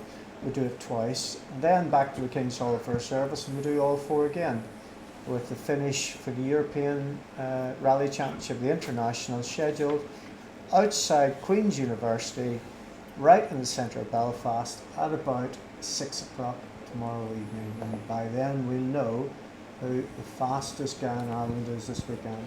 So the place to be is right in the centre of Belfast tomorrow night. Which is just around the corner from our hotel. No. Really? How have we managed to organise that? Do you mean to say somebody has put us at the epicentre of motorsport in Ireland for one night? That could be extremely interesting, if not entertaining and enjoyable. And of course the drones that you've seen, that you've watched earlier on stage 1 and here in Glendon, they will be up in Hamilton's Folly. And the part of Hamilton's Folly where we're sending them tomorrow, mid-stage it'll be, the coverage of what we can achieve, even with the stage side cameras, we can see across the valley. A great approach to it. So the action mid-stage that we're going to have tomorrow is fantastic. We look forward to that one. We'll also have a lovely mid-stage ahead, so the Banbridge stage, we'll have the drones up there as well. Looking forward to that. Now, there's a little part of me wants to know why it's called Hamilton's Folly. What was Hamilton's Folly? What did he do? What was his mistake? Did he go too fast into a corner somewhere? Or? I'm sure if we knew somebody with a beard and glasses and a computer, he might be able to find that out for us. We need to find somebody with brains, with a depth of knowledge, with insight, an interest in history. Wait a second, we've got Ryan McLean. I'll have a look and see what I can find. I've just seen a shot come through of who was it, Neil Simpson, and who was the other R5 that went off at the start of... Oh, up there. Go on, same corner, I bet, similar sort of story. Yeah, well off the road there. And now, wait a second, that Neil, would not this get was out stage too 3. That was Fidel. It was... Della Casa and Neil Simpson, both in the same place. One described as an accident, the other as off the road. I think that's both correct in each case. So which another one shot is here which? as well. Number 31 took a weight off. That's not going anywhere in a hurry. No, 31 does not look good. There was also a number. Was it not 71? Steve Rockland, he was the leader of the juniors. He certainly was fastest in the qualifying stage yesterday. Yeah, big loss. Yeah, that would have been interesting. And then we had the Will Graham shot again. So. Yeah, that's well balanced. That's Will Graham and Tim Sayer. That is a Ford Fiesta R2, and that should be on that plinth in Trafalgar Square, shouldn't it? Really, looking like that. The fourth plinth. Yeah, thankfully they both got out and got the OK board up. Yeah, they're safe. Neil Simpson's car on the left there. Looks lost. Well off the road. Hopefully not too much damage. Stage 3 was one of the moorland stages. Yeah, it was so the more. Yeah, so stage 3 was this one, and where we saw the finish where Seb was, it carried on into the Tors, which is a piece of road that ran up along the coast with the white lines and the crests and the dips and meandering, where the pace note challenges we heard people talk about at the end of stage 3 as a result of those roads. So yeah, difficult to recce when you have to stay on your own side of the road, and it's always a challenge. But Craig Breen obviously nailed it completely. Euphoric at the end of it, and that's how he's carved out a lead on this rally of 36.1 seconds. Third place behind Alistair Fisher has had a fantastic drive on this rally.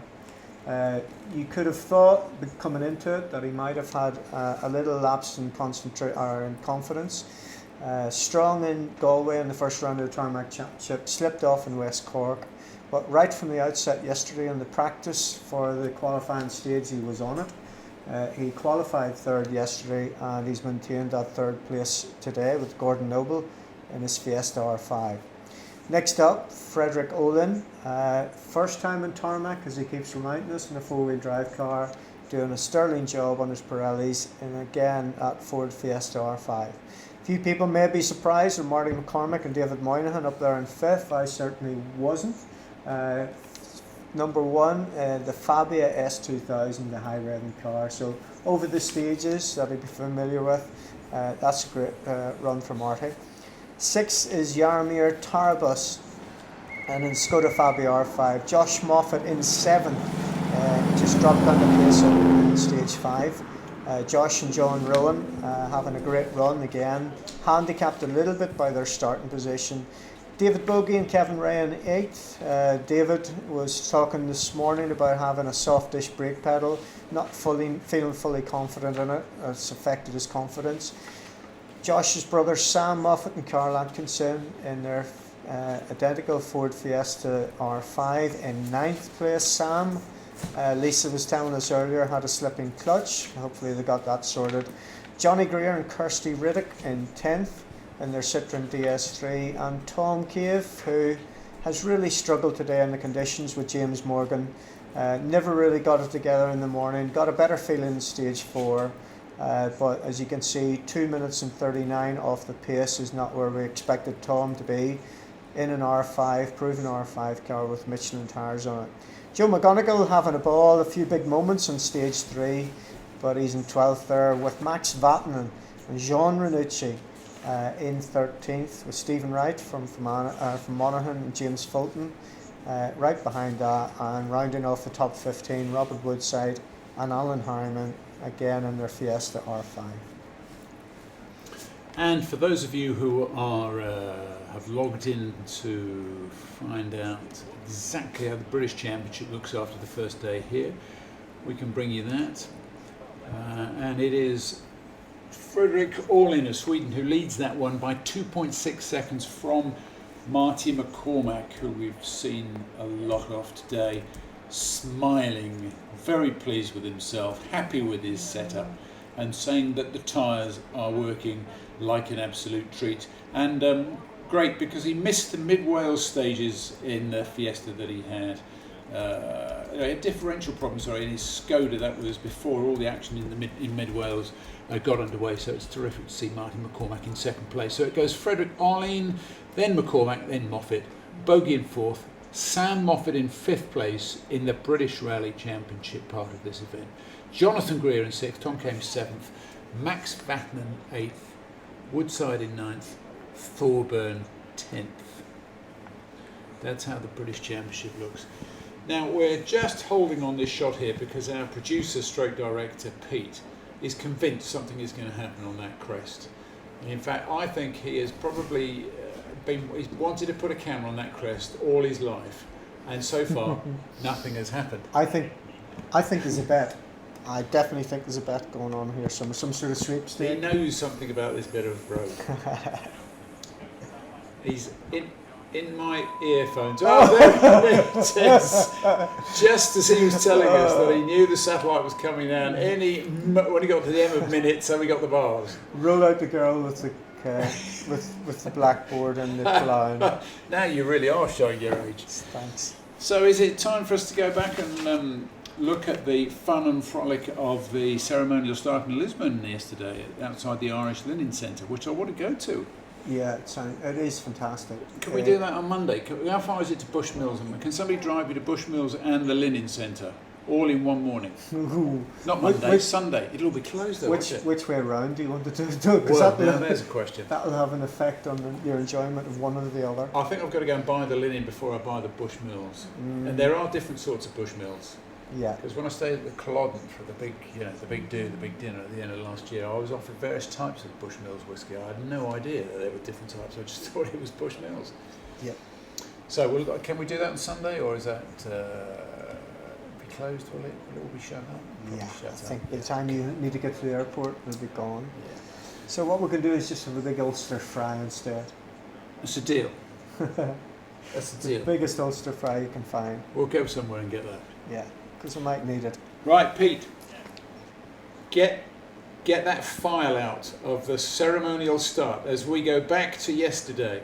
And here we are outside the Irish Linen Centre. Watch out for all the showbiz. And Freddie Mercury meets Louis Walsh, the ceremonial start for this Circuit of Ireland 2016.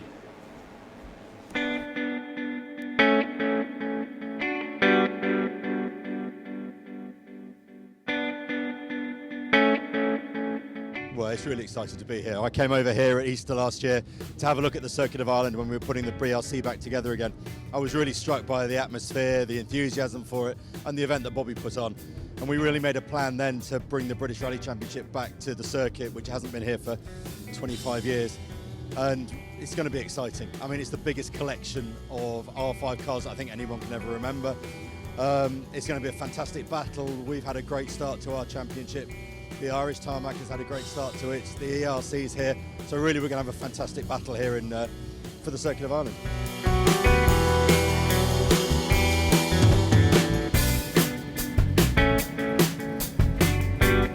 Quite challenging, not maybe the easiest event to start with, but I still look really forward.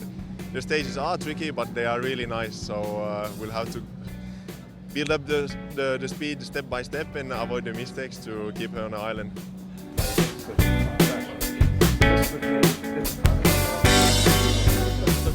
Such a famous event, so many amazing winners, Billy Coleman, people like this that you see on the TV, and you just get to come over here and see some of the stages that these guys run. It's just incredible, so I'm really happy to be here, and I think it's a really good event so far. Hopefully it keeps up like that. How representative was the qualifying stage compared to the first stage you're going to do tomorrow in Cairncastle?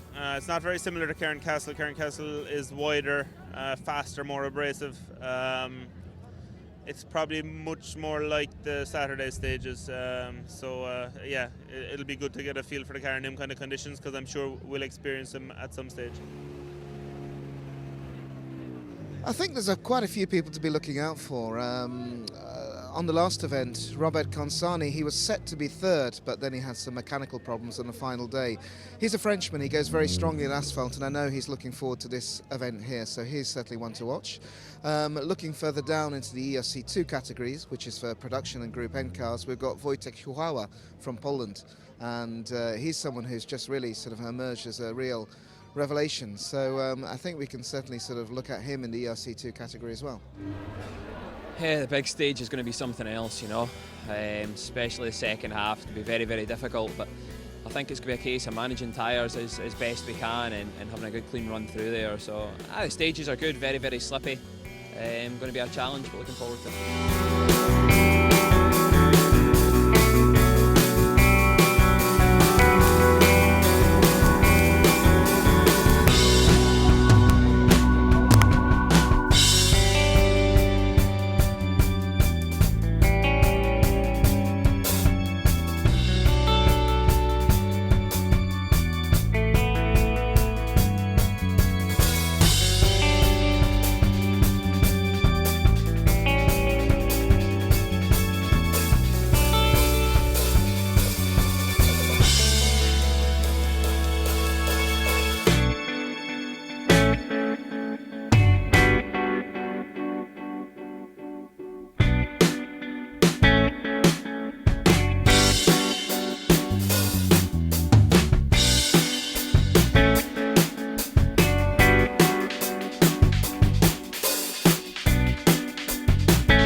So Craig, we know how much you love this rally. How important is this qualifying stage for you?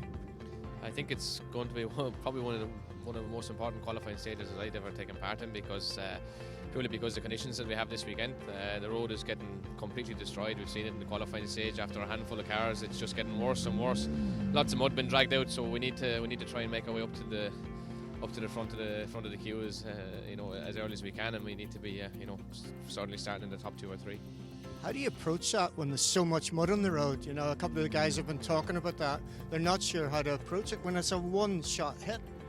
It's just the way it is. You have to suck it and see, and hope to God she goes around it when you arrive. You analyse it, and you hope that you've understood how sleepy it is actually going to be, and you've left yourself enough margin to get around the corner you're looking at, and hope to God that it's enough. That's what these conditions are like. There's no way of correctly analysing it, and there's no perfect solution. You just have to try and suck it and see.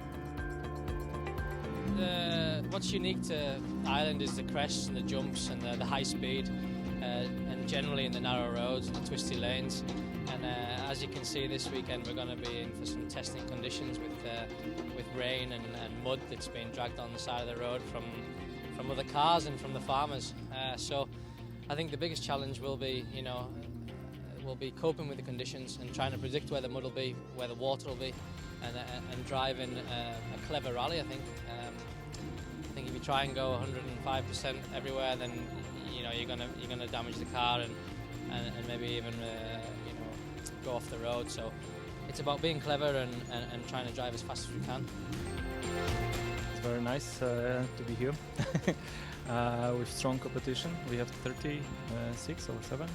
I want to be fast here, but I'm still a newcomer because it's my second time.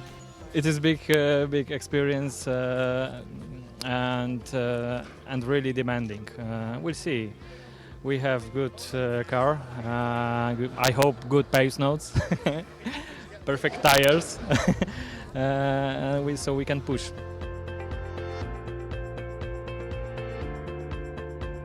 So the shakedown itself isn't very representative of the first stage you're going to hit tomorrow in Castle. What are your expectations when you go on there? Castle is a very good fast stage. Like a lot of stages on the Friday Loop, I think it'll be fairly clean. Whereas the shakedown stage here today, there's a lot of mud on the road, just with cutting. So I think Alexa Castle and that will be very fast. And no matter if it be dry or wet with the weather, there'll still be a high grip level. Harry, we're here at Clockworthy House. A beautiful setting for the pre-holding area for what's going to be a vital shakedown, qualifying stage. Exactly, and you only need to look at the round. I think this symbolizes what this rally is all about. I mean, rally of traditions, incredible emotions, heritage, and I think to have the start in a place like this, really, it does justice to this event. Yeah. And so many memories of you over here. I remember personally 1980, that battle. I heard you talk about it in the forum last night with Jimmy McRae. I was there on that last night. I saw the carnage that happened between the two of you. But what an incredible rally that was. Yes, and not only that particular rally, but I mean the Circuit of Ireland generally. Today it's even difficult to comprehend how we went around the island and 4 or 5 days. And that particular year, yes, I had this fight with Jimmy McRae from the beginning of the rally till the final night when we both had the big moments, and then I ended up worse. But anyway, what people do remember is that sort of epic battles and moments and events which gave us emotions, because that's what it's life about. If you don't have emotions, if you don't cry, if you don't smile, you don't remember anything. So Circuit of Ireland does give you emotions. And this country in general, you've got a lot of good memories of being here, haven't you? Well, it's all about human contact. It's all about how each time when I come here, I'm sincerely well received. I feel I'm amongst friends. So what else can I say? That's why I'm also always happy to come back here. That passion, sincerity, well, that's Ireland, that's Circuit of Ireland. So Alistair, here we are. You've had a run through the practice stage. How is it? It's quite a difficult stage. There's mud on, I think, every corner. There's definitely loads of mud pulled out, so it's a difficult wee stage, but hopefully we can get through here and have a clean run. We spoke a couple of weeks ago about your expectations for the event. You were looking forward to having the competition. Your focus this year, though, is for the Tarmac Championship. How is that going to affect your strategy for the rally? Keith's our main contender in the Tarmac Championship, also the Moffat brothers as well. We'll just have to sort of see how it goes over the course of tomorrow morning.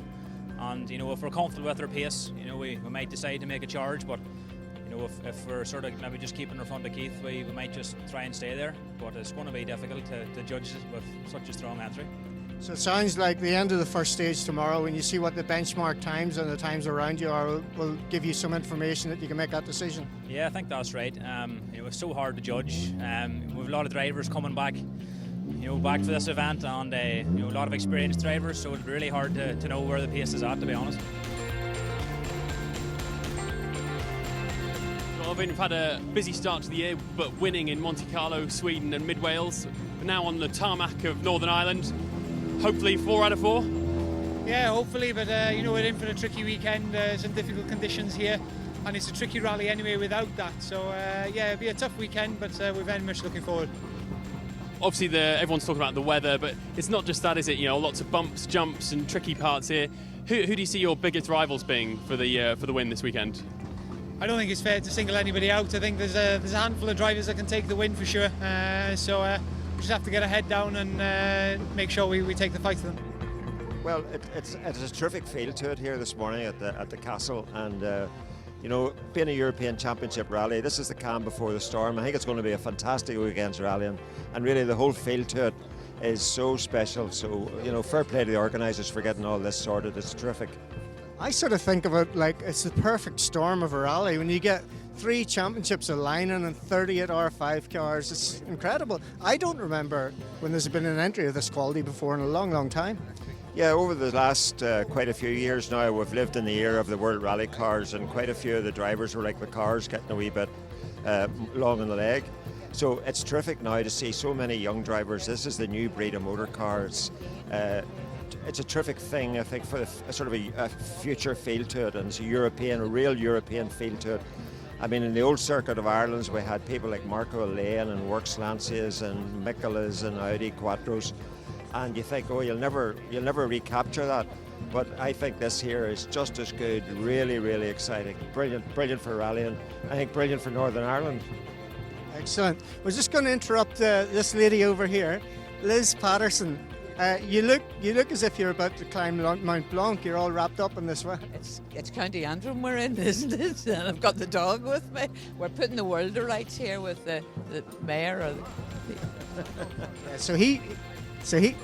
He's your councillor, is that right? Well, he's about to be, hopefully. There's an election coming up soon, and he's from where we come from. But there's a bit of an issue about a local field, and I got on to him about it, and he's going to sort it.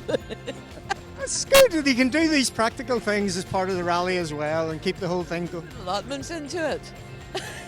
So give us your top 3 for the rally then. God, I haven't even thought that far ahead, Trevor. The one whose name I can't say. That one. That's easy for you to say. It is dead easy, yeah. Finish. He's going to win. Craig Breen's going to be second. That's a bold prediction. What about you, Bran? I really can't see past Elfyn Evans. I think he's the class act at the moment, and he has all the World Championship experience. I think Kajetan will be right in there with him. I'm hoping Cronin has a good run, but it's going to be a very, very difficult rally for everybody. This changeable weather is going to make it difficult as regards mud getting carried out onto the stages, and I think all the top drivers will need a slice of luck.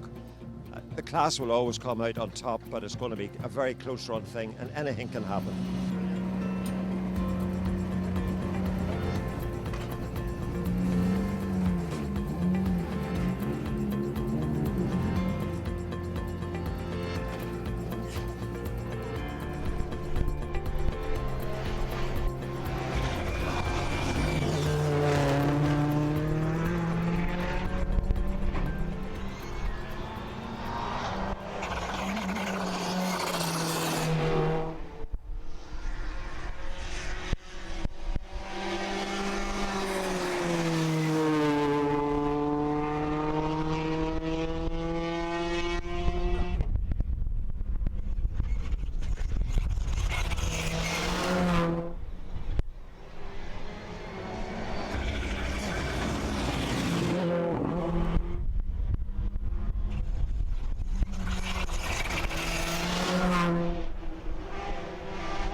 gauche 143 ferme 120 moins court et 3. 143 ferme 120 moins court et 3. 50, droitier pour gaucher. Point de 50, gauche droite 140. On va voir Trevot.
So Sammy Hamill from the Belfast Telegraph, as a little boy, 10 and 11 years of age, it was something that I absolutely loved. First thing when the Telegraph dropped through the door, straight to the back page is to see what you had written. And especially when it came to the Circuit of Ireland, you know, it was fever time at Easter and it was just phenomenal. What makes this rally so special? Well, start with the name makes it special. You know, we have very many good rallies in Ireland, but the Circuit of Ireland is a brand. You know, it has been going such a very long time, and it's the rally that people can associate with. People who are not involved in motorsport in any way know what the Circuit of Ireland is. That's what makes it special. So, the original concept, when I first went it in 1974, I remember it was a 5-day rally, something like 58 stages, starting on a Friday morning. You drove through the night, literally until you got to Killarney on Saturday night, then the Sunday run, Sunday morning, and then you're back in the car Monday afternoon, and you drove all night to Tuesday morning. What's your memories of that? I remember that it was almost as hard to cover it as it was to take part in it. You know, coming home on the Monday night, getting back, you know, to get it back to Belfast or Bangor or wherever, you know, you were absolutely shattered. But you know, that's what made it. You know, it was such a marathon, and you know, the drivers who survived that, you know, they knew they had been in a rally. I remember the famous story of Mark O'Lane, you know, world champion, who'd come here to do the rally, and when he got to the finish of it, he just shook his head and said, "No, never again. I will only come back if they pay me a world championship fee." You know, so it was that hard. You know, it was. You know, it would be lovely to see that again. And people do talk about, you know, oh, it's not really the Circuit of Ireland, but you know, life moves on. That's not possible anymore in the way that rallying is constructed. You know, the expense of doing that now, it would just be prohibitive. So the modern day, you know now that we've got R5 cars, Super 2000 cars. What's your thoughts on those? Well, I've been one of the ones who have been supporting it very strongly. You know, the Tarmac Championship was a fantastic championship for very many years, and we had, as people like to talk about, the best cars in the world competing in our championship. But over the last few years, the numbers have, you know, diminished considerably, and we were getting to the point where we were having 4 or 5 maybe competitive drivers who might have a chance of winning a rally, and you know, that wasn't good for the championship. So the idea of going to R5 didn't meet with everybody's approval. In fact, some people are, you know, are still completely adamant that we shouldn't do that. But you look at the entry here, there were 38. Now, from what I can understand and what I'm trying to research, no rally has ever had that number of the same level of cars taking part. And potentially we could have 10, 15 winners here. And that's just amazing. The cars are essentially all pretty much even. Now, we can't say all the drivers are even, but essentially the cars are. And that's brilliant for rallying. And we're seeing it now in our Tarmac Championship that it's the way the younger generation, I know people will hit me for saying that, but the younger generation are embracing it. And it's a pity a few of our more established drivers haven't gone that way too. Okay, so who's your top pick? Who do you think the 5 drivers are going to be fighting for the lead here? Well, probably the top 5 who are at the entry list. Craig, obviously. He's done it before and so forth. This time he's in the Citroen. The Citroen is just, I think, a little bit behind the Fiesta, which has had quite a few upgrades. The new Citroen upgrade isn't coming yet. So that's a kind of leveler for it. Obviously, Elfin, there's a question mark over tyres for Elfin, because he will have to use the tyres that are used in the World Championship, which means you only have 2 choices. I was looking at the Michelin choice and I think there were 9. 9 choices, which is crazy, which actually makes it more difficult, particularly in our weather, how you will actually get the right tyre at the right time. So it might work in Elfin's favour. Keith Cronin, such a super driver, and he hasn't really had a chance to go against Craig for quite some time. So I think he will be relishing that one. Alistair Fisher, he's been a bit unlucky this year, but Alistair too has been up there with Craig and Keith in World Championship stuff and so forth, so he could be right there as well.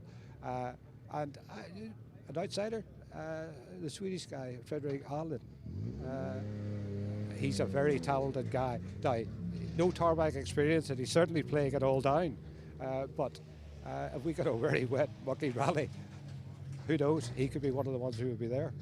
Excellent. So you're going to be at the end of the first stage tomorrow? Well, I'll be on the first stage tomorrow, not necessarily the end. I like to go and actually see, particularly on the first stage where you see everybody, just to see how each one is sort of performing. But the one I'm looking forward to being at the end of is the Glens. I've seen Glen Dunn and Tor Head, many times over the years, never as one stage, and how that's going to work, I have no idea. Excellent. Enjoy your rally. Experience of Hamilton's Foley and Bucks Head from last year, so hopefully that will that'll help us along the way. It's there's sort of we're ahead of Frederick by about 25 seconds. So if we can maintain that gap, we'll be happy tomorrow. And you never know what'll happen up ahead. Fantastic. Well, all the best for that. So that was Alistair Fisher there, currently lying 3rd overall. As you can see, his mechanics are now just giving the car a quick fettle. And they've got 45 minutes service here to sort the car out before the short Newton-Ard stage tonight. Did I hear you said Rory Kennedy was there? There's actually, it's almost... Did I hear you say you saw Rory Sorry, what Kennedy was that? there? Yes, actually, I'll just try and grab him. I'll leave my cameraman holding on the car, Just and I'll ask try Rory and about see if I the can circuit grab Rory. memories and why the circuit's so important there. Just all about it. He's got some fantastic stories to tell about this. Rory, how are you? Could I borrow you for a second? Yeah. We're live on the Circuit of Ireland website, and you've been spotted in the corner, so I've been asked to draw you over. Rory, obviously, a man of your experience, you've been on the circuit many times. We're used to seeing you in the car, but having a weekend off this time? Yeah, weekend off this time, Seb. We're helping out with Alistair here and Gordon, and they've been doing quite well today, so we're sort of another set of hands, set of eyes, set of ears, so we're just helping out and trying to keep them on the straight and narrow. Obviously, you've seen these roads many times before in all sorts of different conditions. Is it the kind of thing you look at it today when it's raining, it's muddy, it's incredibly tricky out there? Is there still that part of you that thinks, I'd rather be in the rally car? Oh, for sure, I'd rather be in a rally car, absolutely, Seb, but unfortunately not on this. It hasn't worked out for this rally, but very, very difficult loop today when you had a 31k stage to end. So tyre choice was paramount at the beginning, and fair play to Craig, he seemed to have gotten it spot on, and we just sort of didn't get it quite right, but nevertheless, good few miles tomorrow, and hopefully a good chance to push again. Fantastic. And what's the next event? Will we see you back in Killarney? Hopefully so, Killarney, yeah. We're doing the Irish Championship with Gary Jennings, so hopefully we'll be there pushing on again. Brilliant. Well, best of luck with that. Thank you. So there we go. It was almost Irish rallying royalty with Rory Kennedy there. Seb, in the background as well is Kieran McAnally. Go and ask him about the book that his brother has written about Bertie Fisher. The big, you know, Kieran there, the guy with the umbrella. Now I've also another man here. I'll step inside, Rob. Just stay in the dry. So you're now live on Circuit of Ireland website. Yeah, welcome. Obviously, last few years you've competed here. You've had a podium a couple of years back. Not out competing this time, but just having a look around, seeing what's what. Yeah, it's close to home, as you said. We had a couple of podiums the last few years. Last year was particularly close to being a good podium, but no, just this year it's handy rally for me. It's only an hour up the road, so we come up and have a look around and see what was happening, just to try and get a bit of a bug back and see what we can plan to get out for the rest of the year. Now, a rumour I've heard is that you've gone roundy racing and ditch rallying. Is there any truth in that? Yeah, I've gone round racing for the year, but I haven't ditched rallying. We're just waiting, probably from September onwards, we'll try and do a bit of a rally programme and get to the BRC or the Tarmac Championship next year and kind of see what we can do then. Oh, that's good to hear. Glad that we haven't lost you to the circuit. Thanks very much for that. See you later. So it's now, see, time is marching on. I'm going to keep wandering around the service park, see who else I can find. Else who's gone I'd like to try and catch up. Racing, so. I would like to try and catch up with Marty McCormack and Frederick Olin. Obviously, they're locked in quite a tight battle for the lead of the British Championship. So let's go for a little wander around, see if we can find them. More than it has done all day, which is a little disappointing considering where I've been. And I'm now getting even more soaked just cruising around the service park. But hey-ho, that's how it is.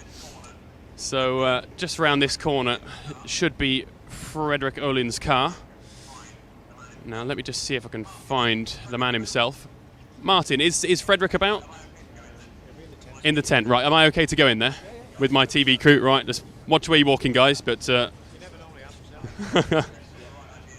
I think Frederick's got the right idea, and he is hiding away in his CA1 Sport team tent. So let's try and gate crash him. Here he is. Frederick, can I have a quick word?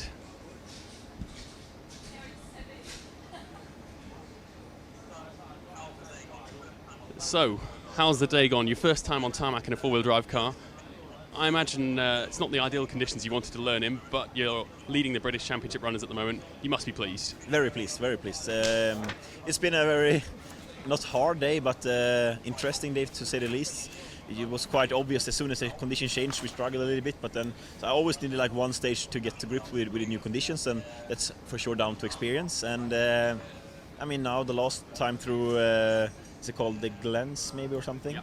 Yep. We were second quickest overall and quickest in BRC, so definitely the pace is getting there. If after day one, I wouldn't really believe it. Okay, my main contender is gone because of technical problem, which is never funny to see.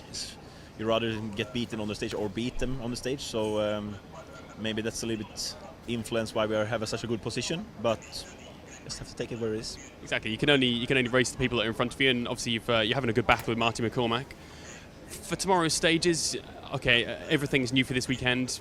Perhaps it doesn't really affect your strategy, and it's just keep going at the same pace you are. Yeah, exactly. I'm gonna look now on a video on the stages tomorrow, and I think they are a little bit different to what we have today. So just gonna go out in the pace we have, and if someone is quicker, then he is quicker. It's not makes any sense to try and do something else. It's better to just go in our flow and get the good points now. It seems like we can have a good point haul from here, and it's on the gravel rounds where we need to take the win. So no stress. Fantastic. Well, all the best tonight on the Newtonard stage and for tomorrow. Thank you very much. Thank you. So that was Frederick Olin, currently leading the British Rally Championship runners we'll just retreat. It's lovely and warm inside that tent, but I shall make it back outside to the heat and the moisture into the rain. Nicely on your camera lens, and you disappeared into a fog. Is Martin around? Martin Wilkinson. Ah, right. Busy. I'm just Martin Wilkinson is there, but he's a little bit busy at the moment. He is he's engineering 3 cars this weekend, so he's kind of got his hands full. But I'll keep walking around and have a look out for Mr. Martin McCormack. I think I might have actually turned the wrong way here. In fairness, I think I've wrong slotted. I'm sure. Oh, don't be rotten! Don't gang up. Let me see if Rebecca, you might. Do you know where Mr. Martin McCormack is servicing? He's just over there. Just over there. I've gone the wrong way. Then haven't I? Brilliant. Leave him alone, you lot. Yeah, you bully. I'm juggling this weekend. Okay, so like we thought, Marty's just round here. Now, he's obviously running a slightly different car to Frederick, his main rival in the British Championship runners at the moment. Actually, it might be interesting. Should we just grab a quick interview with Robert Consani, or would you like me to keep going to Marty? Robert. What was that, sorry? Ask him, when you speak to Robert, ask him why he didn't do any interviewing after he retired this year. Robert, do you mind a quick interview? You're live on the Circuit of Ireland website. Obviously, a massively frustrating weekend for you. Tell us what happened this morning. Yes, it's a difficult rally for me. This morning, after 4 or 5 km/h, I broke the gearbox, and the gearbox, the out gearbox for the prop shaft, and until the finish, I'm on 2-wheel drive. So after, I see a lot of oil under the car, and I decide to stop. And so, is that the kind of thing that you can resolve and hopefully return tomorrow, or is that the rally over for you? I don't know if I return tomorrow because I don't have a lot of budget for the rest of the season, and I don't know if it's not good to stop now and return stronger in race. Well, we hopefully we'll see you tomorrow, but if not, best of luck for the next event. Seb, do we know if Elvin's going to rally tomorrow? Sorry, I just missed that. You're breaking up with me a little bit. Elvin is going to rally 2 tomorrow. Not yet. I actually saw his mechanics were out collecting the car just as I was at the stop line of stage 5. So they said until they've got the car back, they can't be sure once they've had a proper look at the engine. So his car isn't here yet. I just walked past where it should have been. But as soon as it turns up, I'll try and find out for you. But in the meantime, let's keep wandering on and go in search of Marty McCormack. Now that I've been given my directions, I should have a better idea. Now, or shall I grab a quick word with Kaito maybe before he disappears? Yeah, because he's due to be the first guy out of service, so just checking my watch there. It'd be good to catch up with him. Obviously, currently in second position, having that battle with Alistair Fisher. He's just a few seconds ahead of Alistair, but obviously about 3 so behind rally leader Craig Breen. Let's see if I can find whereabouts he is. 1 second. I'll just scoot round the back if you just wait there, my cameraman friend. Keep an eye on what they're up to. He's got a lovely service area, has Kaito, but it is quite hard to see where anyone is. I'll just try and grab the attention of... It's nice and calm in there, Seb. It's just routine stuff. I hardly see a mechanic around the car. Yeah, all looks to be fairly chilled here. He's still got another 6 minutes, I think, till he leaves the service. Let me just check around another side. I saw him disappear, but it seems to have... yeah, he's due out on 1806. 606 he'll be gone. No. Yeah. See him. Let me just climb over. I'll be cheeky here and see if I can grab him for an interview. Bring him back out. Bring him back. I have discovered him. He's talking tyres with his engineer at the moment, so I don't want to interrupt. But I think he should be free in just a second. Hi, Maciek. Is Kaito about for 1 minute for a quick interview? I think he's just doing tyres at the moment. But which Maciek was that, Seb? that was Maciek Woda, who is the sort of the team manager basically for Kaito's team, and he is also the manager of M Sport Poland, which looks after all the DMAC Fiesta Cup cars in the World Rally Championship. He's a very experienced guy, and he is sort of the guru when it comes to running Ford Fiestas in Poland. But he's just gone into the tent, and hopefully he shall emerge shortly. The tyres are now going on to Kaito's car. Actually, it looks like he's going for a full wet pattern. Right, here we go. The man is... Sorry. Just want to keep him in the dry. The rain is coming down really heavily now, but... I don't think he's due out until 53, Seb, so he's still got 10 minutes, so no panic. He's still got... Yeah, still 10 minutes, but... Kaito, just do a quick interview with the guys here. So it's been... just to say hello to my friends. It's been a challenging day with the typical Irish weather really throwing a spanner in the works, but obviously second overall with a short stage tonight, but Alistair Fisher's not too far behind. Have you enjoyed it? Yes, I enjoyed this rally. Weather is really difficult. We have now big rain. But before us is only one stage, short stage in city, but we must keep calm and focus. To be focused because everything can happen. We are trying to improve times, my car, my feeling. But I'm happy. It was a good day for us. Maybe not perfect, but anyway, we are still on the road in game, and we'll see what we can do tomorrow. Obviously, tomorrow's stages, you've seen probably 3 of them out of the 4 before, so there's a bit of knowledge from the previous years here. There's quite a big gap to Craig, not such a big gap to Alistair behind you, but obviously they're not registered for, well, at least they are registered, but they're not doing the whole European Championship. Does that affect your thinking, or are you just going to kind of concentrate on getting solid points, or are you perhaps tempted to chase down for the rally victory? It's very demanding for me, for myself, because I want to push, but the other side is all European Championship. So I have to be clever, but it's not easy to be here and not to push. Because when green light is open, it's not easy to not to push. Yeah. We'll see. I want to keep calm. This is important. Well, I'm at the end of the first stage. Home, yeah. Craig is in home, so it's really hard to fight with him here. I'm at the end of the first stage tomorrow, so I shall see what happens when you get to the end of my stop line tomorrow morning. We'll see which battle you've decided to take on. Excuse me? I'm at the end of the first stage tomorrow, so we'll see then what battle you've decided to take on. Yeah, see you. Thanks very much. Good luck.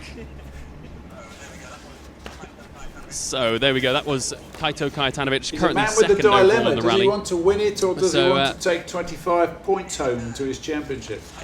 He has, and it's fantastic to see that. You can see it in his eyes that he's a real racer, and there's that opportunity there to potentially fight with Craig and go for the win, or does he just be conservative and consolidate it, try and keep ahead of Alistair Fisher obviously, and get some good points. So I can see that he's really struggling with that dilemma, but it's a true mark of a kind of competitor when he's got that kind of look in his eye. I think you could probably see it on the TV there. He was a torn man, but brilliant. He's obviously having a fantastic run. His second time here, or maybe even the third now. regardless of that, to be putting the fight to the likes Just of keep going Alistair and straight. Craig, who, as you Keep mentioned, going are straight, on and home turf. after that building, I think Martin McCormick's on the left. On the, oh yes, sure enough, there is the Tiger Risk Skoda Fabia. The just coming down off the stands now. There's I can see Dave Moynihan, his co-driver here. I've not. Whereabouts is Marty? He's around the back. He's hiding. I'll just see if I can grab him. Right. He's hiding out in his very luxury-looking hospitality area, actually. As my older brother calls his RV. Marty, it's been a challenging day with the weather, but you must be delighted to be in the top 5 and obviously fighting tooth and nail with Frederick for the lead of the British Championship. Yeah, look, absolutely fantastic. If you had said to me this morning I'd be in this position tonight, I would have told you, I asked you what you were drinking because it was quite good. But no, look, we've had a great day. The conditions probably helped us a lot this afternoon, to keep up with our 5 cars. Going well, everything's working well, no big dramas, everything's just steady away and all's good, pushing hard, but everything's come together real nice. Fantastic. And obviously you've still got the Ard stage to go tonight. It's only a short one, but I know a man like yourself, you used to drive in the Mark II Escort. It's wet, you're going to be slippery out there, but are you going to put on a show for the fans, or are you just going to try and keep it neat and tidy and hunt down Frederick? Well, I've been told not to go too much showboating tonight because, as I always say, sideways doesn't get you time in these cars. So, as much as I'd like to have a good slide here and there, we'll just have to try and keep it under wraps a bit because we're fighting tooth and nail out there on a 30 kilometre stage to get 2 seconds. So I don't want to drop 2 on a 2 kilometre stage. That's a very good point, a very level-headed point there, sir. I must commend you for that. So, best of luck for it, and we look forward to seeing how the battle progresses tomorrow. Okay, Sid. You all the best. I think you're heading towards DGM now, David Fair Motorsport, to see if we can catch up with Mr. Breen, and also to find out if Keith Cronin is going to Rally 2 tomorrow. Indeed, right. Mr. Breen, now I think he is in the opposite direction to where I've just been. Although I have to be honest, he is, yeah. He's with DGM now, isn't he? Which is obviously also running Johnny Greer. Yeah. Now I need to catch up with Johnny Greer because after Mr. Desborough mocked and derided my question to Kirsty about her baking skills, I had a text from her on the road section down actually saying, if you get to service, my mum is here with her legendary rock bun. So I think I should go and sample some of these. Don't think of us. There's no I in team. Come on. Ryan here in social media hang on, John. Loves a good rock bun. He's I might get one for Ryan, but you were taking the mick before, what so about I'm not me? sure. So that's 3. Will there be enough left for you? One for Trevor, one for Ryan in social media corner, one for me. There's going to have to be 4 there for you to have one of these rock buns, sir. Right, okay. Actually, I think I seem to have done a particularly good trick and led myself down the wrong route again. It is a bit of a rabbit warren around here, but I might be able to cut through the back. Cameraman, you stay there for a second. I'll just go and the lights have gone out. See what I can find. find. Of the TV program. There's a friend over here who might be able to tell me. Let me just. Don't worry, Danny. I'm not going to interview you, but can you tell me whereabouts DGM Sport are? I need to speak to Tom Garn's old driver, Mr. Craig Breen, who's obviously leading the rally. Out here and left. Now, can I trust you on that one, Tom? Are you sure? Danny, are you in agreement with it? Is that Tom Garn you're taking directions from? Let's see. Good luck. It is Tom Garn, yeah, and I've worked with him in the past, and I'm not sure whether I can. Right, let's let's see if I can find him. He said out here and left. That's your now, knife hand. I'm sure. I'm turning around. They're looking at me, and yeah, so probably they're having have a bit a of long fun wait when you get there. Let's see. Just watch my toes there with one of our ERC juniors who's just coming into service. It's funny how there's all sorts of people who I know around service are shouting my name as I'm walking around talking to myself with a microphone. But it's a lot of my former mechanics actually, so they're all taking the mick. Now then, there's a Citroen Racing. Yes. Well, fair play to Tom Garn. He's told me correct. I can see the DGM Sport set up here. And both the cars are still up on the jacks, so that's good. We've got plenty of time. And there's Craig now. He's talking to Di Roberts, actually. Obviously, the brother of Craig's former co-driver. I'm just going to sneak in here. Craig, I'll let you stand under the dry. We don't want to get you wet now. Well, what a day. Obviously, back here, winner last year, you had the same intentions. Got off to not the fastest start this morning, perhaps, but obviously that long stage, the reaction at the end of it said it all. You know, you've had a great day. Yeah, you know, I think we played a little bit of a gamble with our tyres this morning. We went on a fairly hard compound tyre compared to everyone else, and I knew we were going to hemorrhage a little bit of time on the first two, but I knew sort of halfway into Glendon, into Towerhead, that we were starting to make time back again, and we got our heads down and pushed on, and I will never forget it for the rest of my life. That's fantastic. Obviously, you've got 3 stage wins out of 3 this afternoon. Tomorrow's stages you also know very well. Boxhead, Hamilton's Folly, which of course we've talked about so much before. With only one real new stage, it should be a bit more straightforward perhaps for you? Yeah, perhaps. So I suppose we don't know what the weather's going to be like. Anytime I've done those before has been in the dry, so it's going to be a whole new challenge if it's still wet. The Banbridge stage, that's new. We've done some of it in the opposite direction. I've done my junction, we're doing it in the opposite direction, so but it's actually a lot different this way. It's really, really tricky, and the last stage of the rally, so it's going to bring a bit of a challenge, but no, looking forward to it. Fantastic. I'm also fascinated to see when you get to the end of Hamilton's Folly, which is going to be the best, that one or the Glen stage? I think nothing is going to beat the Glens for a long, long time. You see, that's upset me a little bit, because obviously I've done Hamilton's Folly a couple of years back, and it was amazing. And should we go and do the Glens next weekend? Shall we? How about that? Yeah, sounds like a plan. I was a bit disappointed when we came to the end of Glendundle the second time, and coming over the finish and the stop board, and obviously that's where we had continued on into Towerhead the first time around, and I wanted another go at it if I could. Fantastic. Right, I've just spotted your co-driver here, Scott Martin. Let's spin round and have a quick chat with him. No chance to run away there, Scott. It's been obviously an exciting day for the whole rally, but especially for yourselves. I spoke to you yesterday, I think it was, about the long stage. So, did you get a chance to look up, to admire the scenery? No, there was none of that.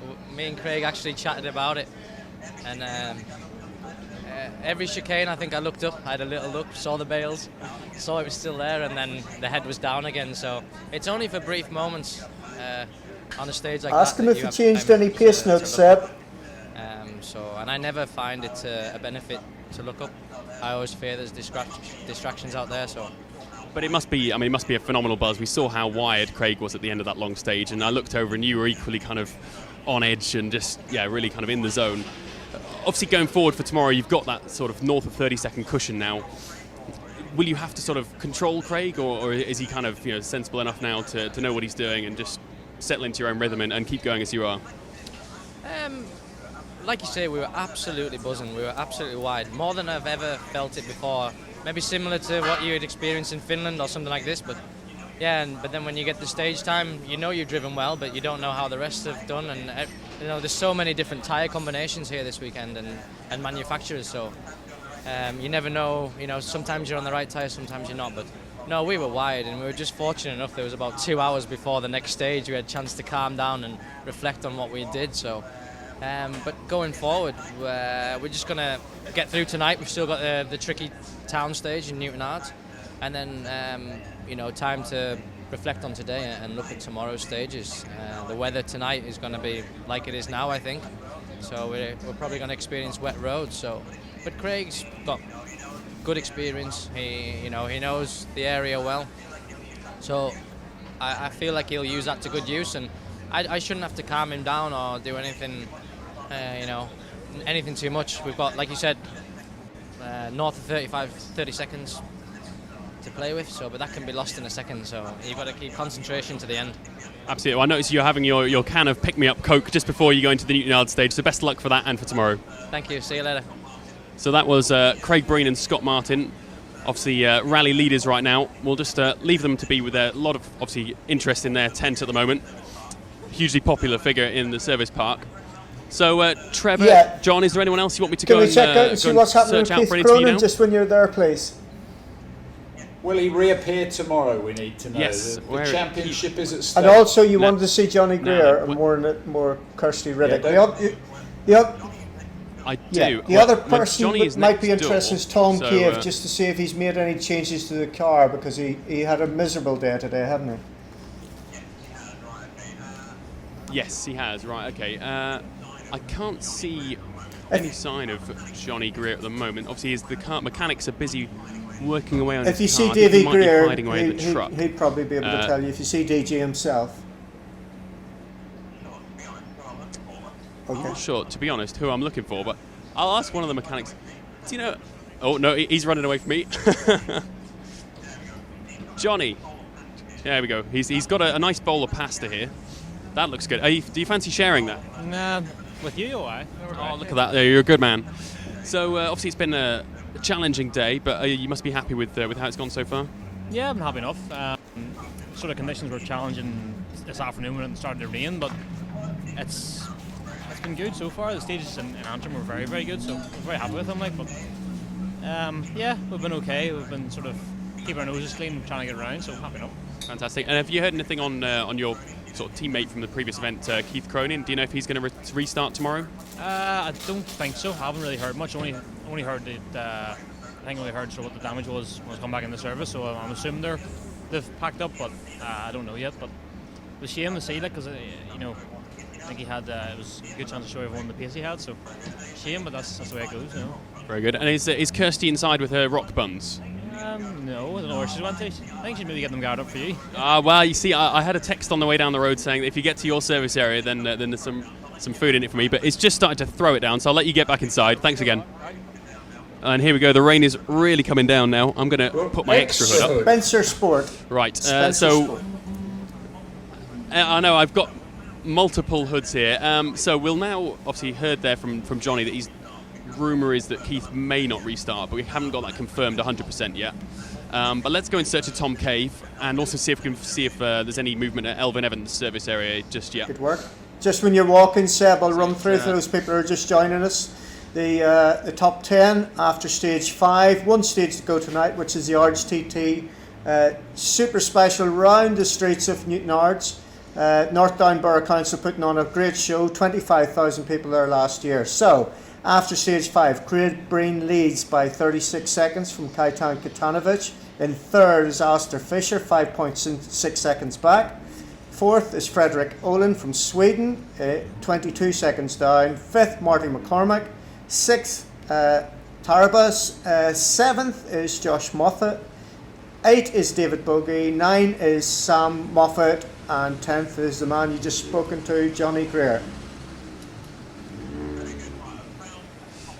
Very good. Right, I've found Tom Cave's service area. I'm just going to very carefully walk on here. Just watch out, cameraman. The matting's very wet here. I'll just see if I can grab Tom's attention. Or actually, I'll tell you what, before I speak to Tom, there's a man I want to speak to here. Mr. Phil Pugh. Phil, you're live on the Circuit of Ireland website. Good to see you again, back here, helping out Mr. Cave this weekend, obviously. Rallies like this, perhaps not in the weather like this, but does it give you the itch to get back in the car? No, I've been cured. Really? That's it? The disease is gone? The disease is gone. I'm totally cured. I've had 10 years at it.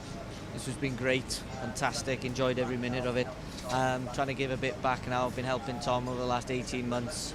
Don't think I'm doing much good at the moment, but when you're in a new car, new surface, he's never tested the car before, and these conditions, it's been a big ask for him, and he's suffering a little bit with confidence, but it's getting better this afternoon. We've done a few changes to the car tonight in the 45 minutes, so he's going to try the street stage now with the new settings, and Seb, we'll see what Seb, can you ask Phil if he knows about Elvin, because he's fairly close to him, yeah? I will, yes. I'm also having Trevor Agnew's asking my ear. Have you heard any news on your fellow Welshman Elvin Evans as to whether he's going to restart? I haven't heard anything as yet. Obviously, championship-wise, he'd be way down and hoping that there's a bit of attrition tomorrow. But hey, for the good of the championship, I hope he's gone home on Sleazy Jet. Oh no, you hit it here first. There's obviously a bit of inter-Welsh rivalry here, but we know which side Phil's batting for. not in that sense, but anyway. Phil, obviously you mentioned the conditions though. Looking around here, I don't think I've yet to come across a co-driver that enjoys these conditions. Have you ever seen one that really relishes the rain and the mud and the wet?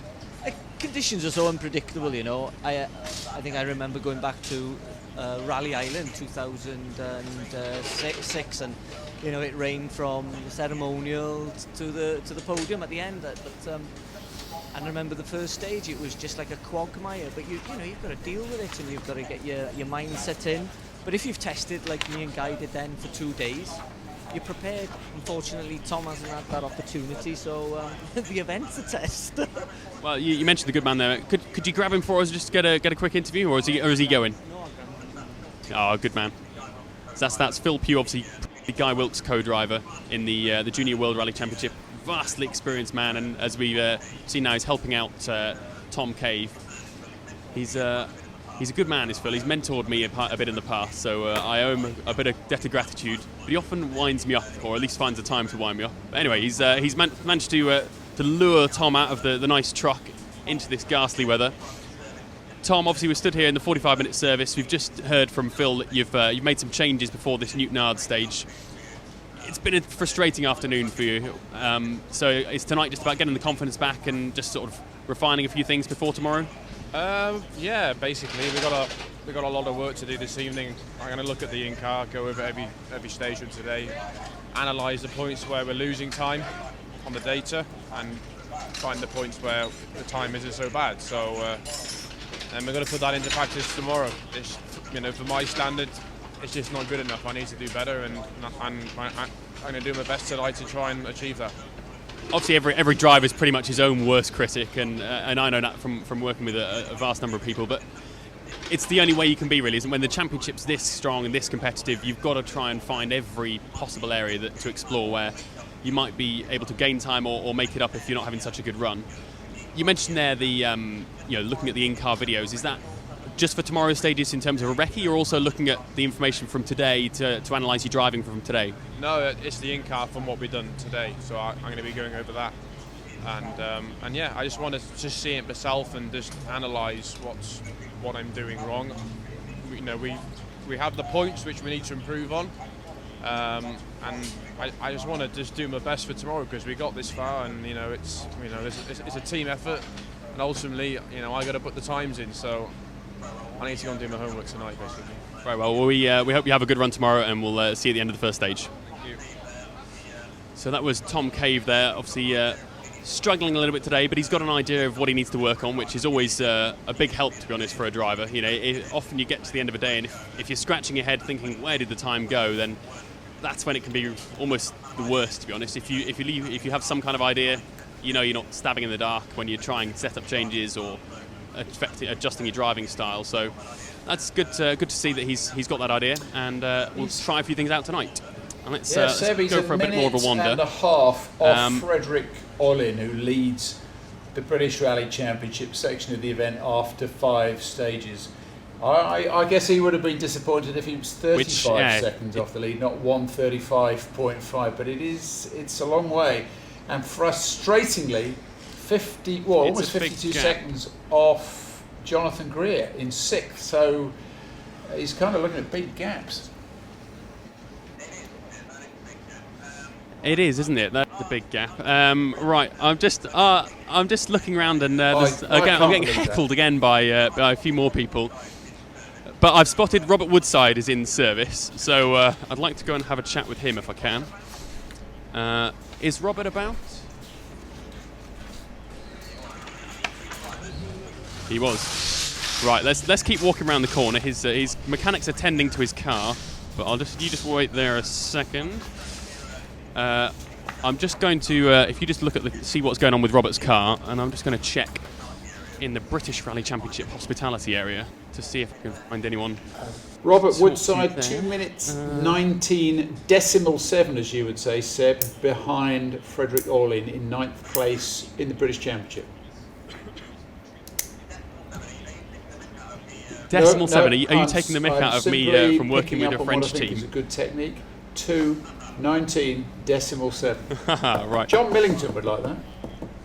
Right. Well, Well, that's probably where I picked it up from, to be honest. There's actually no one to be seen Well, in the there's a BRC surprise. area, and Robert's car is just coming down off the jack. Just grab yourself some tonics. So, Remember to grab some let me tonics just- if you're in there. And David Bogey.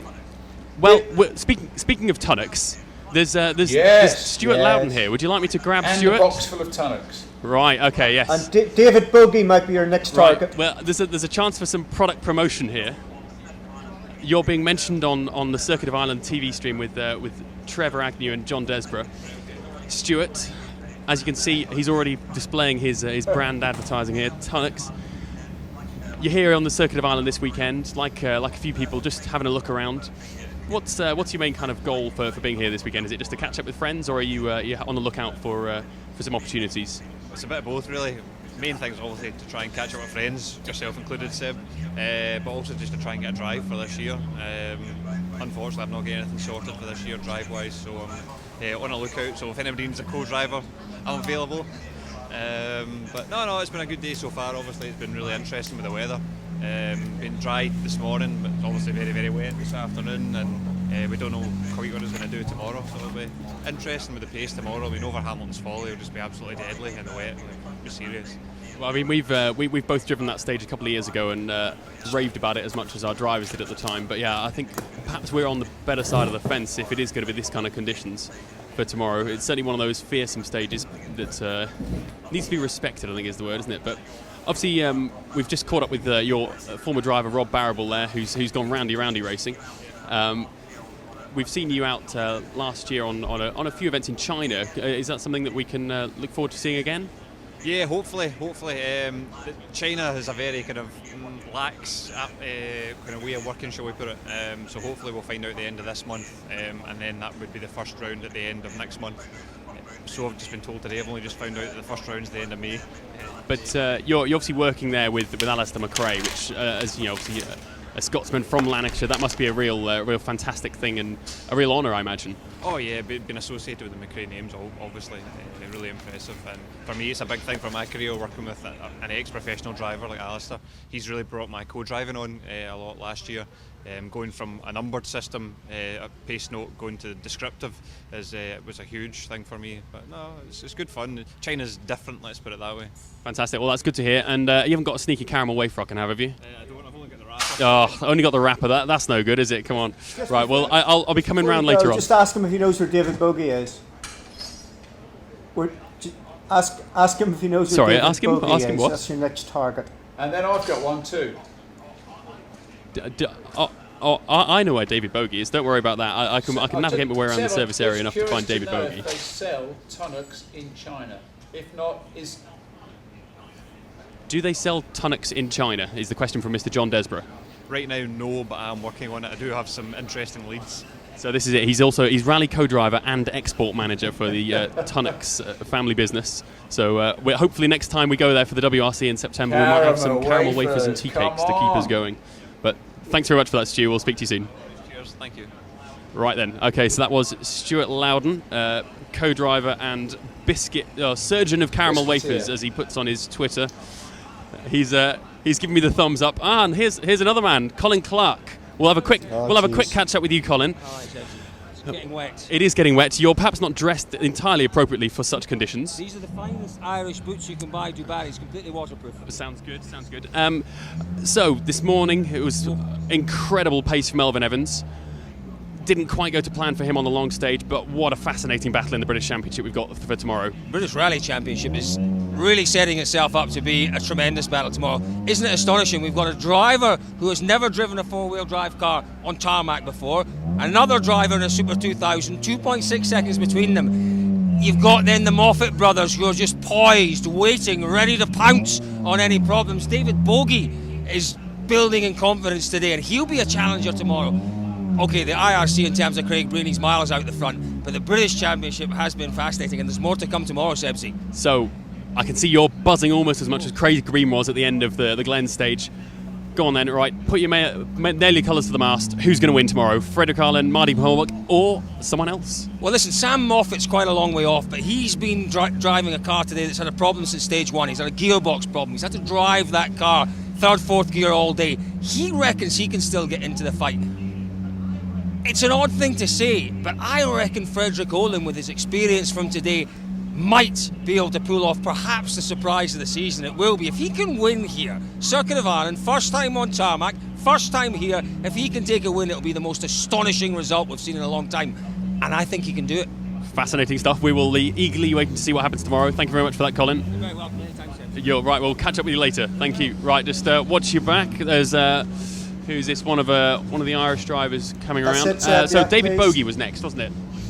You're doing a fantastic job. I feel like I feel like a man on a mission tracing around here, but I'm dodging the puddles, of which there are Like numerous me, you have ones a now. very big back. And it's back. It's back. Thank you. It's back to the CA1 Sport service area now. So let's slide along. Frederick has now left for the Newtonard stage, so he's on his way to try and defend his lead position. Just watch my cameraman doesn't trip over the sump guard here. He's probably still busy, but Martin Wilkinson. I will. He's clutching his coffee and speaking to a Skoda engineer at the moment, so I'll just leave him be for the time being, and just see if I can find David. Can I? Yeah, David's in. I'm going to come inside. Can I just grab you for a minute, David? Just have a quick chat. Yeah, for the like. Might be better outside. Oh, but it's cold out there. We're in a fantastic tent here. The CA1 Sport setup is. We're going to steam up, so we're going to have to just pop outside briefly, but we'll still be undercover. So it's too foggy in there, apparently. Is that a problem that you've had with your windscreen today, misting up, or has it not been too bad? No, it's pretty good. The Skoda is pretty good, so try and keep ourselves dry and our coats dry and the windows open, so that's not too bad. Obviously, it's been an incredibly demanding day. You've had a few problems this morning with the brakes, I think. And did you get those fixed this afternoon? Yeah, we've just changed the wheel bearings there now, so hopefully it'll have cured the problem. But it's not really been costing us time at all. It's just the travel's more than I would like it to be. So I've just drove at our own pace today, and no mistakes, no marks in the car, and we'll have a push on tomorrow, hopefully. Fantastic. There's still obviously quite a lot of drivers within close contention, just behind the lead battle for the lead. It's something, obviously you've won that rally in the Midland Rally a couple of weeks back. Are you really sort of starting to feel at home now in the new car, in the Fabia on tarmac? I am now. At the end of Midland it felt very good, but of course it was dry there, so it was all to learn again today in the wet, in the muck, in the glare. So yeah, I feel a lot more comfortable now in the car certainly, and I think we're 30 seconds off the top BRC guys. So yeah, it's all to play for tomorrow, and we'll be pushing on as best we can. Fantastic. Well, best luck tonight and for that. We'll see you tomorrow. Good man. Cheers, Seb. Thank you. Right, let's just see if I can grab Martin. And then your next target after that, Seb, will be the. Have you got time for a quick chat, Martin? Just 1 minute. Right, we're live on the Circuit of Ireland website. Yeah.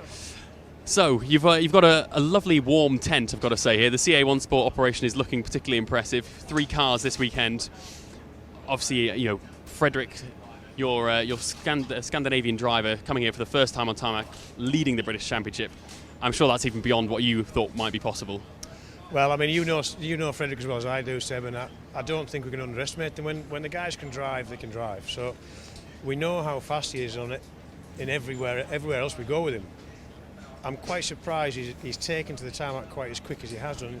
The conditions are terrible, aren't they? I mean, the standing water and the mud and it's so hard for him to understand how the car feels because it's so alien to him. But he's a fast driver and he's driving well, and he's actually really enjoying it, even though the conditions are terrible. And obviously, you mentioned the conditions. It's not just the mud and the rain either. It's Ireland. It's bumpy tarmac. What kind of things do you have to do from an engineering point of view to really adapt the cars so that they work at their best and on these kind of roads? I can't tell you. Oh, it's a top secret. No, I mean it's generally when it's bumpy like this, the car has to be a little bit softer and a little bit higher because it just rides over the bumps a little bit better than it normally would do. But there's all sorts of little tweaks and bits and pieces we do, and we try not really to change the car from the start of the rally to the end of the rally because I just believe that the drivers sometimes just chase the perfect setup, and people like you often ask them what the setup's like and what the setup's like. I think it's better to start on one setting, and weather permitting, if weather changes, absolutely, but try and get to the end of the rally on the same as you started. Fantastic. There we go. That's some expert insight from Martin Wilkinson. I'll let him go back to his proper job now of engineering David Bogey's car. head for the Opel team now, So, Seb, and we'll have a word with the junior leader, Greibel, and also Chris Ingram, please. He's cracking the whip in here, isn't he? The boy Agnew. He's firing out the orders. Head towards the Opel team, who's that, sorry? and we'll have a look at the Opel Adams with Mr. Greibel and Chris Ingram. But there is. But I've just spotted that Elvin Evans' car is now back in service. So let's see. I can't imagine Elvin will be here himself. I'm sure he's back at the hotel. But I'll see if I can find someone who might be able to give me a bit of an idea. There's Dick Cormack there, who is the main man at DMAC. Just try and lure him out of the tent. Just 1 second, if you just wait there, guys.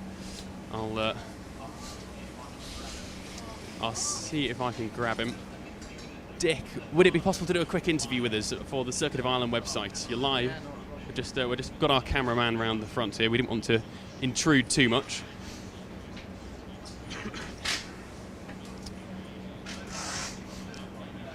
So it's not raining too much now. Sorry to drag you out of there.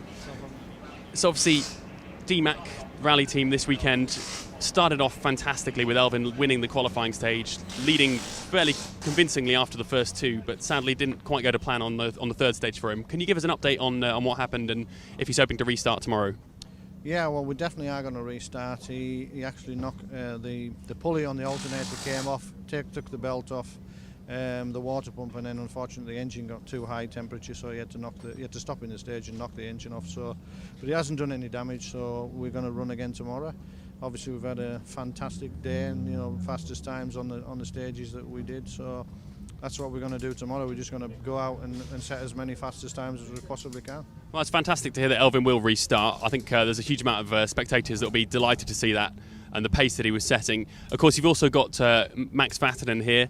You must be pleased with the progress that he's making for his first event on tarmac as well in a four-wheel drive car.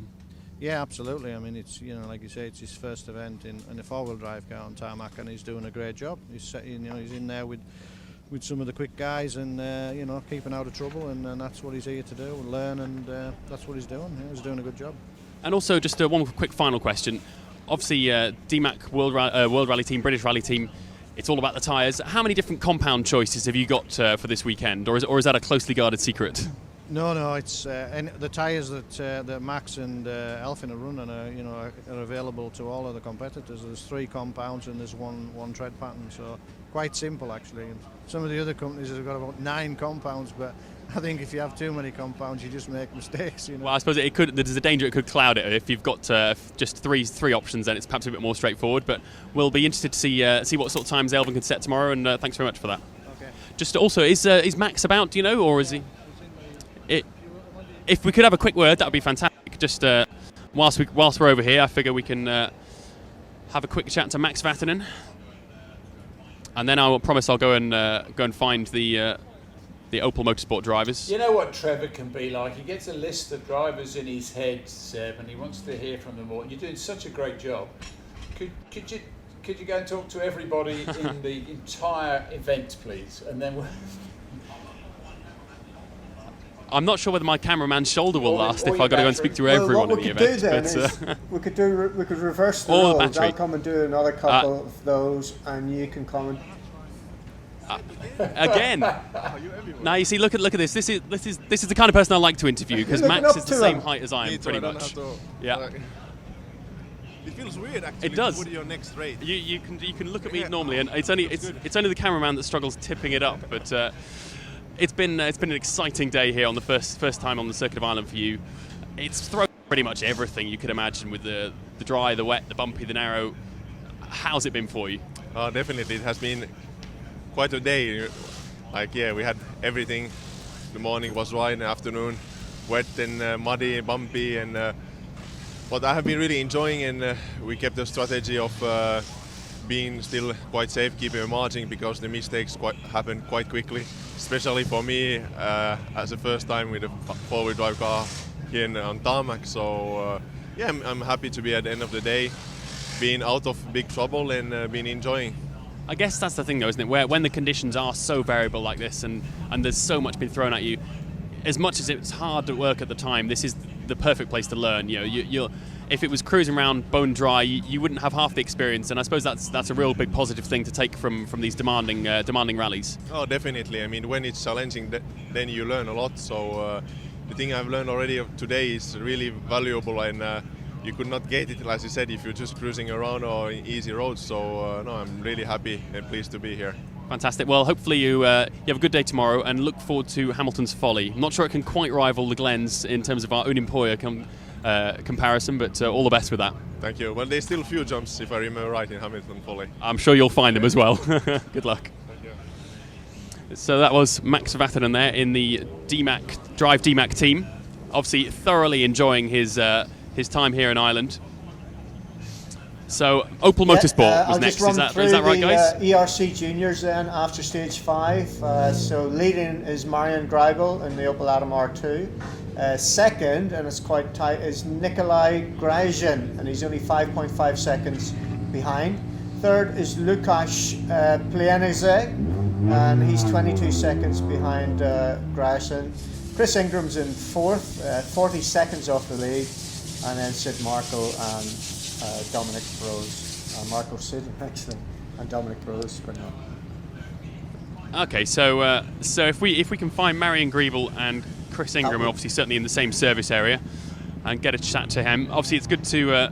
How much did you say Greibel's lead was? Sorry, 5.5 seconds, so quite tight. It is, yeah. It's incredibly tight at the top, and which is fantastic to see that level of competition in the Junior European Championship. It's a very impressive little setup they've got here, the Opel Motorsport. They're running 3 cars, but it's the rival of anyone in the top. Now let's see. Greibel's car is on the deck, but I'm hoping I might be able to grab a quick word. Is Marian around for a quick chat, or have you got to go?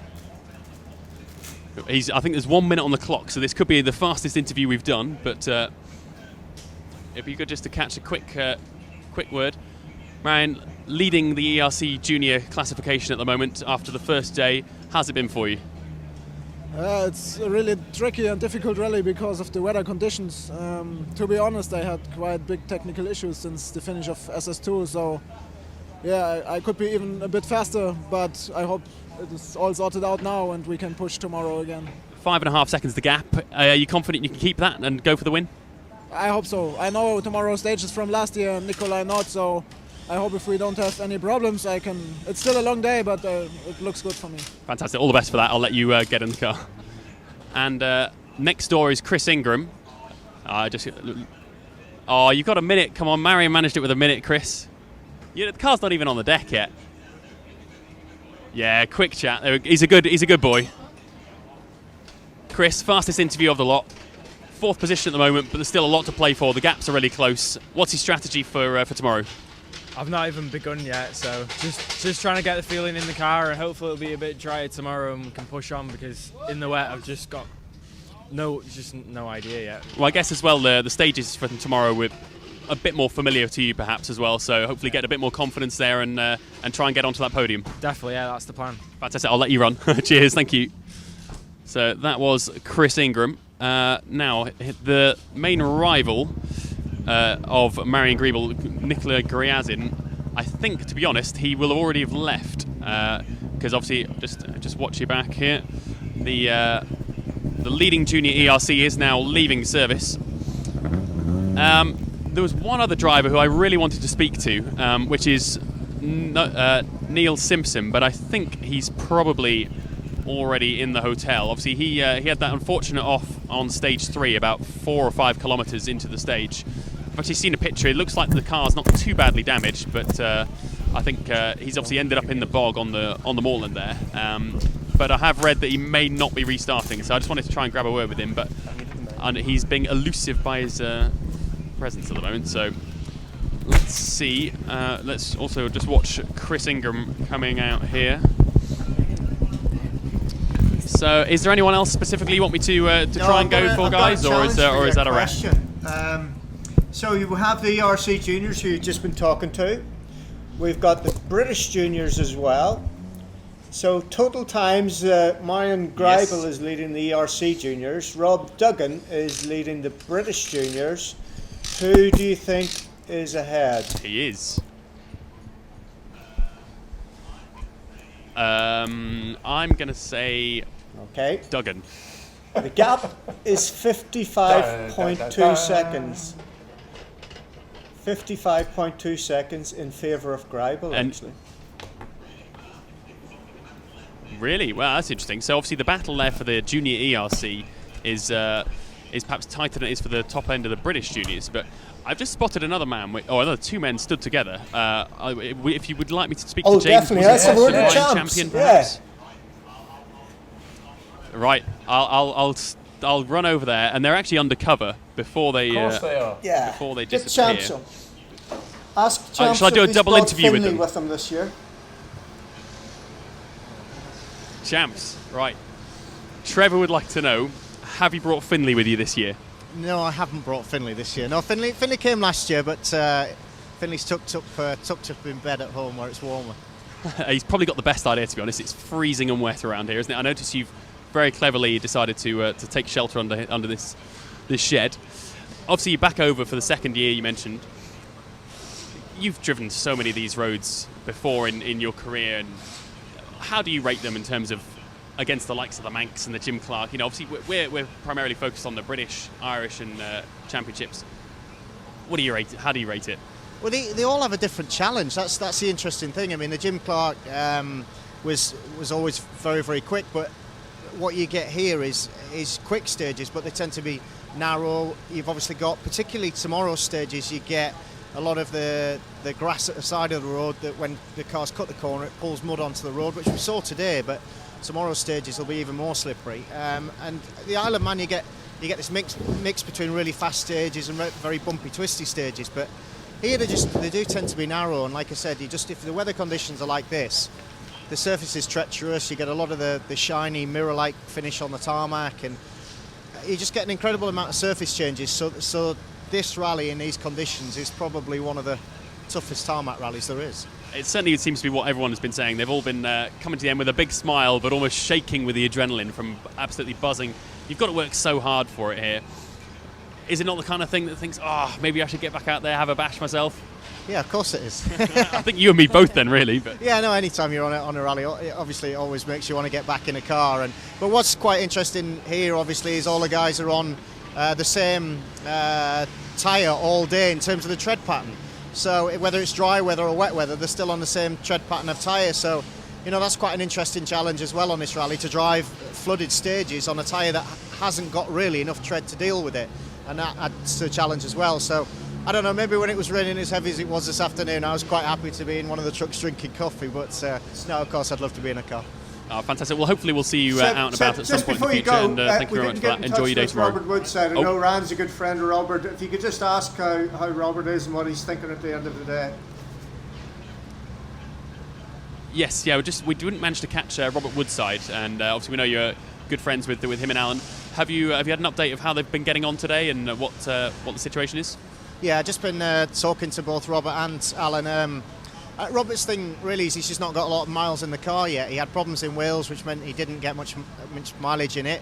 He meant to do a test rally last weekend, and the problem from Wales reoccurred itself. So they only got about 3 kilometres last weekend. So really, this is his first mileage in the car. And whilst it was dry, I think he was building the confidence quite well.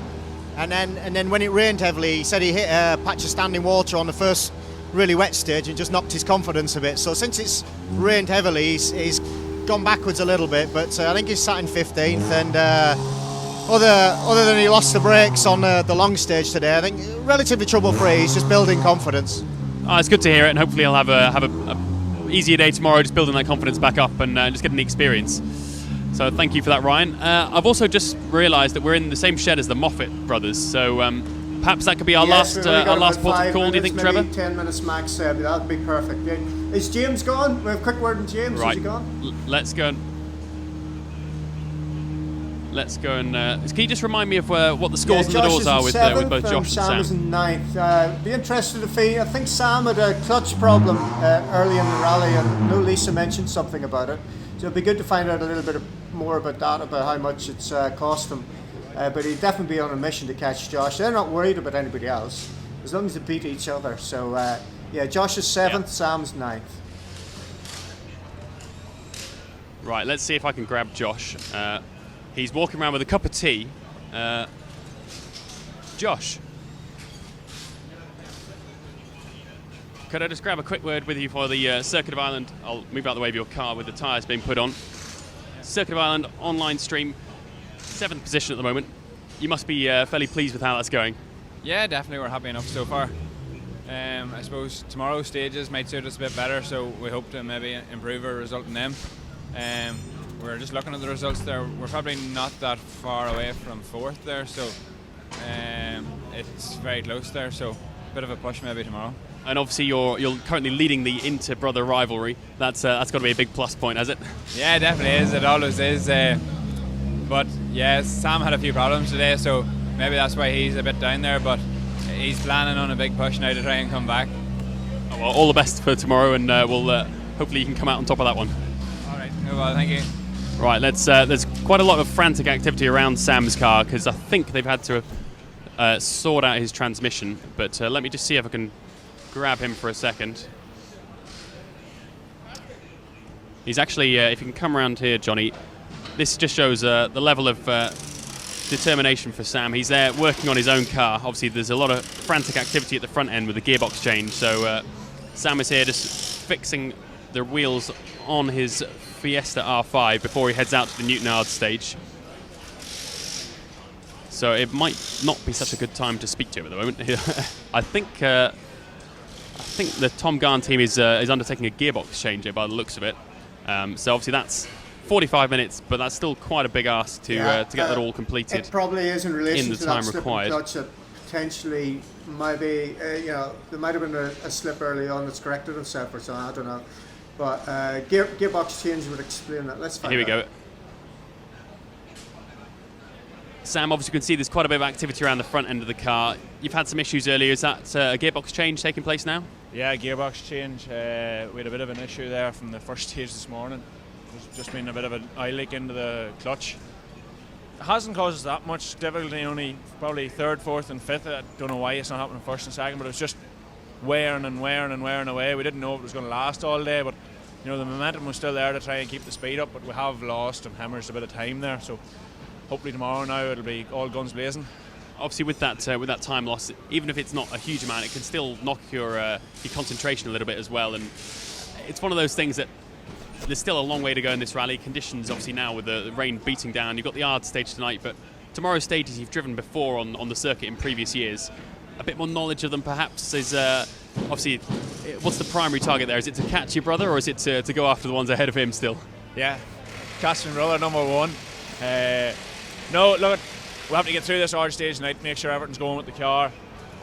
We know the stages tomorrow reasonably well. We've done it last year, we're going for it. You know, there's no point in sitting back in 9th here. I feel we would have been, I'm not saying beating Josh, but we definitely would have been racing thereabouts as we always are. But you know, there's a big race on tomorrow and we're well in for it, you know. And credit to Carl, as you said, losing focus there.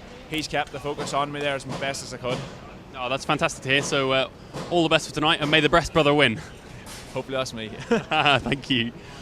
So there we go. No shortage of rivalry there between the two Moffat brothers.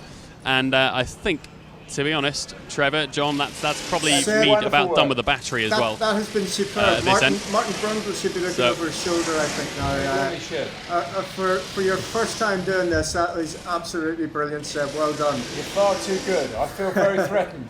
What are your plans for this evening then? What are you going to get up to after you dry out, of course? After you poured us a Guinness. For the I've got to dry out. I've got to charge a lot of batteries for my cameraman tomorrow, and then maybe a cheeky Guinness before we head off. But yeah, look at the plans, and then lots of action for tomorrow. With I think 3 stage ends is the plan. So yeah, there's plenty to do. Yeah. But I shall speak to you guys later on. At the end of the first one tomorrow. Thanks a million for all your help today. Top work.